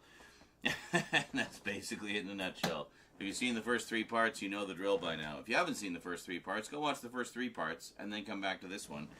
And it'll all make a lot more sense. So next up, we have a slightly bigger box than what we had last time. Oh, this is a beast. Oh. Whew. That's a bit of a widowmaker. On the top here, it's listed as, you see it there? No. It says, oh, well, you can see that, Master Bedroom Movies. So this was in her main bedroom, I guess, and will be stuff that, I don't know, probably a lot of comfort movies in here, stuff she just likes to watch and relax to, old favorites maybe, I don't know. Let's find out. Box number 4 of Mom's DVD and VHS collection today on the Multimedia Chronicles. Stray cat hair floating towards my water.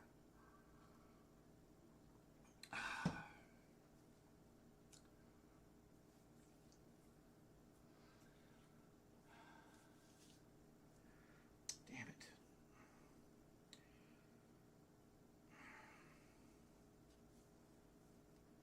Stupid Band-Aid. Stupid sexy Band-Aid. Welcome back. Alright, let's get into it, shall we? Again, still don't know where the box cutter is. Haven't really been actively searching. And I mean, it's not like we have a million things to cut into here. There we go. Alright, let's see what we got this time. Oh, well, that's kind of deja vu. We have the original DVD release of Serenity. Those of you who watched some of the earlier parts will know we also found the Super Duper Deluxe Special Edition of Serenity as well. So, for anyone wanting to have the absolute most complete Firefly collection, you know, I got you covered. We got the show. We got 2 editions of the movie. Very nice. Next up, we have. Oh yeah, Mom actually really liked these ones. The a little dusty. That's okay. Otherwise, in good shape. We have Star Trek, the first of the Kelvinverse trilogy. Very nice. With, I don't know why, like, my mom and I both were kind of wondering, like, why'd they make Kirk look so dark and evil on the on the cover of that one? I don't know. But, yeah, just typical Paramount DVD, just boring gray with the logo on it. But, yeah, good movie. I like that one. Wasn't wild about the second one. I still got to finish watching the third one. But I like the first one. Next we have... God, they're all dusty. Yeah, just wipes off though. It's not like caked on or anything. So we have The Hobbit, the original Hobbit, An Unexpected Journey. This is not the director's or the extended edition. It's just the regular edition, but very nice with the slipcover. Quite snazzy. And then we have... I should dust all of these. There we go. We have the second one, The Desolation of Smaug. Smaug. Yeah, you notice in this one they pronounce it like 16 different ways. Who knows what the right way is? I always just called him Smog, you know, pronounced S-M-O-G.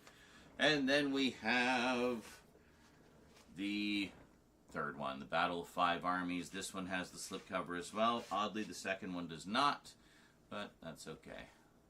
Very nice. Lovely condition on these. Other than all the dust, but that's easily remedied. And there we go. So the whole Hobbit trilogy, very nice.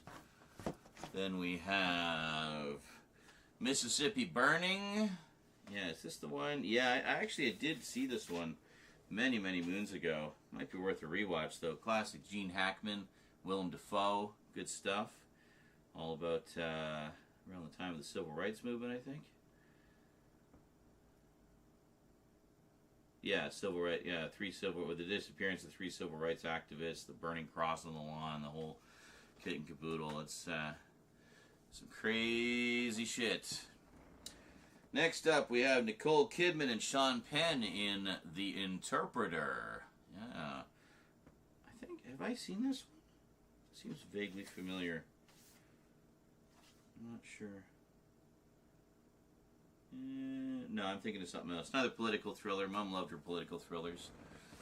Then we have Naomi Watts and Sean Penn. We got a little Sean Penn collection here. We got Fair Game. Very nice. Not that you can really read that, but just to give you an idea.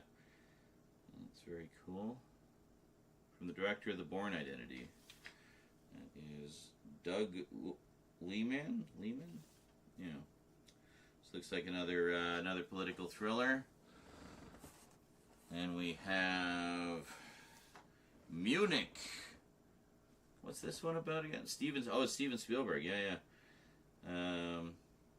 Inspired by real events, Munich reveals the intense story of the secret Israeli squad assigned to track down and assassinate 11 Palestinians believed to have planned the 1972 Munich massacre of 11 Israeli athletes. Wow, this sounds like a little too contemporary, you know, but from 1972, it just shows how long that conflict's been going on. It's kind of ridiculous. But, yeah, so there you go. So, a significant event from that. And then we have... Oh, yeah, this one I've seen. This one is actually quite good. Full screen edition, be warned. Don't have those pesky black bars, although I guess you would on a widescreen TV. You'd have the black bars on the sides. Can you see that? Yeah, you can see those there. So, Spy Game, very cool. With Brad Pitt and Robert Redford. Always good stuff. Loads of extras on here. It says over 10 hours of DVD entertainment. Yeah, I'm sure they're counting the commentary track in that. And then, oh, holy moly. Oh, hold on. Look what I just found. The slipcover for The Hobbit. There we go. Perfect. Well, let's put that together. There we go. So we got the slipcover for all three of them. Excellent. Just like straighten that out a little bit. There we go. Beautiful. There we go. All three with the sexy slipcovers. Very nice. It actually looks really good. It all lines up very nicely on the shelf. So there you go. Enjoy. Plug, plug, plug. Sales pitch, sales pitch, sales pitch. Now, we have... This is why the box was so heavy. It's 95% VHS. You guys ready? Alright, here we go. We're going to put we'll put these over here because we got a lot of VHS in here. Let's start at the top. We have Sean Connery and Michelle Pfeiffer in Russia House. There you go. Some more political intrigue. Always good. And we have Seascapes, Your Private Ocean. So one of those like just atmosphere tapes, I guess. That's hilarious. The magic of macro photography at its best. This extraordinary sequel to Ocean Reef Cayman has been shot entirely in saltwater aquariums. Amazing. That sounds so boring. I mean, great. Oh, this one. Yeah, I remember seeing this on our shelf for a long time. We have Roy Orbison and Friends, A Black and White Night. This is actually pretty cool. So, recorded live at Coconut Grove in Los Angeles, the great Roy Orbison is joined by a legendary lineup for a never-to-be-repeated evening of rock and roll, filmed in stunning black and white. We got on stage Roy Orbison with guests Jackson Browne, T-Bone Burnett, Elvis Costello, Katie Lang, Bonnie Raitt, Stephen Souls, J.D. Souther, Bruce Springsteen, Tom Waits, and Jennifer Warnes. And yeah, that's freaking awesome. So it's an hour-long concert film, basically. We've got Only the Lonely, Dream Baby, The Comedian, Ooby Dooby, Leah, Running Scared, Uptown, In Dreams, Crying, Candyman, Down the Line, Mean Woman Blues, It's Over, Oh Pretty Woman, gotta have that in every Roy Orbison collection, eh? And All I Can Do is Dream You. Is Dream You? Is that not Dream of You? Anyway, very cool. From HBO Video, 1988. Very nice. Yeah, I remember in the mid to late 80s, Roy Orbison made a huge comeback and was doing all kinds of stuff, both solo and with other musicians like that, and then of course the Traveling Wilburys and so forth. Okay, this one I know I've seen. Samuel L. Jackson and Kevin Spacey in The Negotiator. Yeah, this was a good one, as I recall. Very tense. Added attraction before the feature. Why Chicago? A look at the Windy City location shoot of The Negotiator. Wow, a VHS tape with extras. Don't see that very often. Yeah, cool. Most of these VHS tapes are full screen, by the way. Very rarely would you see widescreen. Next up, we have Queen Kate Blanchett again in Charlotte Gray. There we go. Very cool World War II thriller. Excuse me.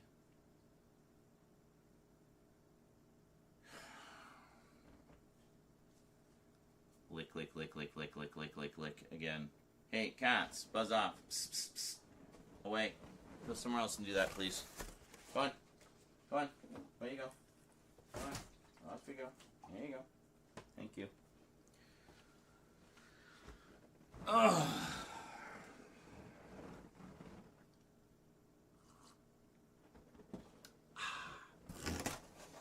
All the dust. Very dry. Oh, it looks like we got another atmospheric tape. I don't know why she was like... I had no idea she was into all this, like, you know, sea creatures footage and whatnot. But we have Seasons in the Sea, a National Geographic video. So we got an hour of... let's see. In its first collaboration with WNET, the National Geographic Society offers this video as the ideal companion to the stunning new book, Realms of the Sea. Best picture of the prestigious widescreen 1990 Film Festival in Bristol. But I'm guessing this isn't a widescreen video. I think the name of the festival was widescreen, just to be really confusing. Alright, and next up, oh, even more, we got Zoo Secrets. Were these ones she got for her, or just for, like, if kids visited? Here, look at some animals at the zoo. Behind the zines, behind the scenes at a world-class zoo. Wow. Filmed entirely at the Metro Toronto Zoo in cooperation with the wow, English, it's hard. Zoological Society of Metropolitan Toronto, and a portion of proceeds from the sale of Zoo Secrets is donated towards preservation of endangered species on behalf of CAA Toronto, with whose assistance this program has been made possible. Distributed by Hot Shots. Anyway, cool. Zoo stuff. Circa 1994. Be kind of interesting, actually, to see what the zoo was like back then. Ah, here we go. National Geographic Society. Discover Russia. So there you go. 1990. This is back before Russia became the enemy again. They were our friends for a little while. At least that was the official story. Yeah, so this is just basically all about Russia, I guess. Yeah. Cool. Next up, what do we got here? Oh. Wow. Lord of the Rings, The Fellowship of the Ring on VHS. Check that out. Is this the extended version? No, this is the theatrical version again. Wow. Double tape set because massively long movie.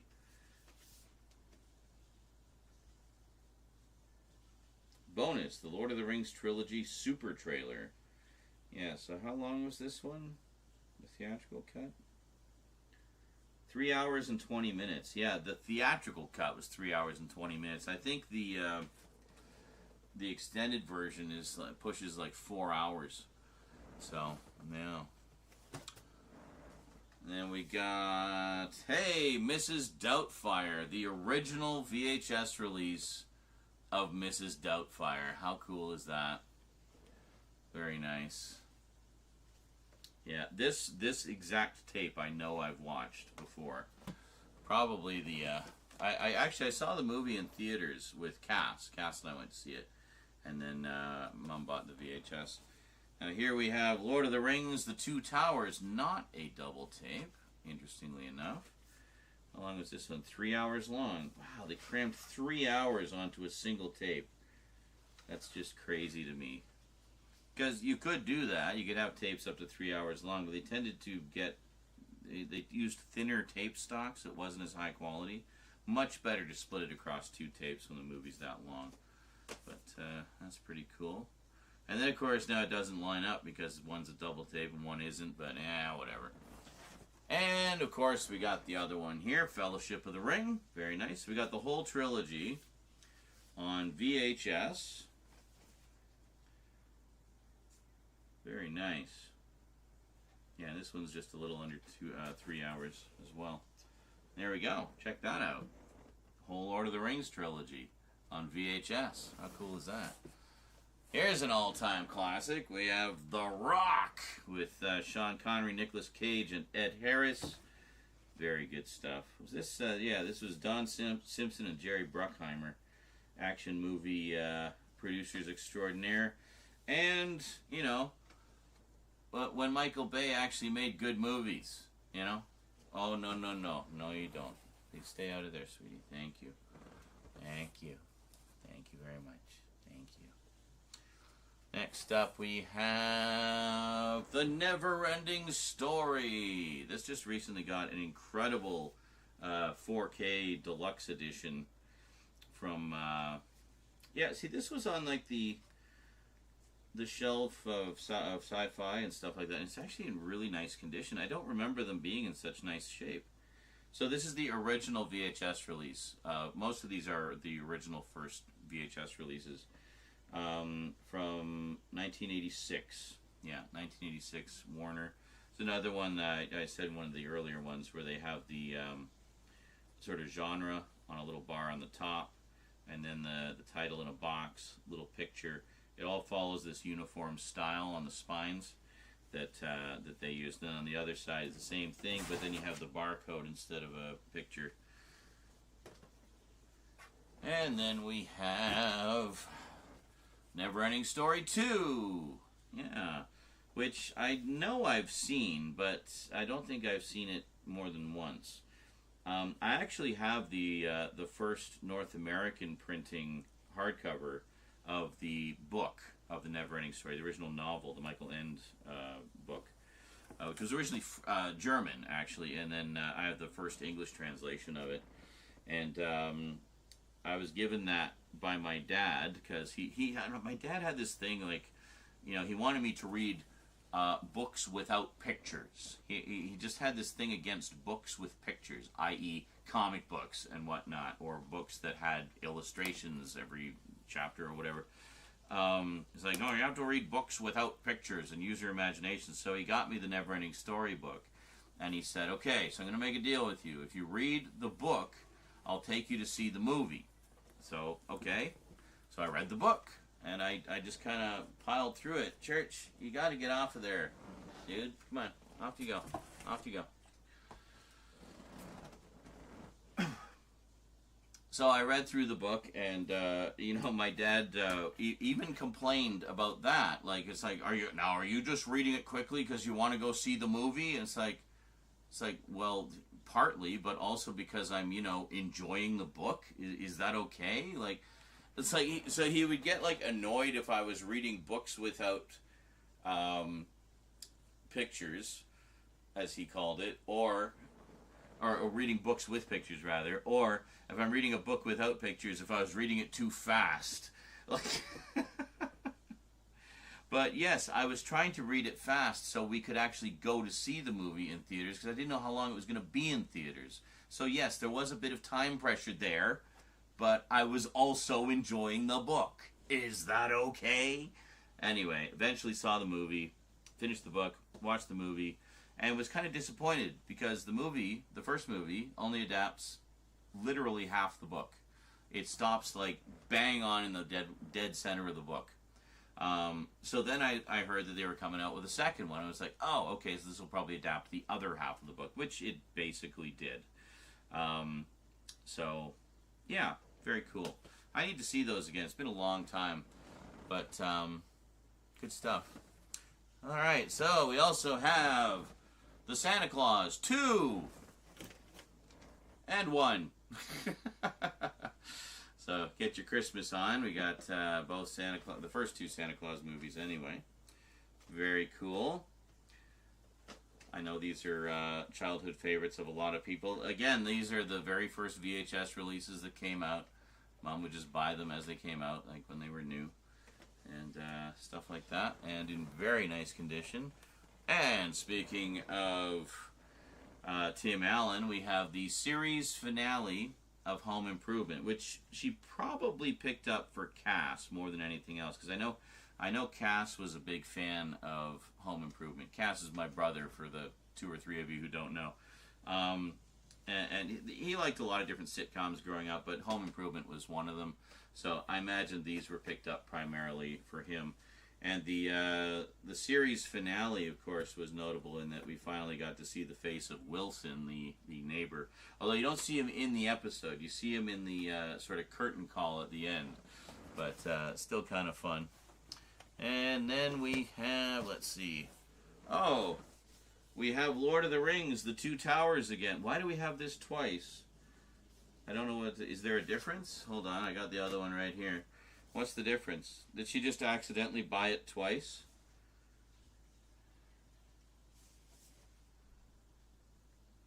These are both exactly the same. Is there a note? So now she'll put a note in them. No. No note. What about this one? No. These are just, it's just two of the same. I guess maybe she didn't realize she'd already bought it. Maybe she got one as a gift. I don't know. Just kind of wiping the dust off as we're going here. And it's not, like, thankfully it's not like caked on dust. It's just like a light dusting. Mom was a pretty big clean freak, so she tended to keep things tidy. I'm quite frankly surprised we're seeing any dust at all, you know. Here's an all-timer. We got Close Encounters of the Third Kind. Look at this box. All shiny. Can you see that? That's really... It's all like shiny. Super shiny. Very nice. Which cut is this anyway? The collector's edition. Well, I mean, that doesn't tell me anything. I think this is just the theatrical cut. I mean, honestly, it doesn't matter. All 3 cuts of this movie are fantastic, and all of them contain stuff that the others don't. So, love Close Encounters. I swear Close Encounters is where the whole, like, alien abduction things started. Like, in terms of, like, people describing the aliens, well, like the gray aliens and such, who look a lot like the aliens in Close Encounters, you know what I'm saying? Yeah, it's kind of funny how things from fiction can enter the public consciousness and the zeitgeist of what people think is real. You know, it's kind of crazy. Just checking my time there. We got a break at the half-hour mark. Well, next up we have Indiana Jones and the Last Crusade. Mom, somewhere in here is probably the very first VHS release of Raiders of the Lost Ark, because she loved Raiders and Last Crusade. She never bought the VHS of Temple of Doom because she didn't like that one. Simple as that. Said it was too dark and gloomy. It's like, oh, they're just mucking about in that cave the whole time. It's like, it's not a cave. It's the Temple of Doom. It's literally in the title, Mom. Oh, hey, here we go. We got a Miss Marple on VHS. Look at that. This looks really familiar. Did I buy her this one? I might have bought her this one. Yeah. Anyway, it's another one of the Joan Hickson ones. This one, I believe, is in that... we found some DVD sets before, and I think this is in here. So anyway, this is the body in the library. Nice big meaty adaptations of these stories too. Like each one is like 3 hours long, or 2.5, 3 hours long. Yeah, that's great. So that's the Joan Hickson, Miss Marple again. Oh, and we have Fellowship of the Ring again. And it's not like, I mean, I don't think it's like, they're not like one is widescreen, one is full screen or anything. It's just like they're all the same. Like, I just don't know why she had multiples. And I guess we'll never know. That'll be a secret that will forever be her secret. Yeah, same product number on them. Yeah, I've no idea. But anyway, I'm sure those will be of interest to Lord of the Rings fans, just as a collector's item. Let's see. Next up, we have. Oh yeah, I remember she liked this one a lot because she was a big fan of Kevin Kline. So here we got Kevin Kline, Susan Sarandon, and Mary Elizabeth Mastrantonio in The January Man. Good stuff. Very nice. All right. Like I said, a lot of VHS in this one. Well, to go with all the Christmas stuff, we have good old Elf. This was like just an instant Christmas classic. I actually really like this movie a lot. It's sweet and fun and silly and, you know, has all the stuff you want in a Christmas movie. But and it has Will Ferrell being silly, which is always entertaining. And, oh, here we are. Oh, this is one of the, yeah, I mentioned this one in one of the other videos. We have Death on the Nile, which is one of the Agatha Christie adaptations that features Peter Ustinov as Hercule Poirot. So this is one of the ones that I've seen many, many years ago. So we got Peter Ustinov, Bette Davis, Mia Farrow, and Angela Lansbury. Like, this is, yeah, this is like your all-star cast here. We also got George Kennedy and Olivia Hussey, Simon McCorkindale, David Niven, Maggie Smith, Jack Warden. Like, just all-star cast. They always had an all-star cast in these.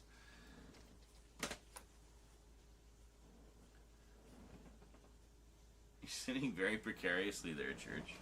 Hold on. Just got to restart the vid here.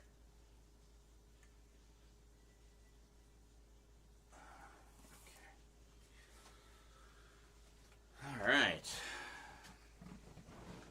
We're getting quite the wall of VHS here. Maybe we'll just shuffle this over and maybe do this. So you can kind of see them like that, and we'll start a new stack here. So next up we have, oh, another one. This is another one of the Peter Ustinov ones. We have Evil Under the Sun. Yeah. So I guess it stands to reason she would have all of these. I remember she really liked these back in the day. And it was basically my introduction to Peter Ustinov as well. Oh, this one has Roddy McDowall in it too. Sweet. Love Roddy McDowall. Who else has got? So Peter Ustinov, Jane Birkin, Colin Blakely, Nicholas Clay, James Mason, Roddy McDowall, Sylvia Miles, Dennis Quilley, Diana Rigg, and Maggie Smith again. There you go. Very nice. And who put those out? Was that Republic? Yeah, Republic Pictures put those out. What else we got here? We got a couple. We got. Oh my God, cats. We got Oh My God, Cats. We have Walking with Dinosaurs. This was like a pretty big deal when it came out. 1999. Yeah. Post Jurassic Park. So they did this like CG dinosaurs series with Walter Cronkite. Look at this. Like gatefold of 2 VHS. How cool is that? You don't see that very often. So they'd have these like CG dinosaurs, and you know, literally Walter Cronkite just kind of walking around with them, and that was it. This is the one with Walter Cronkite, right? Maybe it isn't. Walter Cronkite did a dinosaurs one too. I don't know if this is the one. State-of-the-art digital effects and animatronics by the Emmy Award-winning Frame Store Group, who did The Odyssey, Merlin, and Gulliver's Travels. What are you doing, cats? Why are you jumping all over everything? All right. Discovery Channel. Oh, no, narrated by Kenneth Branagh. Okay, so I was thinking, no, there's a different one that Walter Cronkite did. I was getting them mixed up. There was a bunch of like dinosaur shows that came out around that time in sort of the wake of Jurassic Park. So, speaking of Jurassic Park, here we've got The Lost World with this cool lenticular cover. Look at that. Nice. You see the logo. I don't know how well you can see that. But anyway, there's like a T-Rex on it, and yeah, it's pretty cool. I still haven't seen beyond this one. I've seen the first one a million times, and I've seen this one a couple of times, and I never saw 3 and up. So, here we go. Get our dinosaurs on. Let's see what else we got here. Oh, and speaking of which, we have this beautiful, shiny collector's edition of the original Jurassic Park. I think I had the Laserdisc version of this. Is this the one that has the making of? Yeah. So it has a second tape that has the making of, like a 60-minute making of special, which is pretty cool. And all kinds of additional extras on there. Very cool. Yeah, this was a really nice edition of it. I had the Laserdisc edition of basically this exact set. Yeah. Interesting. It's got a ding on the front where you can kind of see through the shiny, or on the top there, you can see kind of through the shiny ink. Let's see what else we got here. We got this one here. We got Enemy of the State with Will Smith and Gene Hackman. I'm pretty sure I've seen this one.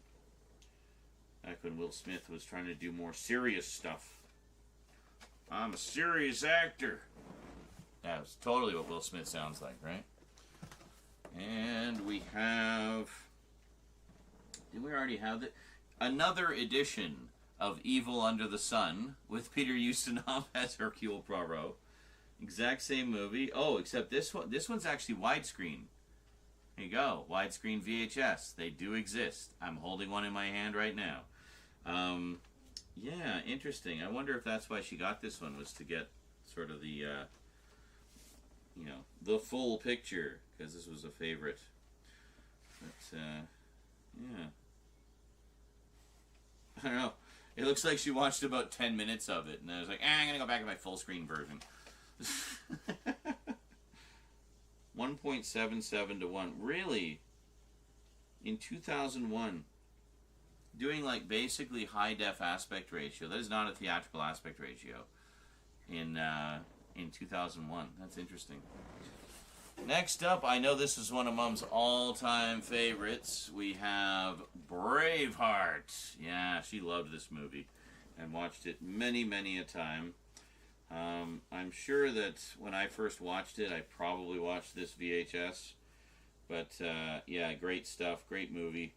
Patrick McGoohan, of course, who I'm a huge fan of from The Prisoner and all the Columbo movies he did and stuff. Plays the king you love to hate in this. Just great stuff. Great movie. I have the Blu-ray of that now. Let's see what else we got here. We have... Okay. We have the original Pink Panther. Wow, this is an old edition. When is this from? 1991. There we go. The original Pink Panther from MGM United Artists Home Video. Very nice. Yeah, I loved these movies. I watched these movies many, many times growing up. Peter Sellers is just freaking hilarious. Shout Select put out the definitive Pink Panther film collection a while back, which had it actually had all of the movies, because it's one of those strange cases where like 4 of them were done by one studio and there was like one in the middle somewhere that for whatever reason was done by a different studio, so now it's like a rights nightmare to put them all together. Well, Shout Select from Shout Factory put them all together and did like a definitive box set of them, but sadly I missed out on it. Just didn't have the money for it at the time.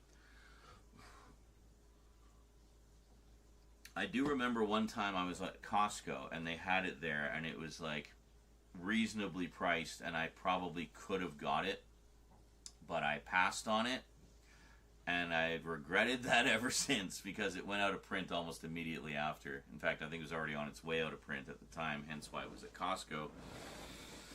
Yeah. Alright. Then we have Disney, One Magic Christmas. There we go. This is... Disney never puts years on their stuff.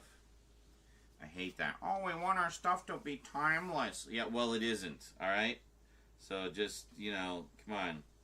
Oh, Harry Dean Stanton's in this. Love Harry Dean. It was great. And another Christmas one. We have Miracle on 34th Street from Playhouse Video, which was a CBS Fox imprint, kind of their family label. I remember when Doctor Who was being released on VHS here. It was originally released as part of the Playhouse Video line. I used to have a bunch of them. Wow, when is this from? 1987. So this is a 1987 release of the 1947. Yeah, the 1947 Miracle on 34th Street. Great stuff. Church, hey. Psst, psst. Come on, where you go? Go on. Go. Don't just stand there and take it. Go. Obstinate little shit sometimes. Like, fine, lick yourself. Just do it somewhere else where you're not like 2 feet from the mic. Anyway. So next up we have another Christmas one, which is Christmas Vacation. A lot of people's favorites here. This is an old WB release again with the genre banner on it. This one says comedy. And again, we have the title in the box, the little picture down there. So if you the idea is you put all these Warner Warner titles next to each other on the shelf, and they'll all line up nicely. So nice consideration there. And they kept that format for a good number of years, as I recall. So if you collected Warner Brothers titles, you get quite a lot of stuff. I don't know. This might actually be the first video release. Movie was '89. This is from 1991. Now you got to understand, back in these days, movies didn't necessarily come out on video right away, because home video was only like not even a decade old at that point. So sometimes they would come out a few years later. But so that could very well be the very first VHS release of that. Let's see. Next up, we have a couple of volumes of Faulty Towers. So we did find the DVD edition in one of the other boxes. So this has 3 episodes. Yeah, 3 episodes per tape. I think I used to own these. I'm pretty sure I used to own these VHS tapes. So this one has Gourmet Night, Waldorf Salad, and The Kipper and the Corpse. And then this one has Hotel Inspectors, The Germans, and A Touch of Class. Oh, The Germans is an all-timer. That's a great episode. And this particular video release is from 1986. Food time. We have the auto dispenser. Now, these boxes were really nice because they kind of had a lip underneath that would curve under so that the tapes would go in very smoothly like that. But then it would also kind of catch on it a little bit. It's kind of a double-edged sword. But yeah, absolutely pristine condition. Good job, Mom. Holy moly. Oh, look. Close Encounters of the Third Kind again. Oh, this is the special edition. Okay, yeah, so the other one was... Yeah, it said the other one was 137 minutes. This one's 132. I don't know. It's the different cuts aren't necessarily longer. They're just different, So we have 2 cuts of Close Encounters. There we go. Very nice. What else we got here? Oh, here's an all-time great. I just picked up the 4K of this. We have the original theatrical movie of Battlestar Galactica. Yeah, see, I remember watching this a few times when I would visit, and I think I showed it to Cass as well. But yeah, great stuff. Beautiful release. Man, that's really nice. Okay. Next up, we have E.T., the Terrestrial. Yeah, there we go. What do I need to say about E.T.? It's an all-time great. Gotta love it. I did do a video a while back about my E.T. collection. Oh, and it has Cass's name on it. Cassidy McLean on like a file folder label. That's hilarious. But, yeah, anyway. I guess that was one of his. I guess he just really liked it as a kid. I don't know. Oh, here's another longtime favorite. We got Planes, Trains, and Automobiles. great movie. I really want to pick up the recent 4K release of this. I heard it wasn't the greatest transfer, sadly, but it has a whole bunch of recently rediscovered deleted scenes and outtakes and stuff, so that'd be really cool to see. So let's do this again. And I think we'll move this over here. So far no real keepers here, mostly just sales stuff. But that's okay. Oh, this one, I remember this one. I actually bought this for Mom as a present because I knew she liked Sherlock Holmes. I didn't know anything about Sherlock Holmes at the time, so I got her this one because it had starred Basil Rathbone as Sherlock and Nigel Bruce as Watson. And it's Sherlock Holmes and the Secret Weapon. And yeah, she said this isn't like one of the better ones because this is like one that came out around World War II. Yeah, 1942. So it was like, you know, they did a bunch of it. Was like Sherlock Holmes versus the Nazis. So not exactly true to the original, but yeah, and you gotta love this. Good Times Movie Classics. They don't even put the title on the label. It's just like a blank label. Yeah, you just write the title in yourself. We don't care. Yeah, Good Times Video. I remember Good Times was like a bargain bin label. But they did release a lot of rare stuff as well that other labels just wouldn't even touch. So it was kind of cool. I think they put out a video called Batmania that was around the time that the Batman '89 movie came out, and it was like all about the Batman fandom and stuff, and a lot of stuff about the '60s series. That was just really a really fun documentary. And they put out, I think they put out the Brave Star movie on VHS. Nobody else would release it. And I don't know, just a bunch of different stuff. But yeah, fun little label. I had a few of their titles. Let's see what else we got here. We have, oh yes, I actually have a Blu-ray of this one. We have the Andromeda Strain. Is that Ed Harris? No.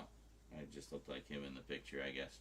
But based on the book by Michael Crichton, if I'm not mistaken, right? Yes, based on the book by Michael Crichton. And directed by Robert Wise. You know, great director. He directed the Star Trek motion picture. You might know him from that. But yeah, basically about a disease outbreak that they're trying to. It's just some strange disease that they don't know how to deal with it. So very tense. Good one to watch during the pandemic, I guess. Oh, look, we have Lord of the Rings. We fully have 2 copies of the entire Lord of the Rings trilogy. What is the difference here? Is there a difference? I don't know that there's a difference, but anyway, we've got it twice. So it's the third one again. So we definitely got. Did she just want to have a copy on every floor of the house? Like I don't even know. Anyway. What else we got here? We have, oh yes, this is an all-time great. A Christmas Story. Yeah, great stuff. I still have to watch the second one that came out. Not the sequel that came out a few years back, but the good one that actually brought Peter Billingsley and everybody back. And stuff like that. I heard that one was quite good. But, yeah. Gotta love A Christmas Story. Now shoot your eye out, kid. Let's see, we got some tapes here that are recorded. We'll take a look at those in a moment. This one is a classic. Peter Sellers, The Party.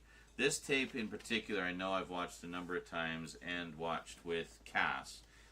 Cass and I, this is one of our all-time favorite movies. It's a little politically incorrect these days, but it's just so goddamn funny, you don't even mind. Peter Sellers, basically, as like sort of a B-grade actor who accidentally gets invited to this really high-class Hollywood party, and it's just one disaster after another. It's absolutely hilarious. Kino Lorber recently put out a Blu-ray of it. And next up we have... Oh my god! James Coburn, In Like Flint. Yeah, this is kind of a James Bond type of thing. Yeah, it's like a James Bond parody, basically. In Like Flint. Yeah, I don't know if I've ever seen these. I remember she really liked them though. But she, it says my favorite movie, Austin Powers, the original Man of Mystery. So this must be a more recent, 2002 release. Wow. Yes, she was still buying VHS in 2002. You can see why Cass ran to buy her a DVD player. And this is the original one, actually, Our Man Flint. So they did two. James Coburn again. Yeah. Very cool.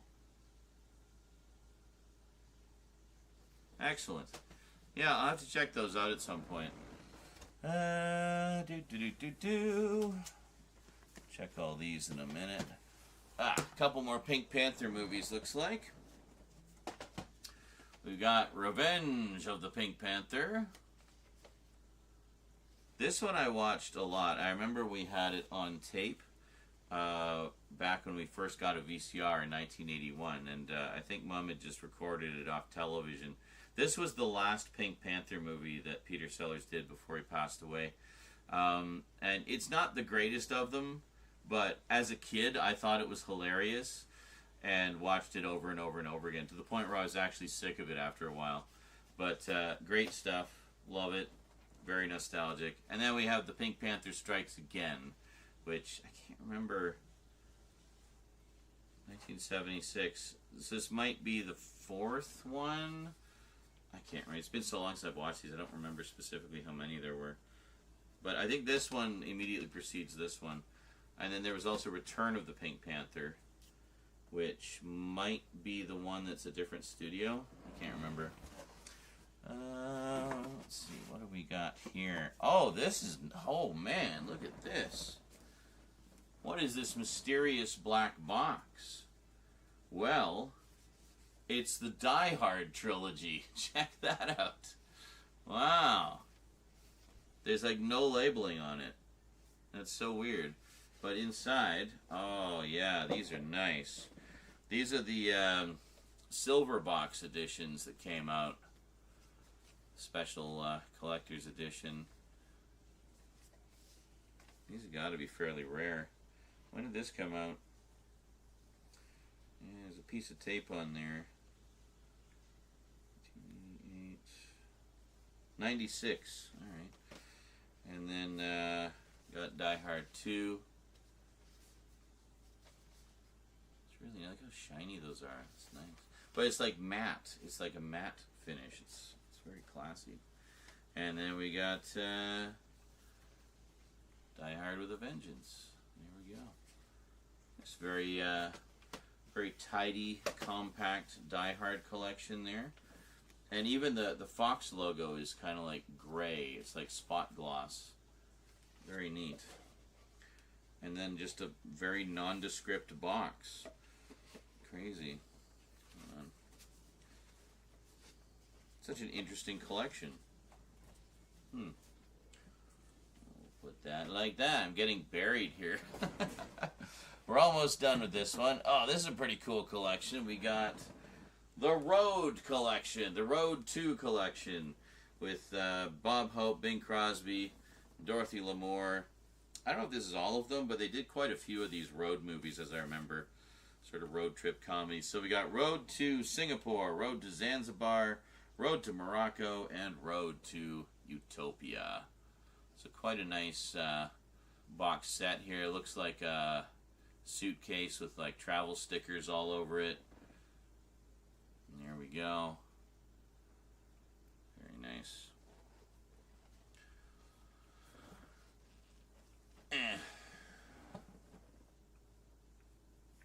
Church. Church. Psst. Do that somewhere else, please. Somewhere else. Psst, psst.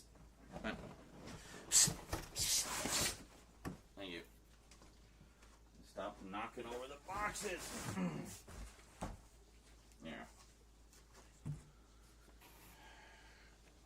I gotta be an asshole because, you know, I can't have video full of licking, right? It's just too much.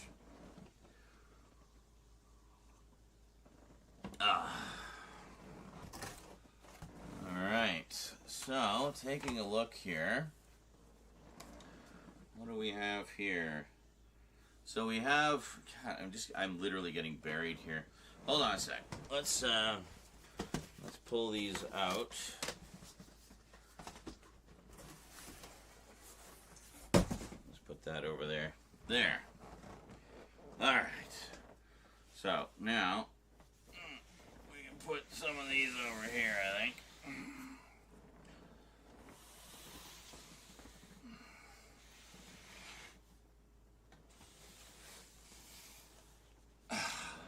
Okay, that's a little better. Hi. It's like if you ever seen any of the concerts of Pink Floyd's The Wall, where over the course of the concert they're slowly building the wall until at one point the entire stage is covered in the wall. That's what it feels like. I'm building the wall of VHS tapes. Alright, what do we got here? So this is movies that Mom recorded off pay TV, I'm guessing. And I'm guessing also she finally warmed up to recording in SP mode, because it used to be she would put like 3 movies on a tape and the quality was awful. And I started recording things in SP mode, and you know, you could really notice the difference in quality, so I think she started doing the same. So this one has Bat 2-1 from 1988, starring Gene Hackman and Danny Glover. Oh, this is a classic. Missing from 1982, starring Jack Lemmon and Sissy Spacek. Very nice. From JVC, the inventor of VHS.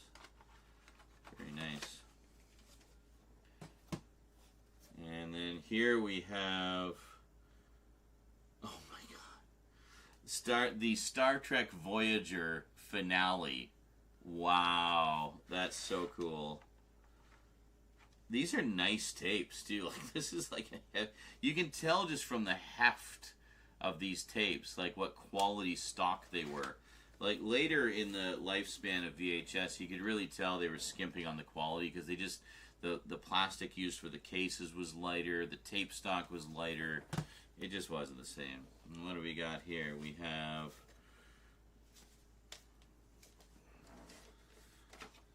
yeah, this one, these RCA ones. This is from like the dawn of VHS. These tapes just last for frickin' ever. I've got some from when I was a kid. The video I'm looking for that was on that has the original recording of the 1981 Christmas is on a tape like this. It's on one of these. There was 2 kinds. There was one with the green lettering and one with like kind of a beige lettering. I think the beige lettering was slightly higher grade, and we used those for the home movies. So really want to find that tape if we can. Anyway, what's on this one? This is Surface, the last 3 episodes, including the finale, from February 6th, 2006. She was still recording things on VHS in 2006. Mad. Crazy. Then finally we have The Assignment from 1997, starring Aidan Quinn, Donald Sutherland, and Ben Kingsley. And there we go. Yeah, JVC, the inventor of VHS. They put that all over their packaging. I love it. And it's true, they did invent VHS. But unlike Sony, who only licensed, well, didn't license Beta to really anybody. I think there was a couple of manufacturers other than Sony who did them. But for the most part, it was either they didn't license it or their licensing was like stupidly expensive, so nobody bothered. Everybody went with VHS because JVC would just license it to everybody. They didn't care. They wanted to get the money. They wanted to get the exposure. They wanted to get the success of the format. They wanted to beat Beta. And they did. Big time. They beat Beta big time. So, we have our stack of Lord of the Rings here. I don't know why she has 2 of them. I'm so confused. Did she like buy it and then somebody gave her them as a present or something. Like, I don't know. Anyway, these will all have separate listings on eBay. And then people can just pick and choose whichever ones they want. Anyway, that's quite a haul. That was a big box of VHS. That explains why that box was so freaking heavy. Alrighty, folks. 4 down. And another injury. This was a paper cut when I moved one of the boxes, by the way. It just like went straight across my finger. It's like you're just gonna see me have progressively more injuries over the course of these videos. Like, we'll see how many bandages I end up. I'll just be like a mummy by the end of this, just covered in cuts and injuries, and then the cat's going crazy and slicing at me. It's just, yeah, good times. Anyway, that is it for part 4. Only 10 more to go. I'll see you in the next one, everybody. Until then, thanks for watching. Hope you enjoyed, and I'll see you next time. Until then, sayonara.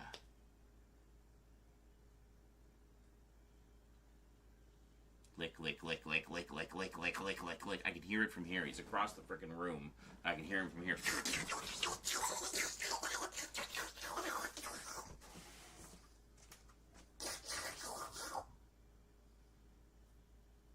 No, he's actually literally on the other side of the apartment, and he's slobbering so loud I can hear him from here. Ugh.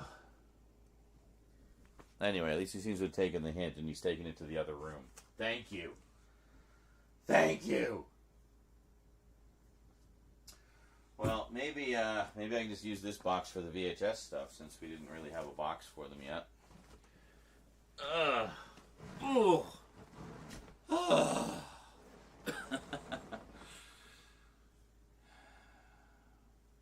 Yeah, she didn't really have any. I don't know that she had any of the clamshell VHSs for Disney. She mostly just had the slipcases.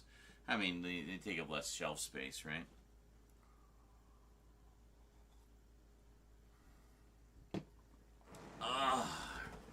You're saving it on YouTube? Well, these will also be proper YouTube videos as well. That's why I'm filming with the other camera here. So you'll get to see everything a little better. A little closer up. How's our camera? Oh. Okay. Well, I was just about to touch the thing. I think the other... We'll have to take a little break. The battery is recharging. Whew. Holy moly. You had The Ring on VHS. Nice. Yeah, the Die Hard VHSs. Very cool. So much good stuff. Yeah, there's actually quite a lot of good stuff. Like I say, I mean, Mom had good taste. And much like me, she had very eclectic taste, as I'm sure you guys can tell. You know, we got like political thrillers, action movies, Christmas movies, sci-fi, fantasy, you know, classics, you know, it just, mystery, a lot of mysteries. And multiple editions with multiple cuts, like the Close Encounters. Yeah, I don't know if she ever got the extended versions of Lord of the Rings. But boy, it's actually really cool to see these.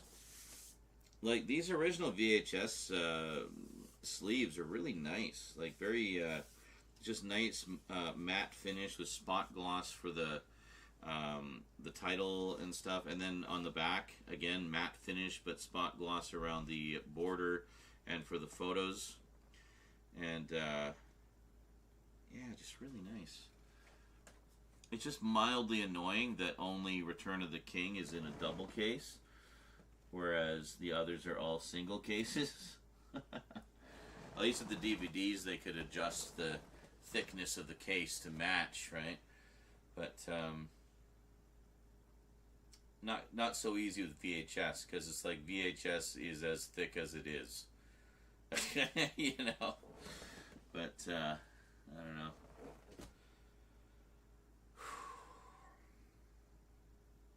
So we've done 4. We have 3 left here.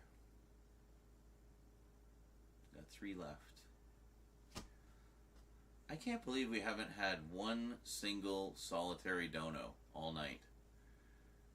Wow. I'm kind of shocked. I thought this was the content everyone wanted. Like, literally, the content people wanted. What's up? Word. Funny enough, I got dollar store green dye to do my hair green. Cool. And when I bleached it, it just bleached green. Oh. So you're already green. yeah. There you go. So like when all the colors lightened, I guess, they became different shades of green. Alright. So, I mean, it worked out. Gotcha. How are the things going? Good. We finished box 4. It was mostly VHS.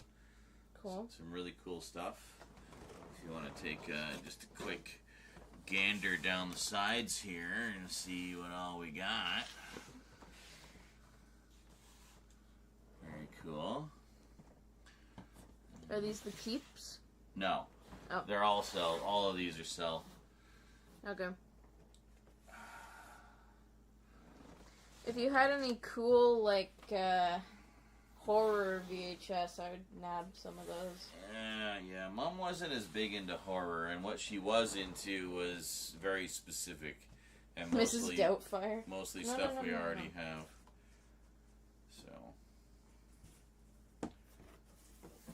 Is this all sell? That's all sell, yeah. That's why I put sell all over the box. Oh! Right on the crotch. Good job, church. Actually, inner thigh. Close enough. Thanks for not using the claws, though, buddy. Appreciate that. I need claw right in the sack. Yeah, perfect. Well, glad to hear it, Queen. Appreciate that. Slay, queen. Not all, but some of the VHS covers belong in a friggin' museum.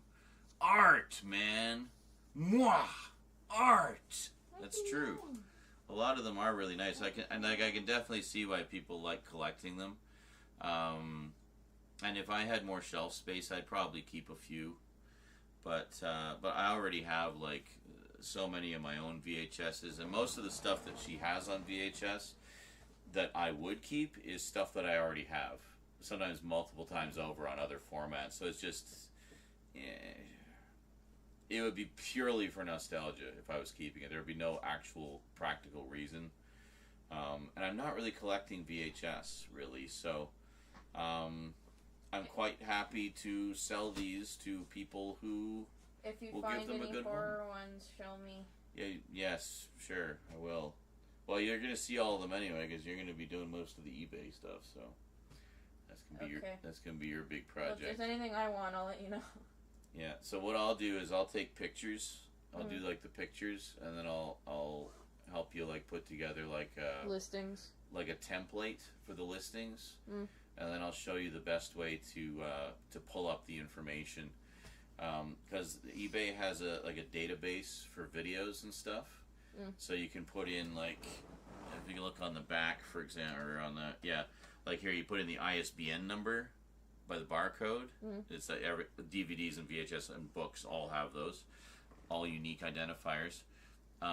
You can pull that up and it'll give information about that specific edition, and then the rest is just kind of filling in specific things about the copy you have. So that way, if people are looking for a specific edition, they'll type in the ISBN, and then our listing will come up. So, yeah, it's a handy little system, especially useful for collectors who are looking for specific editions of things. Because I know, like, some of these things, like I think this Die Hard set's probably fairly rare. It was like a one-time, like, collector's edition release. I feel like I thumbs up weird. Your thumb is pointed up. I mean, that's the correct orientation. Queen agrees, says, me too, Rose, I love horror. There you go. Well, I was thinking of, like, what's her name? Maddie Danger. Maddie Danger, with her, yes. like, The Craft and, like, Halloween and stuff like that. And she's got, like, that little stack of VHS. Oh, yeah. Like, I want stuff like that. Yeah, stuff like that. I mean, stuff like that I might want to keep, to be honest. But I mean, we'll see what there is. But yeah, it's very cool. Some great stuff here, but like I say, most of it I already have in some form, so it's redundant. The Lord of the Rings stuff is cool, but we have a lot of copies of Lord of the Rings. This is the theatrical cuts. We don't have those. No? Yeah. Also, I mean, just check out those covers. Mm-hmm. They're really nice. I was just commenting on those with, like, the matte finish and stuff. Yeah. Very, very classy. Yeah, I remember, I think they're down there somewhere, but I grew up watching the Disney VHSs a lot. Oh, yeah. Like, anytime I was sick, we'd roll out the old TV with the VHS tape player in the bottom, and you'd plunk it in front of your bed. I actually have a box of clamshell Disney VHS tapes, probably some of the ones you watched. So, A, if there's any you want to keep, you can keep them. B, good ones to sell to collectors as well. They're pretty popular, so. But yeah, anyways, anytime I was sick, we'd roll out the old TV and VHS player, rewind whatever was in there, and put it back in the case. Be kind, please rewind. And then I'd plunk in Fox and the Hound like almost every time I was sick. Even though it makes me cry every time I watch it. Fox and the Hound is great. I saw that when it was new. Fox and the Hound is so fucking depressing. I think I have that on Blu-ray now. I'm pretty sure. Yeah, I haven't seen it since I was a kid. Yeah, actually. And thank you, Queen. Frank sent it to me. It's Fox and the Hound, as well as the sequel, which I've never seen. Oh, Fox and the Hound 2? Mm-hmm. Yeah, I've never seen that. They did a bunch of sequels in like the early 2000s to their classic movies. Some are better than others. But I think it's like the Fox and the Hound, like older, and like their kids or something. But, yeah. Herlanton's just losing his mind in the Twitch chat. Ugh. All the But angry emotions. I read something interesting about Fox and the Hound just the other day. Apparently, Tim Burton was one of the animators on that. Shit.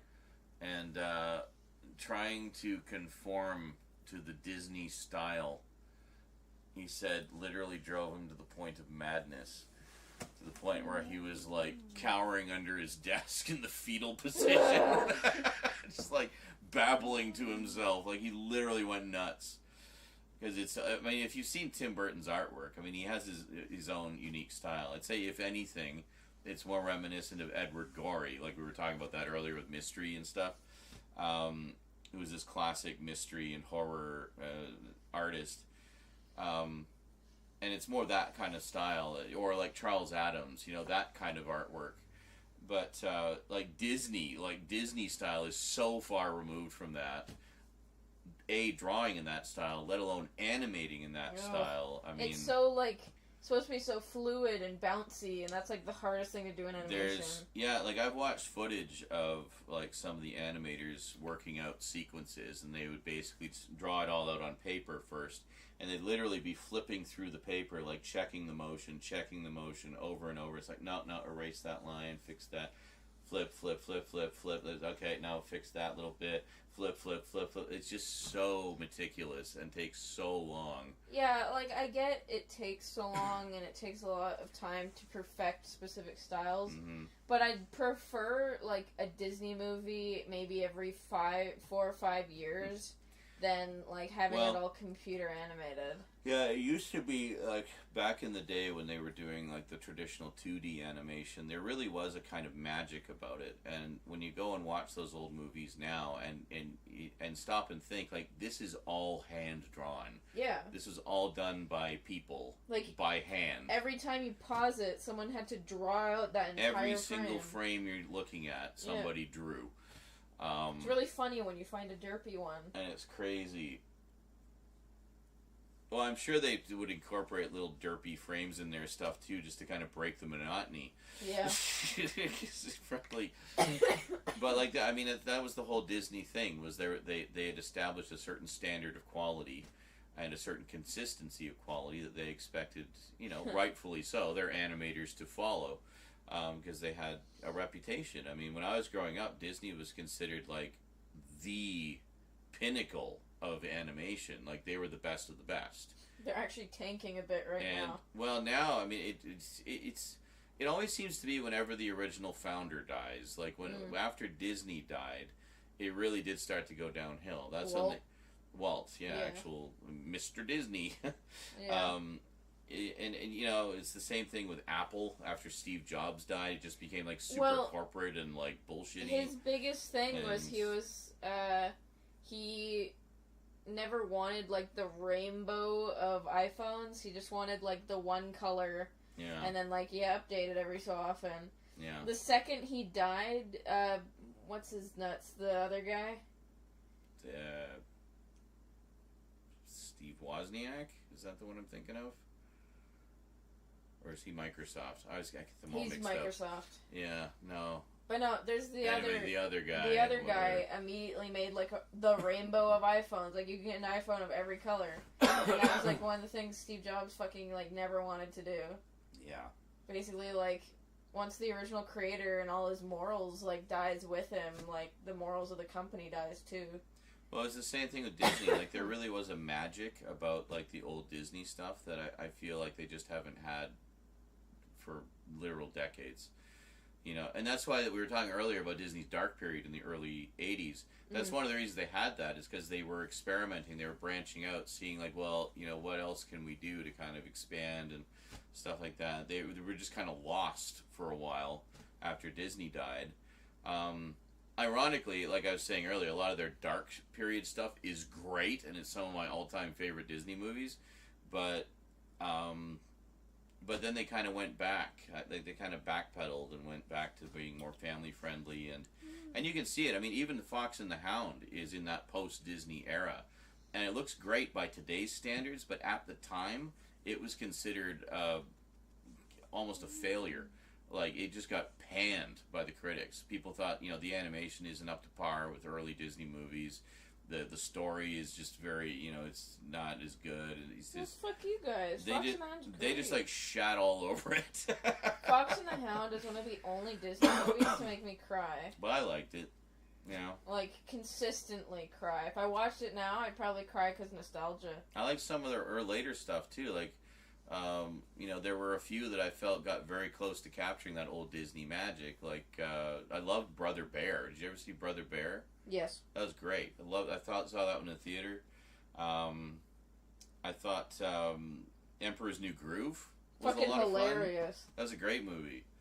But I'm trying to think of what else I have a really interesting documentary, by the way, about the making of that and how yeah, it was not a great experience for the people who worked on it, I'll say that much. Sting, who did the songs for Emperor's New Groove, said he will never work with Disney again. He absolutely hated everything about it. How's it going, church? I have a cat lurking behind the wall of VHS. That's quite an impressive wall, actually, isn't it? Got a little smidgen of DVD and just like oceans of VHS. Honey, I Shrunk the Kids. I used to watch that all the time. That's a good one. Fantasia 2000 we had on VHS. Yes, Sting, you know, from the Police, formerly of the Police. Sword in the Stone. That's the other one we had. Sword in the Stone. I watched that so many fucking times. Unfortunately, that Blu-ray is terrible, unaffectionately referred to as Smear in the Stone. Oh, really? Because they used, like, ridiculous amounts of DNR. I've never seen the Rio sequel. I haven't seen either of them. Like, I have You haven't seen WALL-E, and it makes me sad. I am so far behind on Pixar stuff. I love WALL-E. He shuffles his lump. That's fine. I got, like, a bunch of them that I still haven't watched. Yeah, I'm kind of behind on... I only recently watched Incredibles. I still gotta watch both Monsters, Inc. movies. I've only seen the first one. I've seen Incredibles. I haven't seen the second one. Love the first one. I've seen Raya. I haven't seen Onward. Oh, yeah, Raya. Do I have that one? Oh, I do. You do. Yeah. That's why I pointed it out. A lot of these ones here, these yellow spine ones, are super rare. They're all Disney Movie Club exclusives. You can't get them anymore. Damn. Honey, I Blew Up the Kid. That's the second one, yeah. That's Oh, one. made him bigger. He makes like the baby giant, so it's like a freaking Godzilla baby. Oh my god. Yeah, I've never seen that. I haven't seen that one either. I've seen. I the thought first he meant one, though. like exploded No. rather than. No. I was like, damn, that would be dark. No recovering the kids on that one. Yes, Triumph of the Nerds, Queen. Yeah, talking about Steve Jobs and everything. That's about the whole origin of kind of modern computing, like origin Ow, of my Microsoft, origin of Apple. Great stuff. You know, they did a sequel. They did a second one. I forget what it's called, but I'm pretty sure you can find them either A on YouTube or B on archive.org or C both. So, yeah. Who owns Apple today? I'm looking it up. We know a few people. But yeah, Triumph of the Nerds is great. It was a PBS documentary, 3 parts. Very well done. And it goes up to the introduction of Windows 95, basically. But it covers like all the early days of modern computing. And Steve Wozniak was Apple. Oh, it was. I did have the name right. Okay, I can remember. Who was the guy I was thinking of from Microsoft? The developers guy. Developers. Tim Cook owns Apple now. Okay. You guys know who I mean. The developers guy. Bald guy. Buckets of sweat every time he'd give a presentation. Bill Gates? No, not Bill Gates. It's the other guy. There was Bill Gates and there was...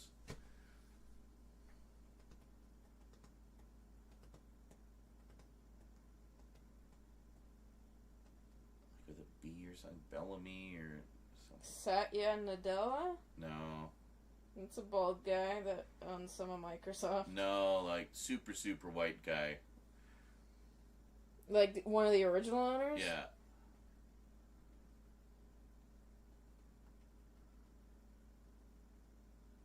Paul Allen? No. I'll know it when I hear it. Bill Gates and Paul Allen were the founders. Was it Paul Allen? No. Look up Microsoft developers guy. It was like a huge meme. Steve Ballmer. That's who it was. I was close. What did I say? Bellamy? Ballmer. Yeah, Steve Ballmer. And that's why I got confused with Steve Wozniak. 2 Steves. Well, 2 Steves owned Apple, so... Yeah. Oh, and Steve Jobs. Yeah, Steve Jobs. Steve. I gotta watch those movies, those 2 movies about... Yeah. That's the one.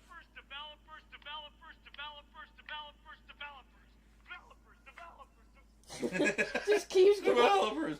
And then someone took that and made like a techno song of it.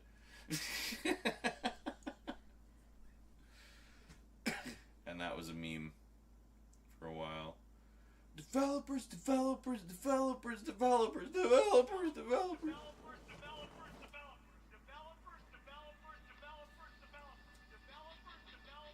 Yep.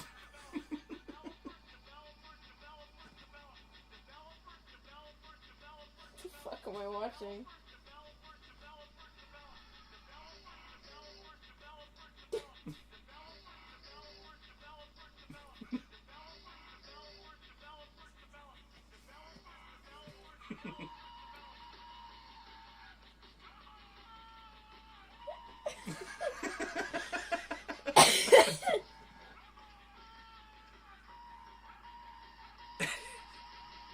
I've had some real bad voice cracks recently. I had such a bad voice crack at Magic yesterday. The first time I heard that was in the days of Stickam. You guys remember Stickam? And this guy came in. We would often get trolled by people from 4chan. And honestly, we welcomed it because it kind of helped liven things up if people were starting to fall asleep. So this one time, this guy came in, and he was dressed in like a blue ninja costume. And Stickam, anybody could join the video chat and like show up on video. So yes, you get a lot of people who just like penis. Like Penis. Okay, ban that guy. But so anyway, this guy shows up in a blue ninja costume, and then starts playing that. Oh my god! And he was expecting to get banned, obviously. And I was like, "Whoa, they made a techno song of that!" Like, yeah. I was like, but then he was, I guess, disappointed that his trolling failed, and he left. He's like, "Aw." I want to hear the rest of the song. I don't see why that would be ban-worthy. You're just dressed as a ninja playing a song. You're just vibing, you know? Vibing with us, like, yeah. They did a song of Gabe Newell as well. That's hilarious. Gabe Newell, founder of Valve, Steam. Sean, famously known for being tolerant of trolls. Well, when they're fun trolls like that, sure, yeah, come on. That's barely even a troll. You watched me on Stickam? Wow, that's going back. Eh? I watched you. Were you the blue ninja? Yes, like 20 years later, still found you. I remember this one was this fat hairy dude in drag dressed up like Marilyn Monroe. Came in and he was like, "Happy birthday, Mr. President," and then ripped his shirt off. It's just like hair. That's amazing. Cass was there for that one. Oh We all just died. I'd have lost my shit. Like the most hideous drag queen ever. But like that was the joke. But yeah. Yeah. They watched you. Yes. I wish back then it was easier to record stuff, because there were some wild nights on Stickam. That was like Wild Frontier internet days. Like having moments like that on like on film, would be amazing. Oh, I you wish. Could just pull up a clip. I was like, here, let me show you the clip. Yeah. But it was so hard to record stuff on Stickam. Well, the quality was so bad from what I saw. Yeah, stream recording was really in its infancy then. I mean, just streaming video was in its infancy then. YouTube itself was still like locked at 240p with mono sound, you know. The way YouTube used to be, it was like a little tiny screen with like a bunch of shit around it. And yeah, and now it's like, you know, you can literally have videos in 8K. Yeah. I think some of them support 5.1 surround sound now. Like, it's crazy. Have the developer's song blasting in your car. Yeah. Just like... We had to, what was it? Yeah, I found like there was like, you know, users would find out like secret codes you could put into the tag, or like put into at the end of the link, and it would like force it into stereo sound mode. Like it would pull it off the source file instead of the YouTube encoded file. So I would do videos in stereo and say, click this link and you'll get it in stereo, you know, and it's just such a pain in the ass. But then it wasn't long before they just made stereo an option, so that was it. You guys don't know. If you weren't there, you don't know how much we had to suffer just to get videos out and seen in like watchable quality. So we would like figure out what format YouTube was encoding in, and then encode our videos at our end in the as close as possible to the same format, in the hopes that YouTube wouldn't re-encode it, so it would preserve the quality that we sent up. And yeah, there was all these little tricks that you just don't even know about unless you were there. So, stuck in my head. If you had them, private screenings. Well, some of them would have to be private screenings, because there was a lot of very like M-rated stuff that went on Stickam that Dicks. Would not be. Oh, there's so many dicks. It was ridiculous. Well, it's like that on anything. Ridiculous. Well, it's like that on anything. Like the most recent thing that was like that was Omegle. Oh my god, I remember going into one of the public rooms and it was like, I don't know, 10 fucking wank fest. 10 screens and 6 of them were guys jerking off. And the other 4 were girls watching. It was like... It's like, well, this is interesting.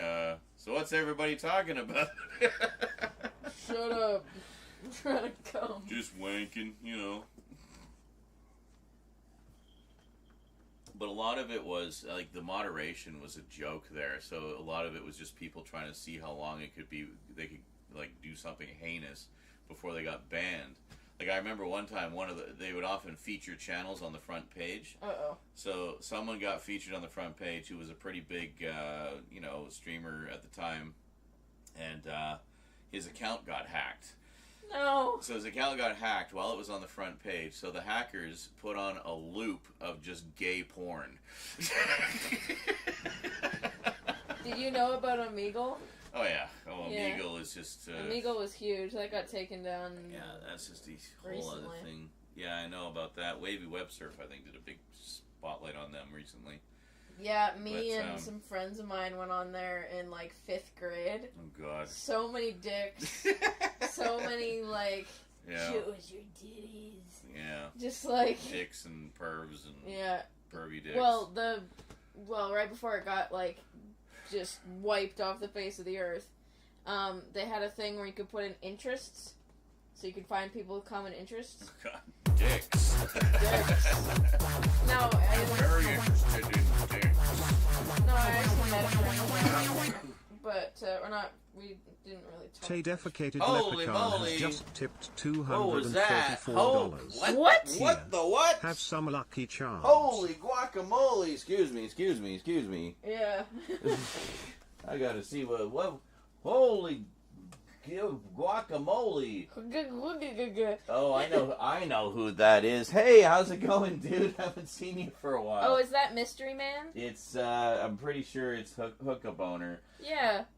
Tay defecated leprechaun just dropped 244 bones on the stream. The one that always does the funny names. He But does. donates like a lot. Well, he does. He's he pays the troll tax, as it were. Yeah. But that's awesome, dude. Thank you so much. Holy moly.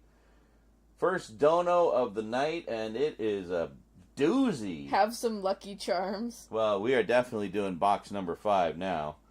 Hell, we might just do the last 3. You guys want to just power on through and do the last 3? Do it. Alright, maybe we'll do that. I mean, you might as well. You're Might as well. already. We're coming along pretty nicely here. I'm just gonna move this over a bit. Gonna put stuff in here, I think. Put stuff in here. There we go. More divots. That's awesome. Thank you so much, dude. And got the good gift, too. The one of me stumbling like an idiot. Oh. Clips has made a nest. That was from a legendary drinking night. I think that was from, Blah. Which gift? St. Patrick's Day. Which, isn't that on Monday? Should we do a big St. Patrick's Day crazy party stream, guys? Would you like that? We haven't done one of those in a while, for at least a year. Wait, that would be tomorrow. I don't know that we really did anything. Well, technically, it's like Sunday now, right? It's so, 1 in the morning. Yeah, it's Sunday now, so Monday. Monday is St. Patty's Day, so. Yes. Huh. I did not know that. I never remember what day St. Patrick's Day is on. So, yeah, we'll put all the VHSs in here. Yeah, I definitely got some pretty cool tapes here. Mom had good taste. Very eclectic taste. And, I mean, most of them are pristine, too. I'm really impressed with the condition here. So, and I'm sure whoever gives them a new home will also be impressed with the condition. Go. Yep, no, this is all gonna... Well, I'm having flashbacks to when I would pack up my VHS collection for, like, moving. It was crazy. And this is exactly how I would do it. Just kind of stack them all in there and pack them in as tight as they'll go. And then get all my friends to move them.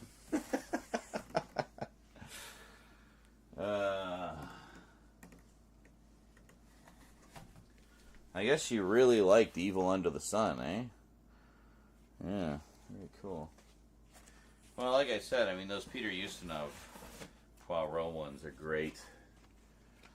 Great stuff.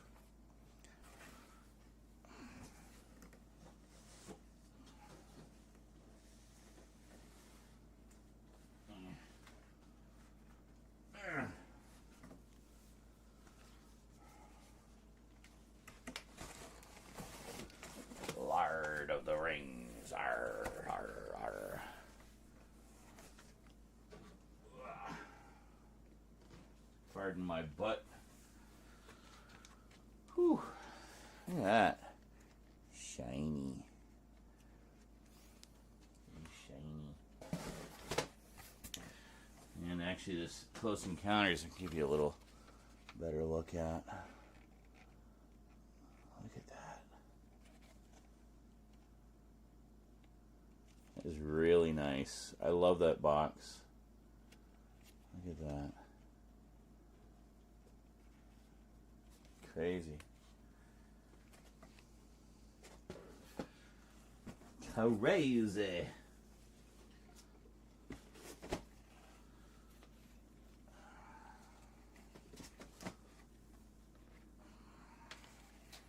I don't know about these ones Mom recorded, though. I don't know what. Like, would people even buy these? Like, would they even be interested in these? Here, have some bootleg VHSs. Honestly, they probably would. It's for the novelty factor, if anything else, you know. Oh my God, church. Put a sock in it. Do it somewhere else, please.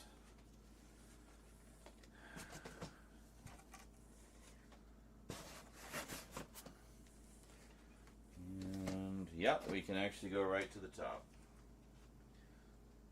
Right to the top.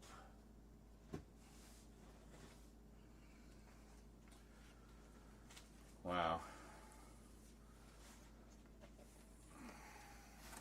Look at that, eh? You guys want a slightly better overhead view? There. You can see a little better.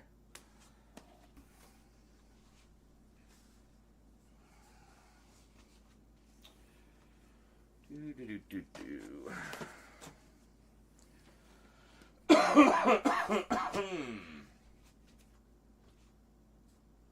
Like these Avengers sets, these have got to be collector's items. Like, these haven't been in print in a million years.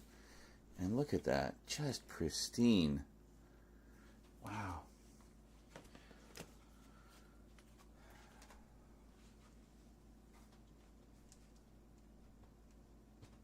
Ah, damn it. Let's try not to knock those over. It's alright. Whew. Well, we got a full... Looks like we have a full, almost a full box. We have room for literally like one more tape in here. So what do we got here? Let's see, 1, 2, 3, 4, 5, 6, 7, 8, 9, 10, 11, 12, 13, 14, 15, 16, 17. So roughly 17 per row, 3 rows down. So say 34 per row times 3 rows. So that's what, 90, 104? Something like that.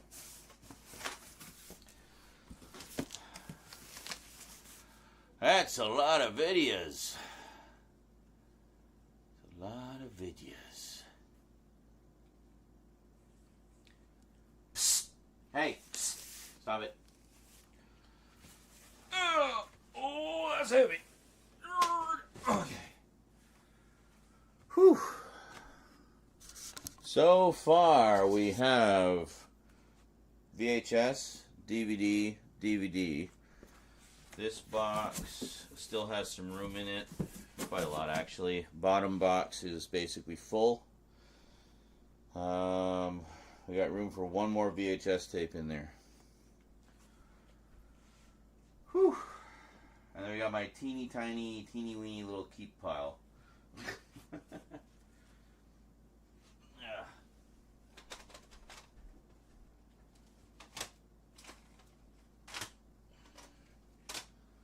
Okay, put the tapes there.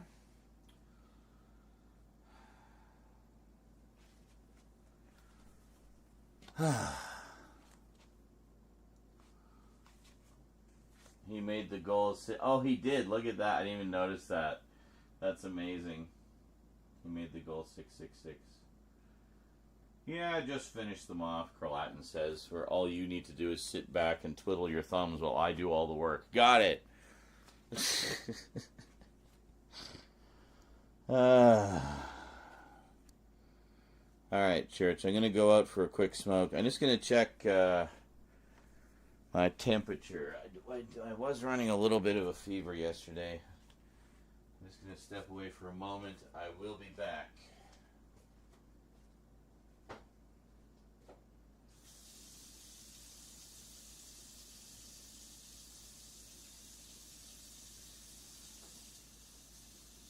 right, now's your chance, church.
I'm washing out dye.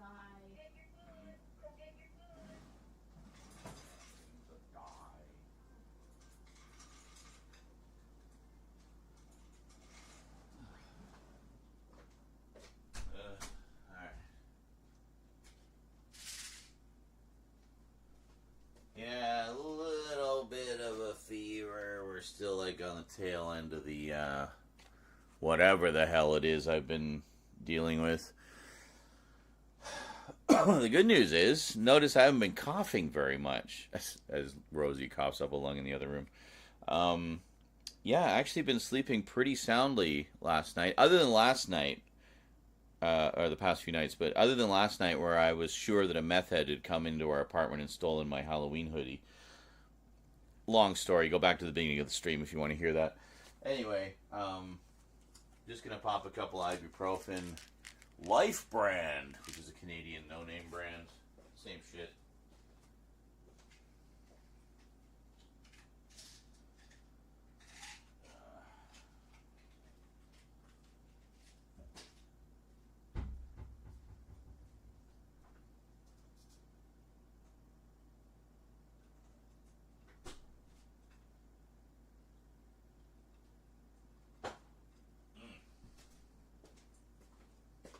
It's funny, I used to swear by extra strength Tylenol for fever and stuff.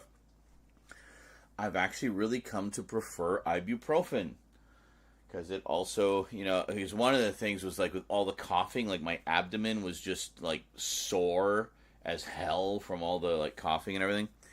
I'm sure it gave my belly a hell of a workout. Can't you tell? See that six-pack under that keg? Yeah.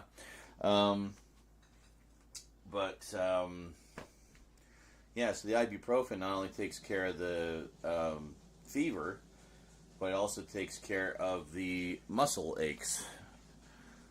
Did I turn that off? Yeah, okay. 3 boxes left, and since church is not on the one I want to do, let's grab the other one. We'll do this one next. Not quite back from the break yet. Just putting this here for the moment.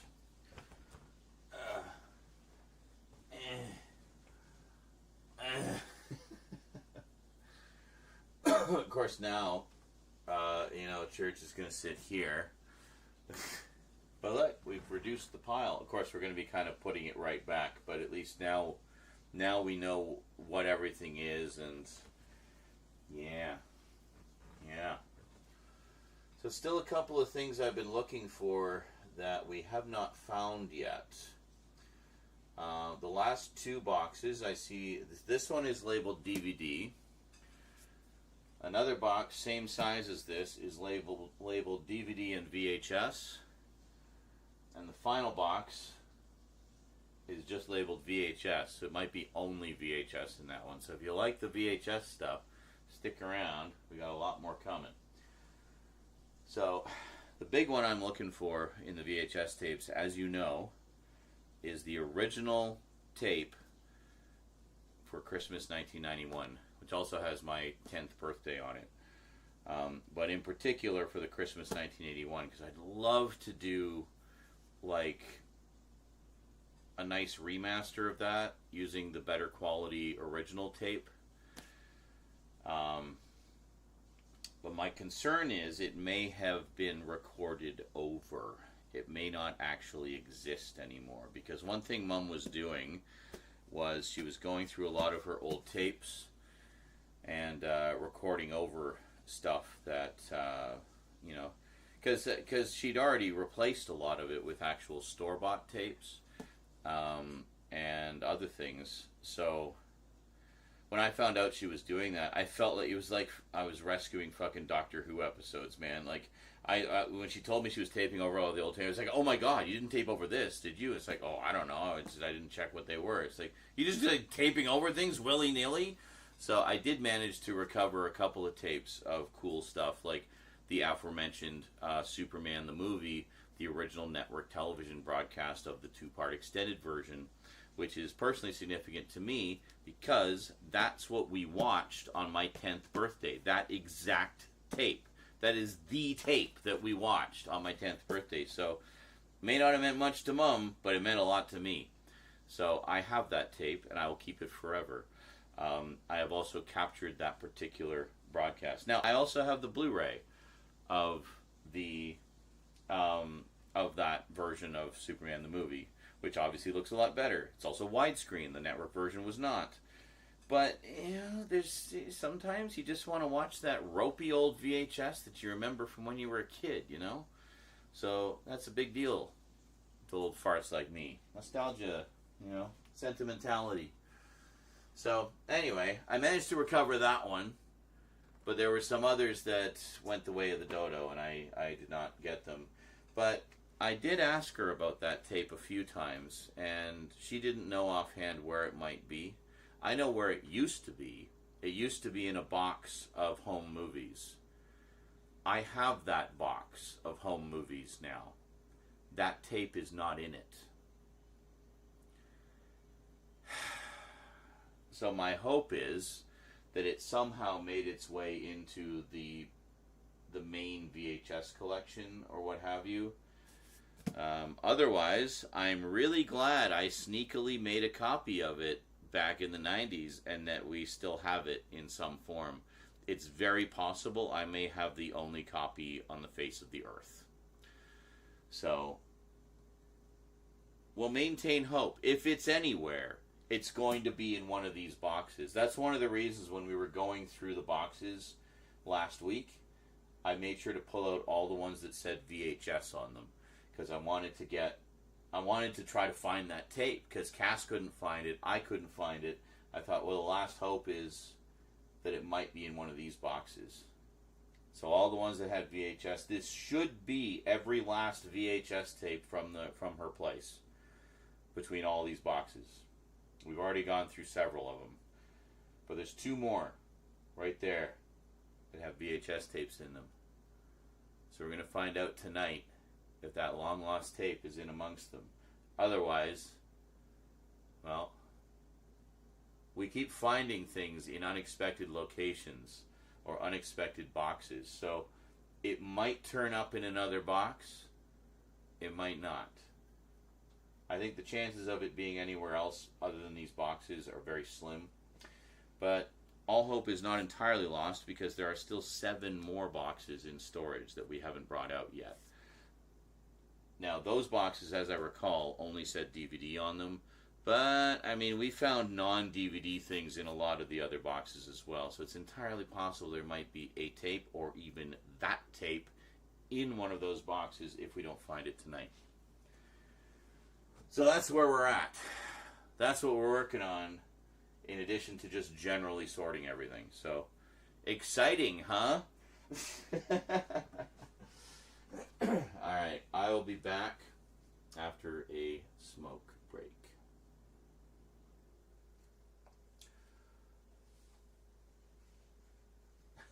Thanks, Queen. And yes, quite true, Curlatin.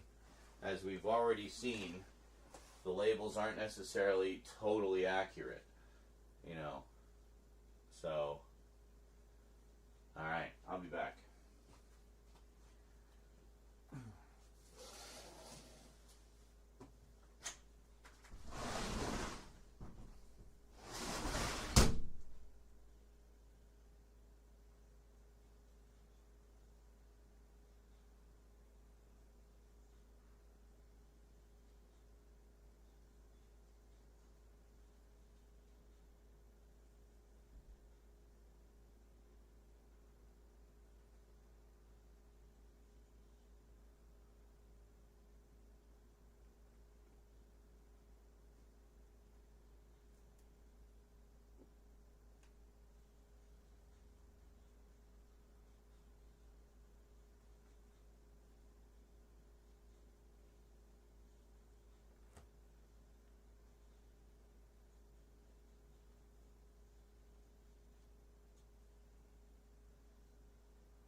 Church.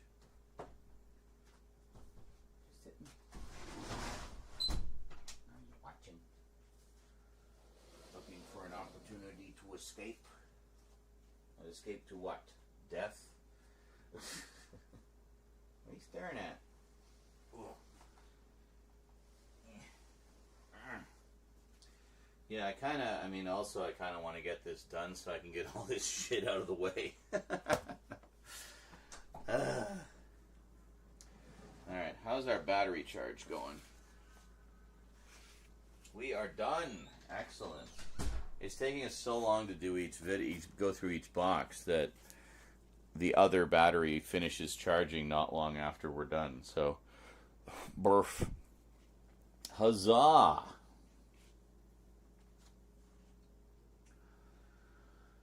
Oh.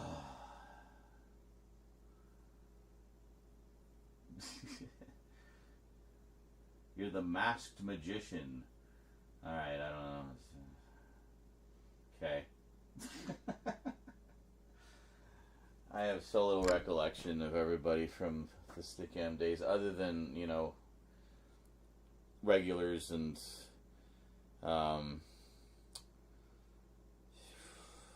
well, people who are in the videos, obviously, the few videos we did do. We have the Stickam archives. If you guys want to ever check out, you know, what clips do survive from those days, check out the Stickam archives playlist on my YouTube. It has absolutely everything that I ever recorded, barring a couple of things that are too R-rated for YouTube. Well, not quite X-rated, but it's pretty filthy. Anyway, you'll never see those. Nothing incriminating, just dirty.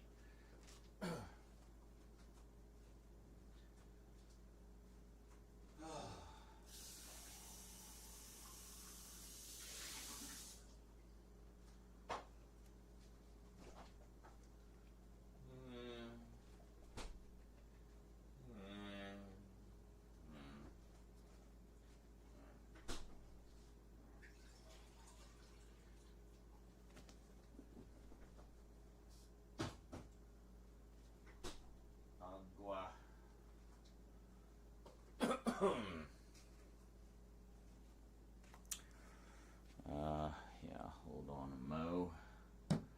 Got to do the foci again.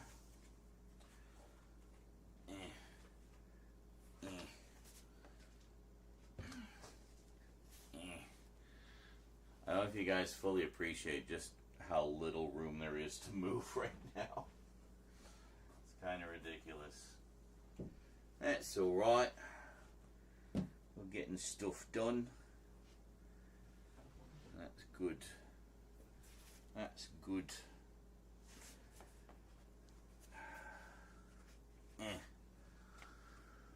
Oh, I'm gonna sleep like a rock tonight. Holy moly. Alright, 3 boxes to go. Here we go. How are we doing? This battery is almost dead. I think we're just gonna swap it out. It's blinking. Blinking in the red, which usually means it's time. Okay.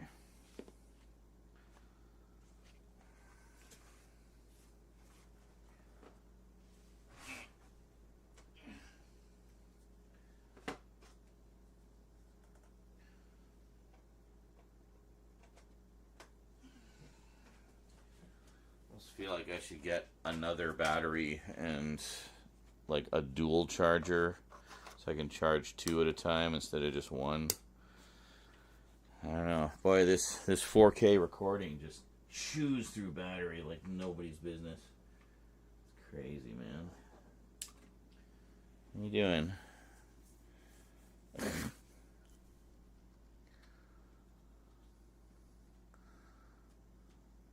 His tail bumped the pen. Okay.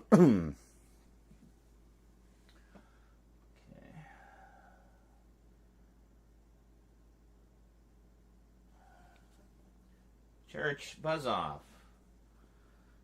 Taking swats at me when I'm trying to focus.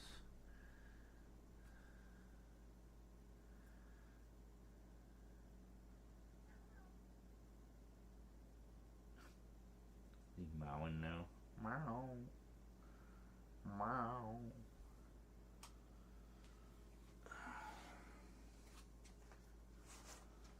Okay. Scissors in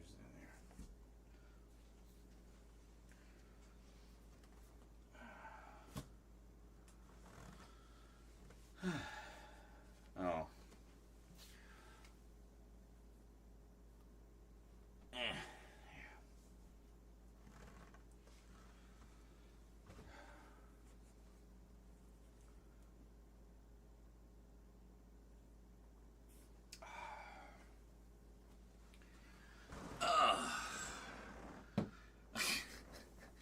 Room to maneuver is very sparse. Greetings, everyone. How's it going? So we're carrying on with the epic saga of going through Mum's DVD and VHS collection. Today, we have a box. It's just labeled DVD, but who knows? Who really knows? Because we've already seen several boxes that had stuff in them that was beyond just DVD. The last one we did was 90% VHS. This one feels pretty heavy, so I don't know, might also be 90% VHS. Might be all DVDs, just really big, heavy box sets encased in platinum. I don't know.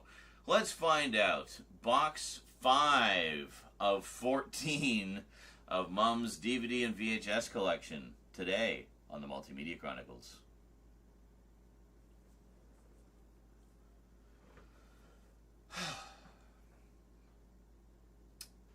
Guys ready? You see everything okay? Oh yeah, now you can see everything fine.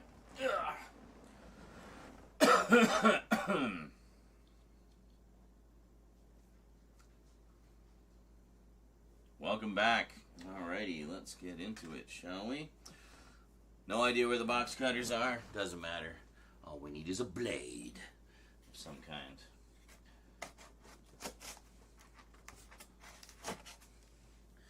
Cat was chill for about 5 minutes, and now he's going crazy again. Hopefully he doesn't bother us too much. They've been kind of not knowing how to respond to the chaos tonight. Alright. Okay, definitely got some VHS stuff in here. And I already see some things that I already own. That's okay. Alright, so first off, what is this? This isn't a video. What is this? It's a poster of some kind. Oh, wow.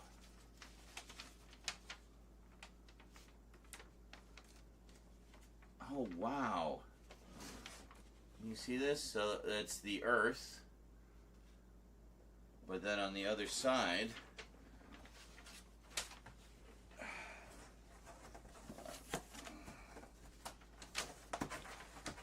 we have astronauts from various NASA missions. How cool is that?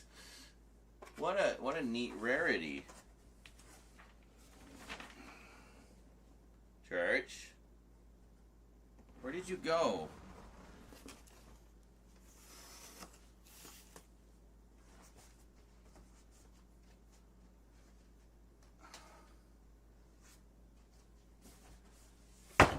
Excuse me. Get out of there. Out. You don't go in the box. Get out of here. Buzz off. He literally went into the box with the items. Ugh. Sorry. Cat was getting into one of the boxes. Literally went into one of the boxes. Had to chase him out. So let's very carefully wrap there. Fold this back up. What a neat find. Like, you know, like that. There's no indication that there's this cool moon astronauts poster here. But, yeah, we'll hang on to that. That's pretty cool. Alright.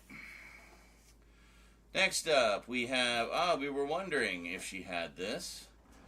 The X-Files. And sure enough, I had a feeling this would be the sets she had, too.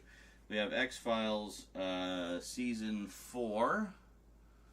Basically, I think this was the first of the Slim releases. Basically, all the same contents that were in the old chonky sets. Just put that back on there. And quite nice. Great stuff. Cool. I'm assuming the other seasons are in here somewhere. And then we have, oh, nice. We have Fringe. I used to have the first season of this. And I thought it was really good. And I didn't keep up with it. And I'd been wanting to check out the rest of it for a very long time. I don't think this got a Blu-ray release. Maybe it did. I'm not sure. I'll have to look into that. If it got a Blu-ray release, I'll just sell the DVDs. But if it didn't, then I'll hang on to these and watch them. Church. Buzz off. So here we have the complete 5th and final season of Fringe. This one was season 4. Very cool. So we got like slip box with DVD inside. Very nice. And again, just absolutely pristine condition.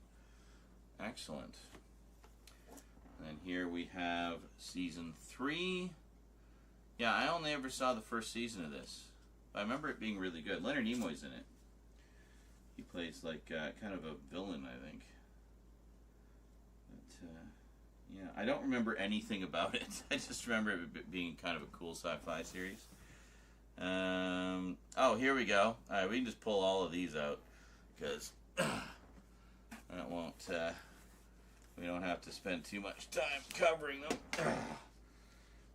X-Files. Lots and lots of X-Files.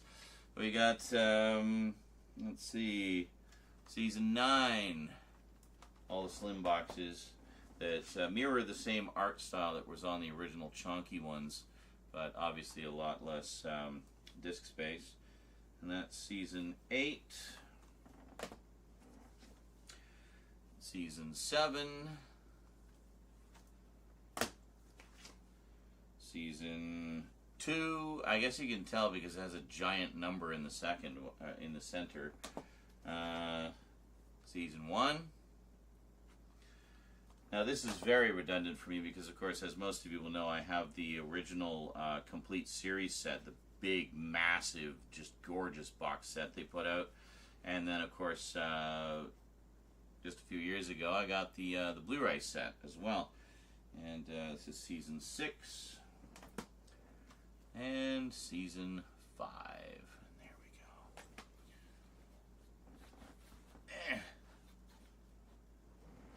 go. Oh. Let's see here. And then we have any other stuff. Oh, yeah.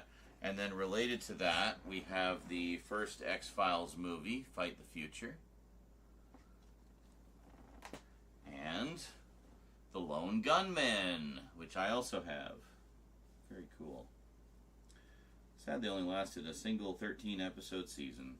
I've never actually watched this, and the reason I haven't watched it is because I wanted to wait until I got up to the point in the X-Files where that spin-off happened, to kind of get it all kind of in context. I don't know how connected it is to X-Files, like, directly, but, yeah. So, I don't know.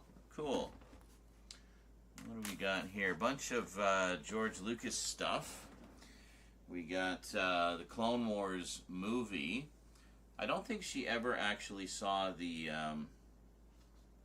series. I only just recently got the series myself. One of my viewers sent it to me.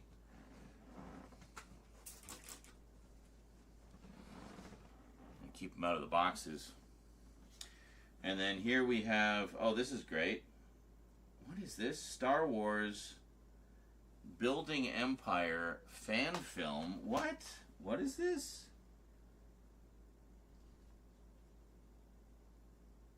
Is this like a... Where the hell did she get this? Oh, I recognize that handwriting. She got it from me. Apparently I made this DVD for her. It's a... Yeah, it's a feature-length fan film all about the making of The Empire Strikes Back. Wow, I have no recollection of this. And then I made a cover that kind of goes with the other Star Wars stuff. Oh, I'm going to hang on to this and check it out. I don't know if I still have a copy of that. Then we got THX 1138, the George Lucas director's cut, which I understand a lot of people didn't care for because they said it added a bunch of CG that just seemed kind of out of place. And then we got Blue Harvest, good old Family Guy Blue Harvest. Great stuff. I've got the box set of those, the Blu-ray set. And actually I have the special edition of the DVD. You've probably seen me wearing the t-shirt that came with it. Star Wars Deleted Magic. Oh, this one I know. This is another fan compilation. And I'm betting... Yep, I recognize that handwriting. So that's one of mine. Yeah. Maximum bit rate to fill the disc. I was always big on that. Yeah. Nice. Well, I'll have to give those a look-see. That's actually pretty neat. I have no recollection of making those for her, but that is absolutely something I would have done, obviously. Let's see. A single solitary VHS tape with Voyager. HeroGen Take Over the Holodeck, Parts 1 and 2. Excellent. HeroGen. Alright. As you can tell, she likes Star Trek Voyager. One of the reasons she liked Star Trek Voyager was because of Kate Mulgrew. Now, as many of you will know, I got into Columbo largely through my mother, who watched it a lot, and I saw a lot of it growing up. And then I became a fan of it myself in the early 90s when I caught a lot of repeats on, I think it was A&E, actually, was showing repeats of it. And I watched a bunch of them there and became quite a fan of it myself. I don't know anybody who doesn't love Columbo now. Honestly, it just seems to have become... I mean, I think because it was running for so long. Like, it ran for like 30 frickin' years on and off. And it literally just spans generations. And I think a lot of people were introduced to it by their parents, like I was, and became fans of it themselves later, because, I mean, it's a great show, great character, good stuff. But the reason I mentioned Columbo is because Kate Mulgrew played Mrs. Columbo in the short-lived single-season spin-off about Columbo's wife, who herself was also a private investigator and would solve crimes and stuff. And in Mrs. Columbo, she actually played the character older than she actually was. I think she was just in her 20s at the time. So she played it as you know, a middle-aged woman who'd been married for a while and stuff like that. But so that ended up serving her fairly well, I think, when she went up for the lead in Voyager, because she could play, you know, these sort of older, more authoritative type of characters. And actually, in one of the previous videos, we recall we found a bunch of seasons of Orange is the New Black. Kate Mulgrew's in that too, as the Russian cook, I think. She's just a great, sassy character in that. But, yeah, anyway, my mom was a huge fan of Kate Mulgrew, and Star Trek, so when she saw that she was going to be the new captain in the new Star Trek, I mean, she was all over that. She just loved Voyager. So, next up, we have MASH, the DVDs. Yeah, so you may recall she did have the first season on VHS, the big VHS box set. But I think I sold her on the DVDs because the DVDs actually give you the option to turn off the laugh track. So everybody knows the canned laughter from MASH. Well, this one, it was never intended to have a laugh track. That was added for the American showings. I think overseas it did not actually air with the laugh track. They got the laugh track free version. And boy, I tell you, when you watch this show without the laugh track, you really appreciate just how brilliant the writing and acting was. And how funny it just naturally was. You didn't need the laugh track. So that's the only way I watch it now. Anytime I watch MASH, laugh track, off. Done. So anyway, we got season 10 and season 11. This is the last season. And I think this has the 2-hour season finale as well. Goodbye, farewell, and amen. So I'm assuming we'll find the other 8, or the other 9? Yeah, the other 9 seasons in here. Next up, we have... This is one I didn't expect to see in Mom's collection. Deadpool. That's great. Good old Deadpool. Which I think I showed this to her when she came out for a visit, because I have the Blu-ray. And as I recall, you know, just laughed ourselves sick. And, you know, I vaguely recall her mentioning buying this. And I'm like, really? You bought Deadpool? It's like, yeah, I thought it was really funny. I'm like, oh, okay, cool. So there you go. Because she wasn't really into superhero movies very much. But this one she really enjoyed. Because, I mean, it's very fun. It's silly. It's freaking hilarious, man. It's Deadpool. You know, Deadpool. Then we have... Oh, yeah, I think this is also based on a Michael Crichton, isn't it? Maybe? Maybe I'm thinking of a different one. Robin Cook. Sorry, getting my authors mixed up. Yeah, this is based on the novel by Robert Cook. We have Coma, which was from... When did this come out? 2012. Really, was it that? This must be a newer one because I know there was an older version of this. Yeah, Mom was a big fan of medical drama as well, and Robin Cook was kind of the premier author of those types of. They were usually like murder mystery type things, so they were like, you know, murder mystery adjacent, I guess, to her normal interests, but with the more medical angle. So Robin Cook, I believe, used to be a doctor, so he brought a lot of that medical expertise to his mystery writing, and this was one of his all-time greats, Coma.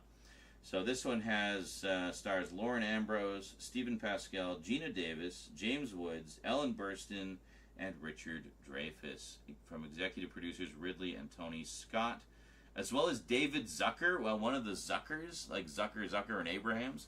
Yeah, from the airplane movies and stuff. Anyway, very cool. All right.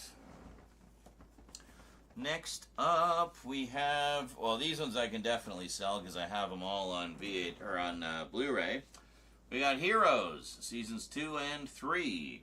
Yeah, I really liked this series overall. I feel like some people feel like it kind of went off the rails a bit, but you know what? They were doing a comic book essentially. It's a comic book show and plays around with the comic book tropes. And if you're familiar with comic books go off the rails all the fucking time. So, you know, it wasn't that unusual to me, and I kind of enjoyed the just weird, crazy places it was going. And I never actually finished. I got about halfway through season 4 with the weird, evil circus or whatever it was, but I never actually finished it. I should finish it one of these days. I should rewatch it, actually. But here we've got... Oh, this one I think I'm going to hang on to because I've actually always wanted to see this series. We have Roswell, which is basically about a bunch of teens who are like, teenage alien human hybrids living in Roswell, New Mexico. So it's about, them having to live their lives and keep it secret and stuff. But I remember a lot of people talking about this and really loving it at the time, and it was one I'd always meant to check out. I just never got around to it. I meant to buy the DVDs, never did. Now I don't have to. So we got season 1, and season 2, and season 3, and I'm pretty sure that's it. I think that's it.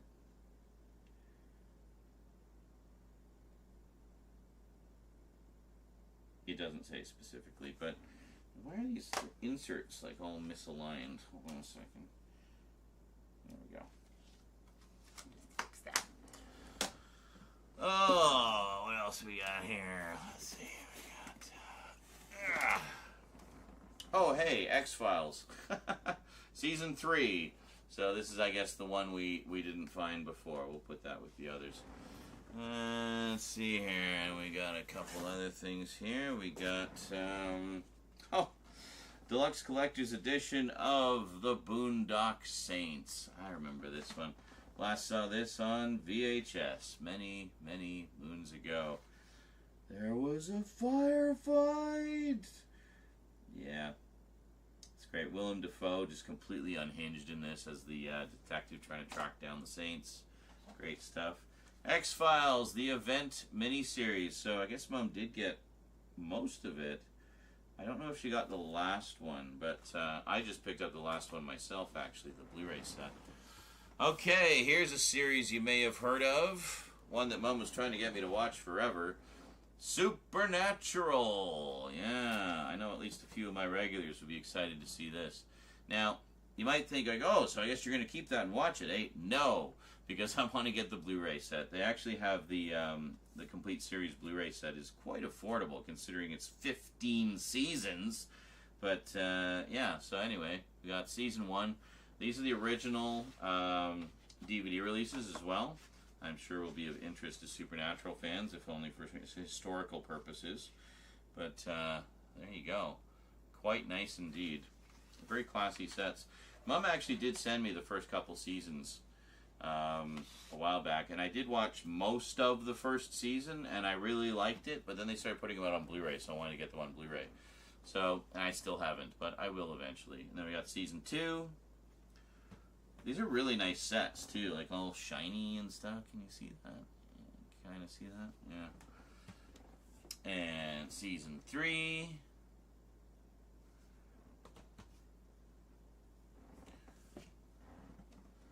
Season 4.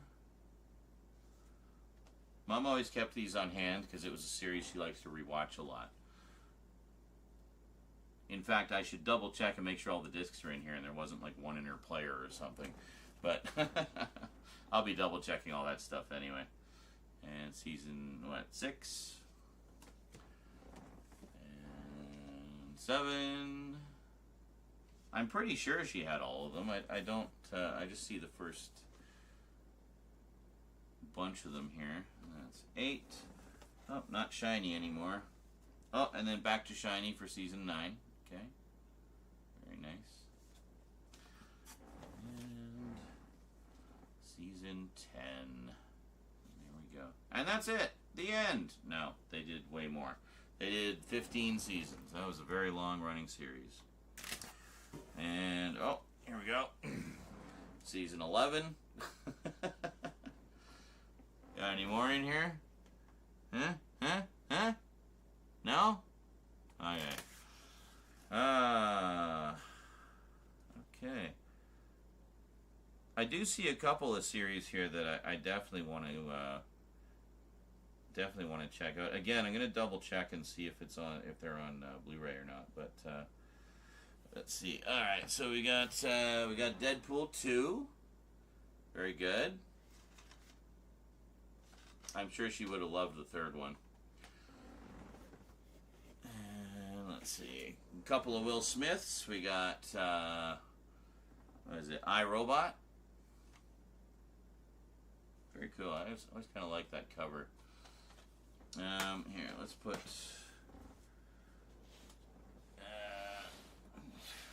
I don't know. Here, sure. Let's put the Supernaturals like that, kind of out of the way a little bit. Let's put this VHS tape here.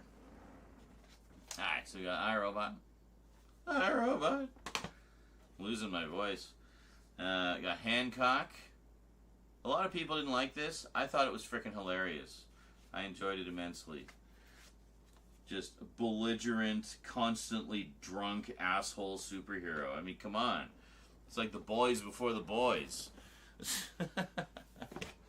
Couple more here. We got 10,000 BC. Wow. Cool. From Roland Emmerich. I wonder how well the CG holds up in this. Anyway, we got Beowulf. Speaking of CG, this is an all CG movie. I remember liking this one a fair amount.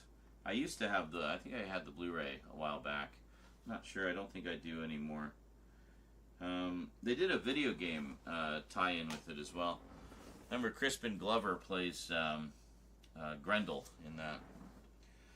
We got 300. Love 300. Great stuff. Oh, The Day the Earth Stood Still. I was talking about this on one of the other videos.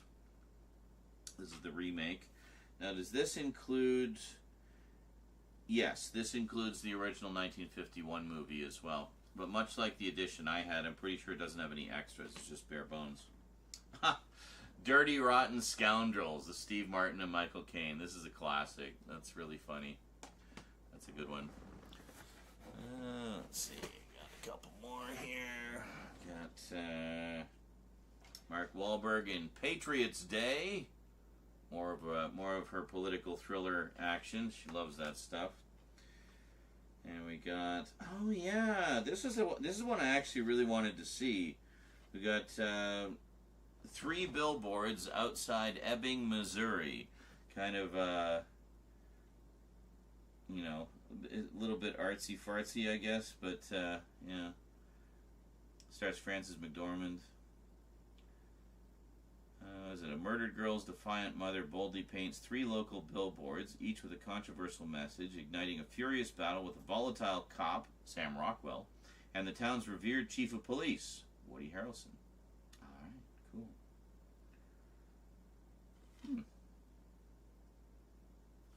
Yeah, might watch that one. But, let's see what else we got here. Ah, yes, Joseph Gordon-Levitt as Edward Snowden in Snowden, which is an Oliver Stone one. I think I might have this on Blu-ray.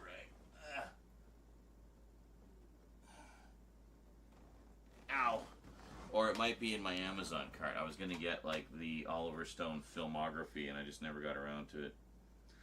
Four Brothers. You know what that reminds me of is that intergalactic cable episode of Rick and Morty where they watch that trailer for a movie called Two Brothers. Yeah, it's pretty funny. Mark Wahlberg, Tyrese Gibson, Andrea Benjamin, and Garrett Hedlund. Cool. Let's see, next up we got Meryl Streep and Tom Hanks in The Post. So we got some newspaper drama. That's very cool. I have a couple of movies kind of along these lines, not about the newspaper per se, but about the news. Network, of course, which was an absolutely incredible film, still is. And Broadcast News, which came out in the 80s. Just picked up the Criterion edition of one of them, I think. I think it was Broadcast News. Network was just a studio release. It oddly doesn't have like a special release. Anyway, we got Captain Phillips, Tom Hanks. Very cool. Huh. Got Sully, Tom Hanks. Very cool. And Michelle Williams, Christopher Plummer, and Mark Wahlberg. Was she just like a secret Mark Wahlberg fan? I don't know. We have All the Money in the World, a Ridley Scott joint. Well, there's so many Ridley Scott movies I didn't even know were Ridley Scott movies or that existed. Yeah. I mostly just focus on his sci-fi and stuff. And Thelma and Louise, which was a really fun movie. Alright, what do we got here? We got a few more movies, and then we got some TV shows. Alright, so let's just get through the movies real quick here. So we have Everest and Frozen Ground. Oh, another Oliver Stone one. World Trade Center.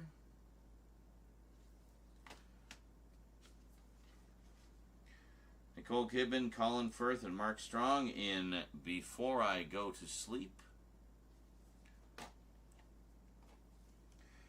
And Dennis Quaid, Matthew Fox, Forrest Whitaker, Sigourney Weaver, and William Hurt in Vantage Point. Here we go. Very cool. We're getting quite a stack here. I'm getting buried again. Can I... hold on. Ugh. Let me pull some of these out secretly. You won't see what they are. Maybe you caught a glimpse there, but hold on. And you didn't see anything. And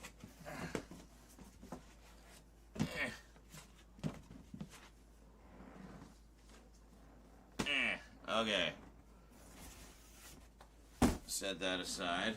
Now, what do we got? We have Sanctuary.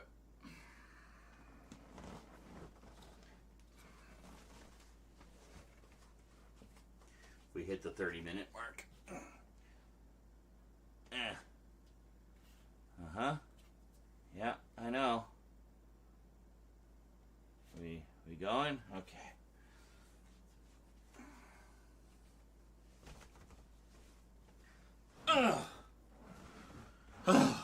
Okay. Let's shove these over here. Put my drink carefully over there. Alright, we have Sanctuary, which, yeah, I used to have this as well. Stars, what's her face? Amanda Tapping from Stargate and lots of other things. I actually know her from a single episode she was in a Canadian series called The Newsroom. No relation to the HBO series of the same name. But yeah, it was. I always really liked her. Really, really terrific Canadian actress. I'm pretty sure I had this exact DVD set, but don't anymore. Anyway, it's kind of Torchwoody a little bit. So, yeah, cool stuff. So that's season 1. And then we got season 2. Very nice sets. Yes, I'm putting these in the keep pile because I want to watch them. And season 3. And season 4. I just have to check if any of these are on Blu-ray. I'll just sell the DVDs and I'll get the Blu-ray. Here we go. After the practical effects team who did the effects for The Thing 2011 got screwed by having all their beautiful practical effects painted over with garbage CG that just ruined the whole goddamn movie. Well, other things ruined that movie too. I did a review of it. Go watch it if you want to get all my thoughts on that one. They went and did their own movie about an alien with lots of goopy practical effects. Starring Lance Henriksen, we have Harbinger Down, which is not a great movie. But the practical effects are fantastic. I don't know if this even got a Blu-ray. So I'm going to hang on to that because I like it in all its badness. This one I've been wanting to see for a while. Penny Dreadful. Yeah, love some basically gothic horror. And great stuff. An erotically charged, profoundly unsettling new saga. Penny Dreadful completely reinvents literature's most iconic and terrifying characters. Dorian Gray, Victor Frankenstein, and timeless figures from Dracula join a core of original characters in a dark and brutal quest to save a soul.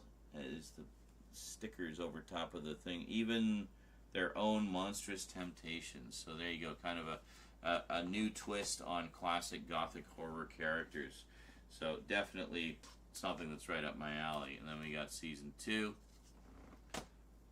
and season 3. So yeah.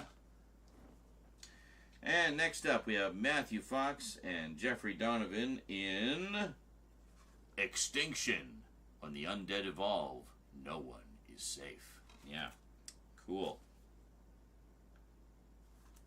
When the undead can evolve. Alright, so yeah, zombie movies.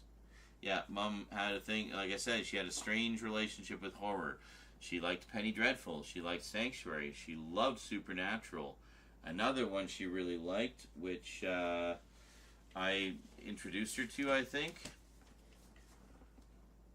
The Walking Dead. She loved The Walking Dead. Bought every set as it came out.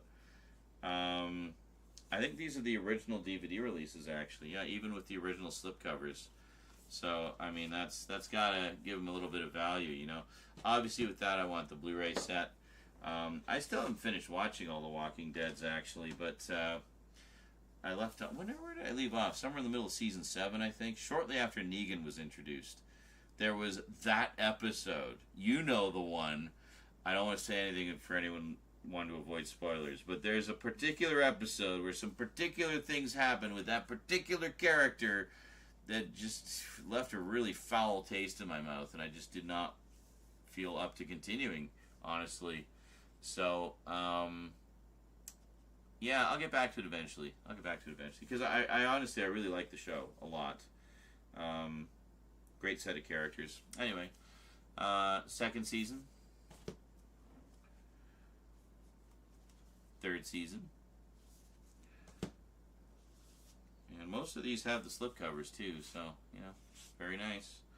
Fourth season. And fifth season. And 6. And, yeah, there's Negan with Mary Beth, Sue Ellen, Billy Bob, Joe Bubba, whatever the hell his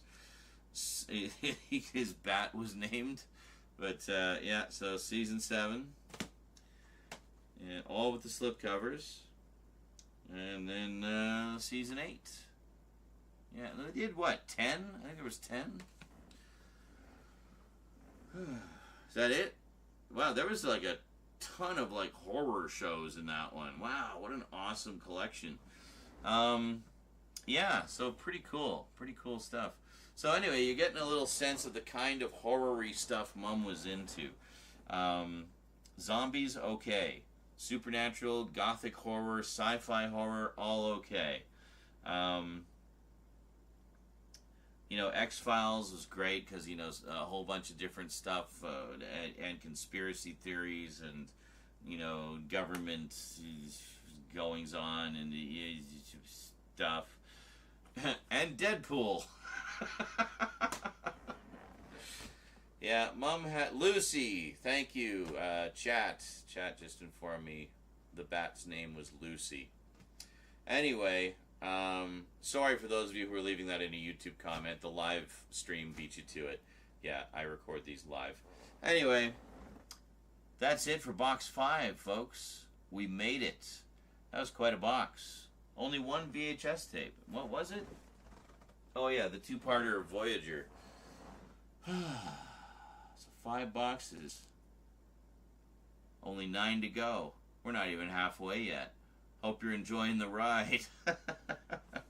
Alrighty, I will see you in the next one for box 6. So far, no new injuries. Just it's that paper cut from before. It's still healing days later. No, I filmed these all in one night. I'm crazy. Anyway, see you in the next one, folks, for box number 6. What will it be? Well, the next ones say DVDs and VHS. So if you've been enjoying the look at the VHS stuff, tune in again next time, because I think there's going to be some more. Alrighty. Until then, thanks for watching, and sayonara.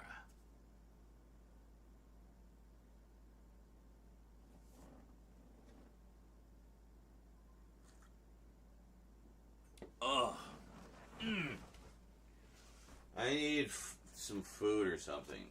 Maybe like a sandwich. Maybe we'll do a sandwich.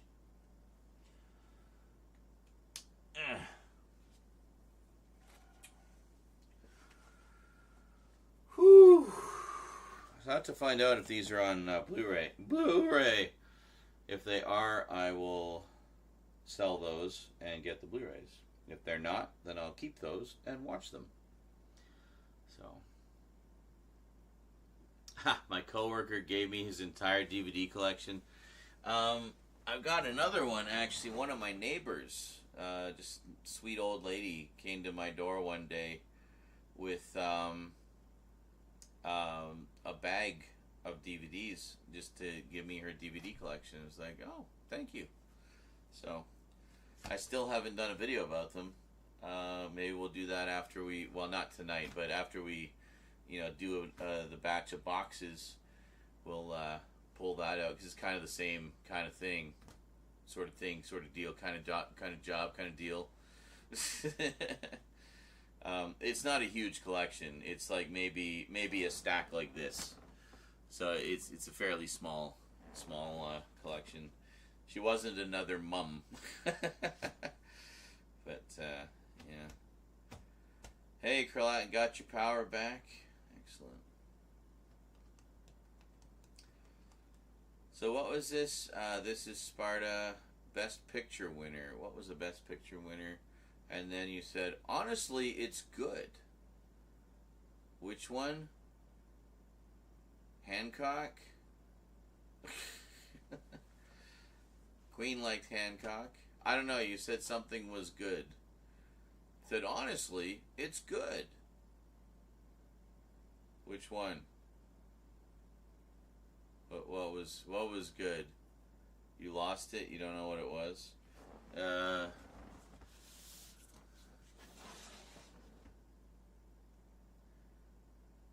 Well, it was before we said Snowden. Beowulf? Was it Beowulf, maybe? Because we talked about iRobot. Hancock, we talked about a little bit. Beowulf, 300.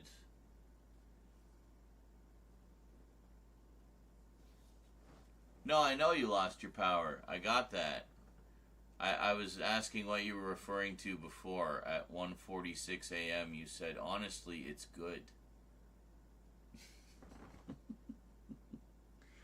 And something in this pile was a Best Picture winner, apparently.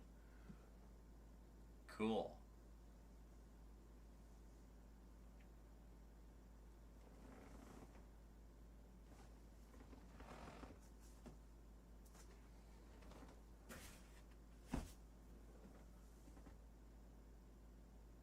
Thought I heard a cat in a box. I think they've finally gone to their sleeping spot in the hallway. Thank God. Oh, 3 billboards. Yeah, you know, I might actually just grab that one to watch it, because I remember hearing a lot of good things about it. Yeah, I'm just going to grab that to watch it.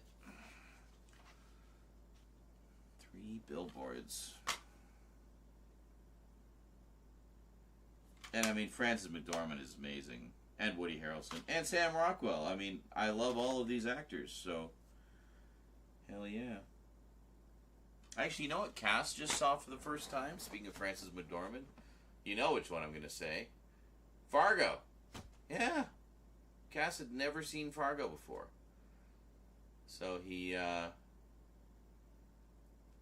finally saw it and loved it. Thought it was great. That's one I really need to get, like, a nice edition of. I hear the series is really good, too. The Fargo series they did. I have not seen any of that.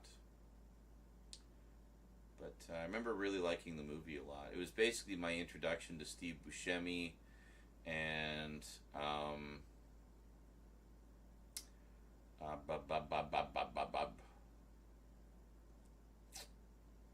Peter Stormare. Peter Stormare, who is so effing scary in that movie. Like, he is legitimately terrifying in that movie.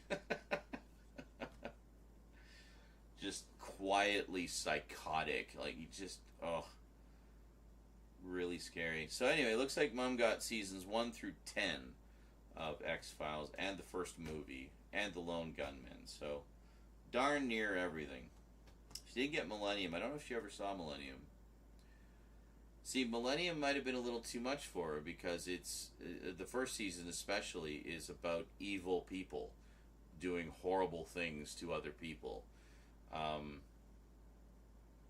And then the second season, it gets more into supernatural stuff. The coming apocalypse, demons, and things like that. And then the third season, it kind of got back to basics, got grounded again with more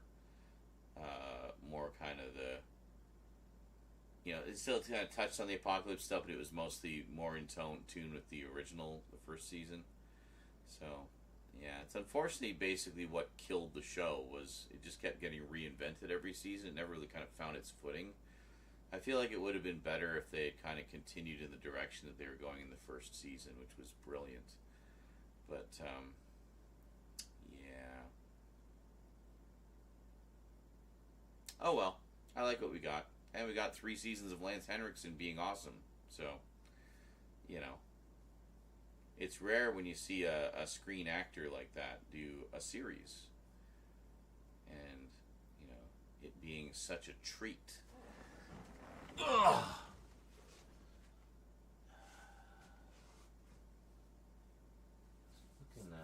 Just thinking of something. Ugh. Just trying to remember who played the mom in this.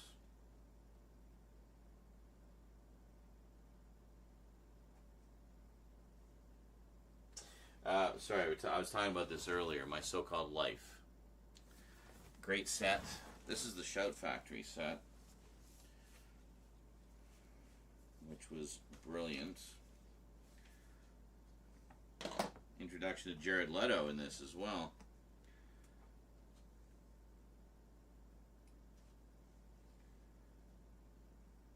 This was such a great show.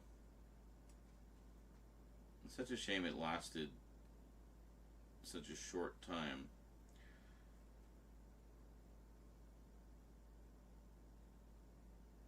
Bess Armstrong. I always get Bess Armstrong mixed up with Frances McDormand. They have very similar faces and kind of demeanors. But, yeah, Bess Armstrong, Wilson Cruz, Claire Danes, Devin Gummersall, Tom Irwin, AJ Langer. She went on to do quite a lot of stuff. She was great. Jared Leto, of course, Devin Odessa, and Lisa Wilhoit.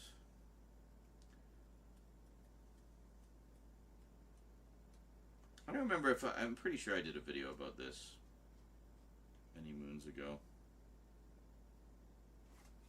Yeah, anyway, great series. Probably overdue for a rewatch, actually. I haven't watched it in ages. You know what? I'm so pissed off at myself. I had the opportunity to get Freaks and Geeks, the Blu-ray set, when HMV was going out of business, and they had it like really cheap. And I didn't get it. And then it went out of print. Just can't win sometimes.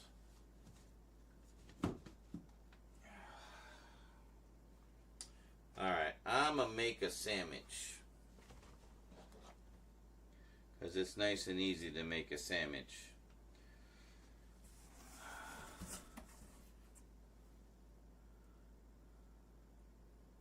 Yes, Rose would love this box because of the horror. Probably.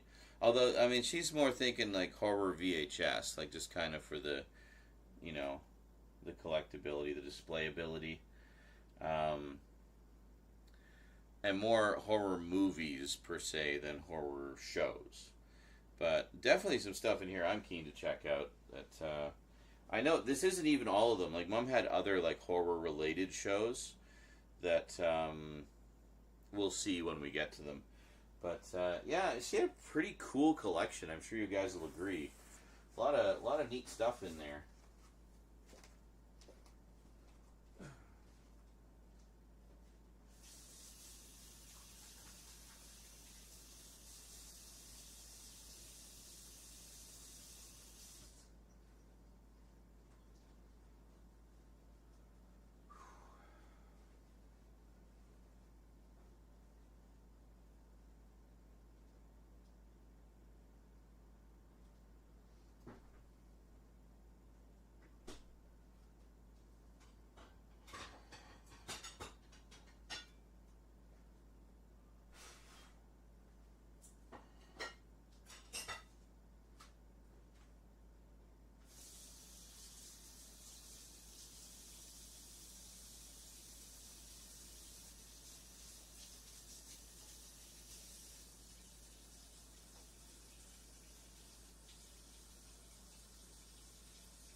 I made a sandwich.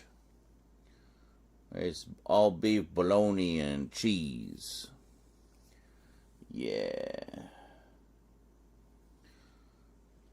Mom's a legend. Oh, yes. And, boy, she has left quite a legacy, I gotta say. Like, this is only the tip of the iceberg. You know, she wrote a book.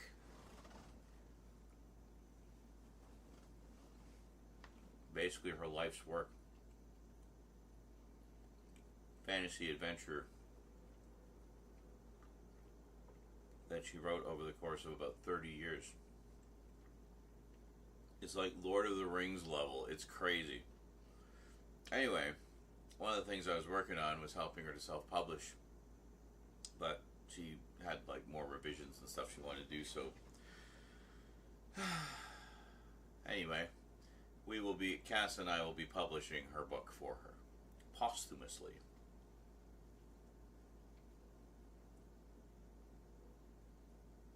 That was something else she was doing for us.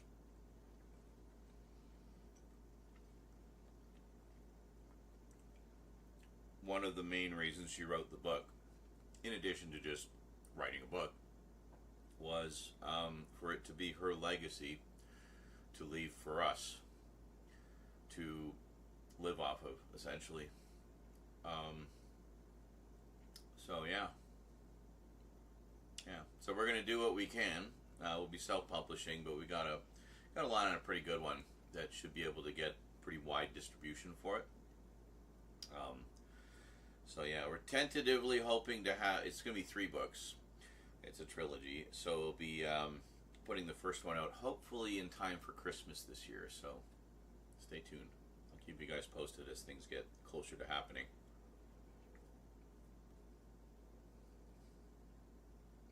The Mama Zero and Isaac book.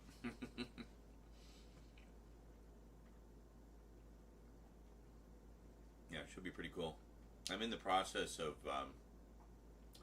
a while back I scanned the manuscript, and I'm in the process of formatting it all. Well, that's the stage we're at. I haven't really done much with it yet, because we've been dealing with everything else. It's all part of the process.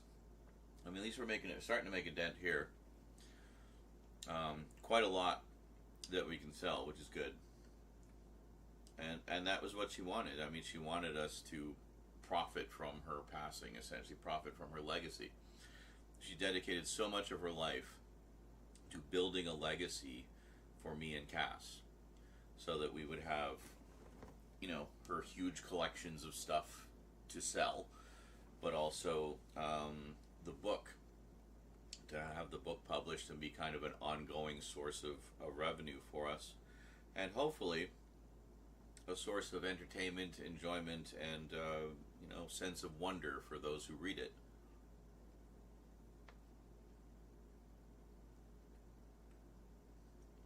I think people really like it. It's very different. Very different from anything I've seen before. And that's saying a lot when you're talking about, like, the fantasy genre.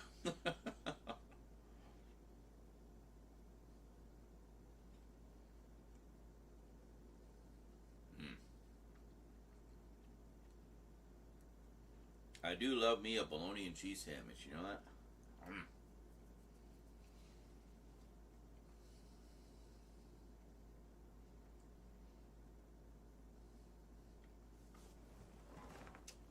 Did this come out after the awards?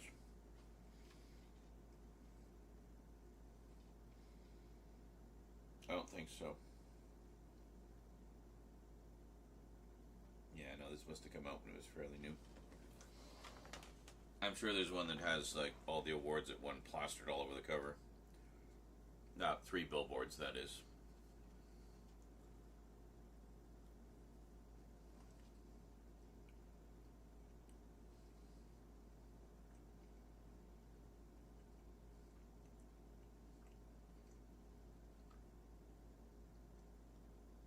Yeah, Mom was great.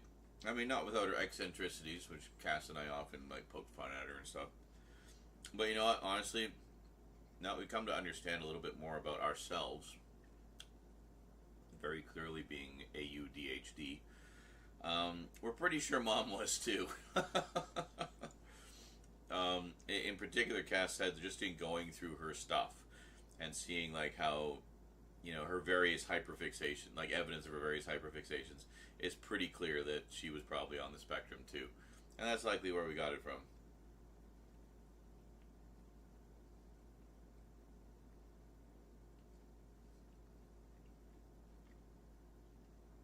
Which suddenly made a lot of things make a lot more sense.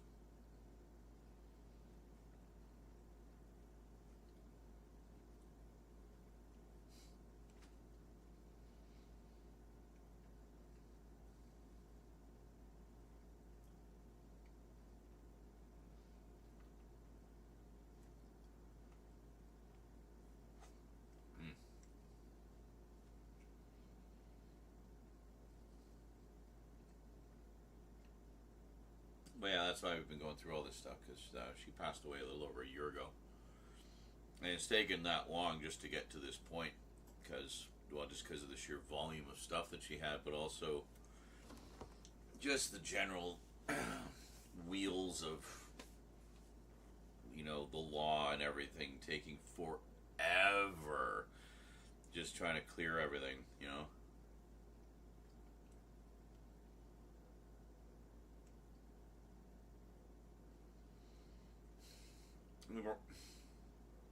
We're entering the home stretch, though. Most of the estate should be dealt with by hopefully the end of summer.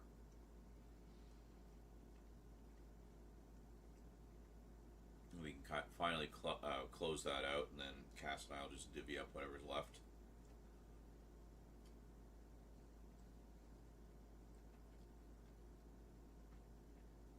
I know some of it is going into a trust fund for Rose. So, like, even that. Even preparing for Rose's future 10 years down the road still. Which will be like 10, 11 years after her passing. She will still be providing for her family and her heirs, you know. And by then, we'll have all the books published. And we should have a pretty steady stream of income from that, I would think. At least for a while. And yeah, it's amazing. It's amazing just how much she set into motion specifically to make sure that me, Cass, and Rose would want for nothing after her passing, you know. So diagnosis bipolar. Yeah, I'm pretty sure I have some bipolar tendencies as well. Because I definitely go through those periods of extreme highs and extreme lows. And I don't take like specific medication for like mental health, but I do take a shit ton of vitamin supplements, and I know that side benefits of a lot of those are they do help with those types of mental health conditions. So I seem to have found a fairly happy balance. Once in a while, you know, you just get hit with that random wave of depression out of the blue for no apparent reason. Just, I'm depressed now. It's such a fucking troll. But it really helps when you sort of start to recognize what those things are. Even just being able to put a name to them. It's like, yeah, that fits the criteria, you know. But, you know, even doing the right thing. So I always support you, Rose and Cass. Well, thank you. I appreciate that. And I hope you have people in your life who look out for you in the same way. But yeah, it's been kind of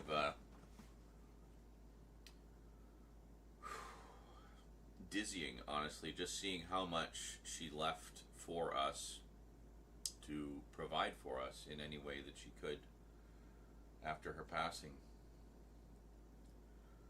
You know, I mean, just these eBay sales alone, and they're going to bring in a good chunk of change, I'm sure. She also had her art collection. We've been auctioning off the art collection. That's still in process, but again, that should be done within the next couple of months, I think. And we'll just see what we get from it. But it looks like some of them are going for some pretty decent coins, so you know, we should again have a pretty decent chunk of change from that.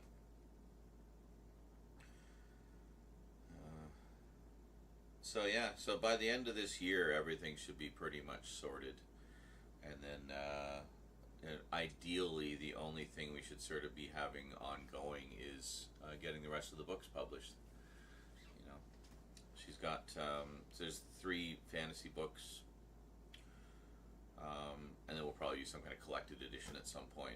There's a wealth of like bonus material we could put in there with just all the things she developed and whatnot for it. And she also wrote like a lot of poetry and stuff, so we'll probably do a book of poetry. And she was starting to work on an autobiography.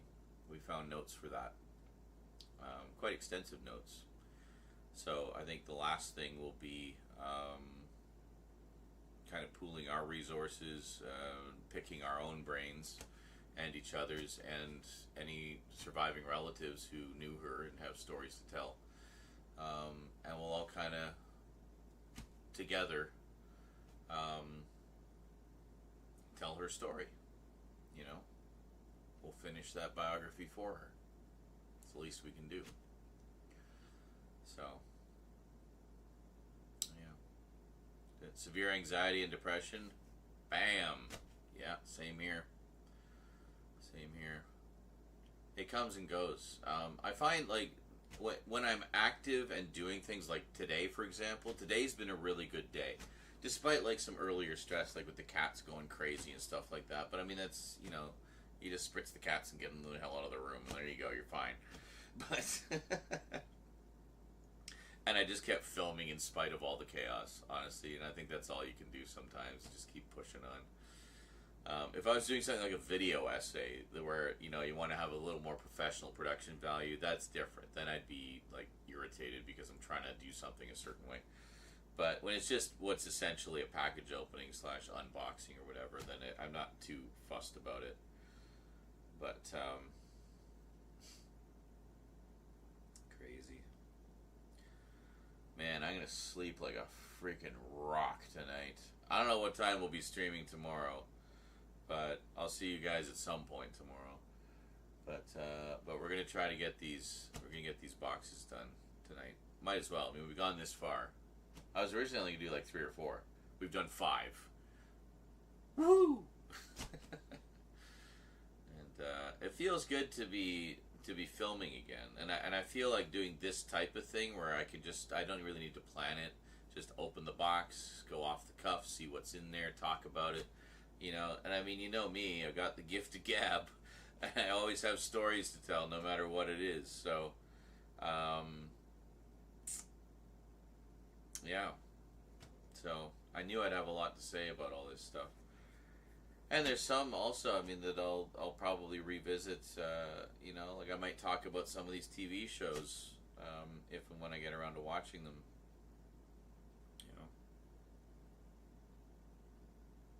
Yeah. It's all about the content, right?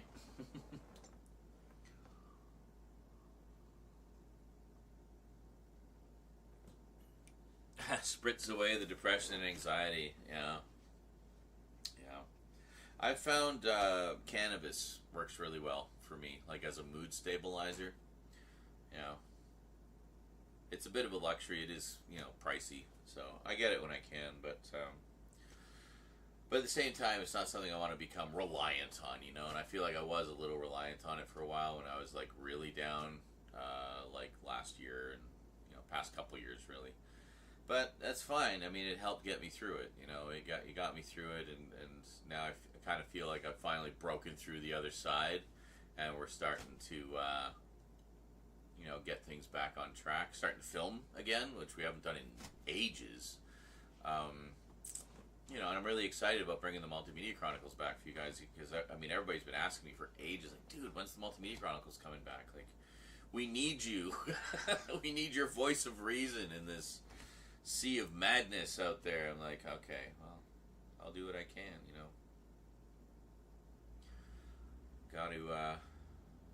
Gotta get back on the horse and start talking about my love of physical media and movies and Doctor Who and horror and everything else, It is time. How's this, Charlie? Charlie says, when one passes, it's hard to figure out what to sell and what to keep for sentimental reasons. Well, yeah, absolutely. And that's basically what I'm doing here is, so far there's not a ton that's popped up that I would say is super sentimental, other than, I know what some of her favorite shows were and whatnot, but it's not a big deal to me. I don't need to keep the exact DVD sets that she was watching all those times, it's like, that's fine. But there are a few, like I'll know them when I see them. Like there's a few that are in here somewhere that I'm keeping an eye out for that I know I'll definitely want to hang on to. So, episode 1 of the Multimedia Chronicles. Yeah, that's going back a bit.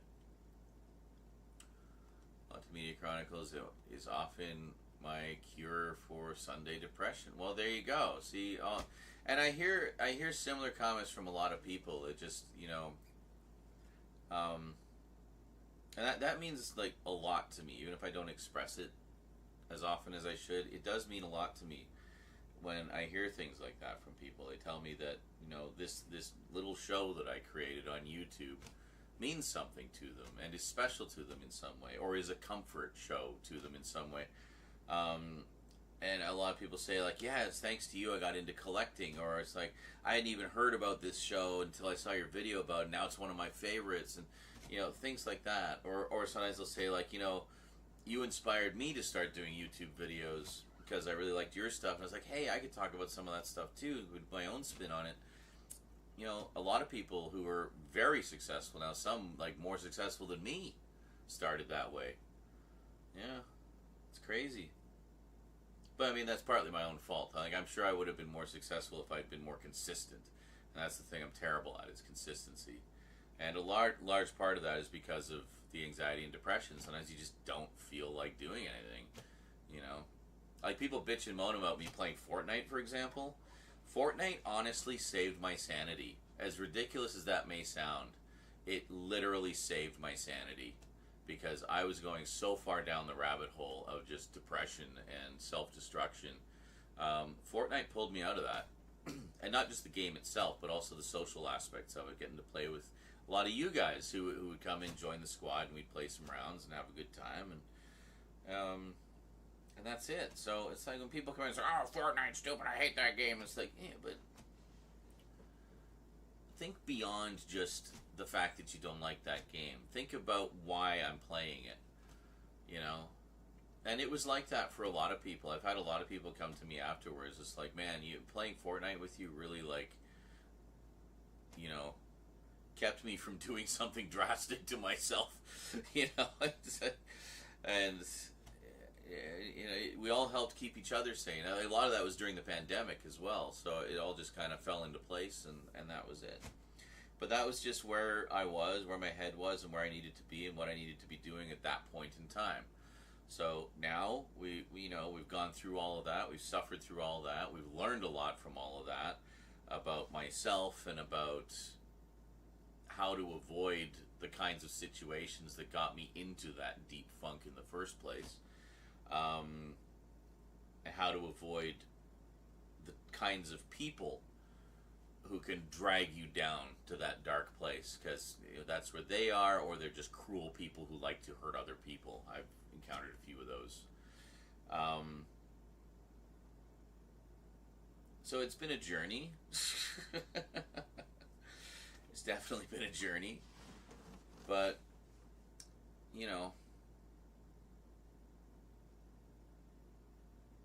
I feel like we suffer so that we can learn how not to suffer, if that makes sense. It's like we all have to suffer in our own particular way in order to learn how to, you know, avoid those situations in the future. Sometimes you just got to learn the hard way. And boy, did I ever. But, I mean, there was external forces as well that just came. Like, also just the fact I've suffered a lot of loss over the past few years, and that definitely factored into the depression. Like, I'd just start to come out of it, and then someone else would die, you know? I mean, I lost, you know, my girlfriend turned out to be just a narcissist who was manipulating me the whole goddamn time, so that destroyed me. Then we got a cat. The cat died. We got the other two cats. Those are fine, as you can see. Then my dad died. Then I found out that my former best friend, Ben, Guy 2 from Two Guys in Effects Box, he died. Suddenly died from like undiagnosed stage 4 cancer or something. He went into the hospital and didn't make it out. And I didn't find out until like 2 years after the fact, but that was in the middle of all that when I found out. And then my mom died. So it was just like loss after loss after loss, just hammering away at my poor psyche. Like it wasn't battered and broken and beaten enough as it was. But for all the pain I went through, you know, I'm still here. I came through it. I knew I'd come through it. I'm not a quitter. I'm a fighter. I don't give up easy, if at all. I'm also very stubborn. Got that from my mom. But, so yeah. I just pushed through. I just kept pushing through. Thinking like, well, I'm just gonna take it a day at a time, do what I'm doing. Like this year, for example, or this past, like, 6 months or so, I've started watching a shit ton of movies. Like, way more than I watched in the past 3 years. For a long time, I didn't feel like watching movies. Like, yeah, me. All of this, didn't feel like watching any of it. Wasn't reading. I was reading a little bit, you know, bedtime reading, but not much. But lately, it's like I've gotten back into it, and it's like suddenly I'm just hungry to dive into my own collection. And almost like I want to make up for lost time, you know? So I've got like a stack like this of reading stuff by my bed. I've watched probably like 30 movies in like the past... No, more than that. We watched so many over the course of like Halloween and stuff. A lot of new stuff that I bought. A lot of old stuff that's been sitting on the shelf for ages. Catching up on shows and everything. You know, it all just kind of. It just all came rushing in. It's like, okay, we're ready now. Let's get back to enjoying things, and that's what I've been doing. And then part of that is, you know, I mean, it's all in steps, right? You can't do everything at once. You overwhelm yourself. So it's like, well, I'm back in the swing of things and watching things and enjoying things and genuinely enjoying watching things again. Like I had lost that joy for a long time, which is why I didn't do a lot of videos, because I just did not feel like it. It just wasn't where my headspace was. I had to deal with what I had to deal with. So I dealt with it. And now we're getting back on that horse. I'm not saying I'm perfect. Far from it. Very damaged, very broken after all of that. But at least now I know how to cope better. I know how to deal with it better. And I found my joy again. You know? That's the hardest part, when you get into those deep blue funks or just get overwhelmed. Finding your joy again. So, yeah. So I think I've found my joy again. And I'm like excited and enthusiastic about, you know, watching that new movie or checking out that new show, or, you know, watching that anime that I heard about for years and never watched before, you know. Reading that comic book that I've been wanting to read for years, reading that novel or whatever, you know. I'm excited again. And I think that's coming across already in the video. I mean, it's a strange vibe, like going through Mum's collection, right? Like, obviously there's this sort of, you know, almost morbid side of it. but really, there's a lot of joy here, and I feel like that's kind of the vibe we've been going with for most of these unboxings, and not through any conscious effort to do so. It's just kind of naturally how it's come out. Like watching, like going through these and finding like her favorite shows and such, and it's like it doesn't make me sad. It makes me happy to think about all the conversations we had about that show. Like The Walking Dead, for example. We would talk about The Walking Dead a lot. She would talk my ear off about Supernatural, and she really wanted me to watch it so we could talk even more about it. You know, so there are regrets in that. You know, I remember she would recommend that show and I never got around to watching it, or that movie, or what have you. So when I find those titles, you know, there might be a little bittersweetness there, but for the most part, it's been very joyful. Like going through, you know, remembering like that I showed Mom Deadpool and then she became a fan of it. You know, X-Files we would talk about all the time.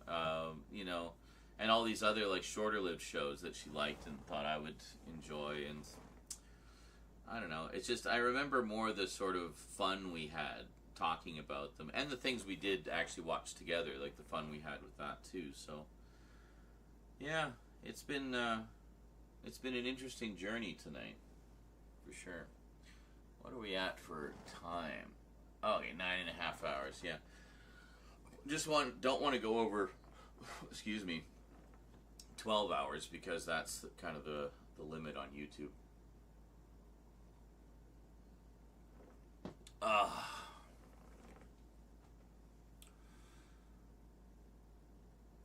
feel as I am getting to know you, and I'm proud to call you one of my friends, one of my best friends even. Well, let's not cross the line here. Remember, there still is a divide. We don't want to get into that parasocial situation.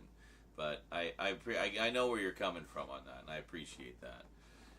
And I mean, even as a live streamer, you know, adding more of the live streaming into the mix, it does make it more personal, and especially like a stream like what I try to do, where I'm not one of those impersonal streamers that just kind of like, you know, does their own thing and just ignores the chat, or just treats the chat as this sort of impersonal entity. Just call it chat.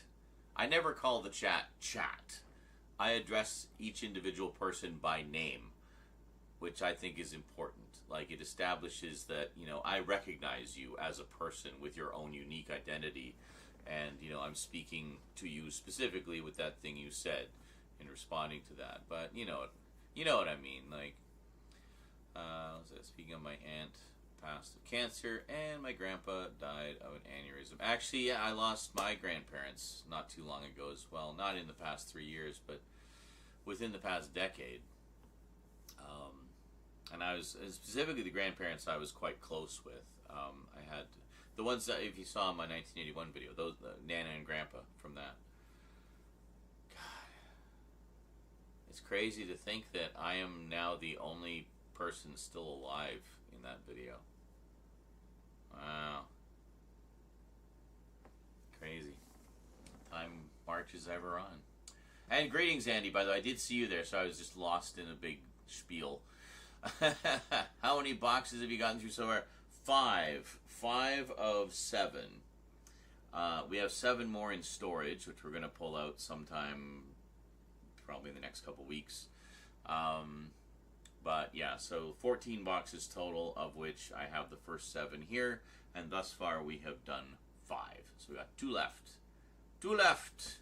And then I'm going to bed. Yeah, Andy says, I've noticed that I've been bouncing back to my old self that I had lost a couple years ago due to a very traumatic event that occurred. Yeah, see, I mean, I think it seems like a lot of us are in similar boats. And then, of course, with the world kind of going to hell right now, I am cutting way back on my social media. Because it's just, like, every day is something new, some new horrible thing, or some tragic thing, or some ridiculous destructive policy that's going to hurt a lot of people. And it just wears you down. And it wears you down partly because it's just so overwhelming, and you feel like there's just nothing you can do. You just feel so powerless, like the world's just spinning wildly out of control, and there's not a goddamn thing you can do about it. And I mean, that's basically true. But what point is there on dwelling on that? Like, I'm not saying bury your head in the sand and just, be, ignorance is bliss. But, all things in moderation. I mean, rest assured, the really big stuff you're going to hear about regardless. You don't necessarily need to keep up with all the day-to-day. You know what I mean? Because it just wears you down.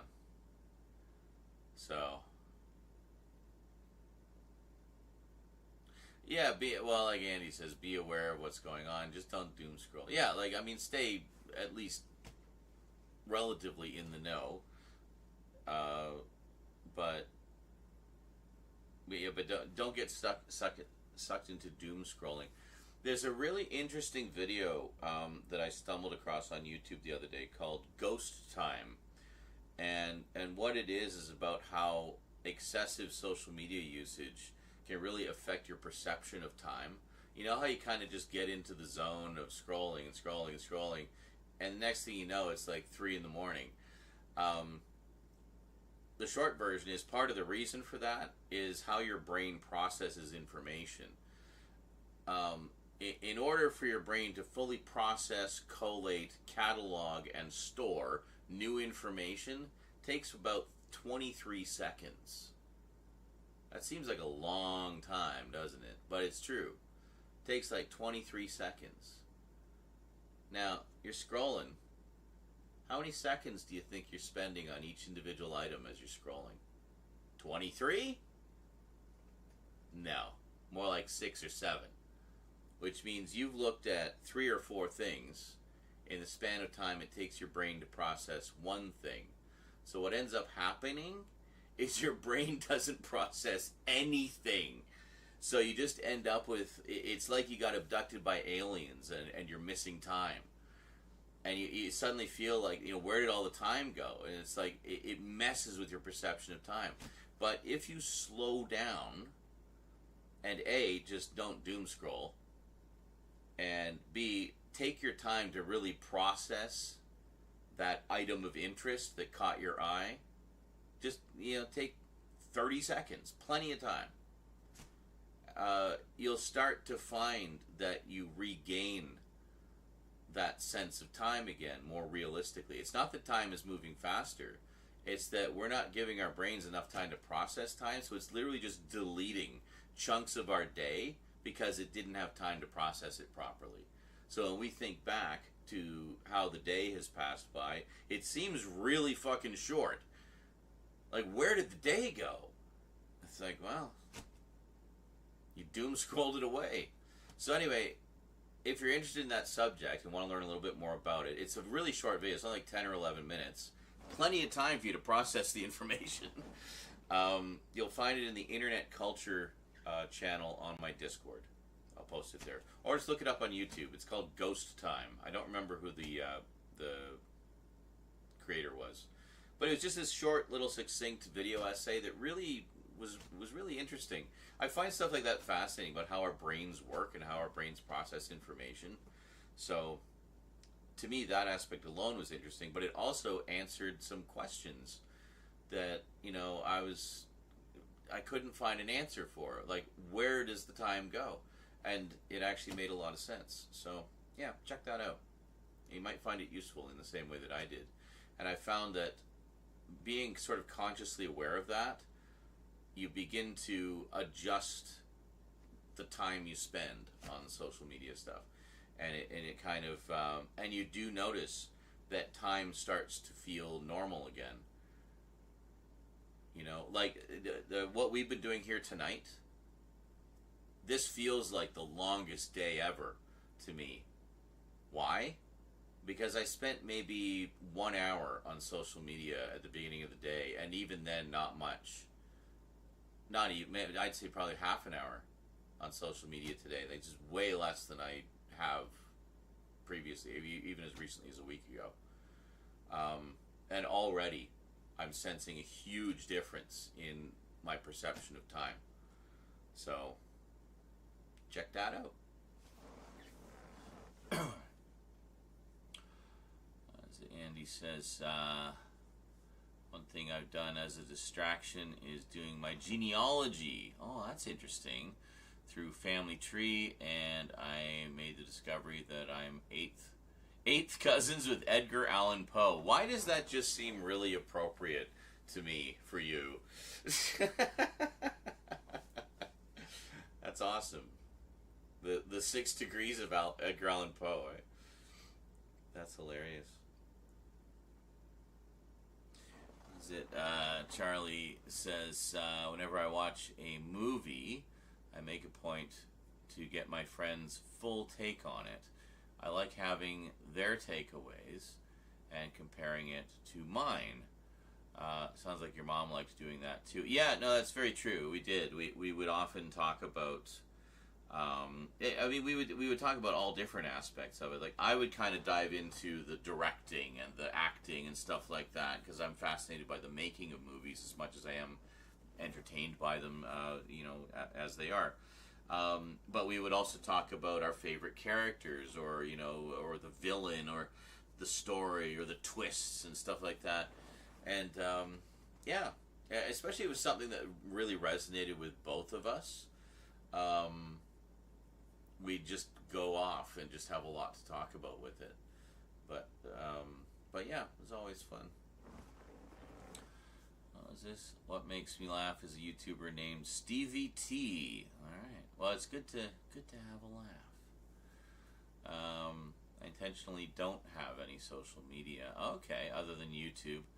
And for news articles, I read 2 opposing viewpoint sources and distill that down for truth. Interesting. Wish I didn't have to do that. That's very healthy to do that, though, because people don't realize just how much propaganda is out there and deliberate misinformation, and how manipulative the media is, especially the mainstream media. The mainstream media is borderline useless. Absolutely useless now. It's been so poisoned by political agendas and propaganda and this, that, and the other that there's literally no point. There's no value in it whatsoever. All you're doing is programming yourself in whatever way they want you to be programmed. There's another one actually, really good one. If you want to see how damaging the mainstream media is now, especially like ones like Fox News and stuff that just are full on propaganda.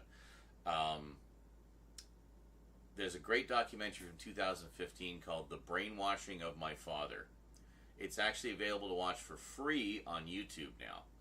And it's scary how much more relevant that has become in the 10 years since it originally came out. I originally watched it on Netflix a while back, but it's since gone up for free on YouTube. So, The Brainwashing of My Father. Check it out. You'll never look at mainstream media the same way again. But, yeah, for me, when it comes to news, and this has been the case for me for probably a good 10 or more years now, I just go to the news wires. Just straight up go to where the news gets the news from before it's been distilled at all. Just the news wires. They just straight up tell you what shit happened that day. No bias, nothing. Oh, there's opinion pieces, but they're very clearly labeled as opinion pieces. If you just go through the news wires, AP News, Associated Press, and Reuters. There you go. It's literally all the news you need. It'll tell you everything important that's going on in the world with no bias and no bullshit. So, the last bastion of true journalism. But mainstream media, I used to be a CNN guy. I don't even give them a second glance anymore. They're just as corrupt as the rest of them now. So, Fox News, I never gave the time of day. I watched it for like 5 minutes and it made me feel physically ill. I'm like, how do people watch this? It is such clear, obvious garbage. you know, and some of it is just so ridiculous. I can't believe anybody like takes it seriously. But that's the power of propaganda. It worms its way in there. And once it's in, it's really hard to deprogram yourself from that. It's a form of brainwashing, plain and simple. And, well, you want to know how powerful it can be? Look where we are right now. That's propaganda in action. Goebbels would be just on cloud nine, seeing all his theories proven completely true.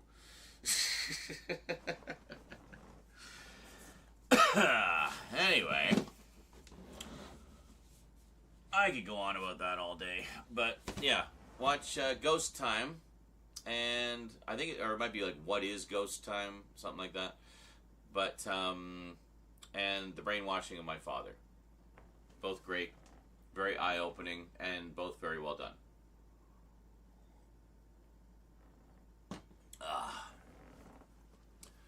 So once in a trans group, and I said, I like Bill O'Reilly.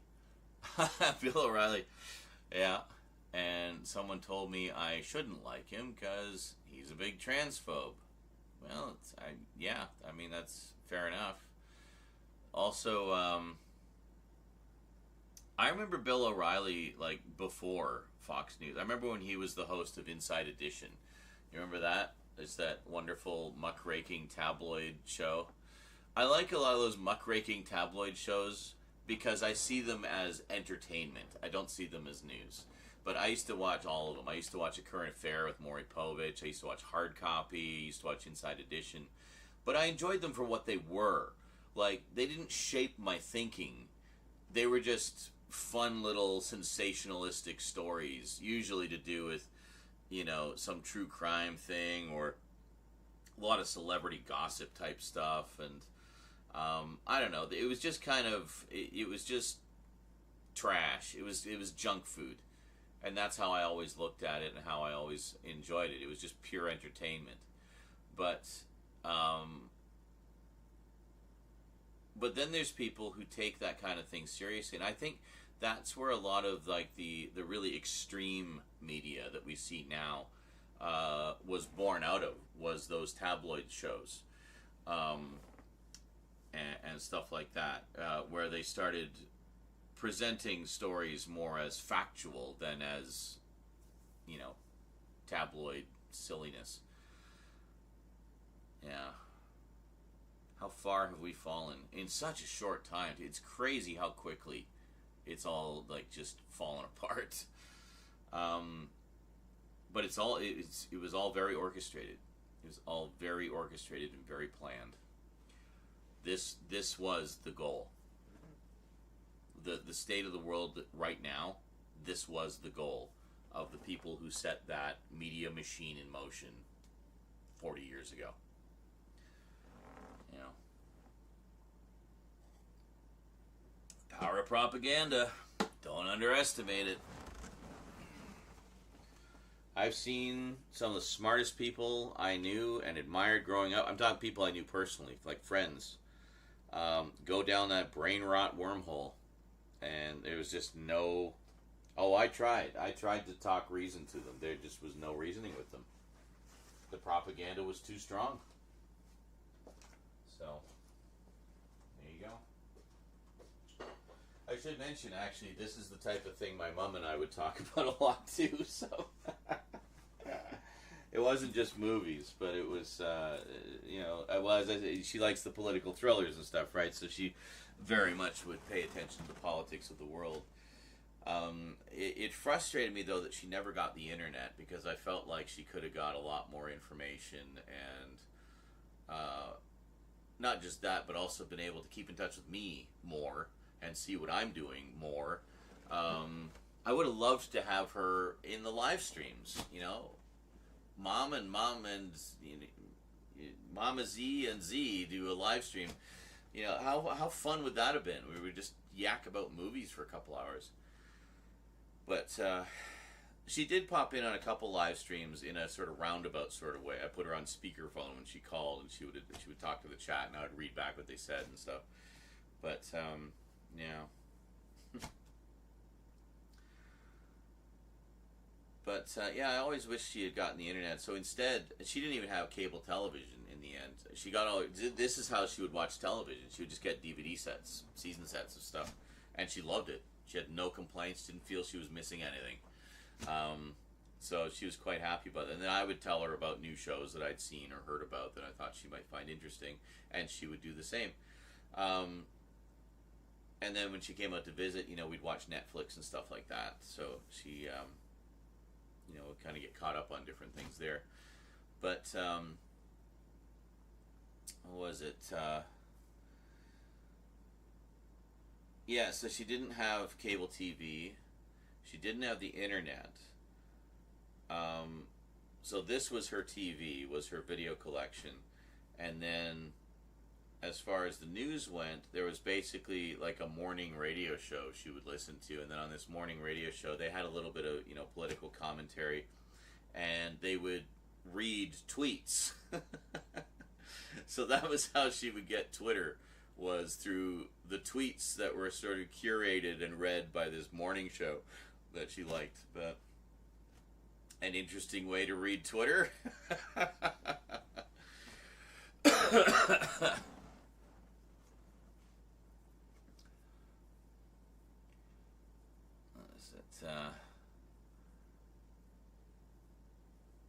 O'Reilly is interesting. He says he tries to just tell it. Is that what he said? Just tell it. I haven't really seen or heard much of him for a while, like not since he left Fox News, and he was more kind of in the spotlight. So I don't know much about like his sort of views on that. I do remember. I have a bunch of old episodes of the David Letterman show, both his original NBC show and the later CBS one, and I remember Bill O'Reilly was on one of those, and he had just a super civil conversation with Dave about this, that, and the other. I don't even remember. This was before even the first Trump administration. This was like going back a ways. But it was, it was odd. It was interesting to me to sort of see how level-headed he was and how, just how chill a conversation they had. But, I mean, Dave was always a great interviewer anyway. I mean, there's a reason why he was the king of late night for a long time. He was very funny, but he could also maneuver an interview very nicely, and get down to the nitty gritty of whatever it was, depending on the guest. But yeah, I don't know. Like, I haven't really seen much of it. Of course, everybody's seen those outtakes from from him just raging at the crew of Inside Edition. Just priceless. But, yeah, I don't know. Like I said, I mean, I don't really watch a lot of that stuff because it's so skewed towards a particular ideology or agenda, a lot of them very agenda-laden, that I just didn't really watch a lot of it. And like I say, most of what I know him from was Inside Edition, where he was pretty chill on that. It was long before Fox News, really, and where he was more kind of, the angry commentator guy. But, yeah, it's interesting.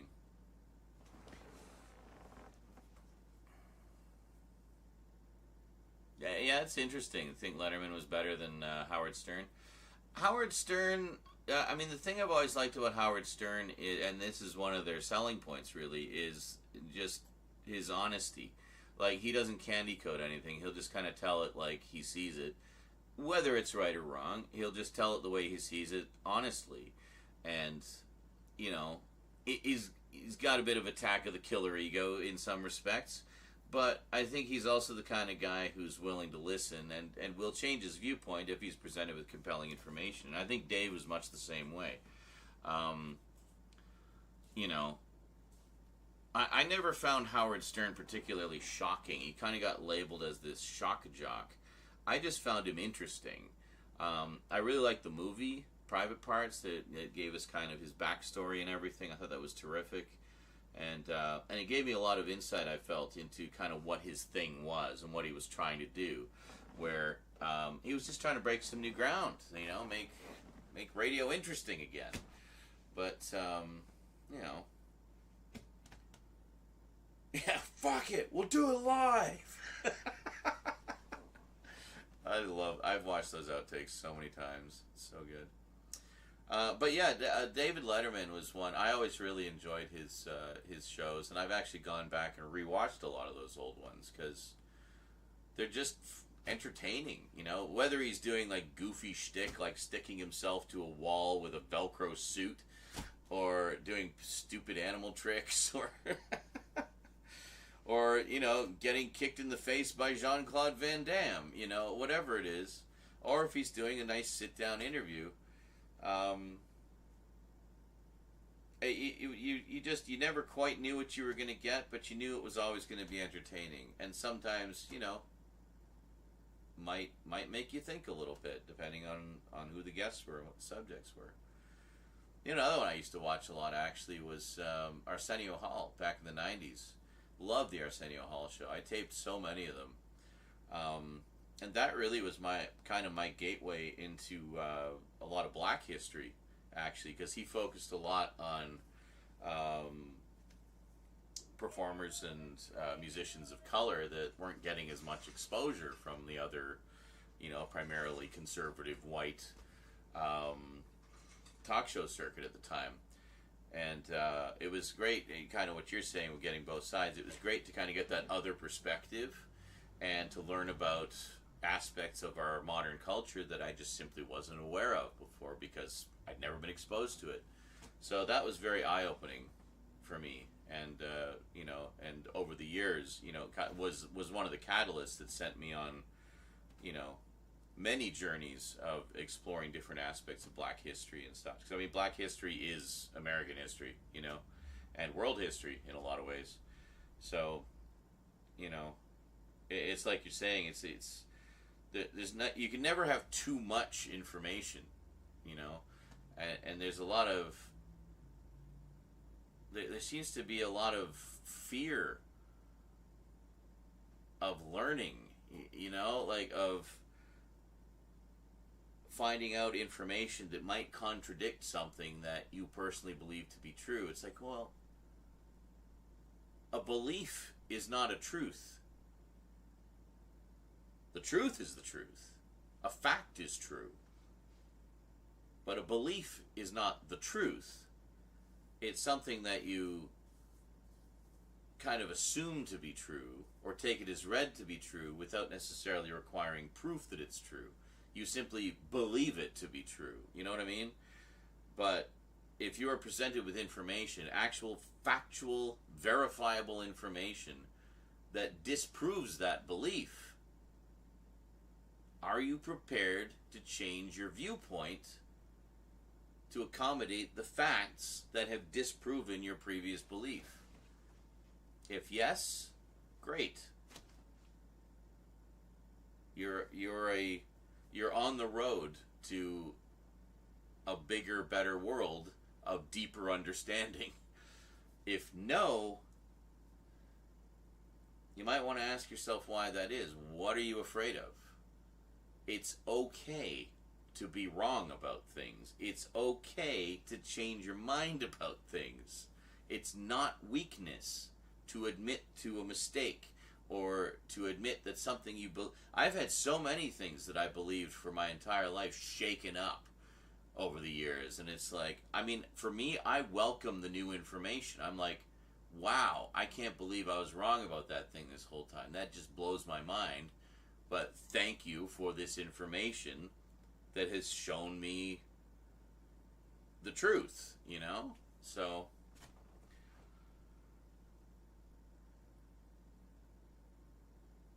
but there seems to be a lot of people these days that are really, there's been this stigma that being wrong is a sign of weakness. It isn't. at all. How many times do you have to fail at something before you succeed? Most intelligent people would argue that failure is a greater teacher than success. Well, look at how this whole conversation started. It was talking about just all the things that I've been through over the past number of years. I wouldn't say they're all failures, but some of them were failures because some of them were brought on by my own ignorance of, not recognizing red flags and things like that, and just kind of going into these situations where I ended up getting hurt. And, oh, surprise, surprise, those red flags all turned out to be true. But, thank you for the information. Now I will know not to make those mistakes again. So, yeah. Sturm seems to project his own life, dad hatred, etc. Yeah, I can see that. I mean, it's very personalized in his interview questions nowadays, where it affects how much he pulls from guests. Okay, that's fair. I haven't listened to him in a long time. So, I mean, the last time I listened to him really to any degree was back around the time Private Parts came out, honestly. And since then, it's been kind of like bits and pieces here and there. I did see that episode of that interview show, speaking of David Letterman, that recent interview series that he did. Was it a streaming series, I think? Anyway, Howard Stern was on an episode of that, and they had quite a fun conversation, actually. It was really, really a lot of fun watching them kind of bounce out, rib each other a little bit, but also kind of, they got into some because it's Dave interviewing him, right? Got into some really interesting, like, personal stuff as well. Yeah, you liked Arsenio as well, Queen? Excellent. Dick Cavett. Oh my God, I love Dick Cavett so much. Yeah, had interesting guest discussion. Yeah, lots of show clips on YouTube. Yes. Absolutely. I think people exchange. I watched a whole bunch of clips from the Dick Cavett show during Black History Month last month. Some really fascinating ones where he would have, and even when you would get people who had very opposing viewpoints, like James Baldwin talking to a hardcore conservative senator, like considered one of the most racist senators around at the time, and James Baldwin being like, a champion of the civil rights movement, and then getting into quite a heated debate, but it still stayed civil,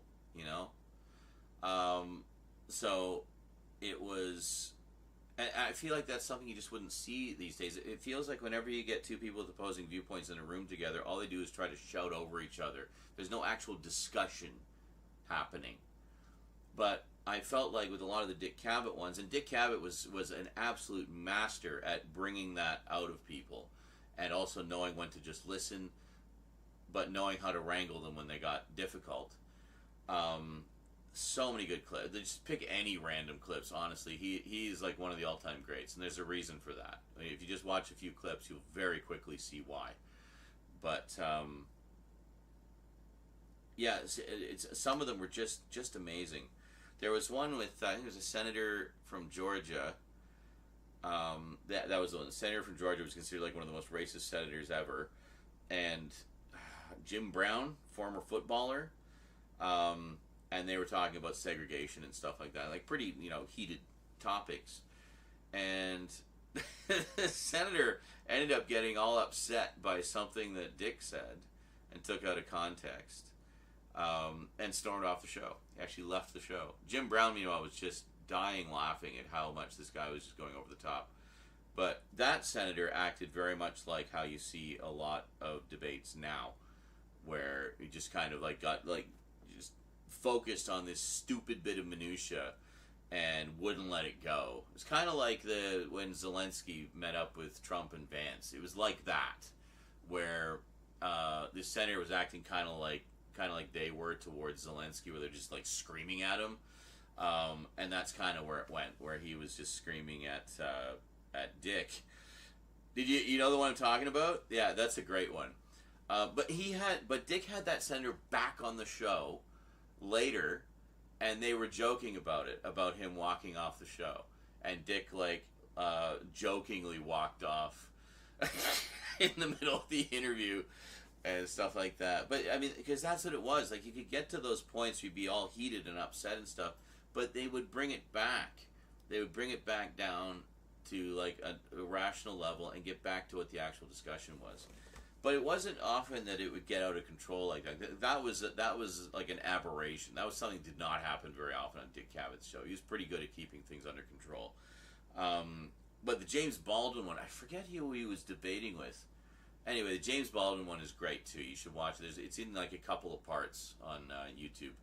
I suggest watch the James Baldwin part first, and then watch the second part where he brings out the senator or whoever it was to debate with him, and just how civil their debate is. You can really feel the passion on both sides. These men very strongly believe in what they're saying, but they're both presenting very compelling arguments for their side, and it's great. So if you ever want to, and this goes for everybody watching, if you ever want to like really see like how a civilized debate, civilized discussion can be, regardless of what the subject matter is, just go watch some Dick Cavett clips. Like, I wish we had talk shows like that nowadays. You know, I wish that's what the mainstream media used to be like. So we talk about how it's absolute trash now. Go watch some Dick Cavett clips. And you'll see what we mean. We really have lost something. And it's unfortunate. So, you know, it's that. Always just love The Running Man. Yes, I just bought that on 4K. Funny enough, haven't rewatched it yet, but I love that. Crazy, that was Jim. Is he in that really? Oh my God. Okay, well now I definitely have to watch it. I haven't seen it probably since the 80s, honestly. Was in the movie as Fireball. That's great. He was an intellectual. Oh, he is. He's so smart. Like, he's so well spoken.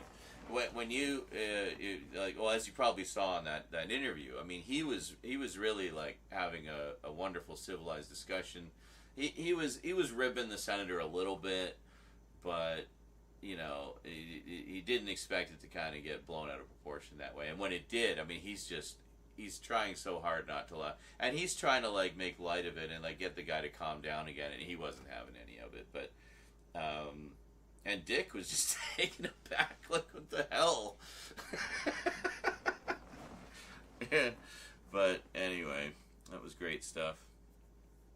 But yeah, I love The Running Man too. I think that's another bit of dystopian sci-fi that's starting to ring a little too close to reality.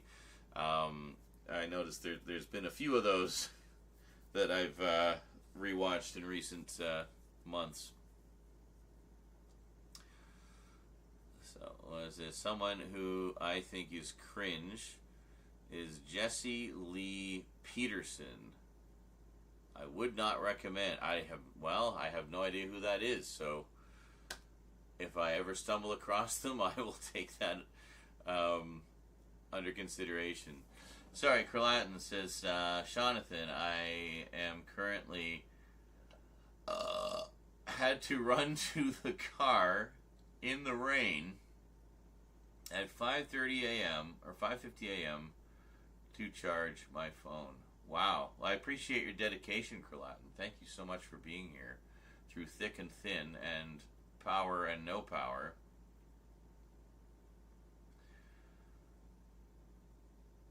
Andy says there was a minute where I would watch the I'm Mad as Hell scene from Network repeatedly. I just got that on Blu-ray and just rewatched the movie for the first time in years. I forgot just how bloody brilliant that film is. Loved it. I think I got a lot more out of it now than I did back when I originally watched it, like probably 30 plus years ago. Yeah, it's good to revisit films like that, because especially as you experience more life and more of the world and whatnot, it really can affect your perception, and you get a lot more out of it, I think. But Idiocracy, yeah, Idiocracy is a film that needs to be released in theaters, especially during this time. Yes, Idiocracy is an excellent documentary. about the modern world.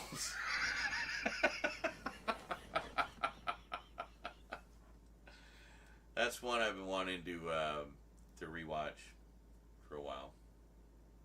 Maybe we'll do a screening on Discord. Love that I still... Oh, the CRT? Yeah, I actually got rid of my other one.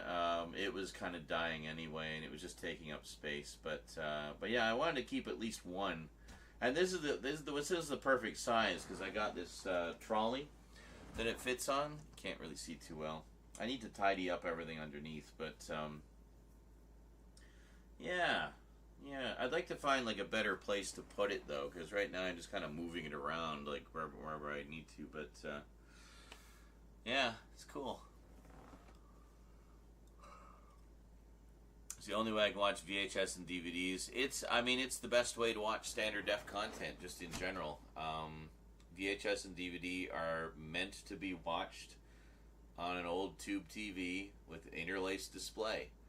You know, the only other way to watch them is on computer through Media Player Classic, because Media Player Classic will actually take the 30 frames per second, 60 fields per second of a DVD and bump it up to 60 progressive frames per second.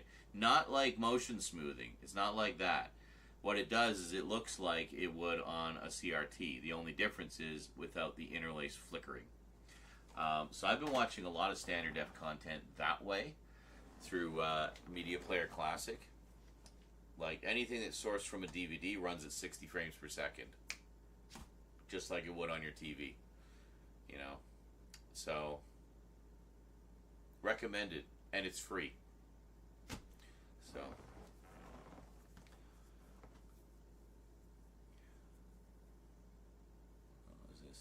One thing I get from the Multimedia Chronicles is that it's film history. Yeah, that's kind of what the point was to it, was to go through things that I enjoy, and and kind of like my own personal film history. Like you're going on like my journey through film. And hopefully learning a few things along the way, as I do, and like I said earlier, I love it when I hear from people who say like, yeah, you introduced me to this movie or this show that I'd never heard of before, and thank you, I love it, and it's one of my favorites now, and I never would have heard of it if you hadn't told me about it. And but that's why I try to do, like, you probably noticed I'll do kind of a mix where I'll talk about some of the big stuff, like let's talk about X-Files or whatever. But I'll also talk about a lot of more obscure stuff that, I like, but not everyone may have heard of. So part of it is about, increasing awareness of those hidden gems that you might otherwise have missed. So it's a very personalized film history. Blu-ray on CRT would be fun if it's in 4:3. That's how I used to watch it, actually. Originally, when I first had my PS3, I still just had the old big clunker CRT, which you probably remember from some of the older videos. That's the one that I got rid of recently. We did an electronics recycle run, basically. But that's how I watched Blu-rays originally. And I'll tell you, how Blu-ray looks when downscaled to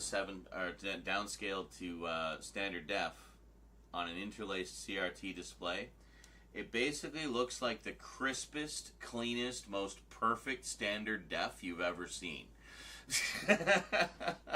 No artifacting, no pixelization whatsoever, nothing. It just looks perfect. Well, as perfect as standard def can look. So, yeah. That's basically what it looks like. It looks really nice, honestly. If you like the look of like a standard def display, Blu-ray looks fantastic on it. So, yeah.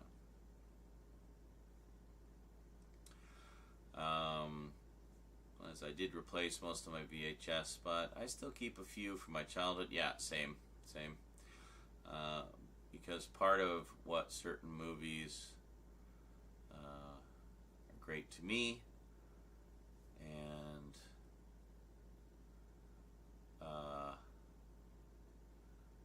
always watching it on VHS, like the Titanic on VHS. Yeah. The Titanic on VHS guy on TikTok. That's right. Yeah. What's this? Multimedia Chronicles. You cover all past formats and features. Well, I cover a good chunk of them. I wouldn't say all of them. There are some more obscure formats that I haven't really covered too much, but and features. Anyone can miss details and get things wrong, but you never seem to. It's the gold standard when I'm pondering purchases. Well, there you go. Are you the one who left a comment the other day? Yeah, you. Just using those words I noticed. Thank you so much. That is such a nice compliment. I really appreciate that. I meant to comment on that, but honestly, I was just so kind of gobsmacked by what a nice comment it was that I didn't quite know how to respond. Just giving it a like and a heart didn't seem enough. But, yeah, I appreciate that. And yes, I did actually read your personal hell there, Carlatin. I did comment on it. I don't know if you heard that, if you were in the midst of dealing with more of your personal hell. And I commented that, thank you for persevering and being here in spite of all the hardships of just remaining connected and powered. I hope you heard it that time. As you might have some previous memories on VHS. Yeah, you never know.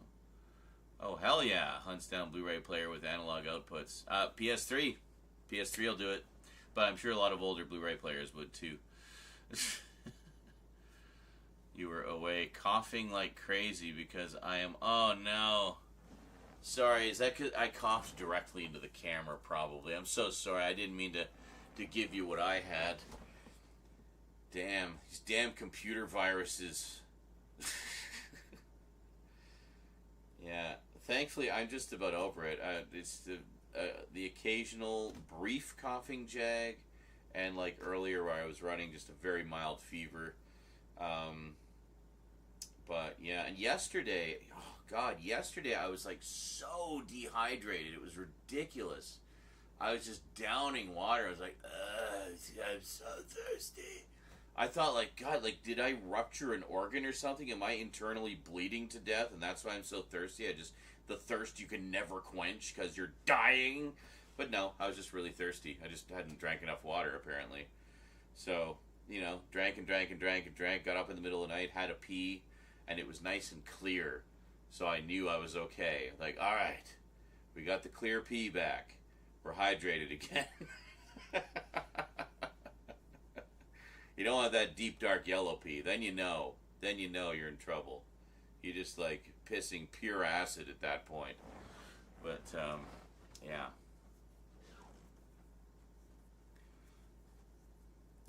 You think movie collectors are badass? Give me a hell yeah! Hell yeah. I can't give you too loud of a hell yeah because it's 3:30 in the morning. But, look at all us maniacs up at this ridiculous hour. That's alright.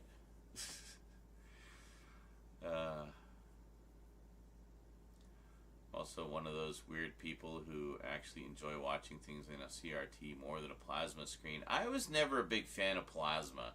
LED I like, but plasma I was never too big on. See, one of the problems with like LCD and LED and OLED screens and everything is there are all the pixels are a set number of pixels. You cannot change that.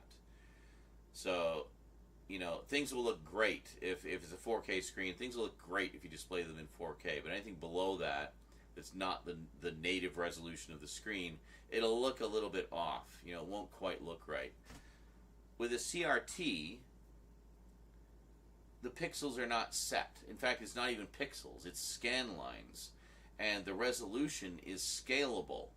So you can have lower resolutions, higher resolutions, and it will actually scale based on what the resolution should be. It's kind of hard to describe.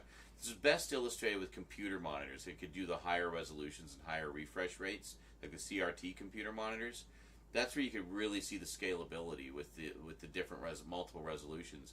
They would all look equally crisp, whether it was 320 by 240 or 1024 by 768. You know, which was, I guess technically we had high definition on computers before we had it anywhere else. You know, 800 by 600.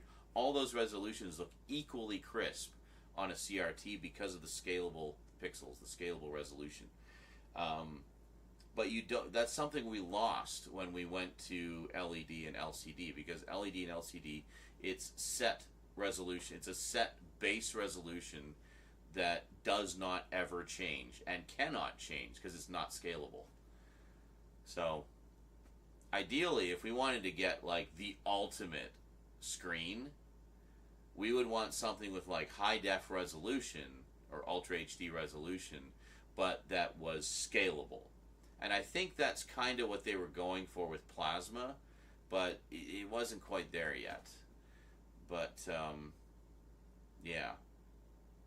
So there's a very good reason why certain things look better on a CRT, is because on a few technical levels, they are actually superior displays than what we typically use. So, it's interesting.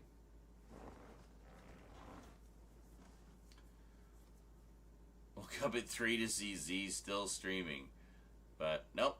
Same time as Queen's 5:38 too. Had read my clock wrong. Okay. Yeah, it's a shame everybody threw away their CRTs. Nobody thought about the long term. Yeah, well, I mean, that's, to be fair, I mean, they don't have 4K CRTs, but, you know. And good morning, Funk Monk. Clear P, best P, yes. It's okay, Sean, just 2 more boxes. Oh, God, here we go. Here we go again. Sorry, like, it's so weird. Like, I'll play video games, and I'll be streaming at this time, like, between the, 1:30, 2:30, 3:30, and the chat will just be dead. Absolutely dead. Nobody's talking. There's hardly anybody watching. And, like, this is the liveliest chat we've had in a long time, especially this late at night. Like, this is just crazy. Alright, so we got about an hour and a half left. Let me see how our battery charge is doing. It should be done by now. Nope. Not quite. It shouldn't be too much longer, though. And we still got got a couple bars left on the camera, I think. Even the cats have gone to sleep. They're fully asleep now. It was a crazy day for them. Aww.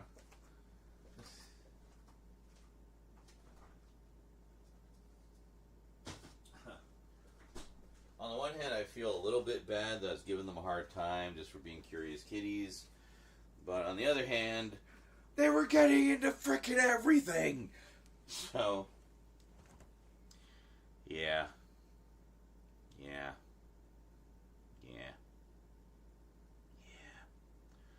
I'll be dead to the world. Oh yeah, same.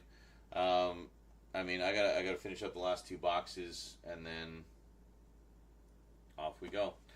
Alright, well, let's put, here's the other VHS here. Or not VHS, DVD. The Divids. Yeah. Put these here. I don't know if this will...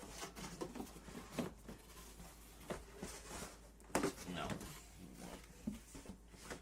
Okay, well, what we'll do then, we'll do it this way.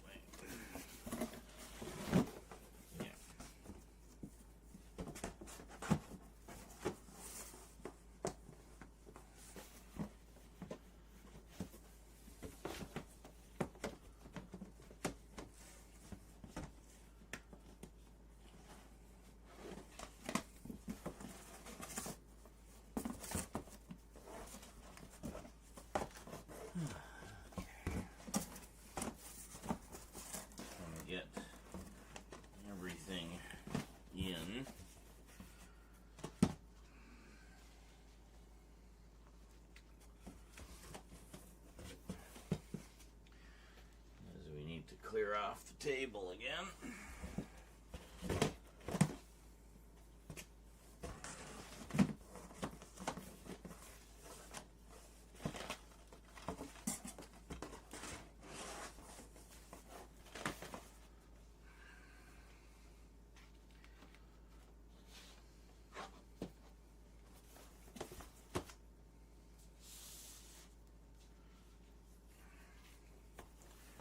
She had, I'm sure she has the rest of the Walking Deads as well. I'm sure we'll find them in due course. Try to keep all the X-Files stuff together.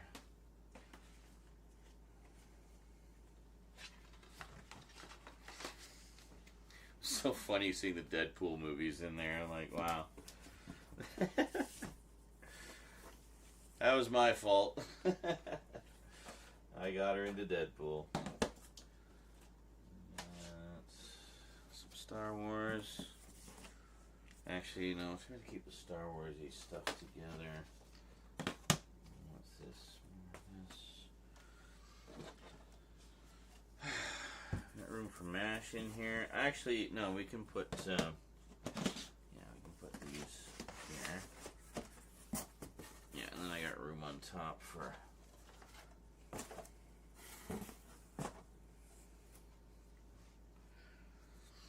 few things. One more VHS. I think we said we had room for one here. Yep, there it is. There's the one. Okay. Oh. Alright, we'll just leave this like that for now. So X-Files and Supernatural. I'm just going to move over here for now.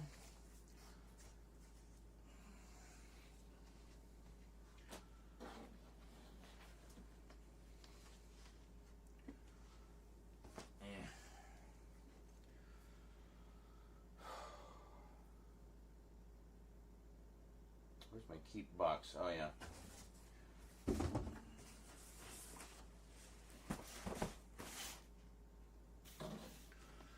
Put these in the keep. I have to double check how many of those are on Blu-ray. I think a bunch of them are, so yeah, we'll see. I know I'm not going to be keeping this much stuff, but some of these I'm only kind of hanging on to watch. Oh yeah, haven't seen that movie or haven't seen that show. But, God damn it. Yeah, there's a few here I definitely plan to keep. Especially since I know a lot of these got later re-releases, but in shittier packaging. So it's kind of nice that, you know, she has the original versions. Hey, we actually have an empty box. Holy shit. Let's put that over there. I guess because we'd be consolidating. So, yeah. Alright, let's bring this one up. Oh.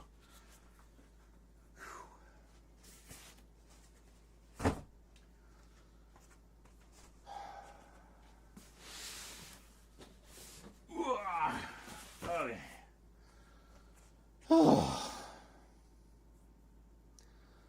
Excellent.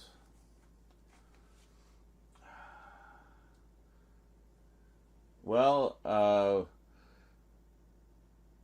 not to be an asshole, Andy, but do you see me doing the Zoom, or is it doing it itself? If it's doing it itself, I'd say probably an auto zoom.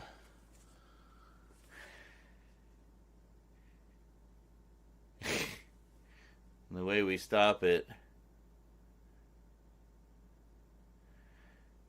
is, there we go. I hold my hand up and a little light will blink. It'll blink to turn it on. I'll hold my hand up, and it'll blink again to turn it off. And that's how that works. It took me a while to figure that out, and we were wondering why the Zoom was randomly going crazy. And then I realized, like, oh, wait a minute, if I hold my hand up, it's like a gesture thing that it recognizes. It's kind of neat. But, yeah. You're not an asshole about it. You're giving my barely drinking coffee tired ass an education in the art of the Zoom.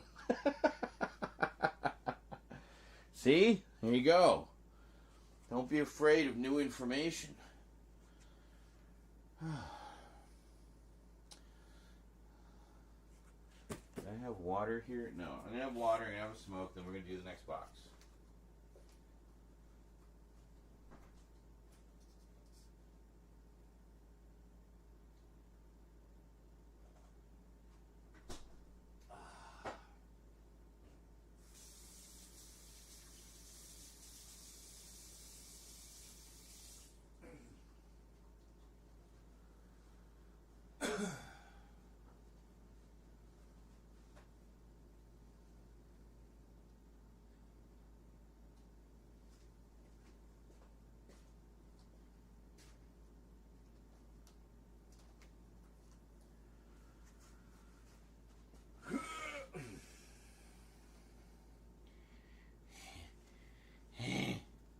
Remember, kids, follow your dreams.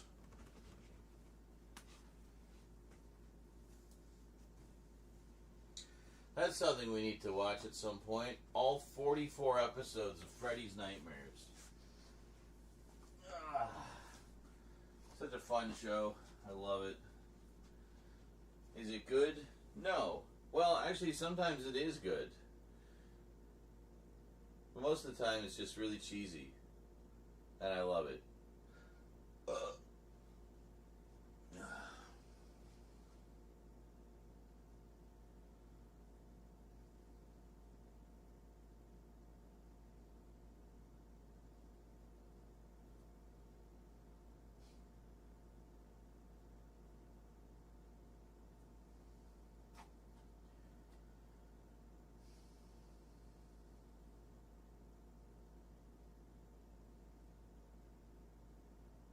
Alright, sorry, I'll be back. I'll be back.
Whew.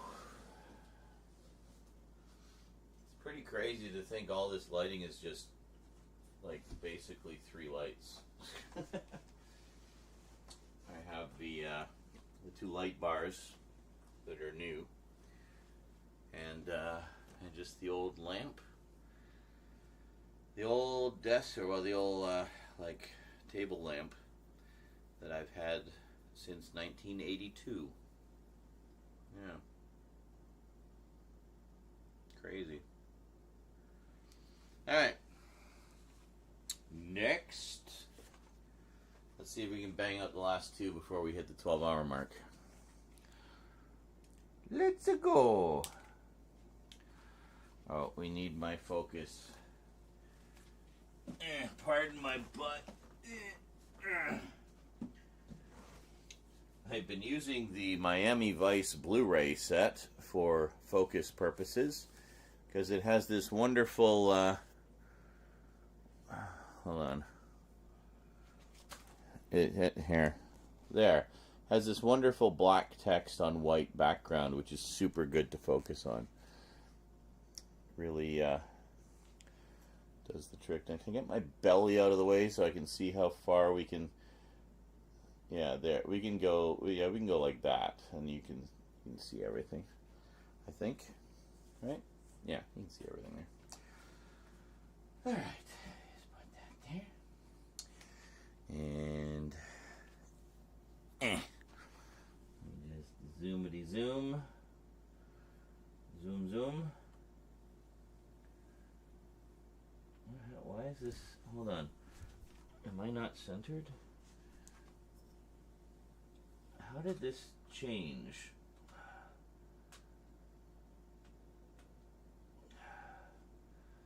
I don't know when that repositioned. Oh well.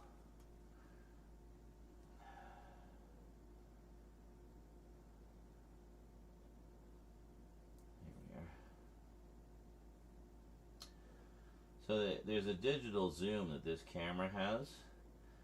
It's not for anything other than using it for focus. So it lets you zoom in super close on your focal point. I'm going to move this up just a little bit. And get like laser accurate focus. It's kind of ridiculous.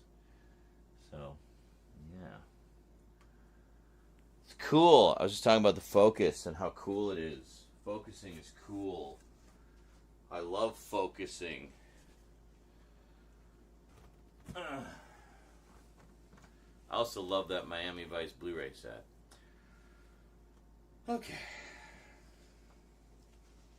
Box number 6. Burf.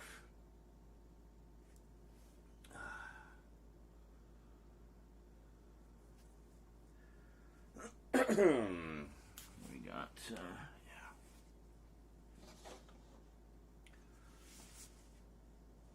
Oh. Hold on. To pull back there. Okay. Oh. Oh.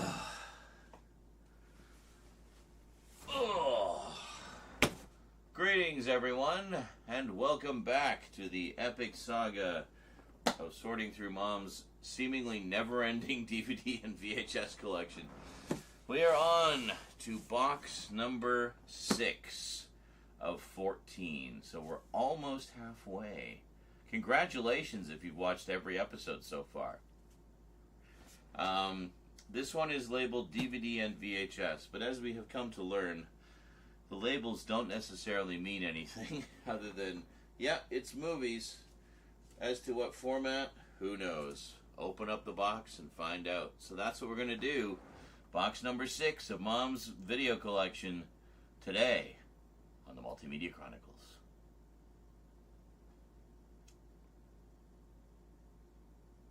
Welcome back. Still don't know where the box cutter is. Maybe it will turn up by the time we get to the last box. Who knows? It's going to be somewhere really obvious. It always is. Probably somewhere I put it so I wouldn't forget where it was and wouldn't lose it. You know, one of those situations.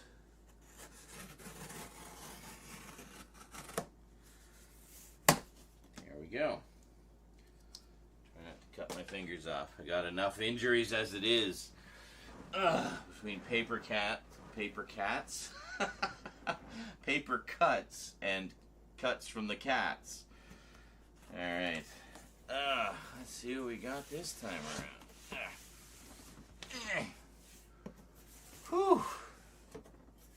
Hey, we've been wondering where that went.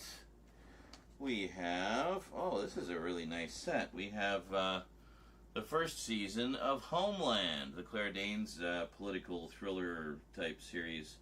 Oh, from the producers of 24. I didn't know that. So, season 1. We found all the other seasons, but couldn't find this one. And look at this. Really snazzy, like plastic slipcover with some see-through elements. Very cool. Yeah. Alright. There we go. We got Homeland. Next up, we have a couple of James Bonds. We've got Quantum of Solace. Previously, the only James Bonds we found were a 2-volume set of the Sean Connery collection. Had all the Sean Connery movies. And we also have the 2-disc special edition of Casino Royale.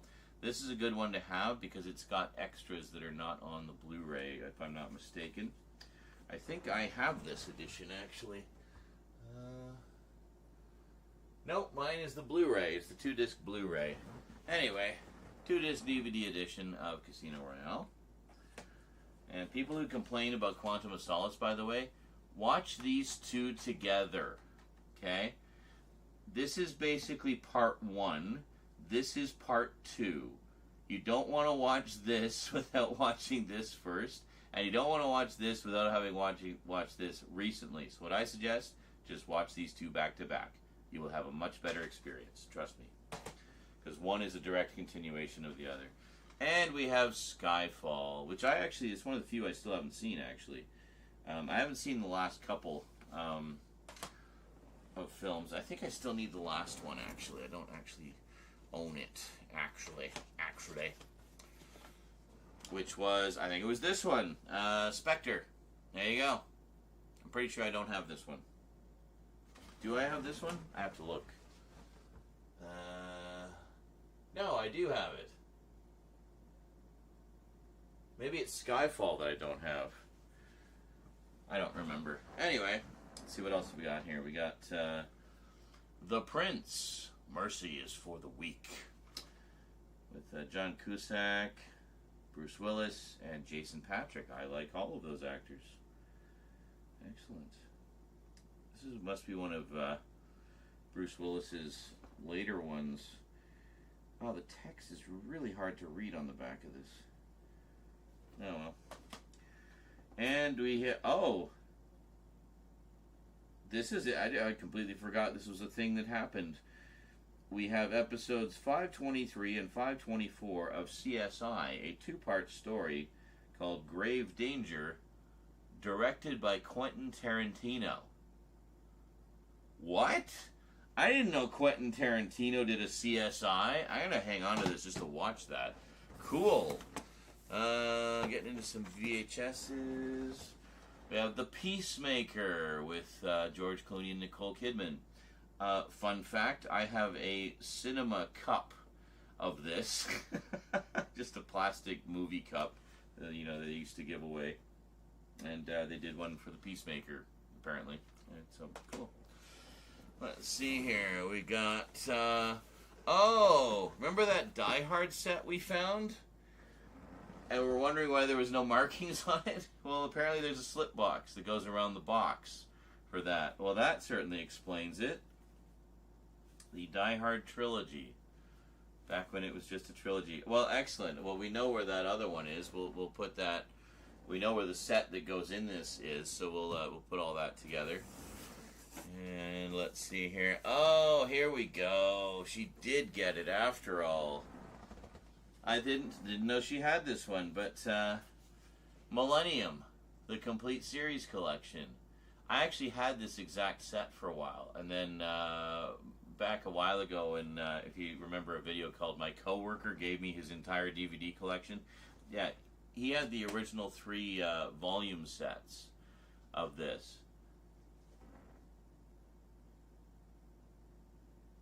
Oh, there's weird noises coming from the kitchen. What's going on here? Oh, okay. It's just the cat eating. That's allowed. They're allowed to eat. So this is basically just the slimmed down version of the original season sets. I did a like an update video where I talked about it a little bit. So this has all the same contents from the original season sets, just in a more compact, shelf-friendly box. So very nice.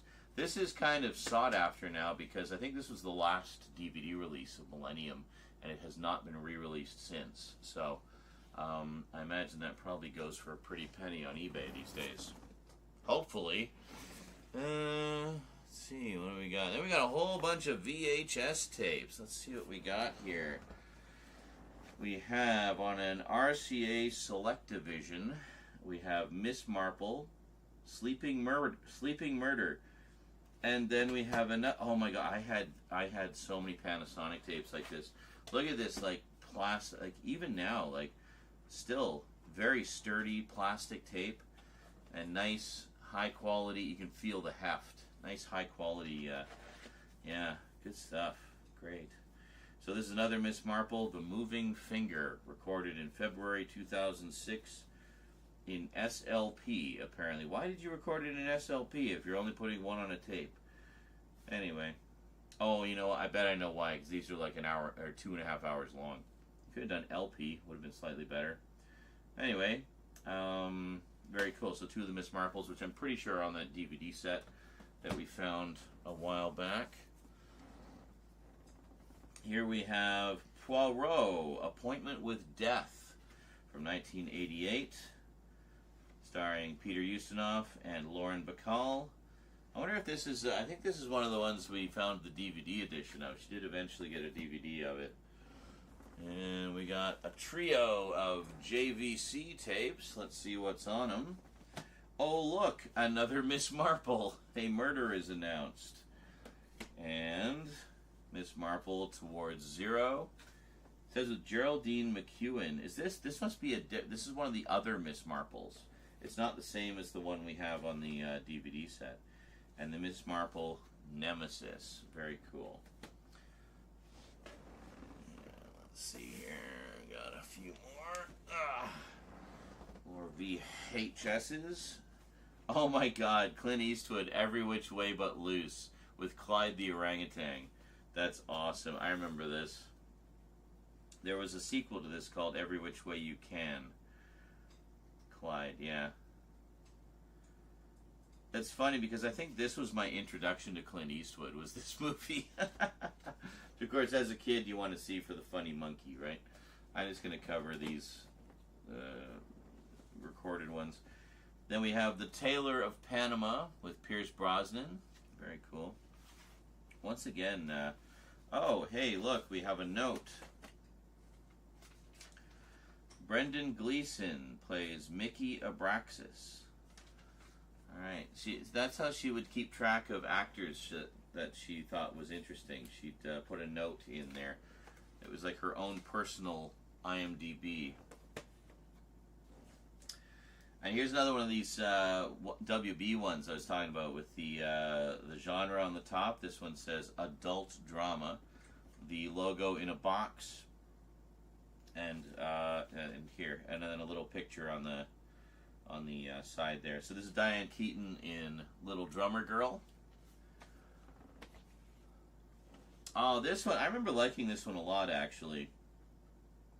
We got Robert Redford, Dan Aykroyd, Ben Kingsley, Mary McDonnell, River Phoenix, R.I.P., Sidney Poitier, and David Strathairn in Sneakers. Yeah, pretty sure she had the DVD of this as well. I seem to recall seeing it in one of the other boxes. Let's see another Clint Eastwood. We have Play Misty for Me. Little shocker turn. Oh, this is actually, I didn't realize that this is actually Clint Eastwood's directorial debut. 1971. I didn't realize he was already directing that early on. Wow. Crazy. Contemporary thriller about psychotic obsession. Well, that definitely sounds like one I'd like to check out.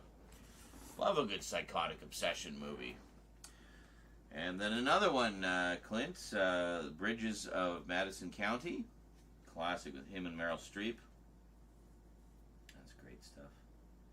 Wow, I didn't realize he started directing so early. I always thought that was more of a recent thing. And then I'm sensing a trend here. We have starring Clint Eastwood, Gene Hackman, and Ed Harris, as well as Laura Linney, Judy Davis, Scott Glenn, who I know from Silence of the Lambs and Slaughter of the Innocents, Dennis Haybert, and E.G. Marshall, who I know from all those Stop Smoking commercials, although he was quite a prolific actor long before those. So, yeah, screenplay by William Goldman and produced and directed by Clint Eastwood. So this is Absolute Power. There you go.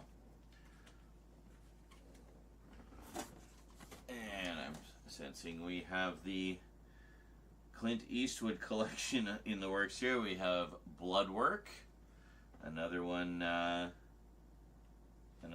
his. Wow, he's basically just been directing forever, apparently. And then we have the Eiger Sanction. Is that a Ludlum? Based on the Trevanian, based on the best-selling novel by Trevanian. Yeah, very cool.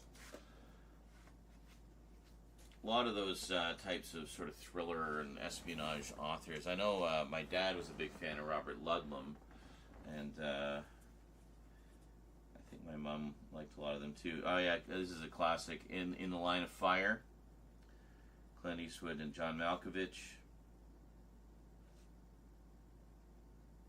Directed by Wolfgang Peterson, who did The Never-Ending Story and Das Boot.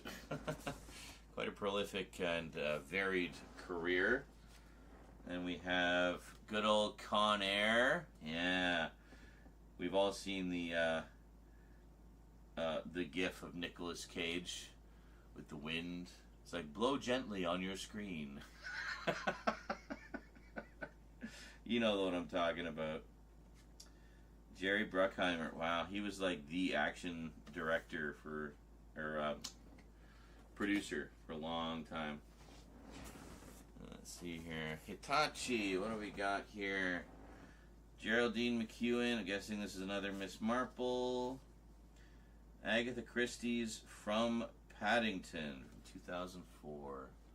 So this is another, a different, yeah, that's what I was talking about. Like, there's been a few actors who have played the characters, Poirot and Miss Marple. Again, one of these old RCA tapes in a Hitachi box for some reason. But again, even these old school boxes, these are like what videotapes were like in the early 80s. These sturdy boxes and heavy, sturdy, quality construction tapes. So we definitely lost something by the time the early 2000s rolled around, because it just wasn't the same. Oh man, I haven't seen this in a long time. We have Gorky Park with William Hurt and was it Lee Marvin? Yeah. Man. Oh, Brian Dennehy's in this too. Love Brian Dennehy. You might remember him as the sheriff, the sort of asshole sheriff who gave John Rambo a lot of trouble in the original Rambo. And we have Raiders of the Lost Ark, the original VHS release from... Yeah, watch for his second adventure, Indiana Jones and the Temple of Doom, coming to a theater near you, May 25th, 1994. Wow, I'm pretty sure this is the very first VHS release of this. Trying to see when it came out. I mean, I know the movie came out in 1981, but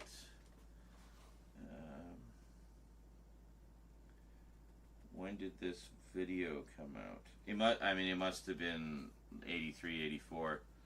But yeah, great stuff. Now, remember how I was saying how Mom never picked up Temple of Doom because she didn't like it? Well, that was true for a very long time, but I see that she eventually did pick it up. So we have Indiana Jones and the Temple of Doom, part of the Complete Adventures of Indiana Jones collection. No, come on, stay over there, sweetie. Which was a set of tapes that comprised not only the movies, but also the Young Indiana Jones adventures. So the Young Indiana Jones adventures were like chapters 1 through 22, and then chapters 23, 24, 25 were the movies. Starting with Temple of Doom, because Temple of Doom is technically takes place before the others. So I guess she eventually got this because she hadn't seen it in so long, and I'd probably been saying, "Why don't you get it? It's good." So she wanted to, reevaluate it, I guess. And yeah, and she probably still hated it, but at least she had it, right, for completion's sake. All right, that is it for the VHSs. So let's move those over. Pretty good chunk of them there, eh? Actually, we'll put this here and shuffle this around and bring this here, and there we go. So in case you're wondering, keep, sell. So, all right, well, this will come as no surprise. We have the original DVD releases of Columbo. Yeah, I knew she had all of these because we would talk about this show all the time. She was so delighted that I finally kind of became a Columbo fan, so we would talk about it quite a lot. I had I think the first 3 of these, and then I just got the complete series set. So here we go. We got season 2 and season 3. Yeah, good old Columbo. NBC mystery movie. The placement of the front and back on these is annoyingly inconsistent. See, look, so look at where the spines go, right? The spines go like this, but then everything is misaligned. So if you want it to be aligned like that, then this is backwards and upside down and inside out. This looks okay, but here we got the back. Here we got the other back. How about here? The front. There, we got the front, but then that has 3 before 2. Like, just, and it's inconsistent. Like, the back, the front and back, you see what I mean? Like, they're not on the same side. Like, God damn it. I hate it when they do that. It'll look fine on your shelf, but like there will be aspects of it that look janky, and you'll just know. So, anyway. Then we got season 4. Again, it's wrong, but anyway. Then we got season 5.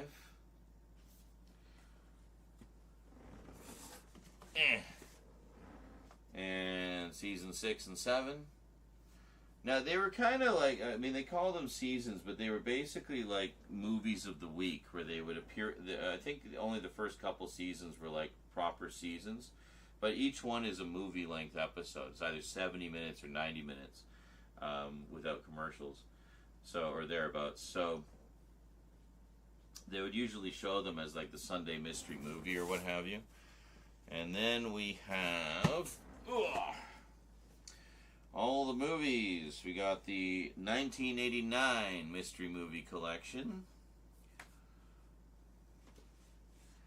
the 1990 Mystery Movie Collection. So yeah, he was off the airwaves for a little bit, and then they brought him back for a whole bunch And then 1991 to 93 mystery movie collection.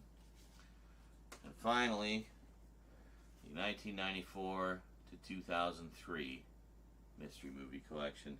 So you think Columbo ran in one form or another from, what was the first one, like 1969, 68? Excuse me, A Prescription for Murder, I think it was called, was the first one. I can look, but I just want to go by my memory because it's more impressive, right? Let me take a look. Prescription Murder. I was pretty close. Does it say when it came out? Hold on a second. I'm just curious when the very first one was. Oh, look at this. Look at this. Got the cigar. There. Just like, this is really nice. There used to be a booklet in there? Not necessarily. Just because there's a pocket doesn't mean there was a booklet. I learned that the annoying way. But at least no flipper discs from what I can see here. Yeah.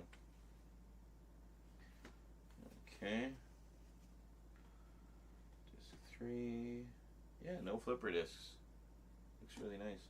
I could have sworn there was flipper discs in this. Unless, I mean, it's possible this is an earlier version of the set, or maybe a later version of the set. Murder by the Book, directed by Steven Spielberg. Yeah, that's right. One of the first things Spielberg ever directed before he'd ever done a movie. I don't know. Anyway, I think it was like 60-something. But, yeah, Columbo's great. There's still so many of them I haven't watched. I used to watch quite a lot of them in repeats, but it's so long ago, I mean, they might as well be new to me all over again, right? So, let's see, what else we got here? Okay. We got some more movies, which we'll get to here. Oh, here we go. A Steven Seagal quadruple bill. We have Under Siege, The Glimmer Man, Above the Law, and Fire Down Below. All right, those are actually some pretty good ones. Yeah, Under Siege especially, I know is one of his all-timers. Running out of table here. You're running out of table. Here, go there. You have a chance to kill somebody. You shouldn't hesitate. Blam, blam, blam, blam, blam, blam, blam. Shoots him through the table. Thanks for the advice. Robert Redford and Brad Pitt in Spy Game. I think I have this on Blu-ray, actually. Probably sent to me by Mom. She would often send me movies that she thought I would enjoy. I guess you really wanted to make sure she had that one. We have a double feature of Under Siege and Under Siege 2. There you go. And another Steven Seagal. We have The Patriot. Didn't we have another movie called The Patriot? Like a Mark Wahlberg one, I think. Yeah, I'm sure no relation.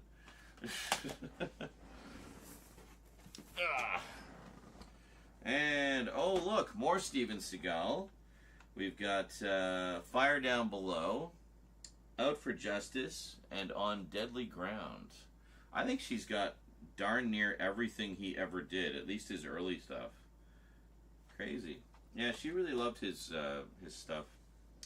Oh, what a great movie. Birdman with Michael Keaton. Yeah, I have the original DVD or Blu-ray release of that with the slipcover and in the red Blu-ray case. But what a fantastic movie. Just wonderful. And like so like almost like self-referential, like because his career was kind of like very quiet for a while, and in many ways like this movie was Michael Keaton's big comeback and put him back on the map again. And what's funny is he's playing almost a caricature of himself who is trying to be relevant and put himself back on the map again, but he's kind of living under the shadow of this superhero character that he used to play, in this case Birdman, but you know, Batman, you know. So yeah, it's a nice little case of art imitating life, I think, in some ways, and also being very much its own thing. The Revenant, aka Leonardo DiCaprio, gets fucked by a bear. Yeah. Spoiler, I haven't actually seen the film. I've owned it on Blu-ray for literal years. Probably since it was new. Still haven't watched it. So I'm like, I don't know, do I really want to watch Leo getting railed by a bear? I mean, I'm sure that's not all 2.5 hours of the movie. But here we have Castaway, Tom Hanks. Good stuff. The best, wow, there's a shit ton of extras on here. Holy moly. It's a lot. I don't know why you probably can't read that, but if you're watching it on a giant screen, and all the discs fall out, that's great. There you go. Good old Castaway. The best courier guide ever. Let's see what else we got here. Oh yeah, this was one that, actually I'll get to that one in a sec. First off, we have Murder, She Wrote, the complete first season. Now, I know they did put out a complete series set of this. I don't know if she ever got it. But Murder, She Wrote is one that I was kind of keeping my eye out for, because I know that this is always a big favorite of Mom's. We talked about, maybe keeping some for sentimental reasons. Well, for two reasons. A, sentimental, because this is one of her favorites that I know she would rewatch again and again. Because she loved murder mysteries, and she was a writer herself, and loved the fact that this was about a writer that solves murder mysteries, and then in this case uses them as subjects for her books. There's a hilarious fan theory that Jessica Fletcher was actually responsible for all the murders and was just like secretly murdering everybody to have ideas for her books. Just the most notorious uncaught serial killer of all time, Jessica Fletcher. Pure evil. Well, anyway, I've been wanting to revisit this for a long time, and also because, as I say, very nostalgic and so forth. Wow, they crammed like 6 or 7 episodes on a disc. They're not dual layer. They're flipper discs. That's why. Is this Universal? It's Universal. It's such a crapshoot with the dual layer, double-sided discs from Universal. They used them for so long for their TV show sets. Later, when they would re-release them in complete series sets, they often put them on single-sided discs. But we're going to keep that for now, unless suddenly the complete series set shows up in one of these boxes, in which case we'll just stick with that. Okay, I remember Mom talking about this one. Ugh. She always really liked it, because she likes Mandy Patinkin. We have... hold on.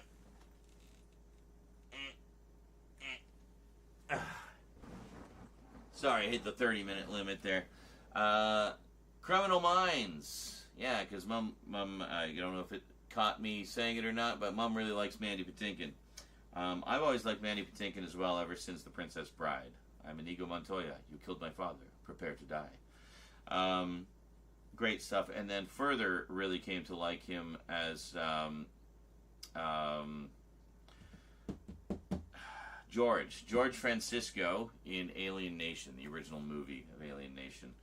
And, yeah, great stuff. And then later saw him in Dead Like Me. Did you guys ever see Dead Like Me? That was a great show. That's one I really need to pick up and see the rest of. I watched the hell out of the first season. Loved it. That's the one about Grim Reapers, essentially. So it's like there's a whole bunch of people whose job it is to be a Reaper and take people to the afterlife. And while Mandy Patinkin was, one of the sort of supervisors, I guess. Anyway, really liked it a lot. I heard a lot of good things about Criminal Minds. I know Mandy Patinkin is one of those actors who kind of can be difficult at times, and I think he left this show after a few seasons because he wasn't really getting along with, I don't know, the producers or whatever. But anyway, apparently a really good show about like profilers and stuff like that, and it's supposed to be quite good. So anyway, season 1. Ugh. Season 2. Hi, Church. How you doing, buddy? You want to look at the DVD? Sure. Do you like Mandy Patinkin? There we go, Mandy Patinkin. So he's still in season 2. Okay. We're just gonna see when he leaves. And then season 3, I don't see him anywhere. So I guess he was just in the first 2 seasons. He was like, fuck it, I'm out of here. Anyway, we got season 3. And season 4. Sensing a pattern here. And these are nice. These are like the big box sets with all the slim cases in them. I kind of missed those. Those were nice because it meant that the individual discs, they weren't stacked or anything, and they would have their own individual hubs. It was just a really nice way to keep the discs separate and protected and in good shape. And then we just got cheaper and cheaper packaging, and now you're lucky if you get anything on physical media at all. Anyway, so season 4, and then season 5, which I'm guessing she missed during the original release and got later because it's a slimmed down case. And the reason I think that, and not that they just simply switched to these after a while, is because season 6 is in the same style as the previous 4. So I'm pretty sure this was a later acquisition. That happens sometimes. I have the complete set of Cheers, all 11 seasons of Cheers, and a couple of those are this, which were later releases, and then the rest are are boxes like this. But yeah, sometimes that's what happens when you order online. You're not sure what you're going to get, or if you just miss a release and can't find it until years later. And then we got season 7, and season 8, which I'm assuming was the last season.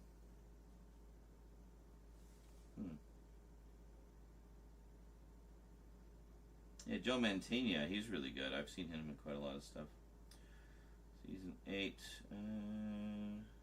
It doesn't specifically say it's the last season. I don't know, but I mean that's a good chunk of Criminal Minds. I'm kind of tempted to keep that one too, honestly, because I know that was a big favorite of Mum's. I never got around to seeing it.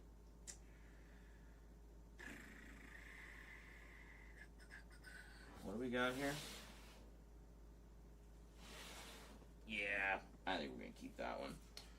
Because I do like me some crime drama. And I really like psychological stuff too, like that. Like where in this case it's about profiling. And that's something that's really interesting to me. Getting into the mind of the killer. The mind of evil. Alright, there we go. That is it for box number 6, ladies and gentlemen. What are you doing?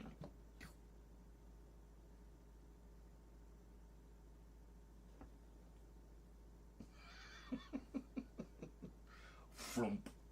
Frump. Alright, well, Church is dusting the table for us with his tail. Thank you. Appreciate that.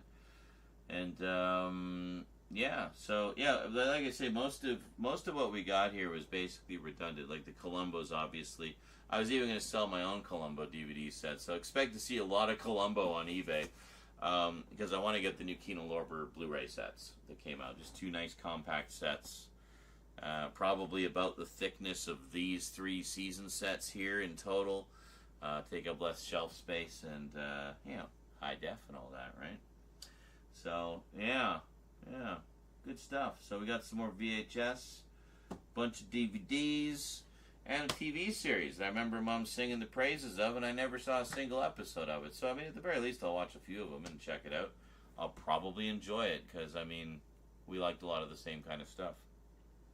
Alrighty, folks. Well, we rapidly approach the halfway point. Wow. Crazy. It only took forever to get there. So I guess that is it from me to you for now. Hope you enjoyed. As always, check the eBay link down below, see what's left, and if there's anything there you'd like to add to your own collection, please feel free.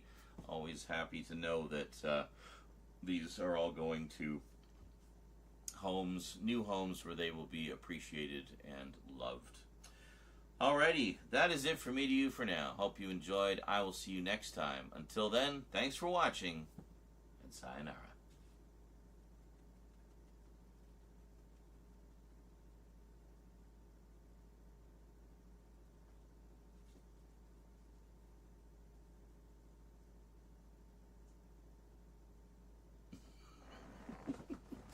Jerks just showed up to scratch himself at us. Okay, cool.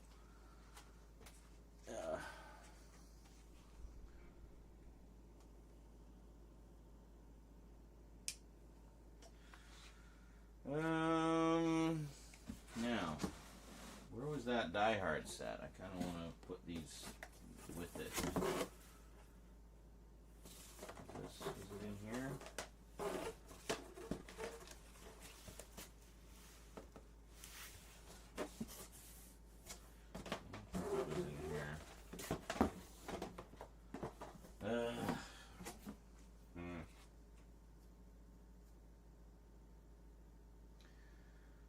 I don't know. It's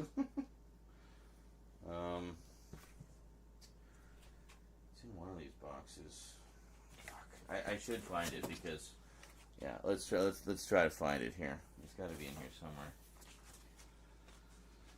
somewhere. First things first, we'll just put X-Files and Supernatural in here. And actually some of these other ones too. Hold on. Get all these out of the way. We got a boogie because we're at 11:16. We got to be done by 12 hours. So.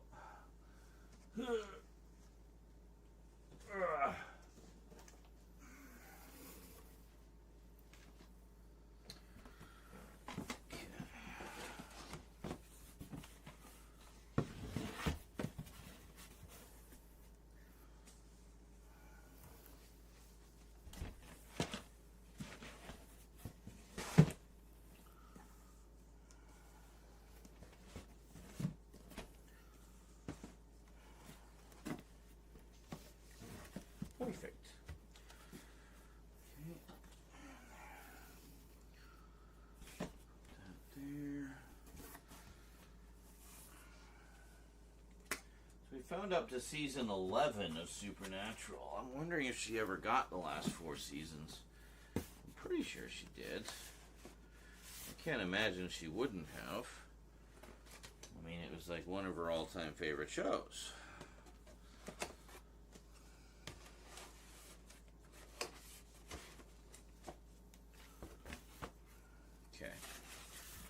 Alright, so we got that. Now, gotta figure out what box Die Hard is in. No,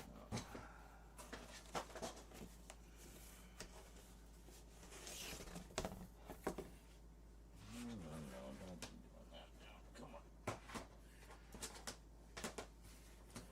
I don't know if she, and we've also only found 2 seasons of MASH, so I'm pretty sure the rest will be in here somewhere. Is this all? Okay. I don't know if it's in this box.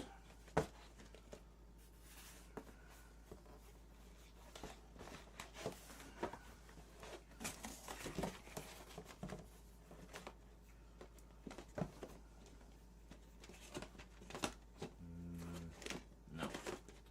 Must be in the one underneath.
It's not in here either.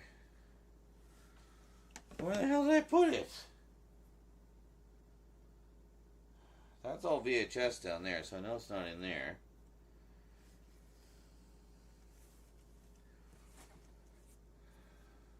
I'm confoozled.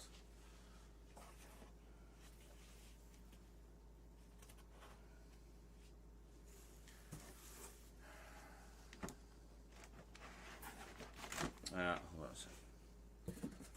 No.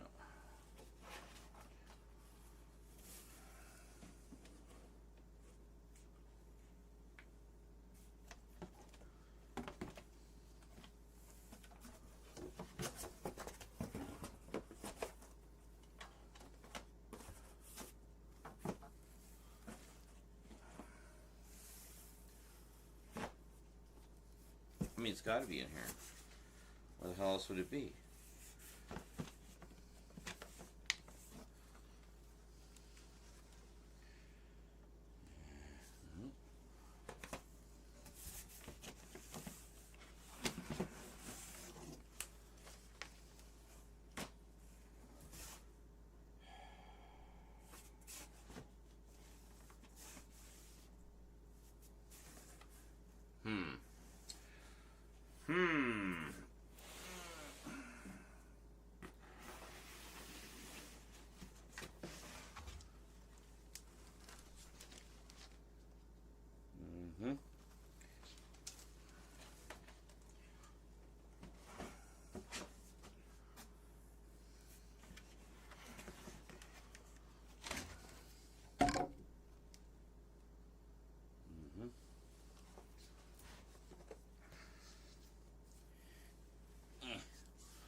God, it feels like a million years ago that we did these ones. Got La Femme Nikita and NYPD Blue and Shrek and all these. Did I knock the Die Hard thing off? Yeah, that's okay. We'll get it after. Jag.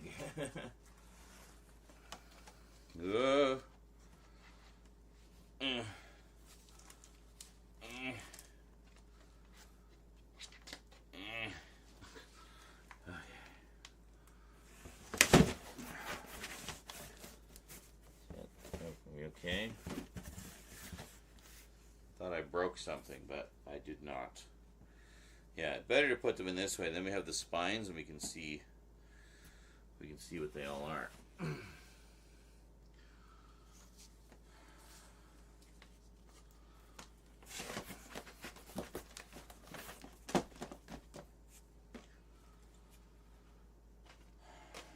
And we can just generally fit more in.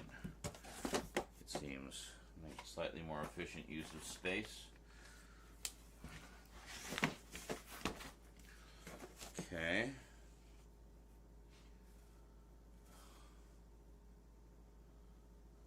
Well, what the hell's the other?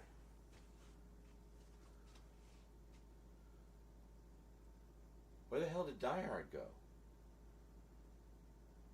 Oh, it was a VHS set. That's why I'm not.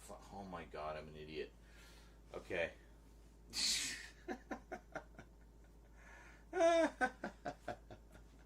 Oh. All right, I'm fine. I'm fine. I'm not mad. You're mad. Yeah. It's like a lot of horror-y stuff. Hold on, maybe if we do this. Yeah. Put all the Kevin Smith stuff in here, maybe. I don't know if it'll all fit. Nope, that's as much as will fit. That's fine. Can put most of it in there.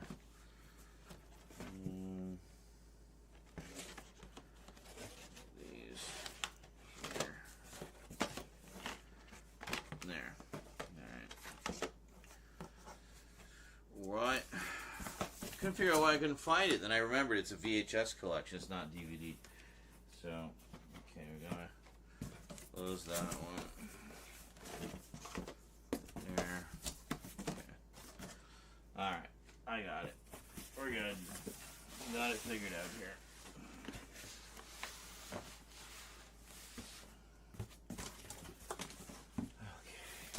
Right. It's in here somewhere. You guys see that? Yeah.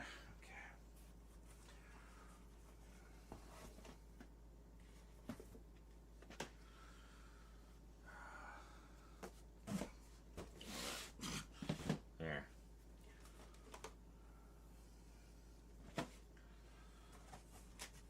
Oh, of course, it's gonna be on like the fucking bottom, isn't it? Let's see.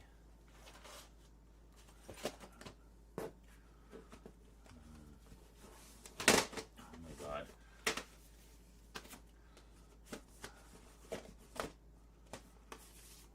Rings. Okay, now I can just kind of shuffle things around. And then we'll see. Okay.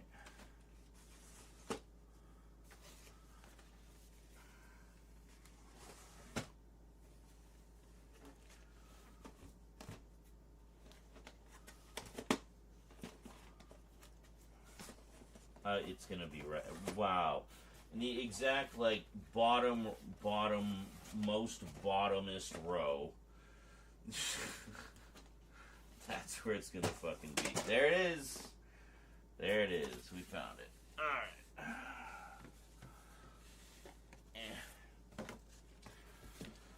Okay, let me show you how this all fits together now. Oh, God, of course it's on the goddamn bottom. So we were all puzzled because we had these beautiful VHS tapes of Die Hard, but nothing on the packaging. Like, well, how would you know what it is? Well, simple. You put this big slipcase over it. And, hold on. We go like this. And there you go. Look at that. Beautiful. I'll give you guys a slightly closer look at it. I just really wanted to get those together, you know. There you go. Look at that. That is a sexy little collection, I gotta say. I like that a lot. Yeah. That's gonna make a VHS collector very happy, I think. That's a cool one. Alright. Let's not put it on the bottom this time. Yeah.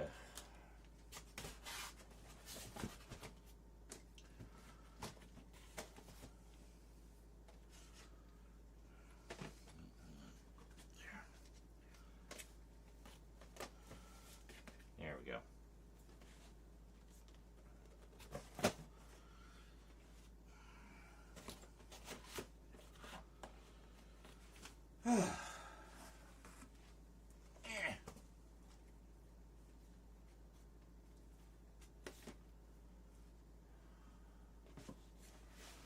It's funny because, like, as far as VHS stuff goes, there's basically a market for anything.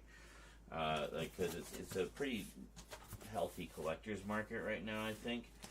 And a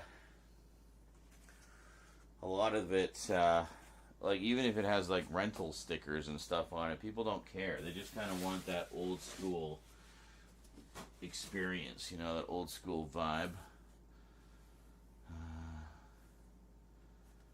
Right. So we got some space in here. Is there any smaller stuff we can put in? Yeah, not really. Well, actually no, there's a few. Yeah, we can do these ones.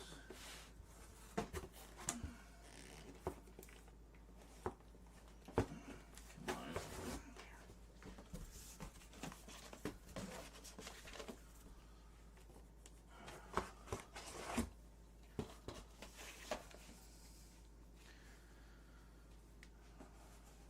Drop that in there. Yeah, that works. Okay. Supernatural. There we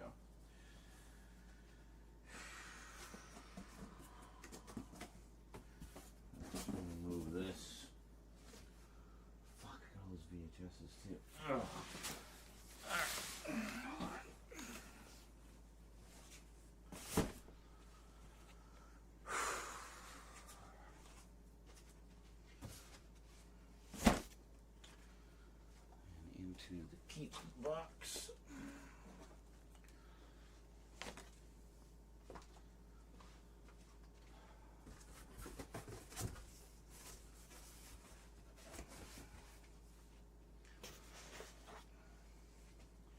Definitely gonna have to rearrange this keep box.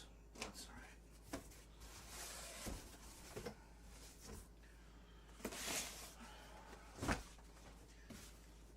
Oh.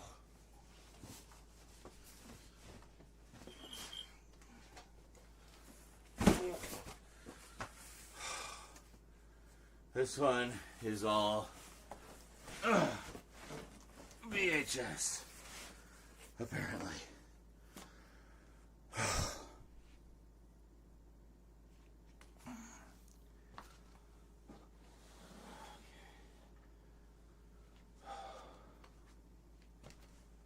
gonna move these over here for the moment.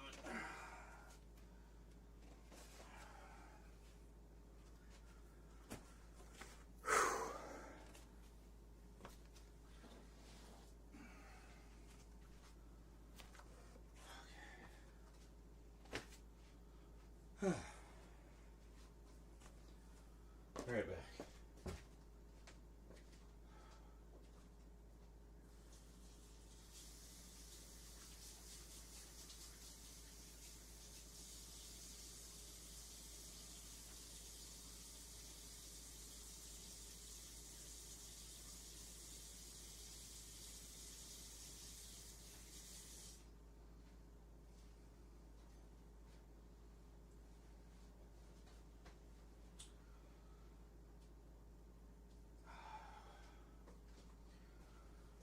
This is a big box of VHS. We've only got 28 minutes left on the clock. I'm going to give the stream a quick refresh. So if you're on YouTube, you'll need to refresh the stream. Or actually, you'll need to load the new stream. So go to the new stream link.